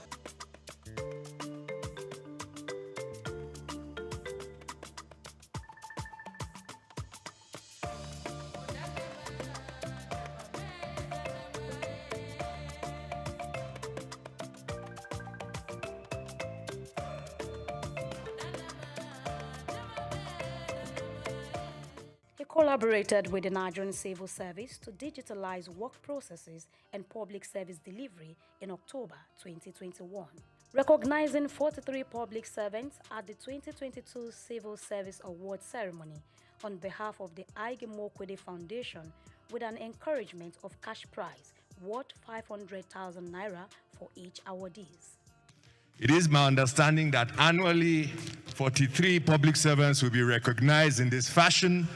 And so, with effect from the 2022 Civil Service Awards ceremony, on behalf of the Aige Mokwede Foundation, we will be putting an endowment with effect from this award session, whereby each awardee receives a cash prize of 500,000 naira.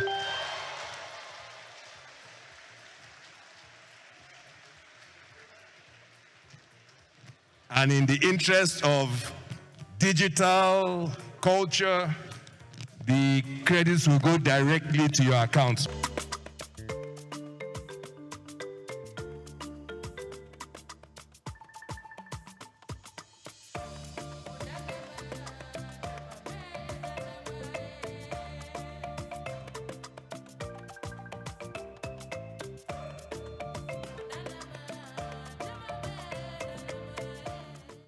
Among his many certifications, affiliations, and fellowships, Ige Mokwede holds Triumph MBA from the London School of Economics, New York University, and HEC Paris. He attended an executive management program at Harvard Business School in the year 2000, and he is a member of the American Academy of Arts and Sciences, also appointed to the International Advisory Board of Oxford University's Blavatnik School of Government. Ige Mokwede is a honorary fellow of the Chartered Institute of Bankers of Nigeria and had received an honorary doctorate of science from Olabisi Onabanjo University in 2018. Also honored by Chartered Institute of Stockbrokers of Nigeria last year in a groundbreaking ceremony. If the operators of our markets, of a nation's capital markets, are properly resourced in terms of skill, capacity, and conduct, nothing can stop that nation and its citizens from leaving the tarmac and moving from third world to first world. Nothing can stop it. The correlation between the advancement of financial markets and the advancement of national economies is perfect. It's not almost, it is perfect.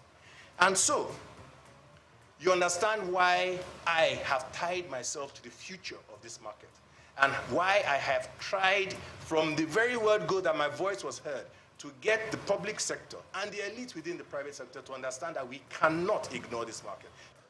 Aiboje is the first African co-chairman of the Global Business Coalition on Health and chairman of the Friends of the Global Fund, Africa. The business mogul has made significant donations to the Global Fund. He is the vice chairman of the Global Citizen Nigeria and creator of the Nigerian Solidarity Support Fund. There is always a story, or say many stories, behind every success, and this Ige Mokwede has shared in a book called Leaving the Tarmac, Buying a Bank in Africa, Red Door 2020. In it, he talked about how he and others turned Access Bank into a major success, showing his determination and vision. On a personal note, I think the first thing is that I left Access Bank. I retired as CEO in 2013, and I knew that I needed time off just to recharge my battery, so to speak. I didn't think I would have more than a year and a half before my perpetual motion character, kind of took over once again. And so I wanted to use that period as productively as possible. So I had a year and a half, and what better to do in a year and a half, than write a book. And for me, it was an opportunity, for posterity to tell the story to my children in a structured sense, because before then, I just hadn't had the opportunity to sit down with my kids and say, this is what I did today, or this is what I did yesterday, and these are the highs and the lows of this journey. Herbert and I went through a hell of an experience between 2002 and 2013, and for him that experience has continued. We learned so much, we were exposed to so many things. We had really, really great mountains that we climbed, we scaled some pretty high heights and so on. And in a sense, it would be very selfish of us to, lock this up in a box and not share it with others, because I think our experience, can be used by any other person who has an ambition to go out there and do, whatever it is they seek, whatever it is they dream about. And so the notion of writing for posterity and recording this period in my life, and probably more important, the notion of preparing a way for others, those are the things that drove me to write the book. Ige Mokwede, former managing director of Access Bank Group, returns to lead Access Holdings, replacing Abubakar Jimo. His return after a decade aims to realize the shared vision of the late co-founder, Herbert Wigwe. Access Holdings PLC, trading under the Access Corp ticker on the Nigerian exchange, began to feel Agboje's progressive impact as its stock value increased by 1.52% following his appointment as chairman. Agboje Ige Imokwede is back again. Ige Imokwede is married to Ofovwe Ige Imokwede and has 4 children, namely Ohiozoje, Aima, Morenike, and Renown. He has been able to balance his family life with his professional achievements, setting an example as a leader and role model to many. He is an ordained minister of the Promised Land Ministry. In the annals of Nigerian business history, his story stands out, showcasing the power of vision, perseverance, and giving back to the community. From his humble beginnings to global recognition, he inspires others to dream big and make a difference. His legacy remains as he continues to make strides in business and philanthropy.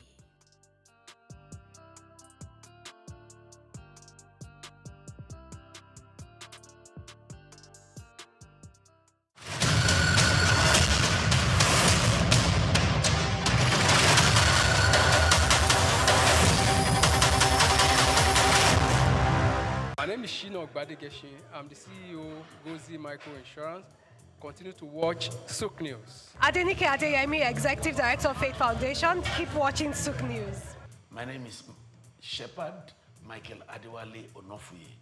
I enjoy you all to always watch SOUQ News TV. Hey everyone, Majuli Obaje here representing Gigi. Keep watching SOUQ News, okay? Stay updated with SOUQ News. My name is Aton Kene. I am the head of MSME Banking. Please keep watching SOUQ News and stay glued to SOUQ News. I recommend that more and more people should watch SOUQ News because they deal with business news. Hi, my name is Amaka Wokolo. I am the director of the Faith Institute at Faith Foundation. Keep watching SOUQ News.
The city of Agbo has been home to many illustrious sons and daughters of this nation, from legal luminaries, industry leaders, business moguls, sportsmen and women, the academia, entertainers, political juggernauts, to mention but a few.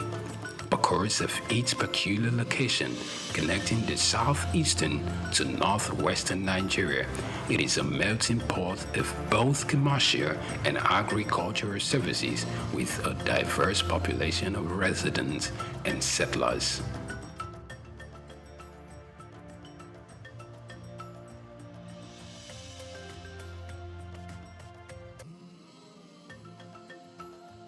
When Dickens, Ogeneruemu, Patrick Sanomi courted and eventually married the delectable Mabel Iyabo Sanomi, little did he know that their fifth child, Igor Charles Sanomi, who was born 17th May 1975, was going to place the Sanomi family name on the world map for the very right reasons. Dickens was the second vice president of the Urobo Progressive Union (UPU) and an Assistant Inspector General Police (AIG) in the Nigerian Police Force.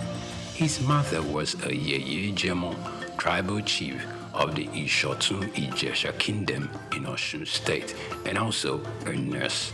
Patrick's father did practice law in England before returning to Nigeria. Igor obtained his bachelor's degree in geology and mining from the University of Jos.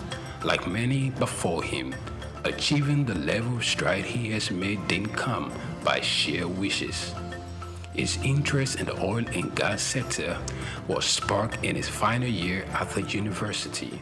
He had a friend who interned in a local physical oil trading company, First Furrows, and every day that he came back, he talked unendingly about the things he had learned and the prospects in the oil and gas sector.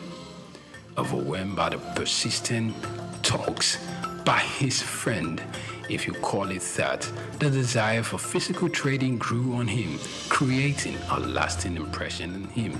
So while many of his colleagues daydreamed about the prospect of working in one of the major oil and gas companies in the country, after graduation, the prospect of trading never left him for a second.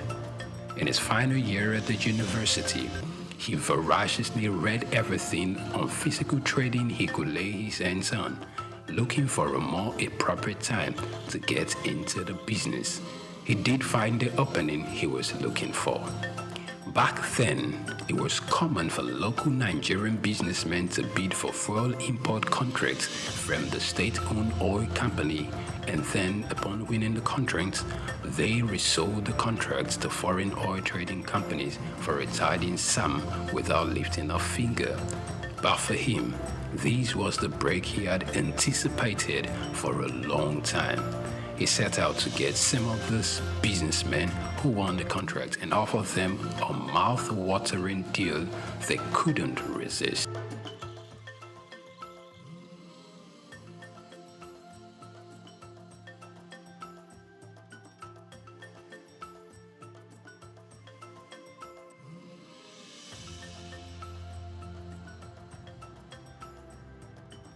Igor is the founder of Talaveras, a $2 billion company. Now, if you heard his feat, you would have thought it was but a walk in the park.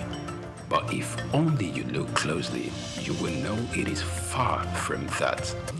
Talaveras at its prime moved more than 170 million barrels of crude oil and oil products yearly, and has upstream and downstream assets in a number of African countries.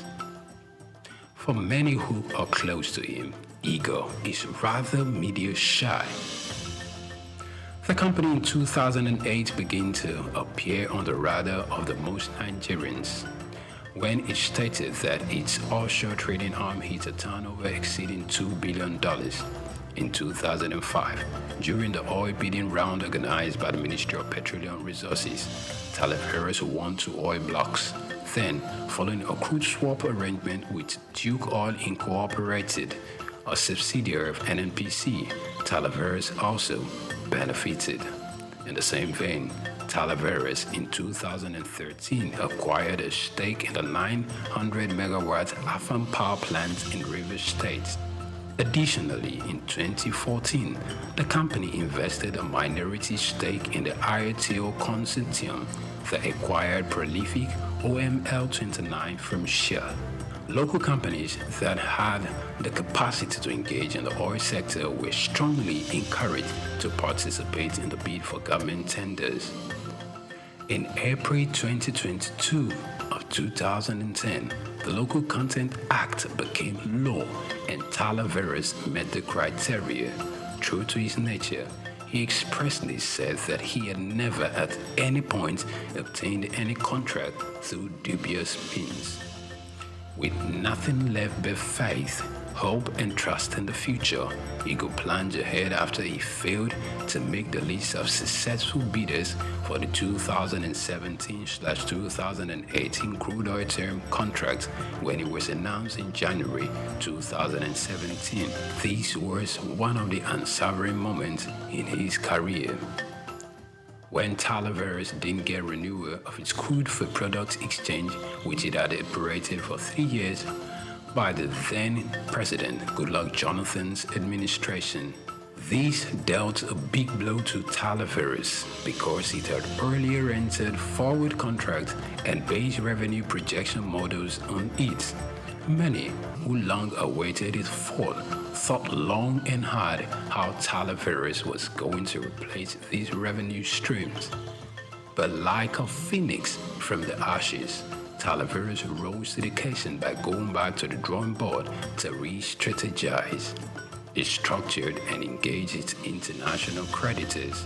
This led to matters assuming a legal configuration, and there were many out-of-court resolving of matters. He admitted to Talaveras having gone through a series of challenges, also that his affairs in Nigeria have been largely misunderstood by many. For those who have wondered what else this driven young man invests his time in when he's not transacting business deals, it definitely is something that gives him fulfillment beyond pecuniary gains, philanthropy. In 2011, he founded the Dickens Sanomi Foundation, DSF, in honor of his father. This foundation supports people in education and health across the length and breadth of Nigeria. Also, it supports autism awareness initiatives and donates to humanitarian disasters across Nigeria and Africa, donating millions of dollars every year in the support of these endeavors. Owing to his selfless behavior, he's been recognized twice by renowned institute, Choiseul based in France, topping the ranks of the Choiseul 100 economic leaders under 40 who will play a vital role in the economic development of Africa. For a man renowned for pushing his limits, one would have thought he was everywhere in the eyes of the public, but the reverse is the case for Igor, who is notoriously known for staying away from the spotlight.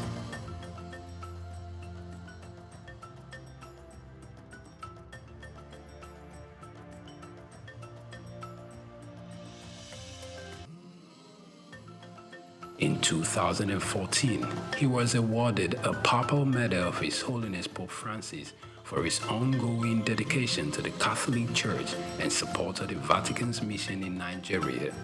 He donated to cancer research through the Bobby Moore Fund for Cancer Research in the UK to help fund prostate cancer research. This earned him the Martin Luther King Jr. Award, which was held in Washington, D.C. in 2016. More recently, he founded the inaugural Touch or Life Today campaign launched by the Global Initiative for Peace, Love and Care, GIPL, across 3 states in Nigeria, with the goal of reaching 1,000 vulnerable patients who cannot pay their medical bills. The campaign ended on 17th May 2017. Sanomi is working on restructuring his business alongside the trading arm, which is led by the CEO, Marcio Beavalon, a former royal executive with 35 years work experience, and William Brock Tupeni, another seasoned upstream executive, formerly with the Petrofac. Igor remains committed to growing his business ventures across Africa. Igor Charles Sanomi.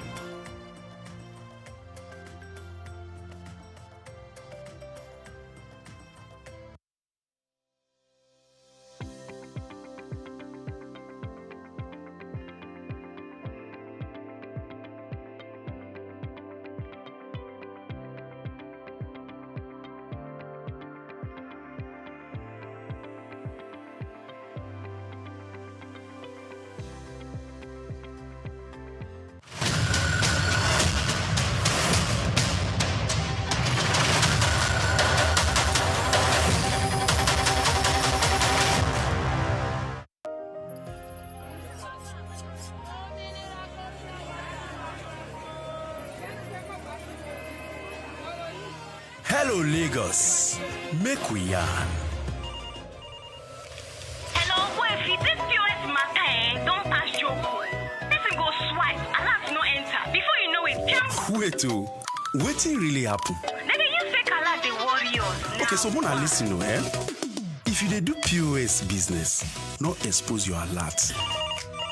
Hello, Ogbuefi. They don't walk that bar road where they worry for our local government for years. This one sweet me, I no lie you. Because you know what? Development with the work, it deserve loudspeaker. Now why we dey here be that? For here, we know the abuse, we dey bring solution. My name, it is Ikechukwu Oyemike, aka Ogbuefi Ishegwari. Make we yarn every weekday from 10 a.m. go to 12 o'clock on Top the Eye 95.9 FM.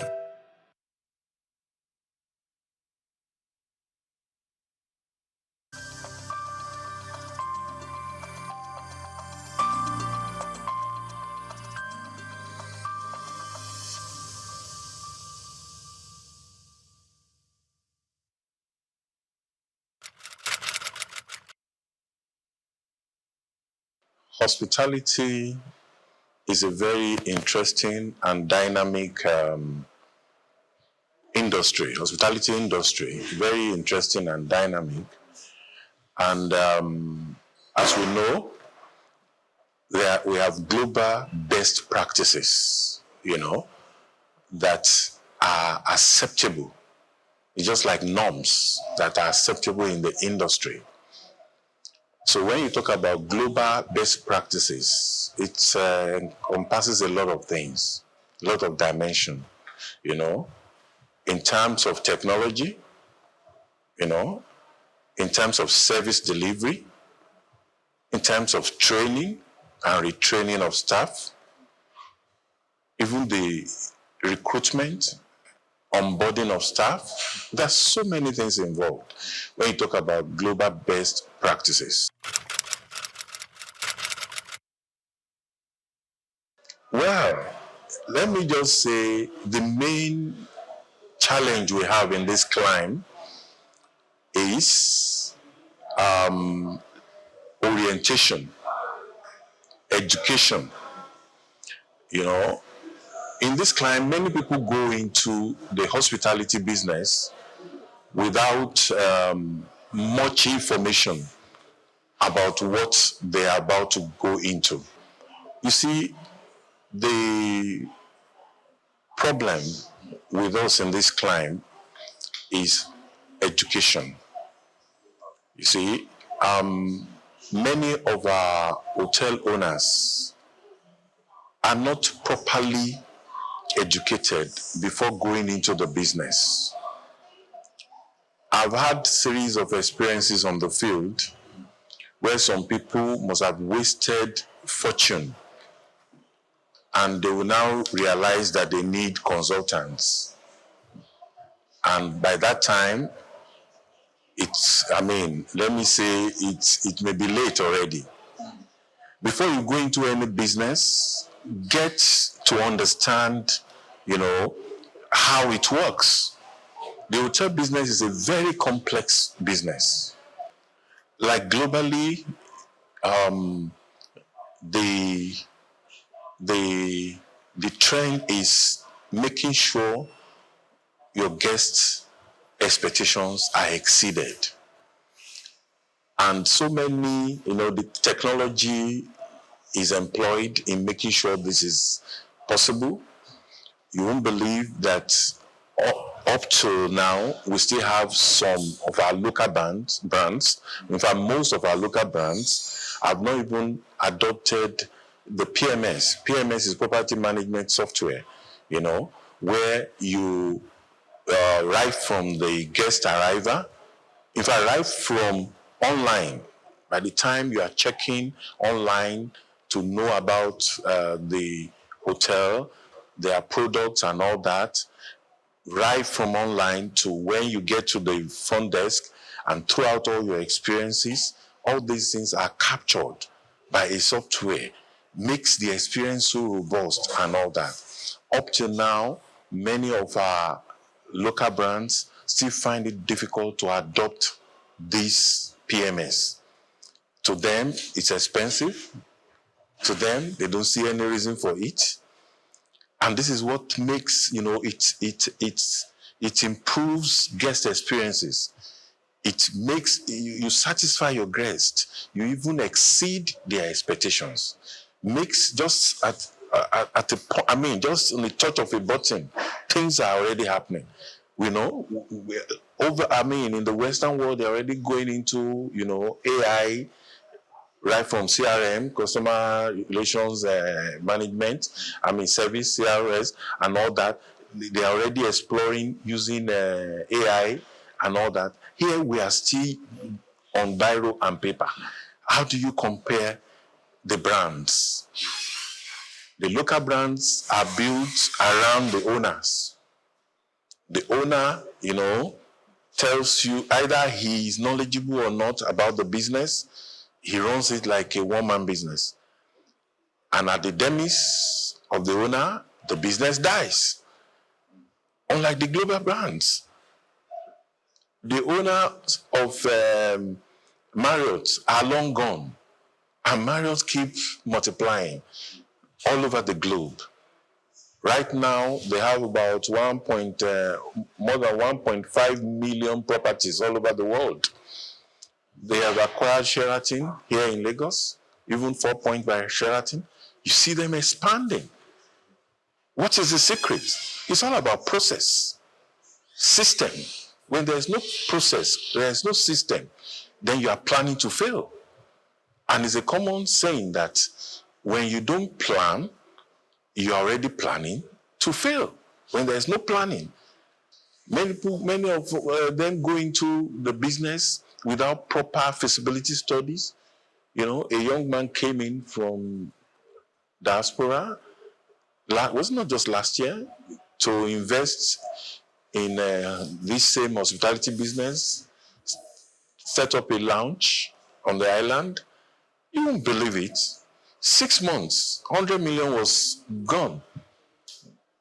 And he had to pack up and return back again. So what is happening? Why is it that the global brands are thriving and our own brands are not thriving? Meanwhile, we should even have some advantages over the global brands because it is natural. We are naturally hospitable. It is our nature in Africa. Hospitality, Africa is hospitality is Africa. So all we need to do is to get the formal training and convert our virtue, hospitality virtue, into in a professional way and run the business professionally.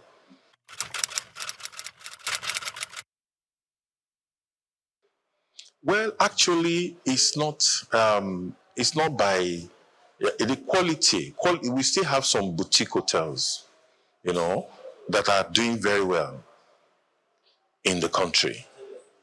They are already trying as much as possible to, follow the global best practices.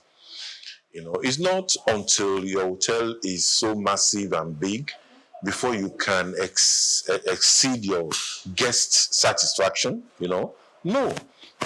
Even if it's just several rooms, you can still have a brand that can be reckoned with.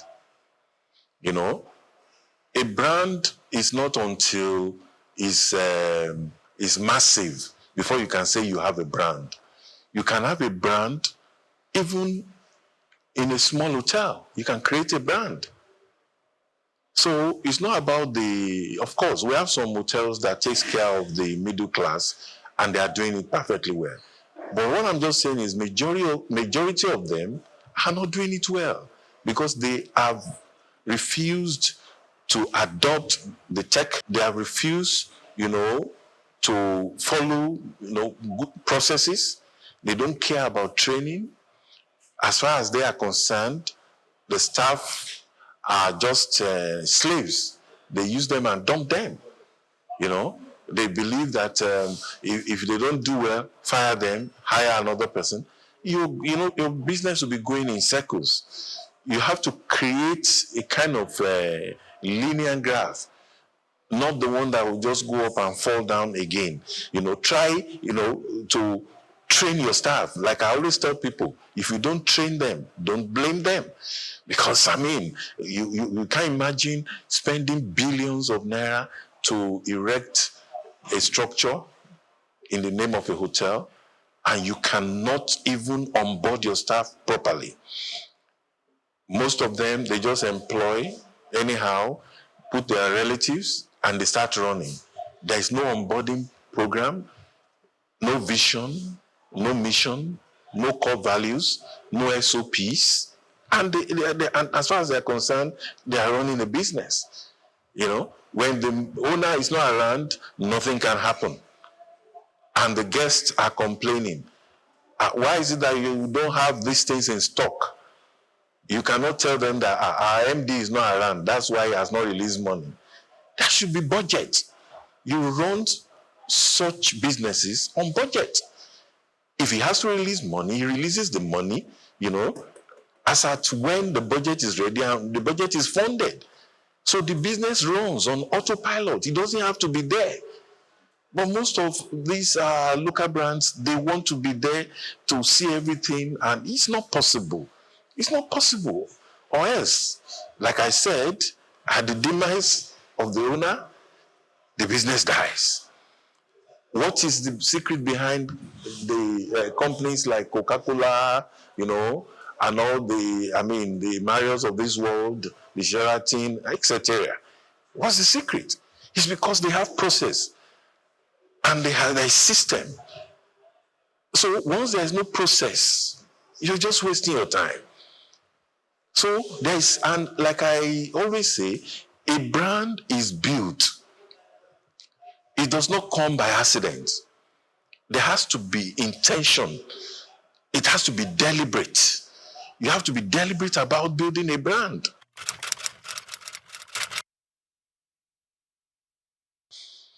Well, the truth is,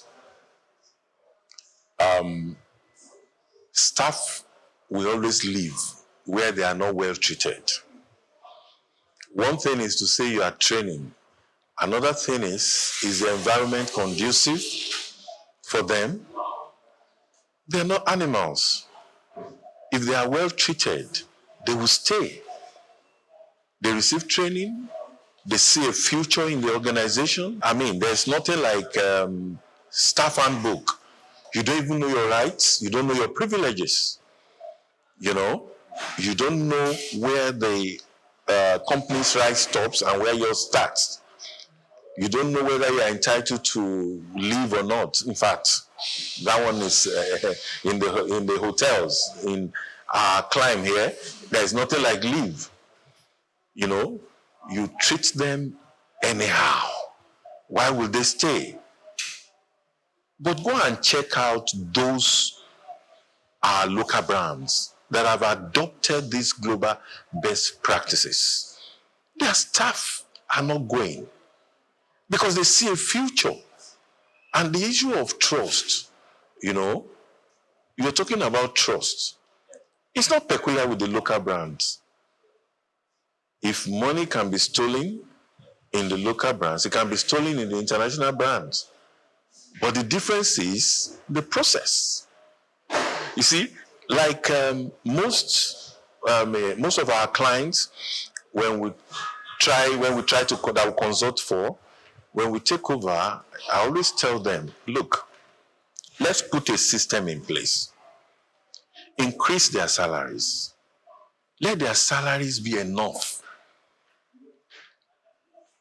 Then those that were there with the wrong intention, by the time the systems are in place, they will leave because they know they cannot steal. Recently, in one of the hotels I consult for, somewhere in Ogun State, we recruited the maintenance officer, and they overheard him talking on phone that, it's like there are no lapses here. Barely 7 days. He was already looking for, lapses to explore, and that he has to leave. You won't believe within a week, he has already given us a notice that he's resigning. Why? Because there's a system in place. Use this PMS we are talking about. Property management software. It has different modules. You have the front desk module, you have the restaurant and bar modules, you have the accounting module, the inventory module, different modules, and they all work together. It's a central thing. Even the HR module, whereby you onboard your staff on the software. Right on the software, you know whether their documents are complete or not. Those that are 80% complete, what are the outstanding documents, the guarantors, and all those things. But most of these people, when you tell them, it's alien to them. They don't believe it's workable here. All there is, and another thing, another dimension, another thing I noticed about our local owners is, how much was your sales yesterday? The next thing is he has taken everything. He's going to party. No future. The business has no future. And when the employees see you spend like that, see you behave like that, you are also tempting them to start behaving like that, to go into the money if they have the opportunity to, because they don't have a future in that business. They know their future is not guaranteed. Tomorrow the business might fold up because of the recklessness of the owner. You're building a business. Allow it to grow. Nurture it. Let it grow. Let it grow.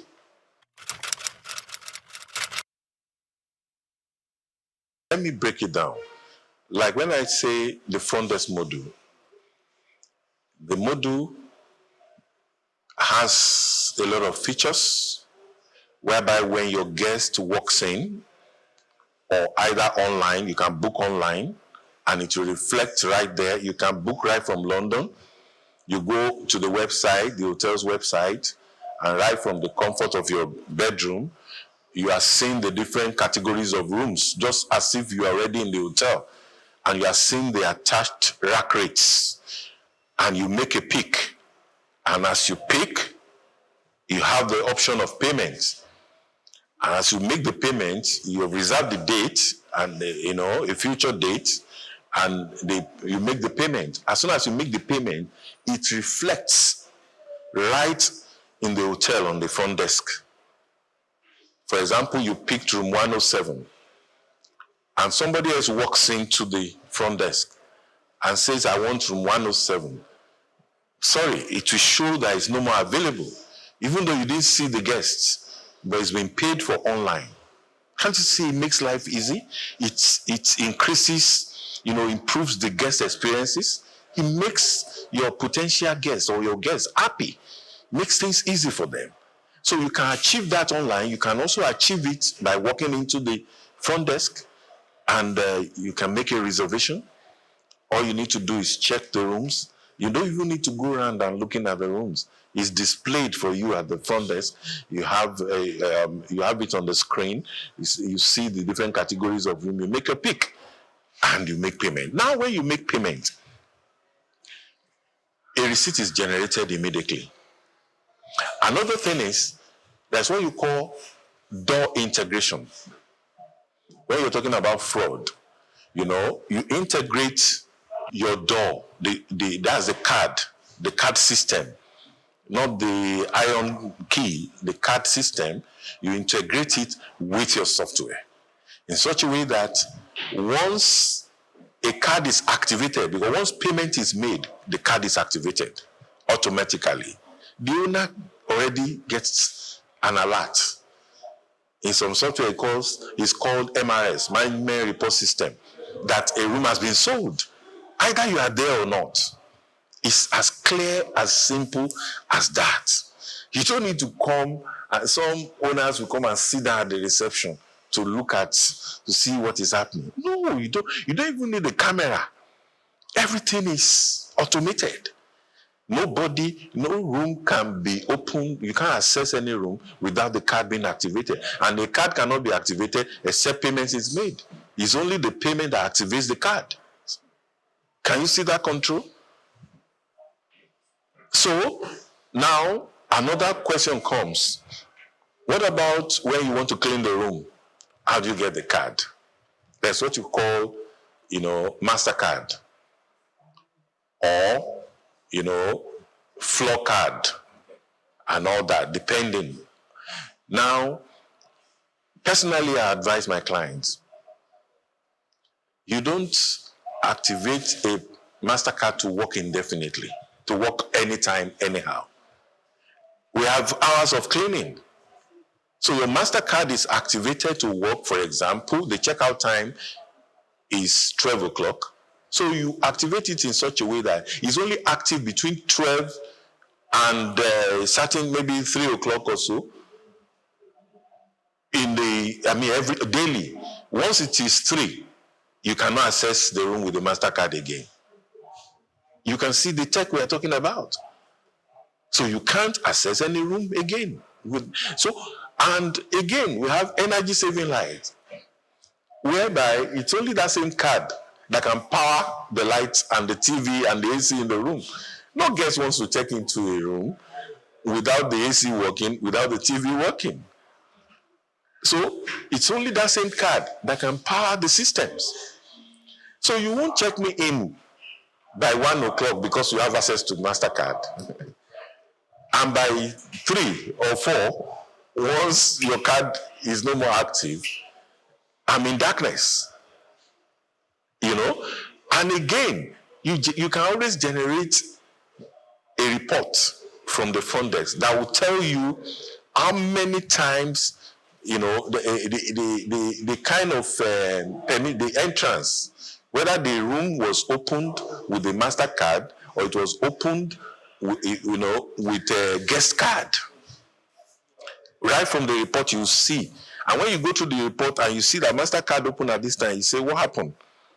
Why? Who was the person that accessed the room? So you don't need to be there. A particular client of mine was trying to lease out his hotel, which I always strongly advise against, on the island because he was relocating to Dubai, United Arab Emirates, So I advised him against it. Why do you want to? I've told you to install a PMS since. This will give you some level of comfort because his main reason is that I'm here, right under my nose. They are still stealing. When I leave, what will happen? You don't need to. And thank God he was able to take the advice. We installed the PMS and he saw the difference. Don't underestimate your guests. Even forget the color. They may be black, but they are well traveled. They've been to America, they've been to Europe, they've been to, Dubai. They've lodged in the best hotels in the world, and they know what good service is. So don't think you can just give them any kind of service anyhow. They have an expectation.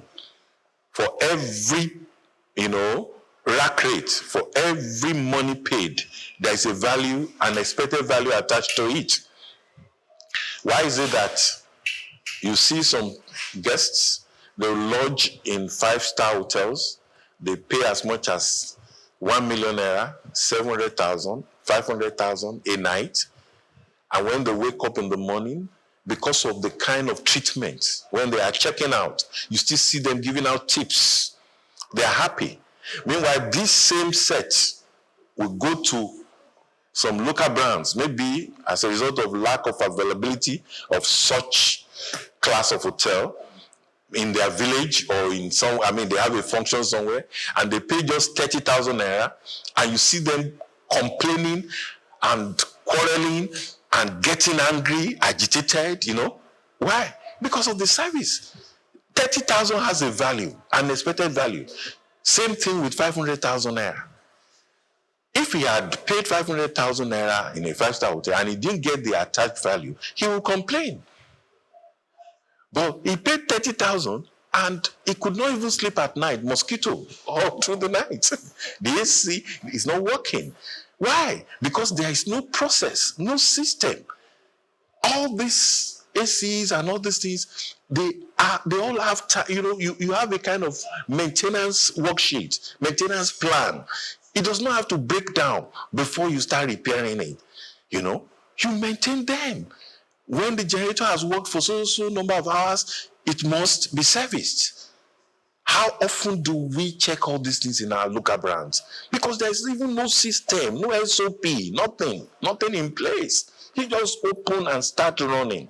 It's not done anywhere.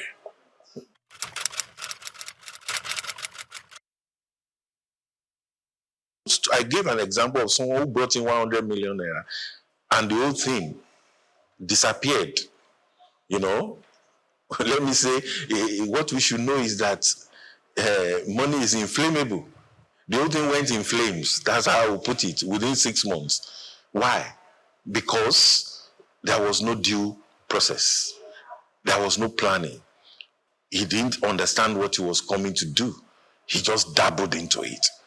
In my book, which I'll be launching soon in my event coming up, I call it ABC of creating a great hospitality brand.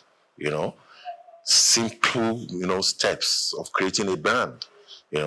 I made reference to such owners as accidental owners. You just inherited a property, or you felt, okay, what is moving now? What can we do? They say hotel is bringing in money, jackpot. Many people have gone into it and they've gotten their fingers burnt. So I will advise investors, if you want to invest, do proper feasibility study. Do proper feasibility study.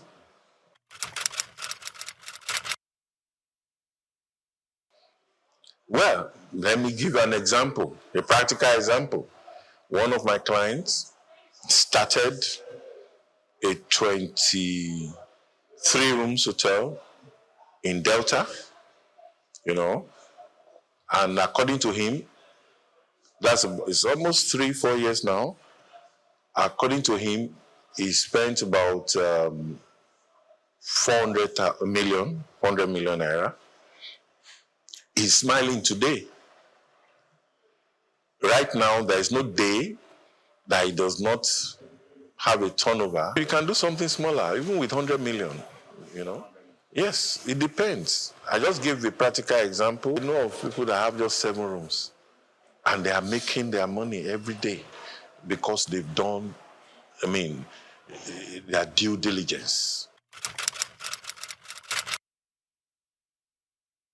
No, definitely, it will reflect on your pricing. And once, like I always tell people, is value for value. I can't be forced to sell my room 10,000 naira because my neighbor is selling for 10,000 naira. I can sell mine for 40,000 naira and still be fully booked. While the one that is selling for 10,000 naira is not even attracting any guests. Why? Because the 10,000 naira will try to say, okay, when it is 12, we turn off the gen because we want to conserve energy. We don't have money to buy diesel and all that. Start rationing. No guests will feel comfortable. These guests, even in their personal homes, they enjoy 24 hours light.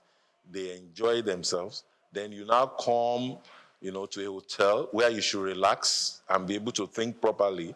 And they are telling you they are turning off the gen because they don't want to sell the room high. I'll tell my clients, sell it high, but create the value.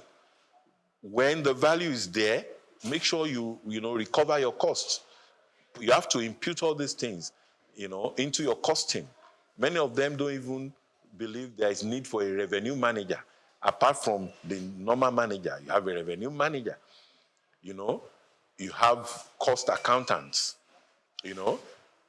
apart from the main accountant, people that are in charge of costing. You're selling a plate of food for 7,000 naira. What is the cost? Many of them don't know. And like I said, most of this software takes care of all these things. The recipes are there in the software, all programmed. So when you have sold a plate of rice, you already know how much is your profit on it. It comes to that. So we have to be very analytical. Yeah, majorly it's let me say government policies. It affects, like in Lagos State now, the clock of consumption tax. Then the federal will still come and say you should pay VAT, which is repetition. Consumption tax is 5%. Then the federal government is asking for 7.5. Is that not 12.5? How? How do you survive? You understand? So these are challenges, and that's one of the reasons, for the vision for my program, which will be coming up in September.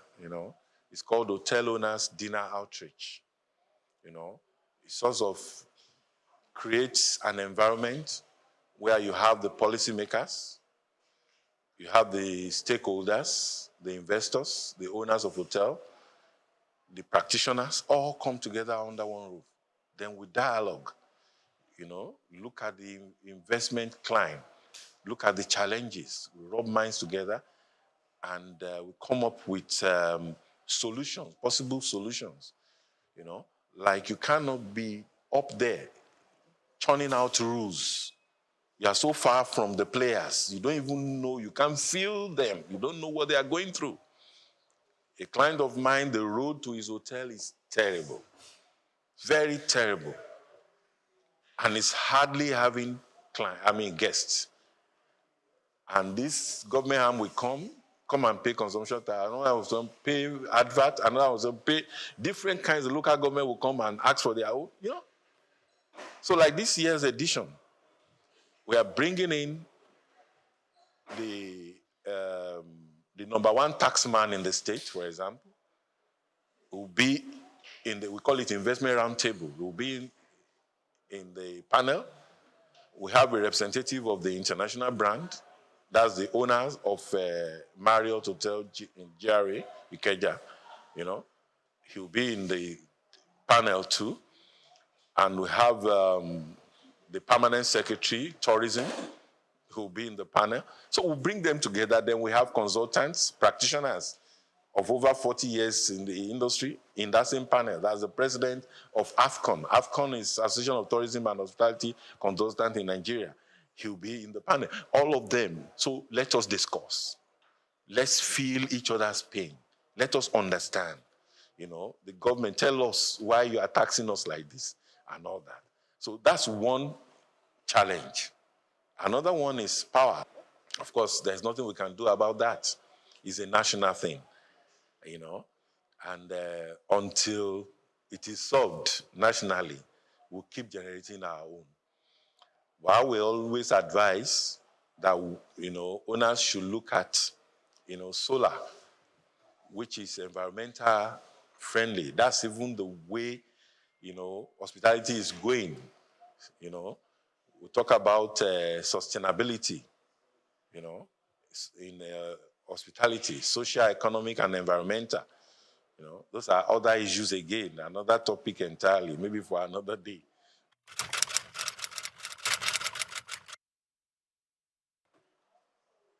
We should just keep it professional. Whatever you are doing, keep it professional. You're building a brand. Always remember that a brand is a promise. Make sure you always keep it. A brand is an experience. Always improve the experience. A brand is a reputation. Maintain it.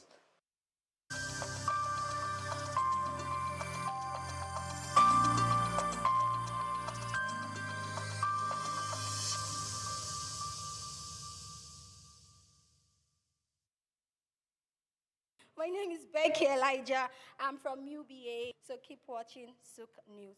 Hello, my name is Emmanuel. Keep watching SOUQ News. Esther Ashimi, keep watching SOUQ News.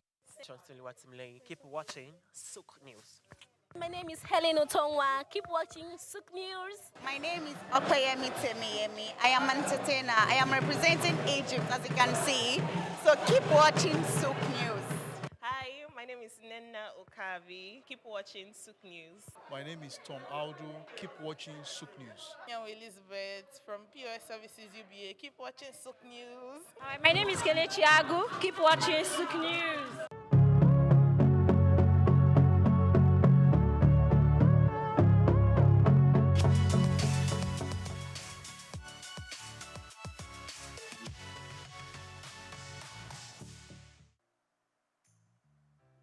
In 1957,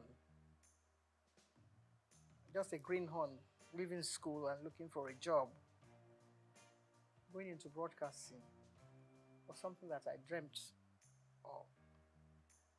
But that's only meant going into radio, because my old school, Holy Child College, still on the same site in Obalende, 2 streets away from the old NBC.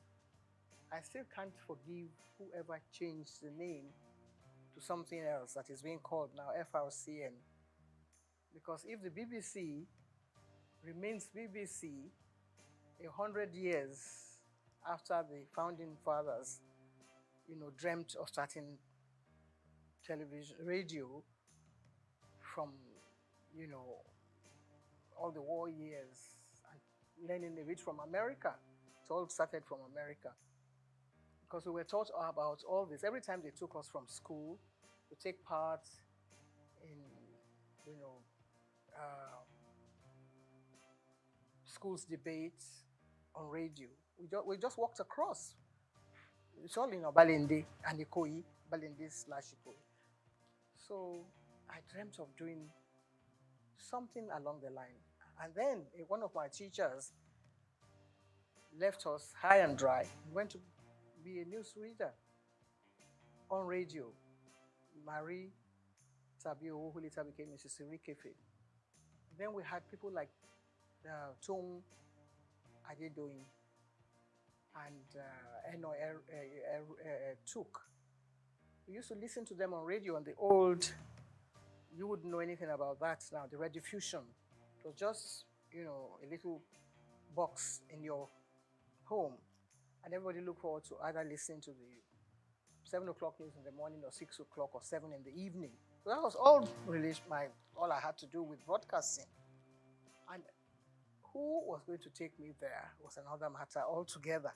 Who would take you, little 16, 17-year-old girl, into broadcasting? But one had been bitten by the bug then. So, and only God knows where whatever dream you had was going to lead to. We read poetry, we did radio show, stage shows in school. Catholic schools were very good for that. And my old school, just celebrating 150 years of its existence, just down the road from here on Broad Street. The nuns, they were all white nuns. No Nigerian nuns at the time that we were growing up. So all the dream they had, this kind of dream that we have now, going to England. But they were coming here to teach us. So I had learnt a lot of poetry. I had taken part in Festival of Arts, and I had gone to the biggest hall we had then was at King's College, which is also down the road. Means of transportation was your SS foot. No BRT, no bicycles or whatever. So we did it all just walking around and learning from our teachers. And of course, our mentors were the nuns, like I said. So in my wildest dream, there was no way that I was thinking of going into anything like broadcasting. That is going back to to answer your question. But they had a lot of plans for the girl child. And not along the religious lines now. But actually, they came to actually engender this whole idea of pushing the girl child forward. And not just me, a lot of us. People like Mrs. Francesca Emanuel, they also went through the whole gamut of all this dream that I'm talking about. Television itself was brand new in the world. I have to talk about radio because that was what I knew as a child. But television, when it started, we didn't even know. Maybe in America, and then it went to Australia, and then to France. No. France came after Nigeria. You wouldn't believe that, would you? That we were number 6. America, Britain, Germany, Australia, one other country, and coming now home to Nigeria, where you cannot help but give a lot of credit to the dreams of people like late Chief Obafemi Awolowo and one of his ministers then, Chief Anthony Enahoro. So that's how I believe this whole package was placed on their laps and sold to Nigeria, to the Western Nigeria government. On the radar were lots of other people like me who had dreams about becoming Miss Nigeria. So maybe that will now give you a little background about how I took part in the Miss Nigeria pageant, Western Nigeria, and I became Miss Western Nigeria. Somebody must have fine-tuned some little knots somewhere and said, okay, you probably might be able to deliver. Because you are being interviewed when you go before the panel of judges. And somebody must have said, okay, that's a good material, you can come and take part in this. Before then, we had other people, Anike Agbaje Williams, Oliola Sokwe, who were working on radio. My dream was to work in radio, but then I missed that. And I was nursing, that dream of still going to radio. Never knew what television was all about. So maybe that answers your question, I'm not sure. But I took part in the Miss Western Nigeria pageant and I won. Took part in the Miss Nigeria contest and came second. So that meant that I didn't win. And if one of the, maybe the prize was to go on TV, it wasn't even there. It wasn't written into the, program that whoever did this, but the person was going to go to England. And so Helena Yemeluna, who won that contest, went to London and fulfilled her own dream. But I was still biting my nails, waiting for when I'll be able to get a job. There were other things that girls could do. You could be a nurse, you could be a teacher, you could be an assistant, a dental assistant. All those were things that young ladies, can, fulfill their dreams along those lines. They're still there. You still have young ladies. Mrs. Muritala Muhammad, the first time I met her, she was a dental assistant. Little did we know that her husband was going to be the head of state and she would be first. So you see, lots of things were there for the young girl who wanted to learn, who had the talent, and who wanted to perform, and who wanted to work hard. But now I don't know if girls want to work hard. All they want is, the table to be set, and then they come and, partake of whatever is there. It wasn't too difficult at the time that I was picked as one of the people to come and appear in WNTV. The audition was actually carried out before my time. I got involved in so many other things, trying to get a job, something to secure, something, to alleviate poverty. There was not too much poverty in Nigeria at the time because people could still eke a living for themselves and, get by in society. But I was lucky that I had an aunt who was a nurse in the hospital in Ibadan, UCH in Ibadan. And she was married to an Englishman, and the man's friend happened to have been the man, Mr. Mathers, who was brought as one of the technical partners to WNTV. So we met at a dinner party, and just as you and I are chatting, I was only 18 plus. I was 17 when I took part in the pageant. But by this time, I was growing up, and I thought I was a big girl. So I opened my mouth, and I said a few things. And the man looked at me and said, how come you are not speaking with a Nigerian accent? And I didn't know what he meant, because we were taught at St. Mary's to deliver whatever lines we were given to deliver. The Festival of Arts, I came second after an English boy from Corona School. And I was given a beating for coming second. Not because I didn't perform well, but because I forgot to curtsy. And one of the judges, I think, who was then Mrs. Abayomi, Lady Abayomi, said that I delivered my lines very well. So I was the Lord of Tartary, I would do this and that and the other.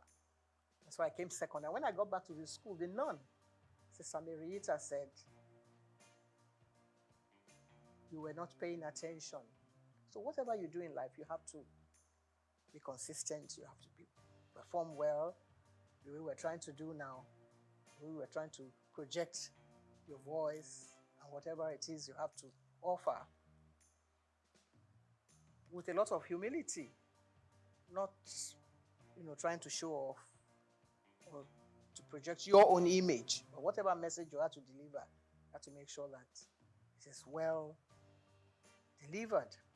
The following year, St. Mary's Convent School, which is my old school, which is 150 years old in existence, went to the same King's College Hall, and we beat a lot of secondary schools. We came first.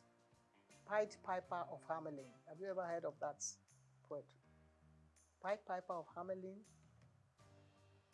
was about someone who wanted to get rid of all the rats in Europe. And all he did was to play the pipe. So that is what we were more or less doing. That's what you and I have being a Pied Piper, trying to get off all the ills in society. That's the main job of a broadcaster.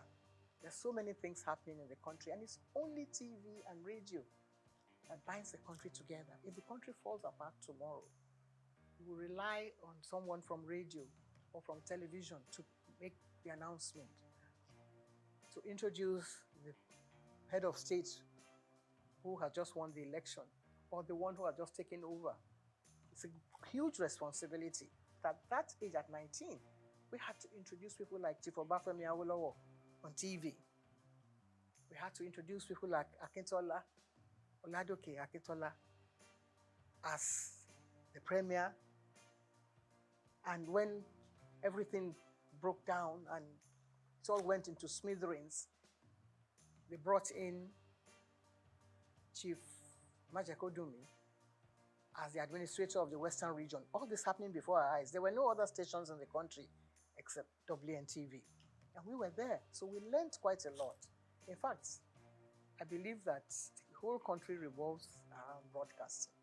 And if you are part of that organization, how would you feel at my age, at 80-something? As young people, perhaps you don't know all this history that I'm telling you about. It's a long, long story.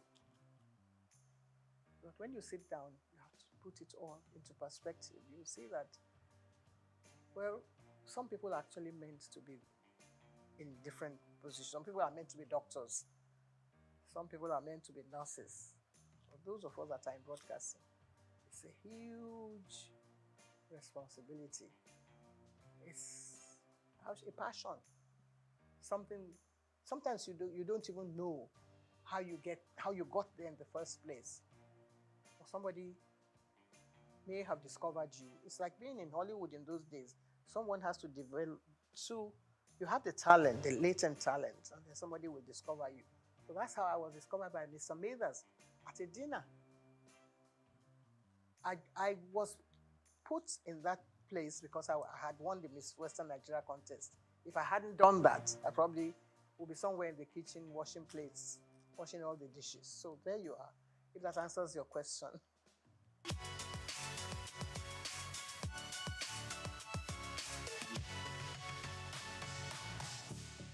Well, there's no one that actually picks someone and puts you plonk without, I mean, of course, if you don't have any experience on the job, you have no business being there in the first place.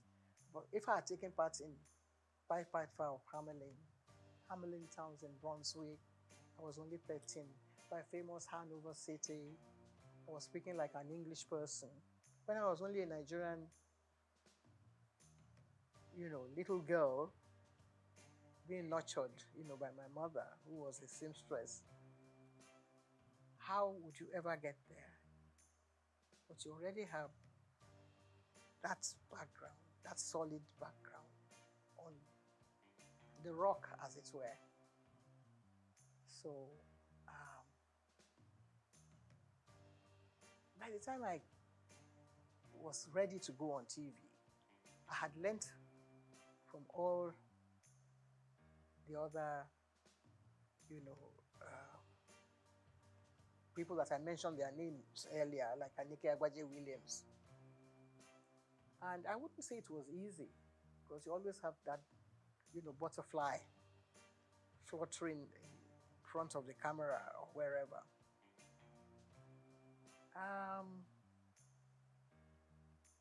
I think I took to television like I was meant to be there, with all humility. If I had been groomed by all these nuns that I have mentioned their names, they came to Nigeria to serve the people. They were not earning salaries, To become a nun, you have to take the oath of obedience, chastity, poverty, and all that. So you're not earning a salary.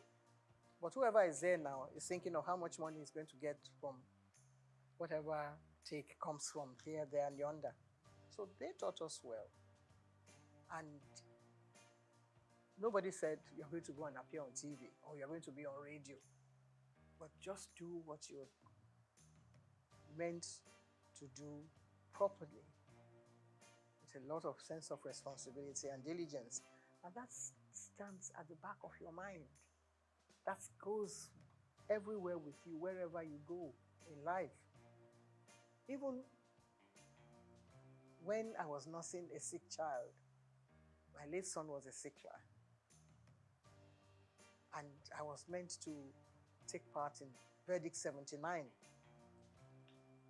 with my colleagues Kerry Ahmed and Adamu Aogi. They all came with me to the hospital, which is just next door here. And then we came back and mounted the podium and continued our business as if nothing was happening. He didn't die at the time, of course, but the job must go on. That is always there at the back of your mind. So my first night, I wouldn't say that I didn't have any jitters, that I was not nervous. But I was able to deliver, and I think that was the staying power. That was what kept me going, because other people came on board. I was not the only one. All the members of the board had their own, little nephews and nieces that they wanted to project on TV. They all came and they couldn't make it. But Anike and I kept going. And if you gave me a script now, I think I would try and... We didn't have too many, what do you call it then, teleprompters. Well, I was very good at, I had a photographic memory. So I was able to get hold of the script, and in less than 60 seconds, I'll be able to deliver it straight to the camera. That was one of the assets that I had also, which was God's gift. It's not by own might or whatever you think you have. You have the talent, of course, but also there has to be some other little bits of gifts that will help you to project the image of a professional.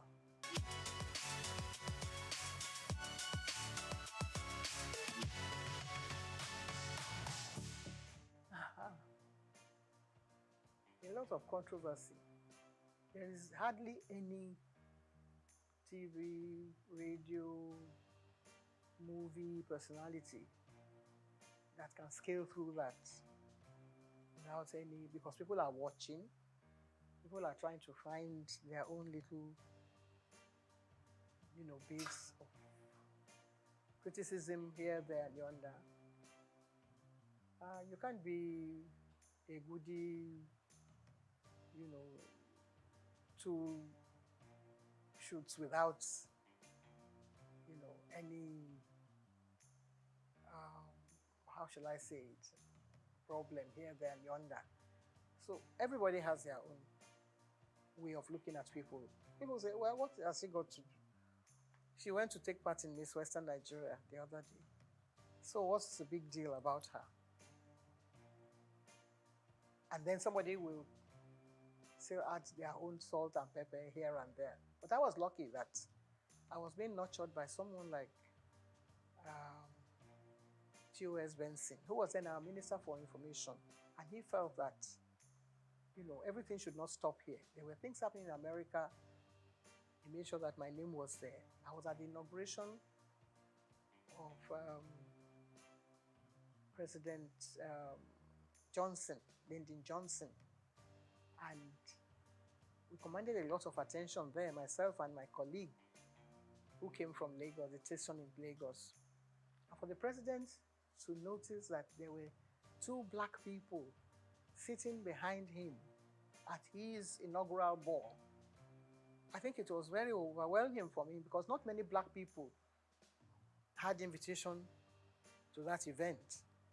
But Charity Adadevo and I were there, and he stood up and shook our hands where we were sitting behind, 3 rows behind the president. Then Kennedy had died, and we were still not seeing, we were still feeling very hot about, the loss of Kennedy. And here was the new president coming up. We were not particularly keen on being welcomed by him. But then, things like that happen to you, and it makes headline news. 2 black people, they didn't even say Nigerians. They thought we were from Ghana, because some journalists came around and said, how is your man Nkrumah? And we said, no, our own Prime Minister is Tafawa Balewa. They never heard of him then. But then they had to go and carry out their own study and find out who Tafawa Balewa was. And of course, the whole country was very proud of us that we went and actually stole the show at the inauguration of President Lyndon Johnson. So many other things happened.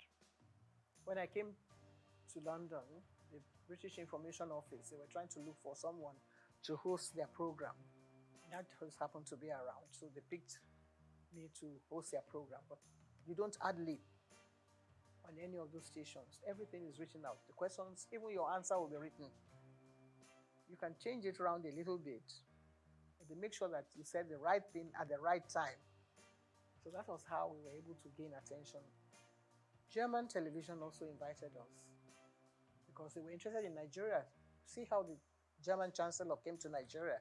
That was what happened at the time. In 1963, we had just gained, we had just become a republic then, from being an independent station in 1960. By 1963, we then became a republic. And we were chosen to go and appear on German television in Berlin. And they wanted a little bit of culture. So Benson had his own band. So we were chosen to go and represent Nigeria then. Nobody knew who the ambassador was, but they wanted to know who was presenting something on TV. So that's how important television has been. And that, in fact, we were the first television in the whole of Africa. The very first station, WNTV, that was a call signal. WNTV, first in Africa. There's nothing like that now. Nobody wants to know whether you are first or second. But the station that is being run in Nigeria, I think, has the largest number of stations than any other country in Africa. We have about 21 stations, and now it's still, still counting. And yours is coming on board, and so many others. I think next to America, Nigeria should have been the best country for television broadcasting in the whole world. There's not so many countries in the world that has as many stations as Nigeria. We only have to put our heads together. We only have to find joy in whatever we're doing. Sometimes when it's raining, people say, oh, it's raining, and they feel very bad about the rain. But if you look closely, behind that rain, there will be sunshine, there will be something else coming on. You see some silver clouds coming during the rain, but Nigerians don't have the patience to wait for that kind of thing. That's what television teaches you. If you're in the studio, you don't know what's happening outside.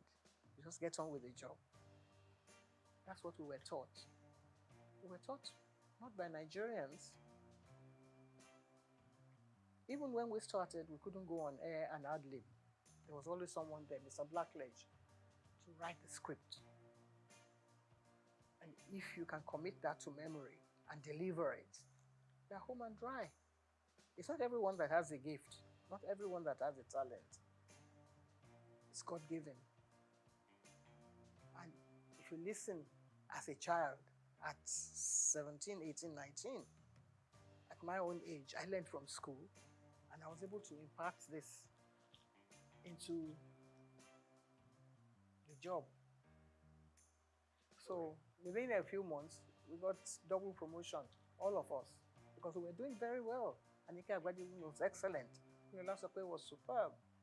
And so many other people reading the news. We were the first female to read the news. Women were not allowed to read the news. Nigeria started it.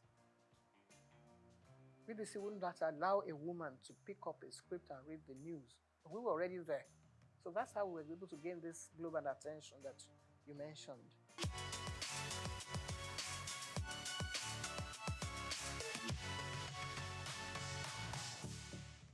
It's not easy. It's not easy. Like I said, when we were taught by, not by Nigerians. But somebody came along the line and said, we don't have to speak like English people. You can just carry on and use your own parochial background. If you are a Roboman, you can speak English the way you like. That was his own idea.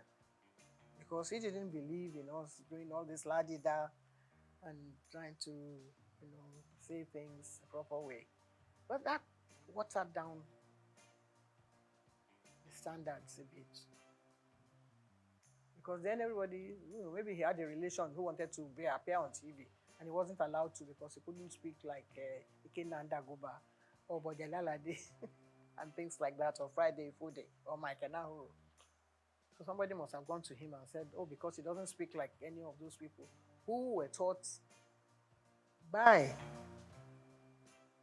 foreign teachers, people who had learned, people who knew what a DJ, we had a Bible then, that you had to pronounce your words correctly. So he came and said, now that I'm DG, I'm not going to tolerate all this, your English way of speaking. And some other people, of course, that watered down the standards. That's not our own making.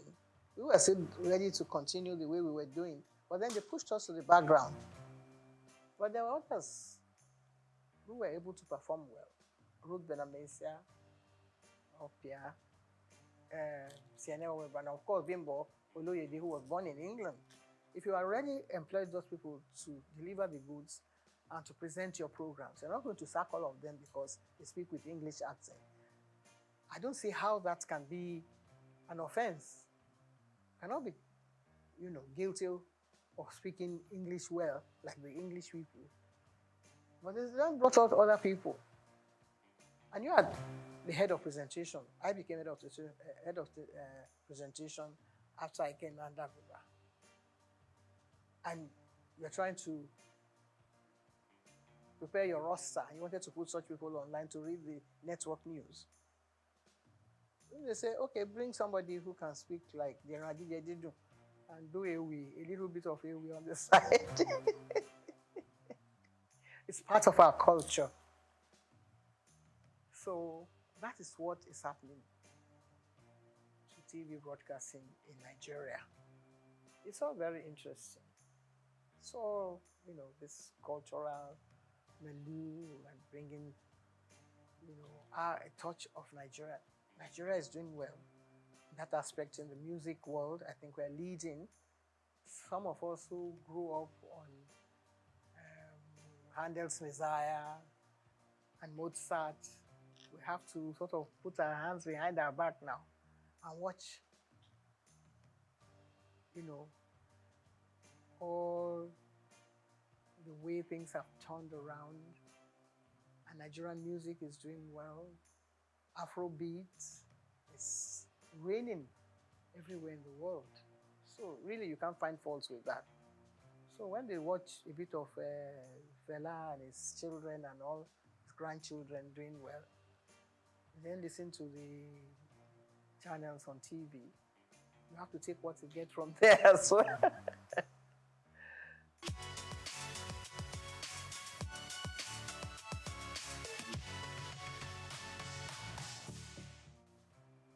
If somebody can wake up one day and say, why should your station be called Nigerian Broadcasting Corporation?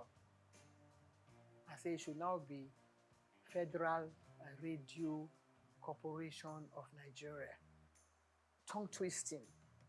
Takes a long time to come to terms with.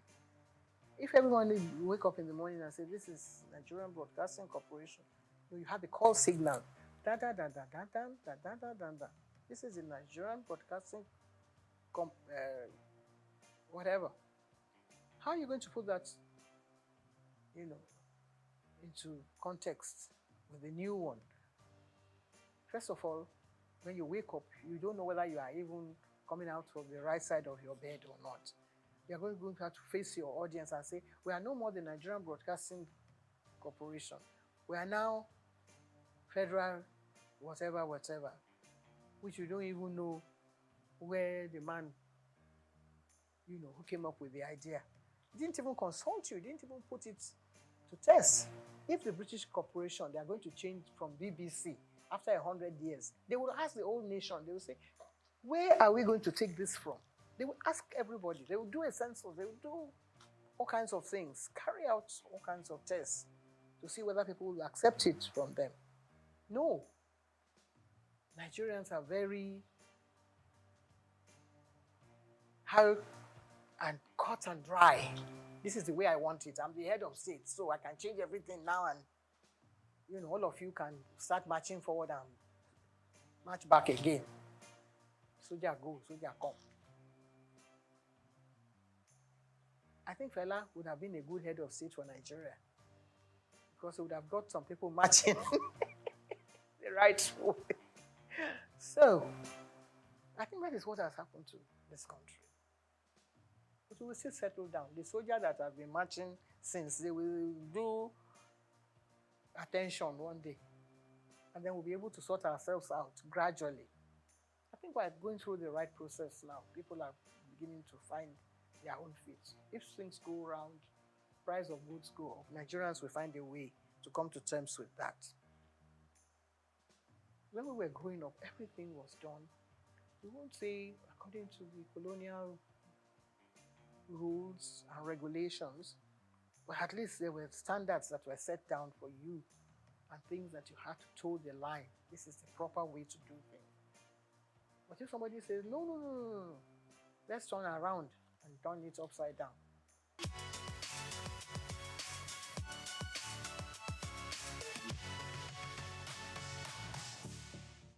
First stack.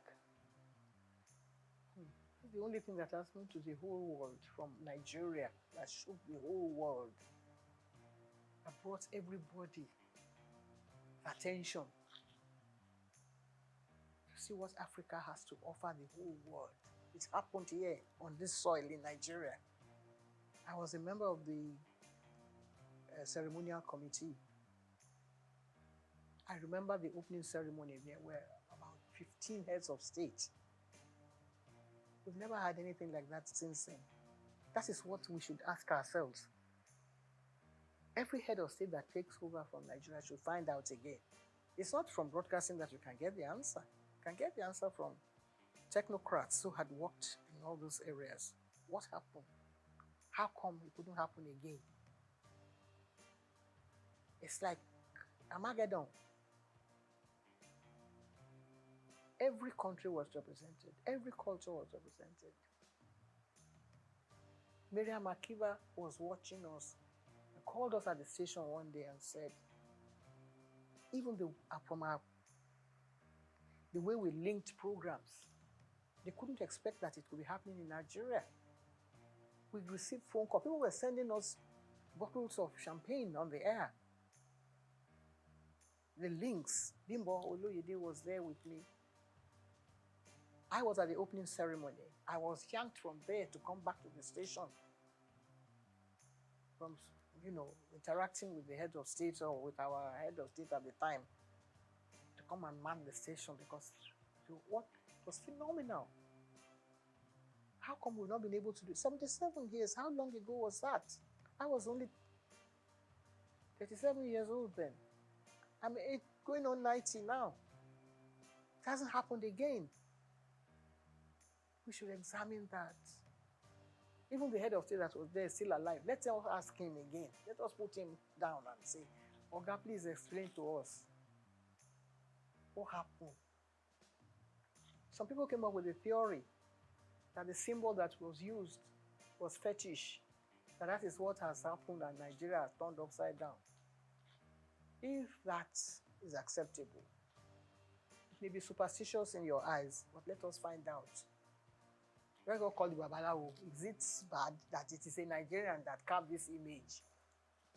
And it is making news outside the world. Now you say, no, it is not good that Nigeria should be able to project an image that would attract the whole world, something that will bring everybody on their knees. After the first attack, we were still recovering, just batting in the glory of first attack. What's this artist, the blind one, who was not part of it, who didn't believe in it? He came and had his own first attack, all on his own, from America. Stevie Wonder, he came with his whole team. We had to mount all the cameras back in the studio for him. He had his own 7-day festival here in Nigeria. What prompted him to do that? Other people came. They wanted to know what was happening in Nigeria. What has happened? We couldn't have another festival since then. What do you think went wrong? Nothing went wrong. Everything went so well that people wanted to destroy our own Nigerian people. Wanted to destroy the glory that's this whole thing that's emanated from it. It hit the whole world. People are asking, when you go to Britain, you say, what happened? Why aren't you having? I had a friend who was head of the, he was from the British Guyana, a black guy. He was friends with everybody. He knew all Nigerians. Said, what's happened? When are we going to have another festa? Professor Ian Hall, he keeps asking me. Even if we can't have it because it was very expensive. Anyway, Nigeria had all the money. Even though we had a coup after, it was first of all the brainchild of... We've got just what you need right here at Femi Wash Media. Call it the Midas Touch and you wouldn't be wrong. Let us record, produce, mix and master your audio like nobody does. Reach us on our contact today for the best quality job.